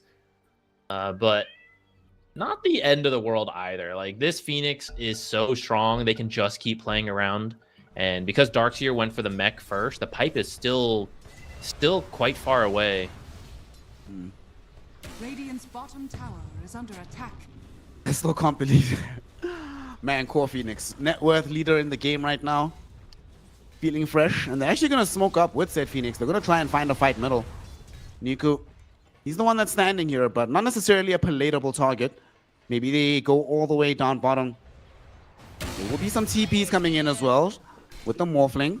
Desire getting the D-ward. Let's see where this smoke goes. As Warwick is in the triangle right now. They see Zayax ahead of them.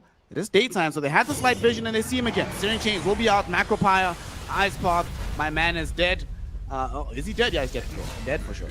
Kidara will be the one credited with the kill. And this is a good timing because this will allow them to steal the Wisdom Rune as well as pressure the tier 2 tower. They want to push in. Ember, nice thing about this hero, right? Drops the Spirit, immediately TP's back to secure his own, and if he's needed, he'll just come back. But it looks like they're pretty happy with that, right? They got the Wisdom Runes. That was their main goal. They don't need to take the tier 2 towers right now, so... Haste Rune, helping them dodge that hook shot. Get the Wisdom Runes, keep growing the lead, 5k, and we were saying, you know, Morphling, we think they're the late game team, so it's not like they have to take every tower right now and really put the pressure on. Dire's structures are fortified. We have a hasted Puck roaming around the bottom side of the map, but he sees that there's 3 heroes there. Doesn't feel super happy with where he's at. Oh man, that's so annoying, dude. You use your spells on the creep wave, they glyph it, and now they're coming. You need to get out of here. Searing Chains will land, so will the Ice Path. Niku in danger, losing most of his HP, forced to drop the Dream Coil onto Warwick, but Warwick, happy to deploy a Remnant, will go forward. Oh, nice dodge on the Sleight of Fist, but it might not be enough. Morphling, he's down bottom as well. Niku throws out the Illusory Orb. They jump forward, and they will find him and kill him. Did his best, but his best ended up not being good enough. On the bright side, though, he did stop them from taking the tier 2 tower in this bottom lane by dragging them all the way to the tier 1. Tower is under attack. For now, it looks like Morphling is just going to head right back in. And this is the tricky thing with Puck versus Morph. You do have the burst damage and the catch to surprise the Morphling and kill him. But if he sees you first for whatever reason and copies you, you now have to silent kill Puck as well. And Puck doesn't really pick up any dispels the same way that Morphling does. His Manta is almost done. He's having such a strong game, like 500 gold away from a Dragonlance Manta at 16 minutes. And that tier 2 that Puck worked so hard to try to save, well, didn't actually kill that creep wave because of that fortify, so they just come right back and finish the job. Tier 2 tower gone. Morphling, like you mentioned, about to pick up his Manta, will be moving into the Kanda next. And the scary thing about this is that the DK is still trying to build into his own BKB. Did manage to at least get some items here, is having some delivery, but he might end up dead. Ridis is going to be the first one caught as they come back to defend their triangle here. Ridis dead for sure. Got the juice. Neutral creep. Having TP out. Oh my goodness. At least he got the knight. At least he got the knight. That ends up being not too bad. Coil used bottom lane to try to get Jakiro, but it's a pretty tanky support and has actually maybe just baited out the Puck. Oh man, Warwick comes in with the amplified damage. And Ice Path and Chains is plenty of time to kill Puck at this stage of the game. Mid lane, we have a hook going out onto the DK. Supernova dropped down as well. DK knows there's no way he can destroy this. He just ends up dead. That's a level 2 Nova. Absolutely no option. And Warwick, fresh off of picking up that amplified damage, is now back in the mid lane. Also, I just realized that his amp damage with the Sleight of Fist, with the Mage Slayer, excuse me, made sure that Niku could actually not damage the Jakiro. I was wondering, what the hell? Does Jakiro have raindrops or something? Why is he so tanky? And then it's like, oh yeah, Mage Slayer is finished. That is true.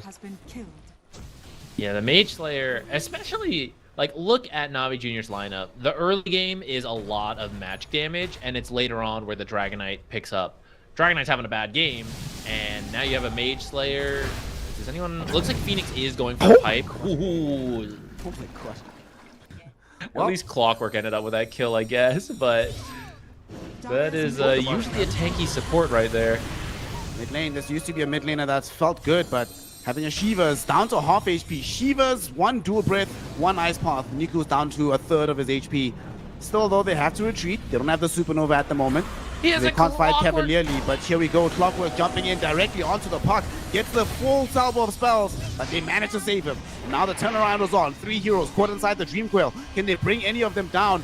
They get out with the Ember and the Phoenix, but now Phoenix dragged back in and killed off on the Ember Spirit. Phoenix tries to take Icarus dive, at the very least able to keep himself alive. In the meantime, Morphling now coming in for the cleanup, able to bring down Niku. Will get fissured up, but a Glimmer Cape allows them to escape. They don't have the reveal of Na'Vi Jr.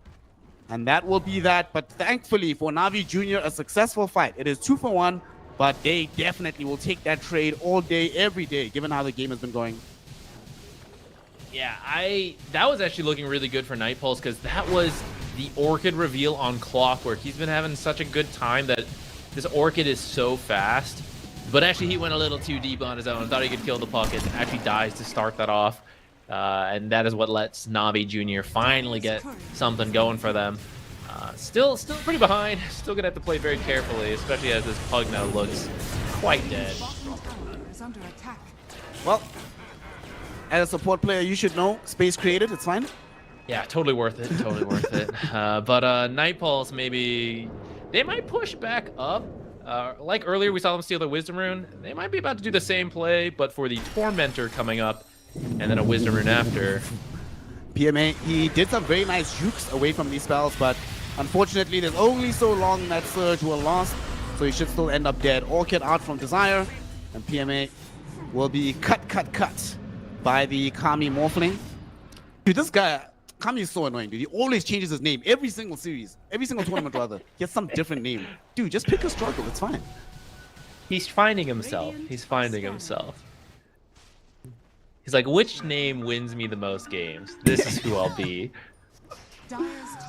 It's like he's creating his own superstition. You know how some people like always go in, it's like, oh, I'll always wear like these shorts or whatever to the match. Uh-oh. Dude, this is your he's not gonna. No way, dude. No way. He's fine. No way, dude. No way. Actually, he might still dive. 7 seconds. He has until Rocket hook Flare shot. and Hook Shot. Rocket Flare, Hook, Niku, down to 30 HP. Dude, he's gonna get right clicks. Silence is there. He's actually dead. Bro. Dude. Bro. All right. Can we actually, as casters, tip players? Because we need to tip Desire. That was Yeah, some Desire phenomenal deserved play it. from this Clockwork. Yeah, that was...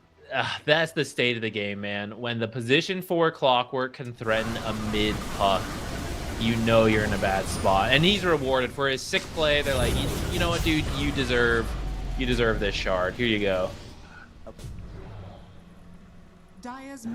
Maybe that's how they should code the shards, where it doesn't just go to one of the 2 heroes with the lowest net worth. Whoever has the most recent kill gets the shard. The current MVP. Maybe we There should we vote go. on whoever's received the most tips in the game. I like that. Make the tips meaningful, you know? It's like, that was a really good play. I think I vote for you for Shard Contender. All the core players are only vote for themselves in the first 30 seconds. Instant self-tip 3 times. Oh. Ironically, that might actually lead to more or less toxic pubs because you'll have no tips left for the enemy team. Just trying to get the shot for yourself. Oh, well, with that, now an 8k lead for Night Pulse. It's looking really good. I think at any moment, you get 1 kill, you go for Roche. It might be Puck here. Puck, well, they were trying to actually kill Warwick. They had Zayax coming in, but now, oh my goodness, Desire! Bro, what did this guy do to you? Jumping right back in onto Niku. Niku forced into the face shift for now. Still alive in the moment. Able to get the face shift onto the high ground with the Dream Coil. 2 hero Echo Slam, but not enough damage. Desire still floating up as Niku's going to get healed up by Ridis. Desire should die though. A fissure will bring him down by Zayax. And Warwick unable to deploy this amplified damage to bring anybody down. Niku straight up just outplays them heavily in that engagement. Leads to them getting a kill. It was a cool idea. Instead of trying to hookshot Puck, who has multiple ways to dodge it, he actually hookshots to the small camp, guaranteed hits, getting range to Orchid, but losing the damage from hookshot actually lets Puck survive by just barely any health, then saved by the Glimmer and the heals from the Pugna, and then at that point you've committed so far that you get a return kill. Now this did give a ton of space over to Night Pulse though, so they just, okay, we lose, lose some teammates there, but we'll go get the Roche. It's not a bad trade. Also, despite the fact that he managed to survive that fight, Niku, He's still being pressured so much as the puck that he's been forced to go into a very early forced off. This Clockwork has just been making his life absolute hell. So we're not going to be having early Parasmas, Yules's, these kind of builds. He's just going to be forced into a defensive route for the puck. Radiant's When you have to bottom get a tower is under 4-staff attack. as the mid laner, you know it's a rough Radiant's time. bottom tower has fallen. Oh, PMA! Speaking of rough times, my boy was trying to TP home on his dogs here, but Desire finds him with the rocket flare, gets the hook shot. All right, can we agree that no matter what, MVP is this Clockwork? He's just been owning this game, fam. Yeah, he's doing so. He's 8, 3, and 9 right now. I'm up for it. If I could vote for him to get the shard, a second shard. He can't even do anything with it, but he deserves the second shard. I would vote for him. Very well done. I mean, this is looking very good for Nightfall. So they're clearing up all the tier 2 towers, and then you just sit behind Morphling, I think. You do, maybe you have to be a little careful, because you would be going into Coil, Echo, Vacuum. Can they get out of here? Dude, okay, everybody is out except for the DK who got into the BKB. He might actually be in some trouble here. They get the silence out first and foremost onto the Earthshaker. Desire finds 2 heroes in the cogs, sets them up with a Morphling to just rinse through them. What a setup, what a kill. And the best part about that, they still managed to defend the tier 2 tower bottom despite the pressure they were applying top. Yeah, needed to BKB first. Maybe he didn't want to because he thinks the hook shot's just going to cancel it anyways, but yeah, not BKBing means the TP gets canceled, and that's the most important hero to get out, I would say. So Dire's middle tower is under attack. usually you could say Space Maid. I don't know if you can in that situation. You certainly can, but unfortunately it's Space Maid for Nightfall. Will it mean anything? Just say Space Maid no matter what. At some point, it's true. Another great in the hook top lane, shot. Desire yet again going on to Niku. Warwick trying to close him down. Searing Chains back online. They get on top of the puck. They want to try and kill him. Niku, what can you do here? It turns out nothing. He ends up dead. Man, I'm pretty sure he owes Desire money or something. The way that this Clockwork has been on his ass this entire game. Man, he's even going for an Aghanims on the Clockwork, so he's going to be able to find people even more. Or once he hook shots. Dude, God, they actually Pugna, that was just so jumped into the base. They kill Pugna. Got the juice. Will try to take this fight. And with the Echo Slam, they managed to bring down the life of the Morphling. Sadly, it is an Aegis life, so he will return for life too. Fortunately, though, that will probably stop Nightpulse from going too far forward. Got the juice. Dude, Sunray from Divine Armor. All right. These core Phoenixes need to be stopped. This is not right. This is not right. This is not right. This is wrong. Hook shot forward. Back onto Zyx.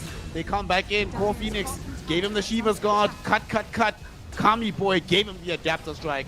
And now they have to mount a high ground defense. 4 versus 5 without their best team fighter being available. And it might not be over just yet. Ice Pop back up to got the juice. He finally throws out the BKB, but he's still falling so low. Dream Coil back out onto the Morphling. He's just happy to stand his ground and fight. Despite the fact that they're on the high ground, he's taking tier 3 damage, Zach. But somehow he's the one that zones back the DK, forcing him into the base. And now Divine Llama goes back in. Shiva, Supernova, 2 heroes dead already. Niku can do nothing to stop this. It's a double for the Morphling. Another team fight loss for Na'Vi Jr. And presumably more pressure onto the tier 3 tower. Okay, they've lifted for now, but it could still get complicated in the next 40 seconds without the DK. Yeah, they're coming back. I mean, the mid fight worked because they had Vacuum and Echo at that time, right? And that's why they're able to get a couple kills, push off Night Pulse. But with those abilities down, Night Pulse knows, you know, we can just go again. They can't fight us the same way. So here we are. We push off the DK, wait for the next creep wave. This will be the first set of barracks down, and I think they'll just head mid to poke it a bit. Because even though all the heroes are up, they still have to wait for the spells. I guess it's kind of close, so maybe you do just back out to play it safe. It depends how strong Night Pulse feels right now. I guess there's no egg, though, so maybe you do just back out and play it safe. Speaking of egg, by the way, you know Divine Llama is the only hero in this entire game that hasn't died yet? Is that true? Yep. Now, Kadaro hasn't died yet either. He also wants to make a case for... Dude. That doesn't count, dude. A support not dying is way more impressive than a core not dying. How is he gonna die in this game? Like, he has so many heroes in front of him. Desire is there, bro. The bodyguard is there. He hadn't died to this point when it was still an Radiant are accomplishment. scanning. Okay. I will allow this. I can't have a support caster with me and not give us support props. So you know what? It's Yes, fine. Kidaro, yes. shout out to you as well, my G. You did it. I mean, really, the supports on Night Pulse have been playing amazing, right? We were praising the Clockwork, but Kadaro had a great laning stage, and he's landed a lot of great ice paths to help kill the Puck in the early game, which is what led to Clockwork then being able to kill Puck on his own. So Night Pulse is doing a really good job with the draft. It's looking pretty grim for Navi Jr. Maybe even get one more. I feel like there's a chance for one more major fight that goes their way with a big like vacuum, echo, coil, everything. And if you get that, then maybe we're back in it. It's a longer game. But I think if you don't get that in the next like 3 minutes, it's going to be too far out of your control. Speaking of, actually, they're going to smoke up, try to do something for themselves, see if they can catch an engagement. They know that Night Pulse are going to be playing a very high line quite aggressively at the moment, but as they think this, Night Pulse also recognizing that, you know what, guys, what impetus do we have to take big risks? Just wait for the next Roche, just take over the triangle, and they group up, expecting a smoke to come in towards them. Sadly, the angle that they're in right now means that Navi Jr. absolutely cannot make this jump. They don't have a Blink Dagger on Dogs here, no Blink Dagger on Puck. So this fight is not going to happen on their terms.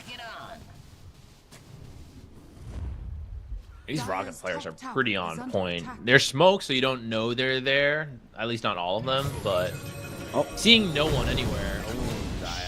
Oh my god. Well, yeah, that just happened. Adaptive Strike from the Morphling doing 1400 damage with one Adaptive Strike. Good times. That wasn't even the old classic coffee Earthshaker get a big totem hit. That was just a Conda. These Rocket Flares revealing everybody inside the base, making it so hard for them to go forward. And now Series chains out onto DK. Might be forced into BKB. Forced off. Will bail him out of trouble for now, but does mean he has to flap his wings into the fountain. A lot of the duration of this DK4 will be wasted. Now will give Night Pulse the opportunity to put pressure onto the tier 3 tower mid, forcing out yet another glyph from the side of Navi Jr. You mentioned earlier, you know, let's just play it safe. That's exactly what they did. They hung around. Can we get a kill on Earthshaker? Great. Because Earthshaker's dead, let's poke a little bit. But now he's back. We don't need to risk it. Let's just back out again. We keep waiting for Roche. At some point, it'll be up. It's a pretty short spawn, 40 seconds, so they're not going to have to wait too long, so long as they scout it out. But you see, they're not committing too hard, just hanging around. If they step up too far, get the kill, we'll see from there. Especially with this Rocket Flare just constantly going into the base. Yep. They know exactly what Navi Jr. is up to. Kind of amazing that you're being ghost pushed by a Rocket Flare Clockwork. What can you do? And he's also going to try and provide some vision onto the Roshan. The Rocket Flare will not connect just yet, because Roche is only down for another 10 seconds, but nonetheless, Night Pulse in a great position. They will steal the Tormy. Butterfly Dude, now picked up on the Morphling. What the hell? Butterfly, BKB, Kanda, Manta, D-Lance. What is this? Okay, I mean, he's rich, but Desire didn't even get a second shard. What the heck have we been voting for, man? Guys. Rigged system. Well, it's still a support. It's still a support, so it's fine. Okay. We did praise Kadaro as well. His shard's not as important. Although I guess max HP is not bad versus a Dragonite. By the way, this Dogs here, we haven't really been able to feel the impact from him. What can change? Like, is there any item he can pick up? He does have Blink Dagger now. Will this make that big difference, or do you still have to wait for, like, getting an Aghanim Scepter maybe to play with the normal punch too? I think it's tough. I guess at least something going for them is that only the Morphling has a BKB. So you potentially could still vacuum the rest into like an Echo Slam and then the Cleave from Dragonite. But it's really tough. Like, you're trying to vacuum like a Phoenix and an Ember. Ember's so mobile. Phoenix isn't even entering the fight until he knows it's safe to do so. I don't really see Night Pulse, with the way they've been playing, giving that opening over to Navi Jr. So I think this Blink is just coming on a little too late because he's been having a rough game. I mean, all of them have been having a rough game, right? All right, trivia question. I want to go ahead and actually check the data. Since Puck still doesn't have BKB, what do you think is the late or Blink Dagger? Excuse me. What's the latest Blink Dagger do you think on this patch on Puck? The latest to blink? 37? 37? All right, let me check. No, my friend. The latest Blink Dagger in this entire patch was at 31 minutes. 31. Well, did that count games where Puck doesn't even get a blink? No, it does not. Is under attack. Only games where Puck actually is able to pick up this item. 31 minutes, 47 seconds is the latest picked up by Laurel. I see. Radiant's New top record tower coming in. But, oh, maybe not, though. I mean, what if Nightpulse ends the game before he can even get to that point to buy a blink? Yeah, and he's opting for the Parasma first, so that could be a definite possibility. As they're in the map, on the high ground, tier 3 tower about to get taken away. This time around, they do not have a glyph to save them. And look at the damage output from Kami. Just rinsing through these buildings. Both racks will be taken down. Zayax cannot blink forward thanks to Desire just peppering the entire Dire side with these rocket flares. is under attack. Man, if they win this game, somebody owes Desire some dinner tonight. And they're going to try and mount a defense here. DK form triggered out by Got the Juice. They vacuum back. There's some Morphling. They have an illusion of him, but even with all of that, they only take away half his HP. And Night Pulse is like, cool, we can just wait. Wall is down. DK form will be down. We'll be back, baby. They're gonna try to. This is a desperation smoke. They need to get something. They know they're just gonna lose the game at this rate, so they're gonna try to surprise Night Pulse with an aggressive smoke. Night Pulse has also smoked though. They might see this coming. Backpack. Blinded.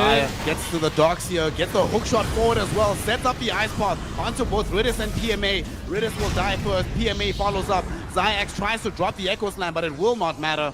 He will end up dead. Divine Llama threw out the Supernova just to make sure they kill off the DK. And as he dies, the GG has been called. Night Pulse decimate Na'Vi Jr. here in game 1 and show us that at the end of the day, Zeke Exotics never, ever, ever doubt a core Phoenix in a game. You're so right, Snare.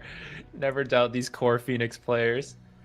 It's certainly something, like, if I could see it, if Phoenix does well, I could definitely see how it plays in. That's just the question.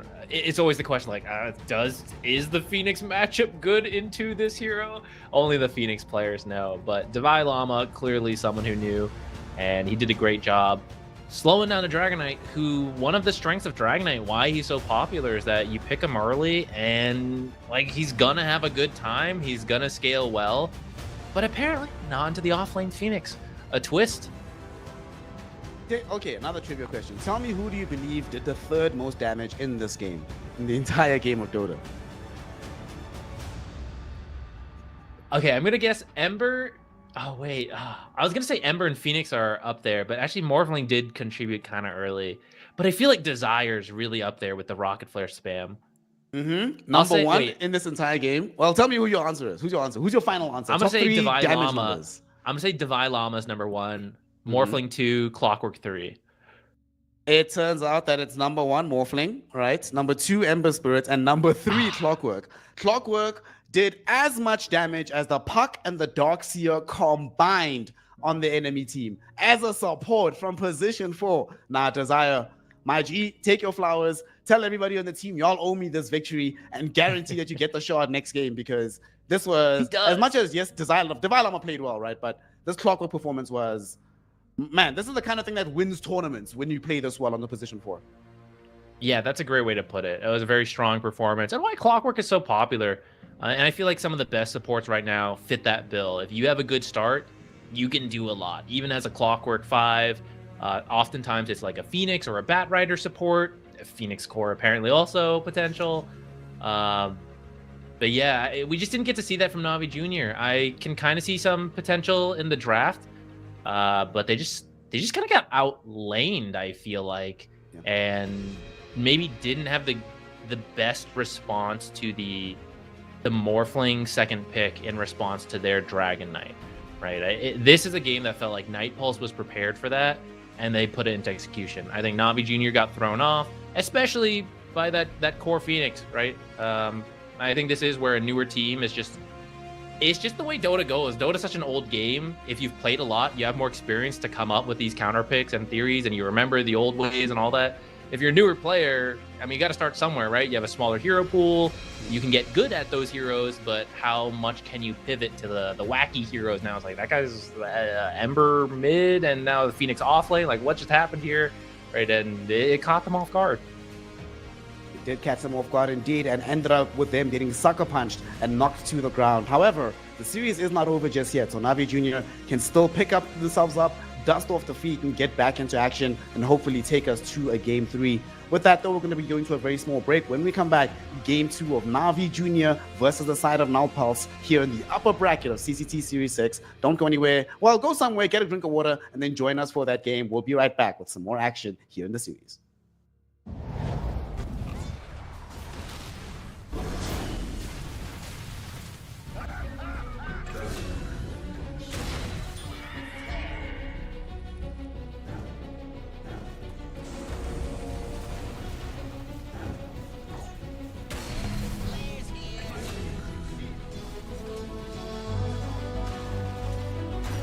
Dire's top tower is under attack.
Welcome back, one and all, for some more CCT Series 6 action as we have Night Pulse taking on Na'Vi Jr. in the second game. Night Pulse have the one game advantage, but this is Dota, so anything can still happen in the second game.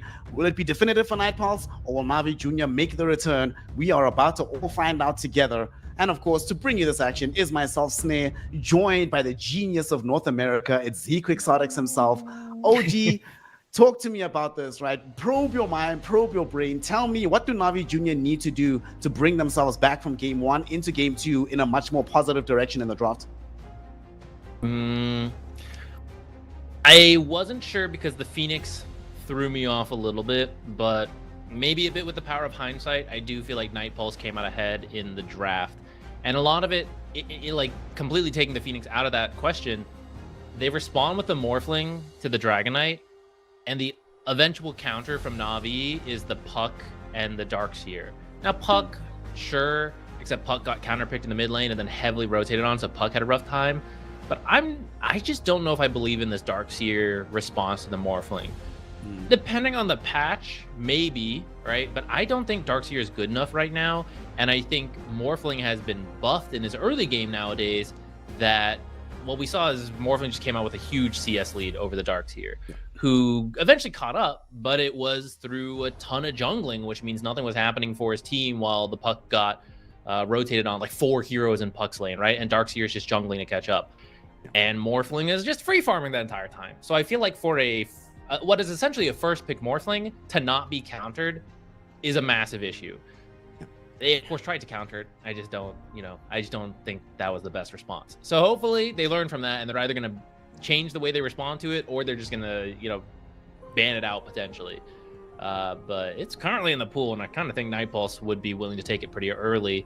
For now, it's going to be the Monkey King, who could be the carry, could be the mid. It's why he's been such a popular pick, and he slipped through. We might see something like, well, I was going to say Bristleback, because he also made it through, but Bristleback, I feel like Monkey King's kind of happy with that. You can play into the offlane Bristle.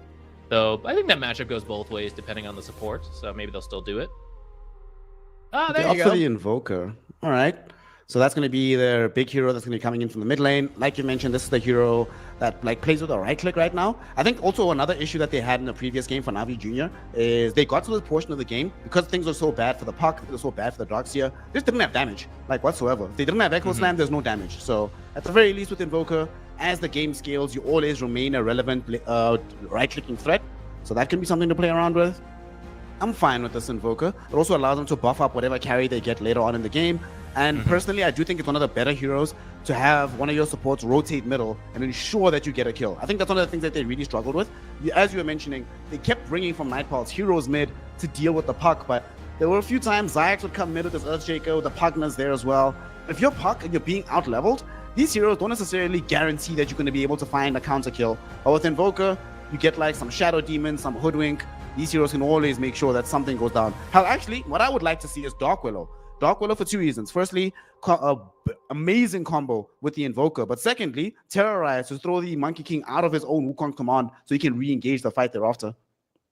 Yeah, I would be up for the Dark Willow. The Invoker matchup is good because you can Tornado the Monkey King to disengage every time he gets Jingu. So I wonder if they want to move the Monkey King to carry then because of that. Pick a different mid, someone else who would do better versus the Invoker. For now, yeah, they banned the Puck because they're thinking the same thing. They might move the Monkey King, just pick a good response, such as the Puck. There's still a couple others out there, but we'll see what Night Pulse ends up doing. For now, Na'Vi Jr. gets the Chen, so they're looking very strong to start. Right? Invoker, very stable mid laner. Chen, very strong position 5. You talked about the Alacrity buff. Now we have the Penitence buff. Just 2 really strong buffs. I don't know if you call Penitence a buff, but it gives attack speed to whoever you're targeting, right? So if you pick a strong carry now, you're just whacking away with insane extra damage and attack speed. Could be really good. A lot of carries will benefit strongly from that, depending what you ultimately want. And at this point, I think you can wait it out a bit more. You can pick the offlaner, the other support, get a very strong final pick for your carry. Na'Vi does have the last pick. I feel like Night Pulse right now would be a great time to pick Doom. So you have the creep in the lane against the Chen, the ability to get rid of the creep in the lane against the Chen. And if you pick Doom, you disallow Navi Jr. from picking the Morphling. As you were saying, with these 2 buffs on Invoker and the Chen, imagine if they got Morph in this kind of situation as well. Hell, imagine if Navi Jr. went for like some Morph Doom combination at the stage of the draft. So at least they do get a creep killer in the form of this Crystal Maiden. She'll be able to remove that reliably in the lane. The Tiny comes out as well.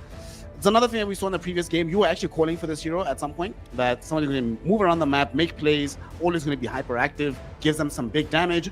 I think also one of the reasons they went for this Tiny is Avalanche can be very annoying for the Chen army to try and walk through. So you Avalanche the army, Crystal Maiden, Frostbite, one of the creeps, and then at the very least you get a big clear out. But Tiny's also just a good hero right now. What can you do? And there's your boy. You were calling for him. BB is out. What do you think? Is this off-lane Bristleback or going to be in the safe lane? I think you leave it open, right? You've got the flexibility with the last pick to see the full draft from Night Pulse. So you pick a position 4 here, and then you just see the rest of Night Pulse drafts and then decide what you want to commit to. But I'd actually be fine with him being in either role, really. I thought the Doom call was really good, and now that I see Bristle, like, I'm even more for it. I really think Night Pulse should grab it. Do you need to move anything else around? If this does end up just being a off-lane Bristle, I think that's okay. You just need a very strong position 4 because you have Crystal Maiden, Monkey King. It's looking like your safe lane. That's very powerful to get the Jingu, get the big stuns, and punish the Bristleback. But if you have your own strong position 4, then maybe you can fight it out. You can stun Monkey King, prevent him from getting the Jingu, build up the Quill Spray, the Nasal Goo, kill the squishy Crystal Maiden. So if he is off lane, I do think you need a very strong position 4 or someone who can creep drag, and then you just avoid that matchup. I would also be open to that. I'm not open to creep dragging. Excuse me. One of the most annoying mechanics in all of Dota. It's like, dude, what the hell, bro? I picked the lane dominator. I mean, I spam Gyrocopter, so I love being able to pressure my off-lane opponent, but then I just see him always underneath his own tier 1, farming on the far side. I'm like, what the hell is this? They get themselves a lion, so this will provide them some catch, some burst damage. It's going to be a hero that I imagine is going to lane with whoever the offlane is. We still don't know if it's Bristle or somebody else. Okay. I mean, lion is good. It does also give them some damage output that they were lacking before, because Invoker, Bristleback deal damage like perpetually throughout the fight, but they didn't have that big "we kill you, screw you" type of button, and they do have it now in the form of the lion. I don't know if I'm missing something, but I like Doom. I'm with you. I feel like if you don't take it, it's going to get banned out. Oh, for sure. I know Devi Llama, because he has such a deep hero pool, I feel like teams he's been on, his pick is often towards the end. Oh, now, yeah, they banned the Doom. Okay, I actually like this more, because I was thinking that even if you do pick Doom, like Doom would make it less likely that you pick Morphling, but I was thinking actually that for both sides, this is a pretty decent Morphling game. If he's on Dire side for Night Pulse, the only thing he's scared of right now is this Lion, right? Killing him 100-0. Otherwise, he's not really that concerned about the matchup. If he's on Radiant side, he can always get out of the Wukongs. If you don't get 100-0 during the initial tiny jump, you always survive, and then you take his form, turn back on him. Dude, this Morphling... What now? Okay, so you mentioned in the previous game that first pick Morphling wasn't necessarily counted. By some miracle, he's managed to reach the 18th pick in this game. What do we do if we are Navi Jr.? What hero stands out that can both draw their own draw together and also counter the Morphling? Yeah, the confusing part is, what is Night Pulse looking for at the end? Is this a mid Tiny and then a position 4 Monkey King, which is pretty uncommon? Or maybe they're trying to do an offlane Tiny and then still the mid Monkey King, and then you're picking a support here at the end. I think that's the confusing part for Navi Jr., but they have a pretty good lineup in terms of a fast tempo. I think you see whatever the final pick is from Night Pulse and then just pick another early tempo hero and don't get caught off guard again by like, oh, the wacky Phoenix offlane, I don't know this matchup, whatever, right? Like, we've got the Alacrity buff, we have Penitence, Bristleback comes online early, pick a carry that is strong early and wins the matchup, or maybe you just do Bristle carry, pick an offlaner who's going to build you the auras that Chen doesn't build, that'll initiate for you, so Lion doesn't have to do everything, and you just go before this Morphling comes online. We kind of said that last time, and then the Morphling just came online so early. So an offlaner... Underlord we sometimes see, you have to be very confident in that. Like, you have to execute it well. If you slip up, then you kind of miss the whole point of the hero. But if you pick Underlord, you can outlast it, the Morphling, build auras, and go really fast. I would be up for that. I'm trying to think of another offlaner. Maybe like Night Stalker, take Night Reigns. That's kind of all in. If you slip up a little bit, you'll regret that a lot. Well, okay, Ballinar Nightpulse does emerge, but he's on the other side. So they have the Ballinar, they have that silence. One of the better heroes is a Bristleback as well. If you can get on top of him, there's almost nothing you can do. This hero will never build a 4-staff. Chen, Lion don't want to be building early 4-staffs anyway. I can get behind this. It's also, like you were mentioning, it could be like the position 4 Tiny. It seems like that's the case. Wait, what would you prefer, position 4 Tiny or Monkey King in tandem with the Night Stalker? That might be a question only Divine Llama can answer. I don't know. Okay, now that it's a PA, maybe you could do Monkey King. Yeah, they're going to do position 4 Monkey King. And because it's a melee carry, you'll at least be able to whack away with Jingu. Although maybe you can't commit too hard because PA can always jump away. I mean, Desire had a great game last time with the Clockwork. And I want to believe that'll carry over, but I just have not seen very much Monkey King position 4 lately. Yeah. It used to be all the rage like a year ago, but nowadays it's very, very rare to see him deployed in that fashion. So let's think about some of the good things, right? If he's playing position 4 with the Night Stalker, even if the lane doesn't go amazingly, if he's just able to just keep the Night Stalker alive, he does have the option of taking a Twin Gate, going down to the other side of the map, ensuring that they can get a kill to beef up their own Morphling. The team fight aspect of things, they still are relatively light, right? If you look at their entire draft, Wukong's Command, Freezing Field are the only team fight ults that they have. So these two supports will be providing some damage in that fashion. I do think the one thing that is a bit tricky about this position for Monkey King, he is so level dependent. This hero does nothing from the position 4 role if he doesn't get as many levels as humanly possible. And he's playing with a hero in the lane that is not the best laner. So you can't necessarily guarantee kills in the lane and try to progress from that into levels. So it's going to be a little bit of a tougher matchup, I think, for Desire to be able to make his impact felt. But if it's anything like game 1, maybe we're just we're underwriting him a little bit. But we shall see. We shall see. Once all is said and done, though, Mr. Ziek Exotics, as we get into game 2, tell me, who do you think is going to win the game? Which draft would you rather be playing? I think I would rather play the Na'Vi Junior draft. And if it was just up to the draft, I'd say I like what they have. But I feel like Nightpulse played really well last game and kind of outplayed Na'Vi. Of course, they did one game, so it could change. But if you do well with these heroes, and especially this Monkey King being a question mark, but if they just play as well as they did last time, it can work, and you can bring the pressure to Na'Vi Junior. If I'm the Bristleback in this game, I'm feeling pretty good about myself. I feel like I can definitely play this game, especially if the Monkey is a support instead of a core. But if I'm the PA in this game, until I get BKB, I'm hating life, dude. This is such a tough PA game.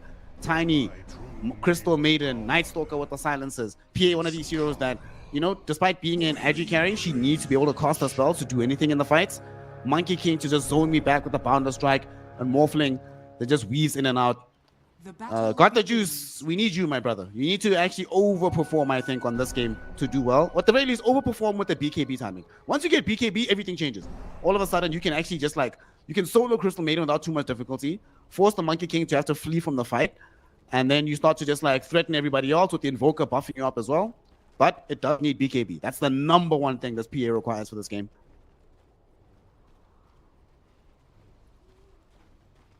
Llama did a little creep blocking to try to get the equilibrium in a good spot for himself, and it looks like they're opening with a tri-lane top.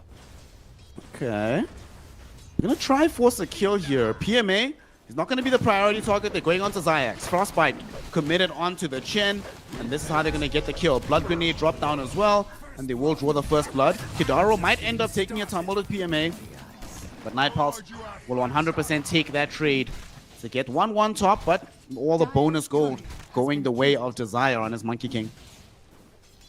Did lose his courier though, unfortunately. And in this time, Divine Llama Lama's okay. He's gotten the equilibrium back. He's not picking up as much CS, but decent spot. Top, they do get the kill first, but the fact that PMA is able to get the return kill is pretty good for Navi Jr. Considering it means PA is getting a strong start.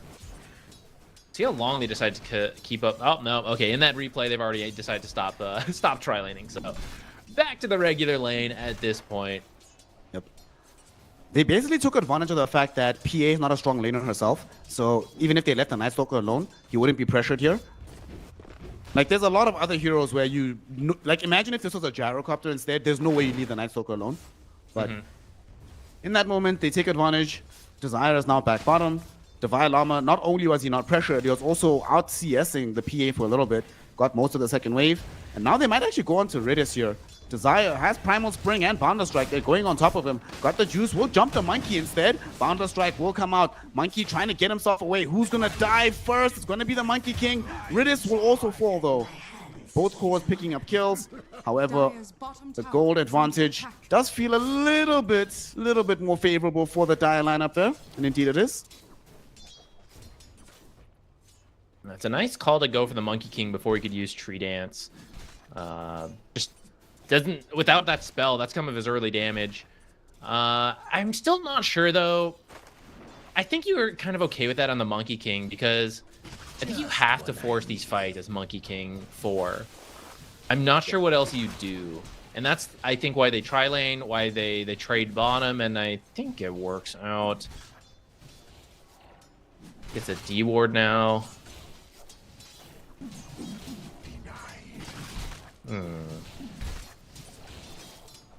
Other side of the map, Bristleback also farming away.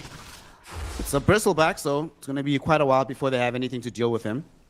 For me, one of the big things, though, is overall, this Night Stalker is doing much better than expected, given how weaker laner he normally tends to be. And we see Desire going through the Twin Gate, gonna meet up with the Lion. Redis was trying to make a rotation onto the Morphling, but they actually waveform forward. Why did he waveform? Kami? Hello, Kami? Got the juice, also comes through. Desire dropped the Boundless Strike, but he will end up dead. Redis now trying to contest with this Night Stalker, who's also taking a teleport to the top side of the map. Divine Llama gets out the Void onto Zayax, as PMA finds the double kill onto Zayax and Redis. But who else will get brought down here? Desire getting lower and lower. He tried to pop his wand, it has already been used up, so that gives PMA a triple kill. The TP attempt, will it be there in time? There's no Adapter Strike to cancel it. So he gets out scot-free. Triple kill for this Bristleback. 2 heroes will die in the supports, but PMA ecstatic about his start to the game, especially relative to game 1. Yeah, a much better start for all of them, really, and maybe that's continuing. Warwick getting pretty low, but should be out now. Desire whacks away, gets the Jingu. No, he's not out. Got the juices here. Got the juice. Got the juice? PA. The mid What the hell is the game? PA doing mid? Now diving onto the Monkey King. Bro, what is this? What Dota are we watching in this series? PA mid lane at 4.5 minutes killing the enemy mid. Couldn't be my pub PA. Look at this ganking PA. I love it. Getting active very early with the buffs from our teammates. Question is that too much space back to Divine Llama? And would she have been better off just farming? I mean, I guess she'd already rotated top. I don't really know why she headed mid that way, though. That was certainly caught Warwick off guard. Yep. The problem is she also had to walk all the way down bottom. She did not want to deploy the TP scroll. And like you mentioned, the trade-off, right? Divine Llama got so much space. He's now level 5. He's actually overtaken the CS of the PA. And look, bottom, they actually had both supports. They wanted to try and make the jump onto Divine, but he backs off. He's chilling. Mid lane, Warwick is back to farming. So despite all that's happened, it feels like Night Pulse is not happy, but they're okay with all of these proceedings. I think if you do connect on that Night Stalker attempt, that could balance everything, but I think he spotted it with the award from the Twin Gate, saw the Chen setting up on him, so he just decided get out early. Oh, Kidaro, TP's out. Kami's dead. Dude, he doesn't have waveform for 12 seconds, but they don't have reach. He might still die, though. Nice Adapter Strike. Okay, he's fine, he's fine. I'm so surprised he waveform forward, but turns out Kami is a better player than me. Who knew? And he's okay.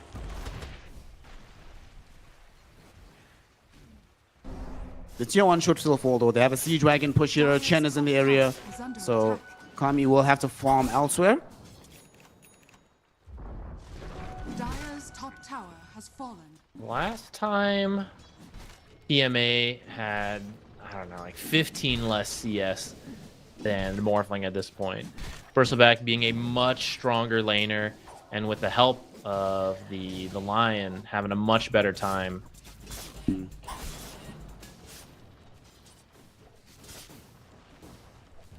do have Dark Ascension. I feel like you don't want to sit on that for too long. Dire are scanning. Maybe wait for the Wisdom Runes and then make a play. Speaking Monkey of King wisdom, steal look at this. Desire. Oh, dude, Zayas is like, what the hell? Why is a tree running? Oh, he does steal the Wisdom Rune. Desire, does he get out? He does indeed as well. They even draw a TP from Riddis, who came top.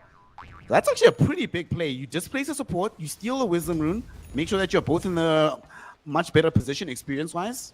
Nicely done by him. I'm not sure if he saw that TP, so I don't know if they'll know to act on that, but it might come into play.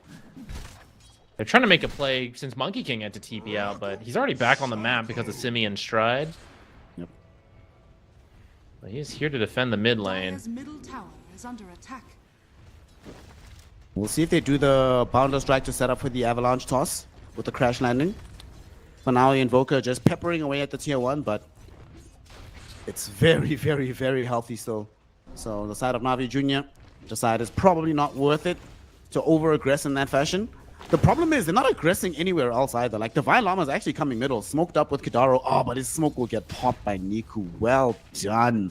This is actually huge because I would have said that Night Pulse is super happy with this because they're just farming away, but missing that rotation does give some space and leeway back towards the side of Navi Jr. to get their own farm up.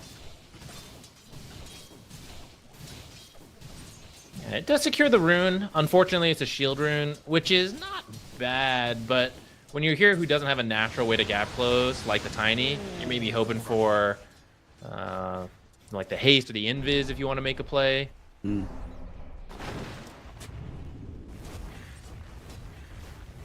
Tiny Especially trying to because the defend shield his rune tier can 1. be dispelled. The MP will get dropped down, but as you mentioned, he does have the bottle. Okay, he's getting stunned up right now, but they don't have the level 6 on Lion. No possibility of killing him. And they do draw the rotation of Kidaro to come and make sure that this Tiny does not die.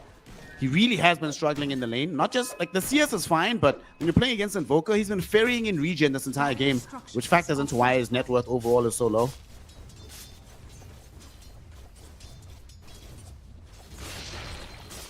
This will come in handy.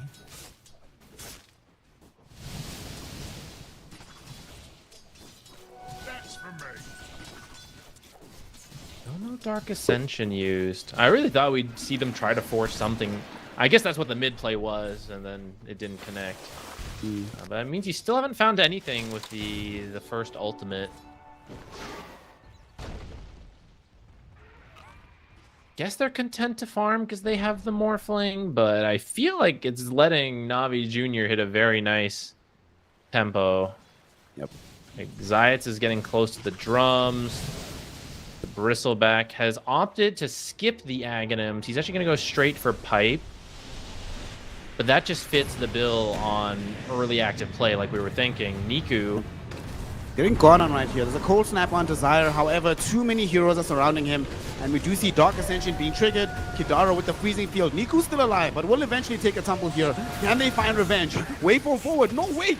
Kami is out of here. So has got the juice. So supports being brought down by their carries. Zayak might be next. He goes down. Killing spree for Divine Llama. Now got the juice. All of a sudden, maybe wishing he was not in this fight, as he will get brought down. Double kill for Kidaro. PMA rooted in place. About to give up a lot of gold and a very hefty streak with the tree dance. Final spring, they come down. Kidaro gets a triple kill on his Crystal Maiden. Ends up demolishing that team fight in favor of Night Pulse. Is under attack. That Sunstrike could have sniped the Morphling. That would have been, you know, maybe a bit of a saving grace, but with that Night Pulse just equalized the gold lead. That is a 3,000 gold swing on what is sort of a 1-by-1-by-1 fight from Navi Jr. into the Dark Ascension. They were perfectly fine just running in, diving, full vision superiority in that fight. Dire's middle Well, tower we're is right under back to an attack. even game. I don't know. I really thought Navi Jr. was hitting their stride.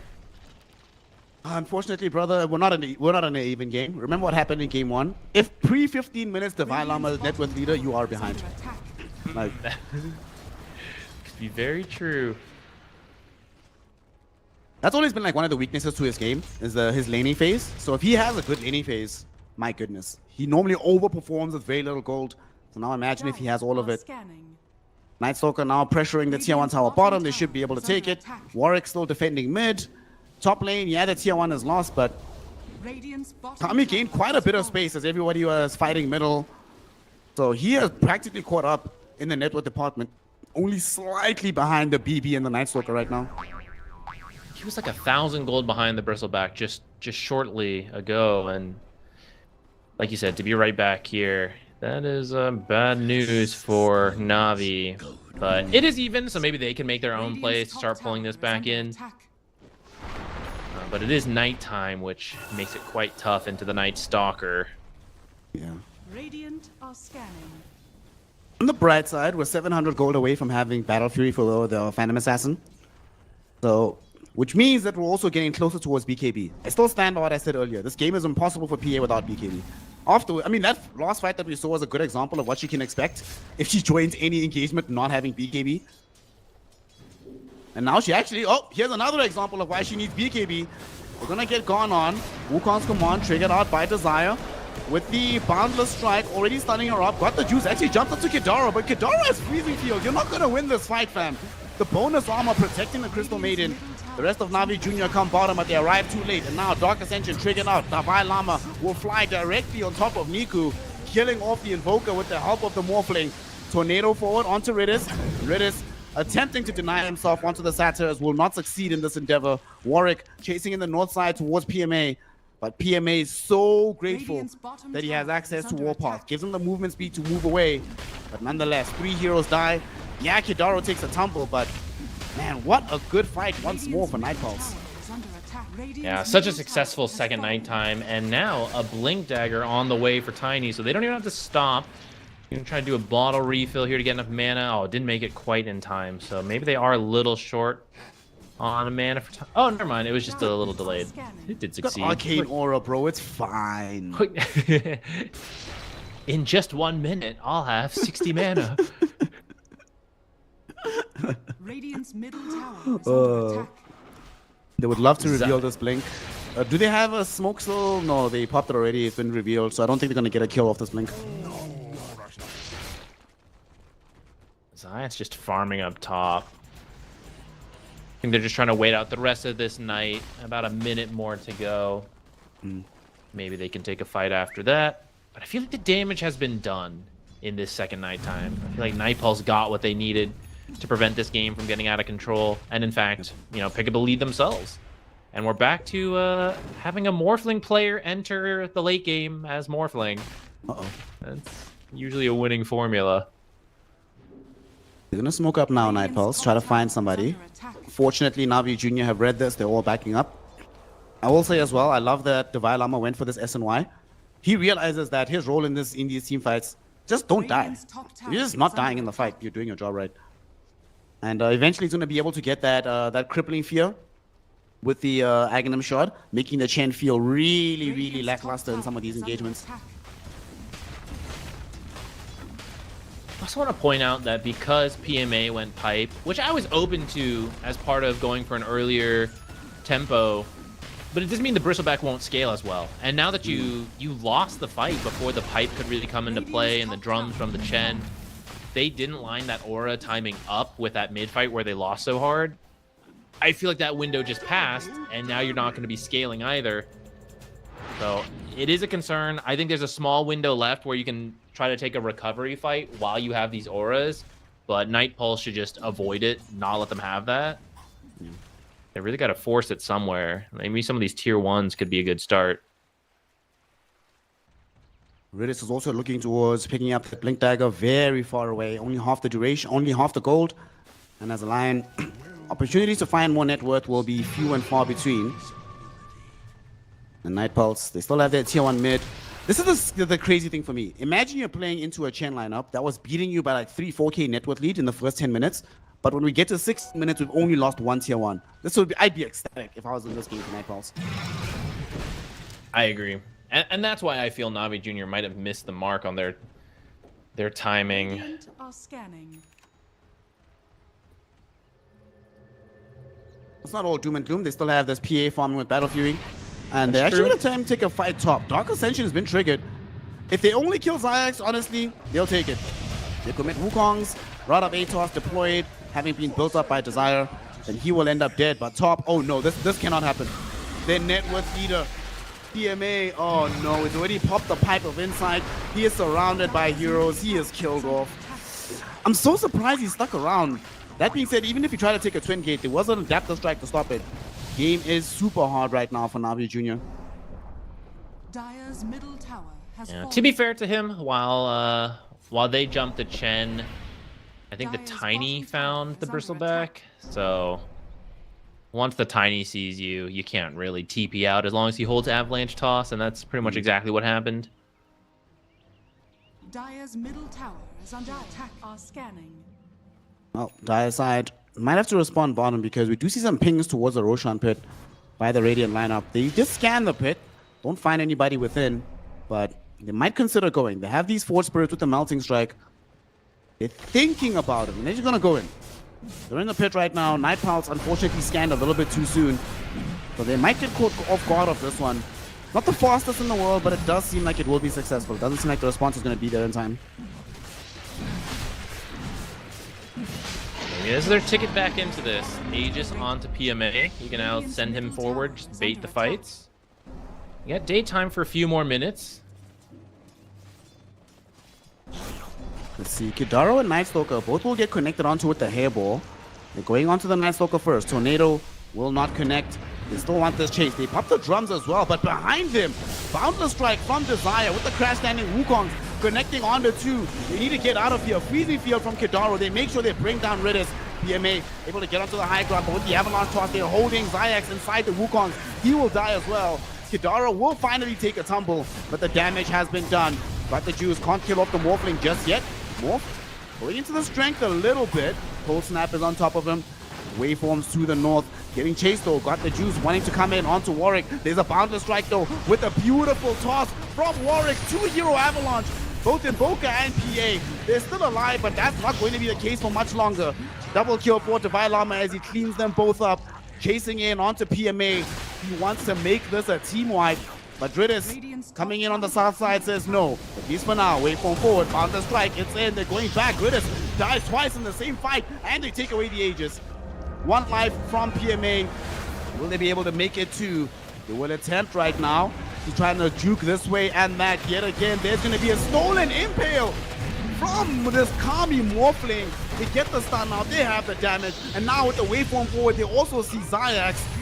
He will end up dead. Sunstrike going to be enough to kill Desire, nice though. Sunstrike. How many kills in that one fight? That feels like an 11 death fight. What the hell just happened, Z? That was a very long fight. People died, respawned, TP'd back.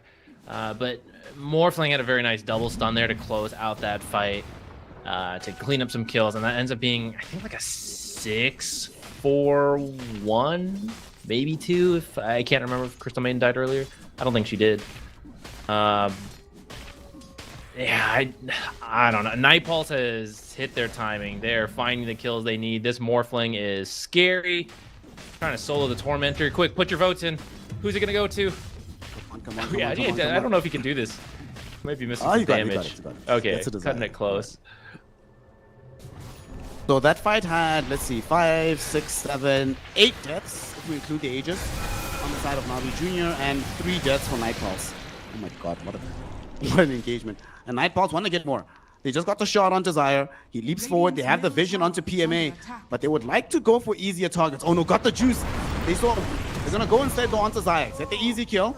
They might still chase north onto this PA. She needs to run, and she needs to run now, but she's been found out by Desire. Rod of Atos will be there. Wukong's command triggered out. She does manage to blink away towards Niku.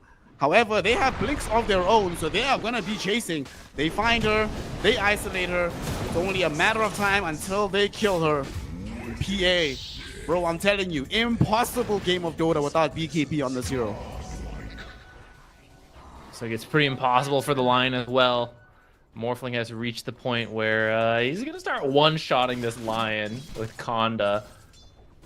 I mean, PA agrees with you. She's trying to get the BKB. She only needed about 300 more gold, but unfortunately, Night Pulse knows that too, and they are putting the pressure on while they can very successfully.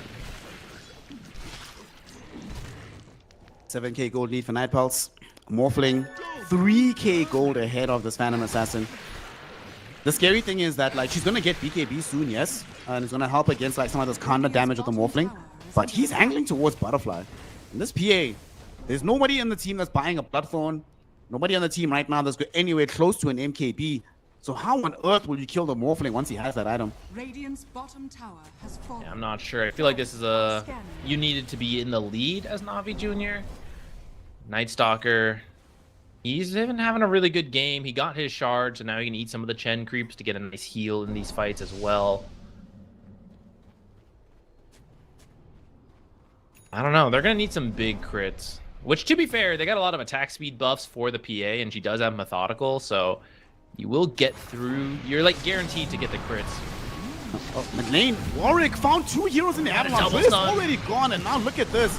They want to try and bring down Niku. Beautiful deafening plot, so we'll keep him alive for now. Unfortunately, Divine Llama closing in, has the Hunter in the night, gets the crippling fear out, and they will find and kill Niku. We do see now they find PMA caught within the Wukongs. On the one side, a Monkey King. On the other side, a Tiny and a Morph. So he goes down. Zaxxon got the juice. They're able to escape within the base for now. And Divine Llama will give up the chase. But Warwick, man, what an initiation from this Tiny. And now he's not done just yet. Going right back in. Dude, relax. It's only a game of Dota. Under attack. This isn't your base, guys. What are you doing there? Oh, they're just getting kills with the Condas, man. I feel like this is exactly what happened last game. You can run back. Are you saying we live in the Matrix because you're experiencing deja vu? I think so. Radiant's top tower I is think under so. I don't know. At this point, Night Pulse has a really big lead with the Morphling. They will clear up this last tier 2. I think if you find another pick-off, anytime you get pick-offs, you can go chip away at the high ground. Otherwise, you play it safe, you get the Rex, you go for the clean 2-0 victory. Maybe get a good 24 power rune.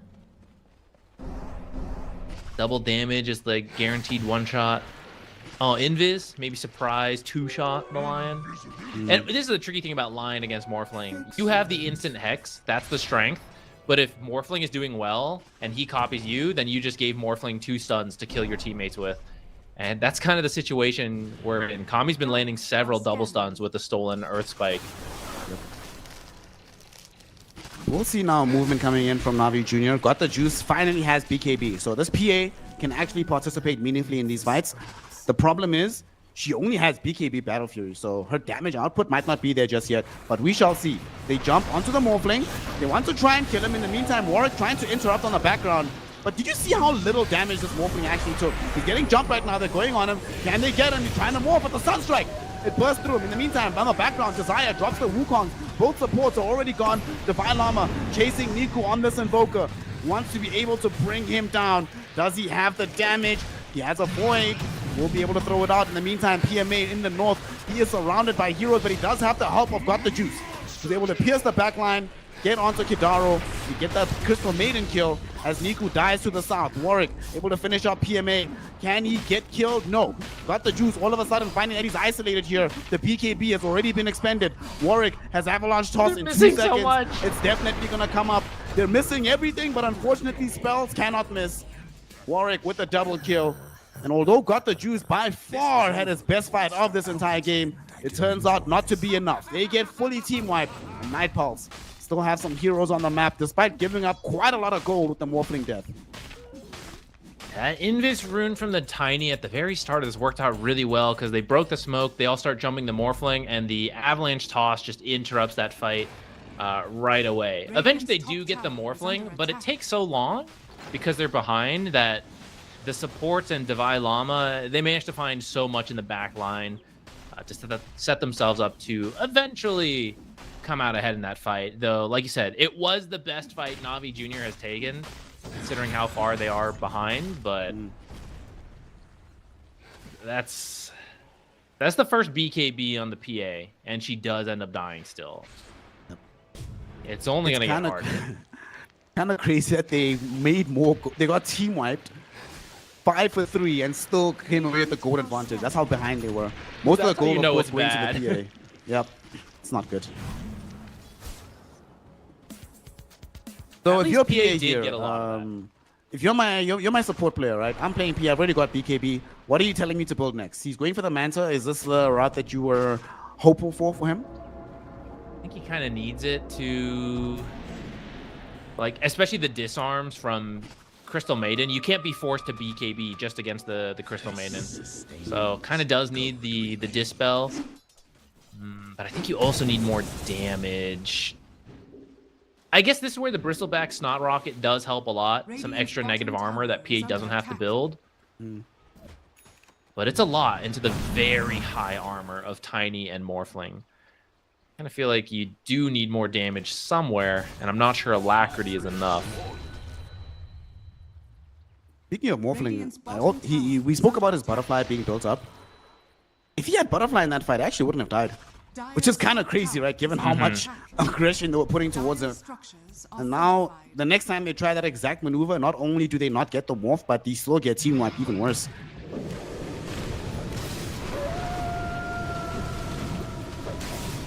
Butterfly now up for the Morph. Aegis. Do we give it to Morphling or to Tiny here? I think you give it to Morphling so Morphling can't be killed a second time like that.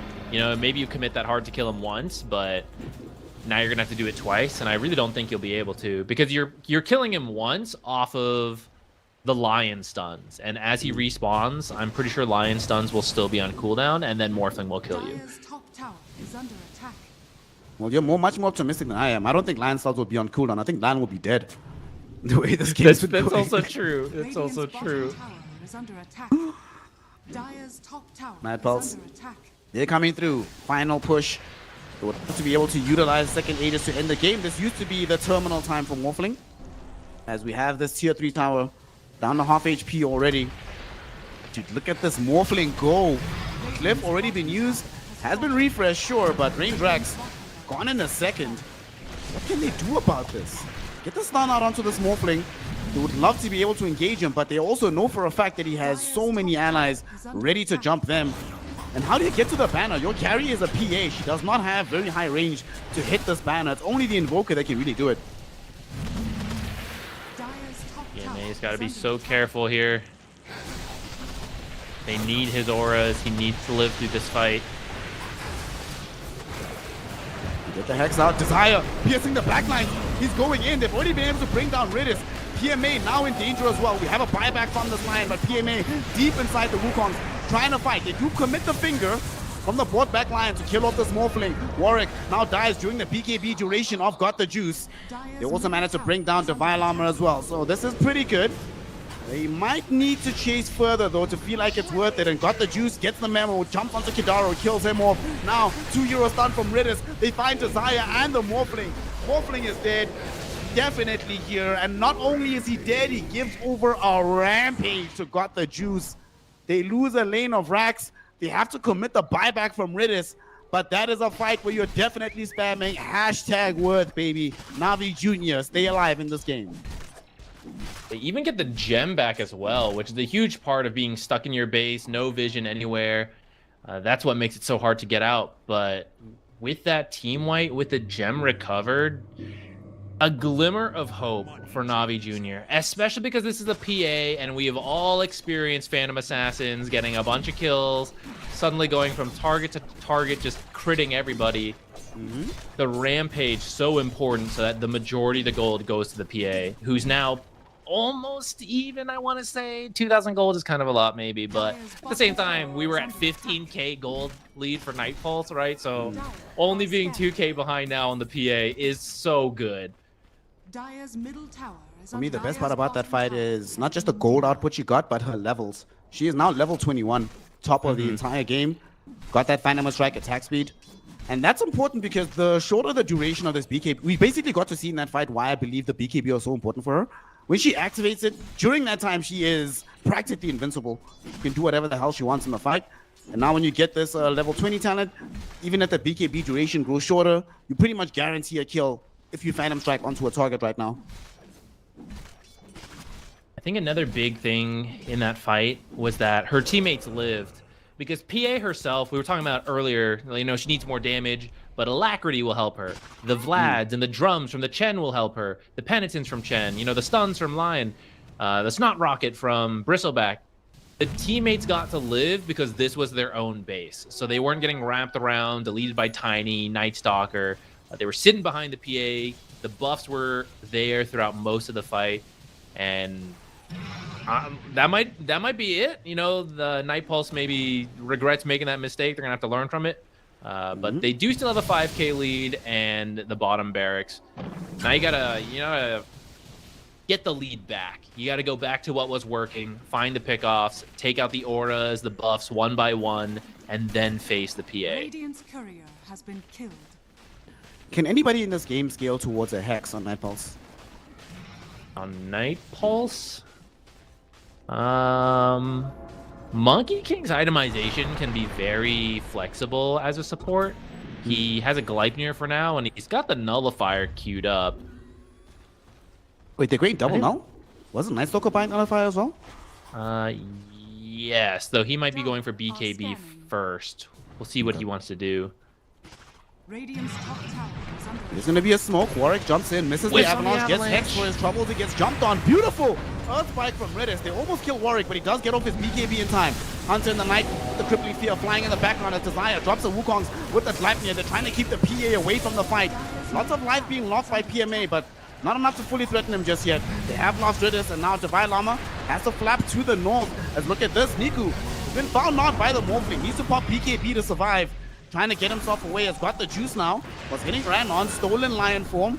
Finding the chain disables, also got the juice. In the meantime, Kidaro caught out, forced off onto the high ground though. That'll save him, and he recovers the gem from Redis. And now look at this, Warwick goes back in onto Niku, able to kill him off. Founder Strike will protect Kidaro for now, but the operative word is for now, as he nonetheless will end up dead, dropping the gem once more. Got the juice, needs to be careful, he doesn't have a BKB, so the Avalanche toss is going to be so dangerous, and he ends up dead.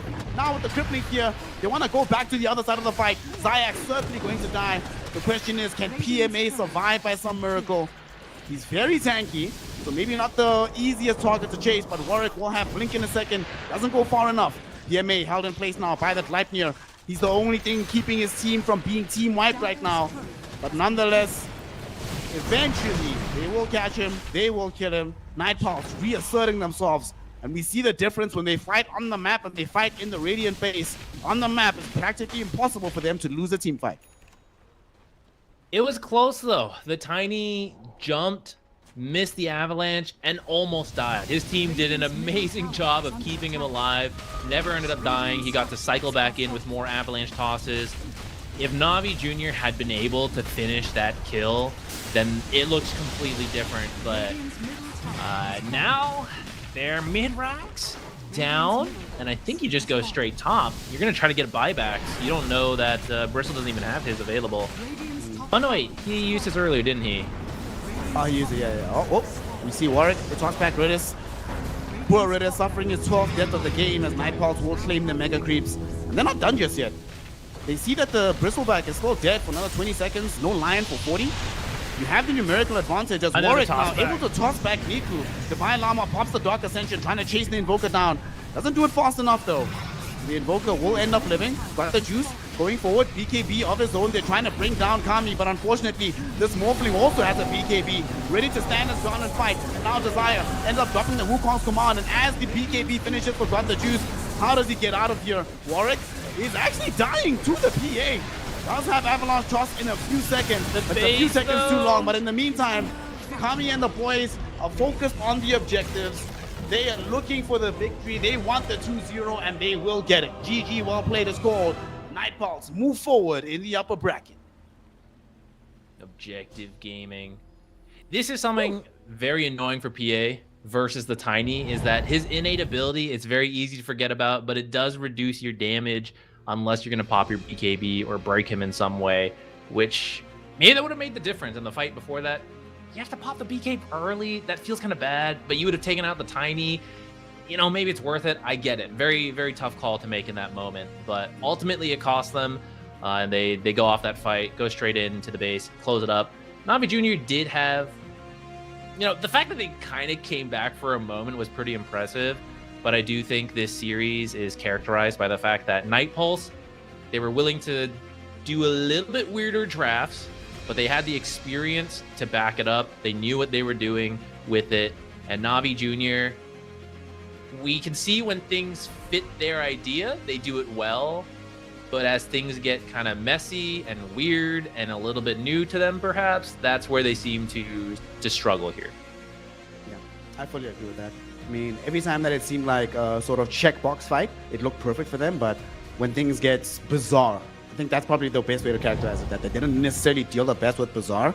And, you know, in every team he's been in, Divine Llama excels at making the game bizarre and punishing you in those ways. So they get the W, they move forward, they will play up against the new ITB in the upper bracket. Whilst we have, obviously, Navi Jr. dropping down to the lower bracket to play up against Zero Tenacity, which is an elimination game, so anything can happen there. It's going to be kind of problematic. Of course, on the other side of the bracket, Passion UA still chilling pretty in the upper bracket, waiting for an opponent from between 9 Pandas and Miles. And then, of course, Miles and 4 Pirates, they wouldn't be competing in the lower bracket. 9 Pandas already made through, by the way. 9 Pandas versus Passion UA in the upper bracket. Question for you. Seeing the series, having seen these games, having also costed a lot of these, what do you think? Night Pulse versus ITB, Zero Tenacity versus Navi Jr. What can we expect from those kind of results? Hit me with the tough ones. I do think Navi Jr. got caught off here with the draft, right? I think they're a much better team than they got to show today, and it's tough to adjust to drafts in the middle of a series, but that's the nice thing about having a break now, right? We're done for the day. We're going to move in tomorrow. Now you sit down like, well, what happened there? I didn't expect that. You know, like, how do we adjust from it? And you expand your knowledge in that time. I'm hoping tomorrow, different team, right? I think Night Pulse is a little unique, especially with Divine Llama. He, like you said, he makes things bizarre in the draft. It's his strength and sometimes weakness, but it definitely worked for Navi Jr. here. I don't think every team can imitate that. You have to have the experience doing it. So I think Navi Jr. will have a much better showing tomorrow. Who's the other one? I've forgot. What was the other part of the question? ITB versus Night Pulse, like in the upper bracket. Night Pulse. I didn't get to catch all of the ITB game, but I or at least the one today. I feel like they have been looking good. I've been excited for that roster. You know, they recently came together. That group of players, I think a lot of them are really good. The thing with new teams is that it does take a moment to, you know, really gel together, but it's not like Night Pulse has a huge advantage there either. So I think that could work out for ITB, where as a whole, I think their players actually have more experience. Like Poppy, Mind Control, Lelis have a lot of competitive experience to share with 423, and I actually don't know how to pronounce his name. Esse? S-E? I'm not sure how to I just say say his SE, name. yeah. I'm going to have to learn. I'm going to have to learn because I know they're going to make a name for themselves, and I'll learn it properly so we can give them the right credit. But I think the players from Night Pulse, they've been playing a lot, but I don't think they have as much, between all of them, as much Tier 1 experience as Into the Breach does. And that can be where you can come out ahead, because the experienced players can share with the younger players, the newer players, like, here's how to handle it. We'll come up with a game plan. You just got to do your thing. I think that's a little easier for them. I mean, ITB is chilling with a TI winner in the roster, you know? If there's anybody you're going to keep gaining experience from, it's going to be a guy like that. Hell, 423 and SE, before they joined this roster, 423 at the very least, was playing with Poppy, another TI winner. So maybe he's been learning under their tutelage, and we'll see if ITB can leverage that into a victory against Night Pulse. But though, Zachary, unfortunately, that does bring us to the end of our evening. So everybody, ladies and gentlemen, thank you for giving us your time tonight, as we did witness Night Pulse taking Navi Jr. in a 2-0 fashion. Nice clean sweep in the upper bracket. Mr. Zeke Exotics, we appreciate your efforts, your contributions for the last 2 series. Make sure, one and all, that you give this man more attention. He was talking just now about how a team like Into the Breach are rising stars. You have to know their names early. do the same for Zeke Exotics. Because this guy, this is the future right here. So thank you, one and all, for everything. This evening is over. CCT Series 6 will resume in the morning with some elimination Dota. So make sure that you are joining us then and there. Until then, though, go get a good night of sleep. Go grab some water. Eat something before bed. And, of course, make sure to call your mother. Let her know how much you love her. Until tomorrow, peace out. Snare, Zeke Exotics signing out for CCT Series 6 for more 12 hours. Until then.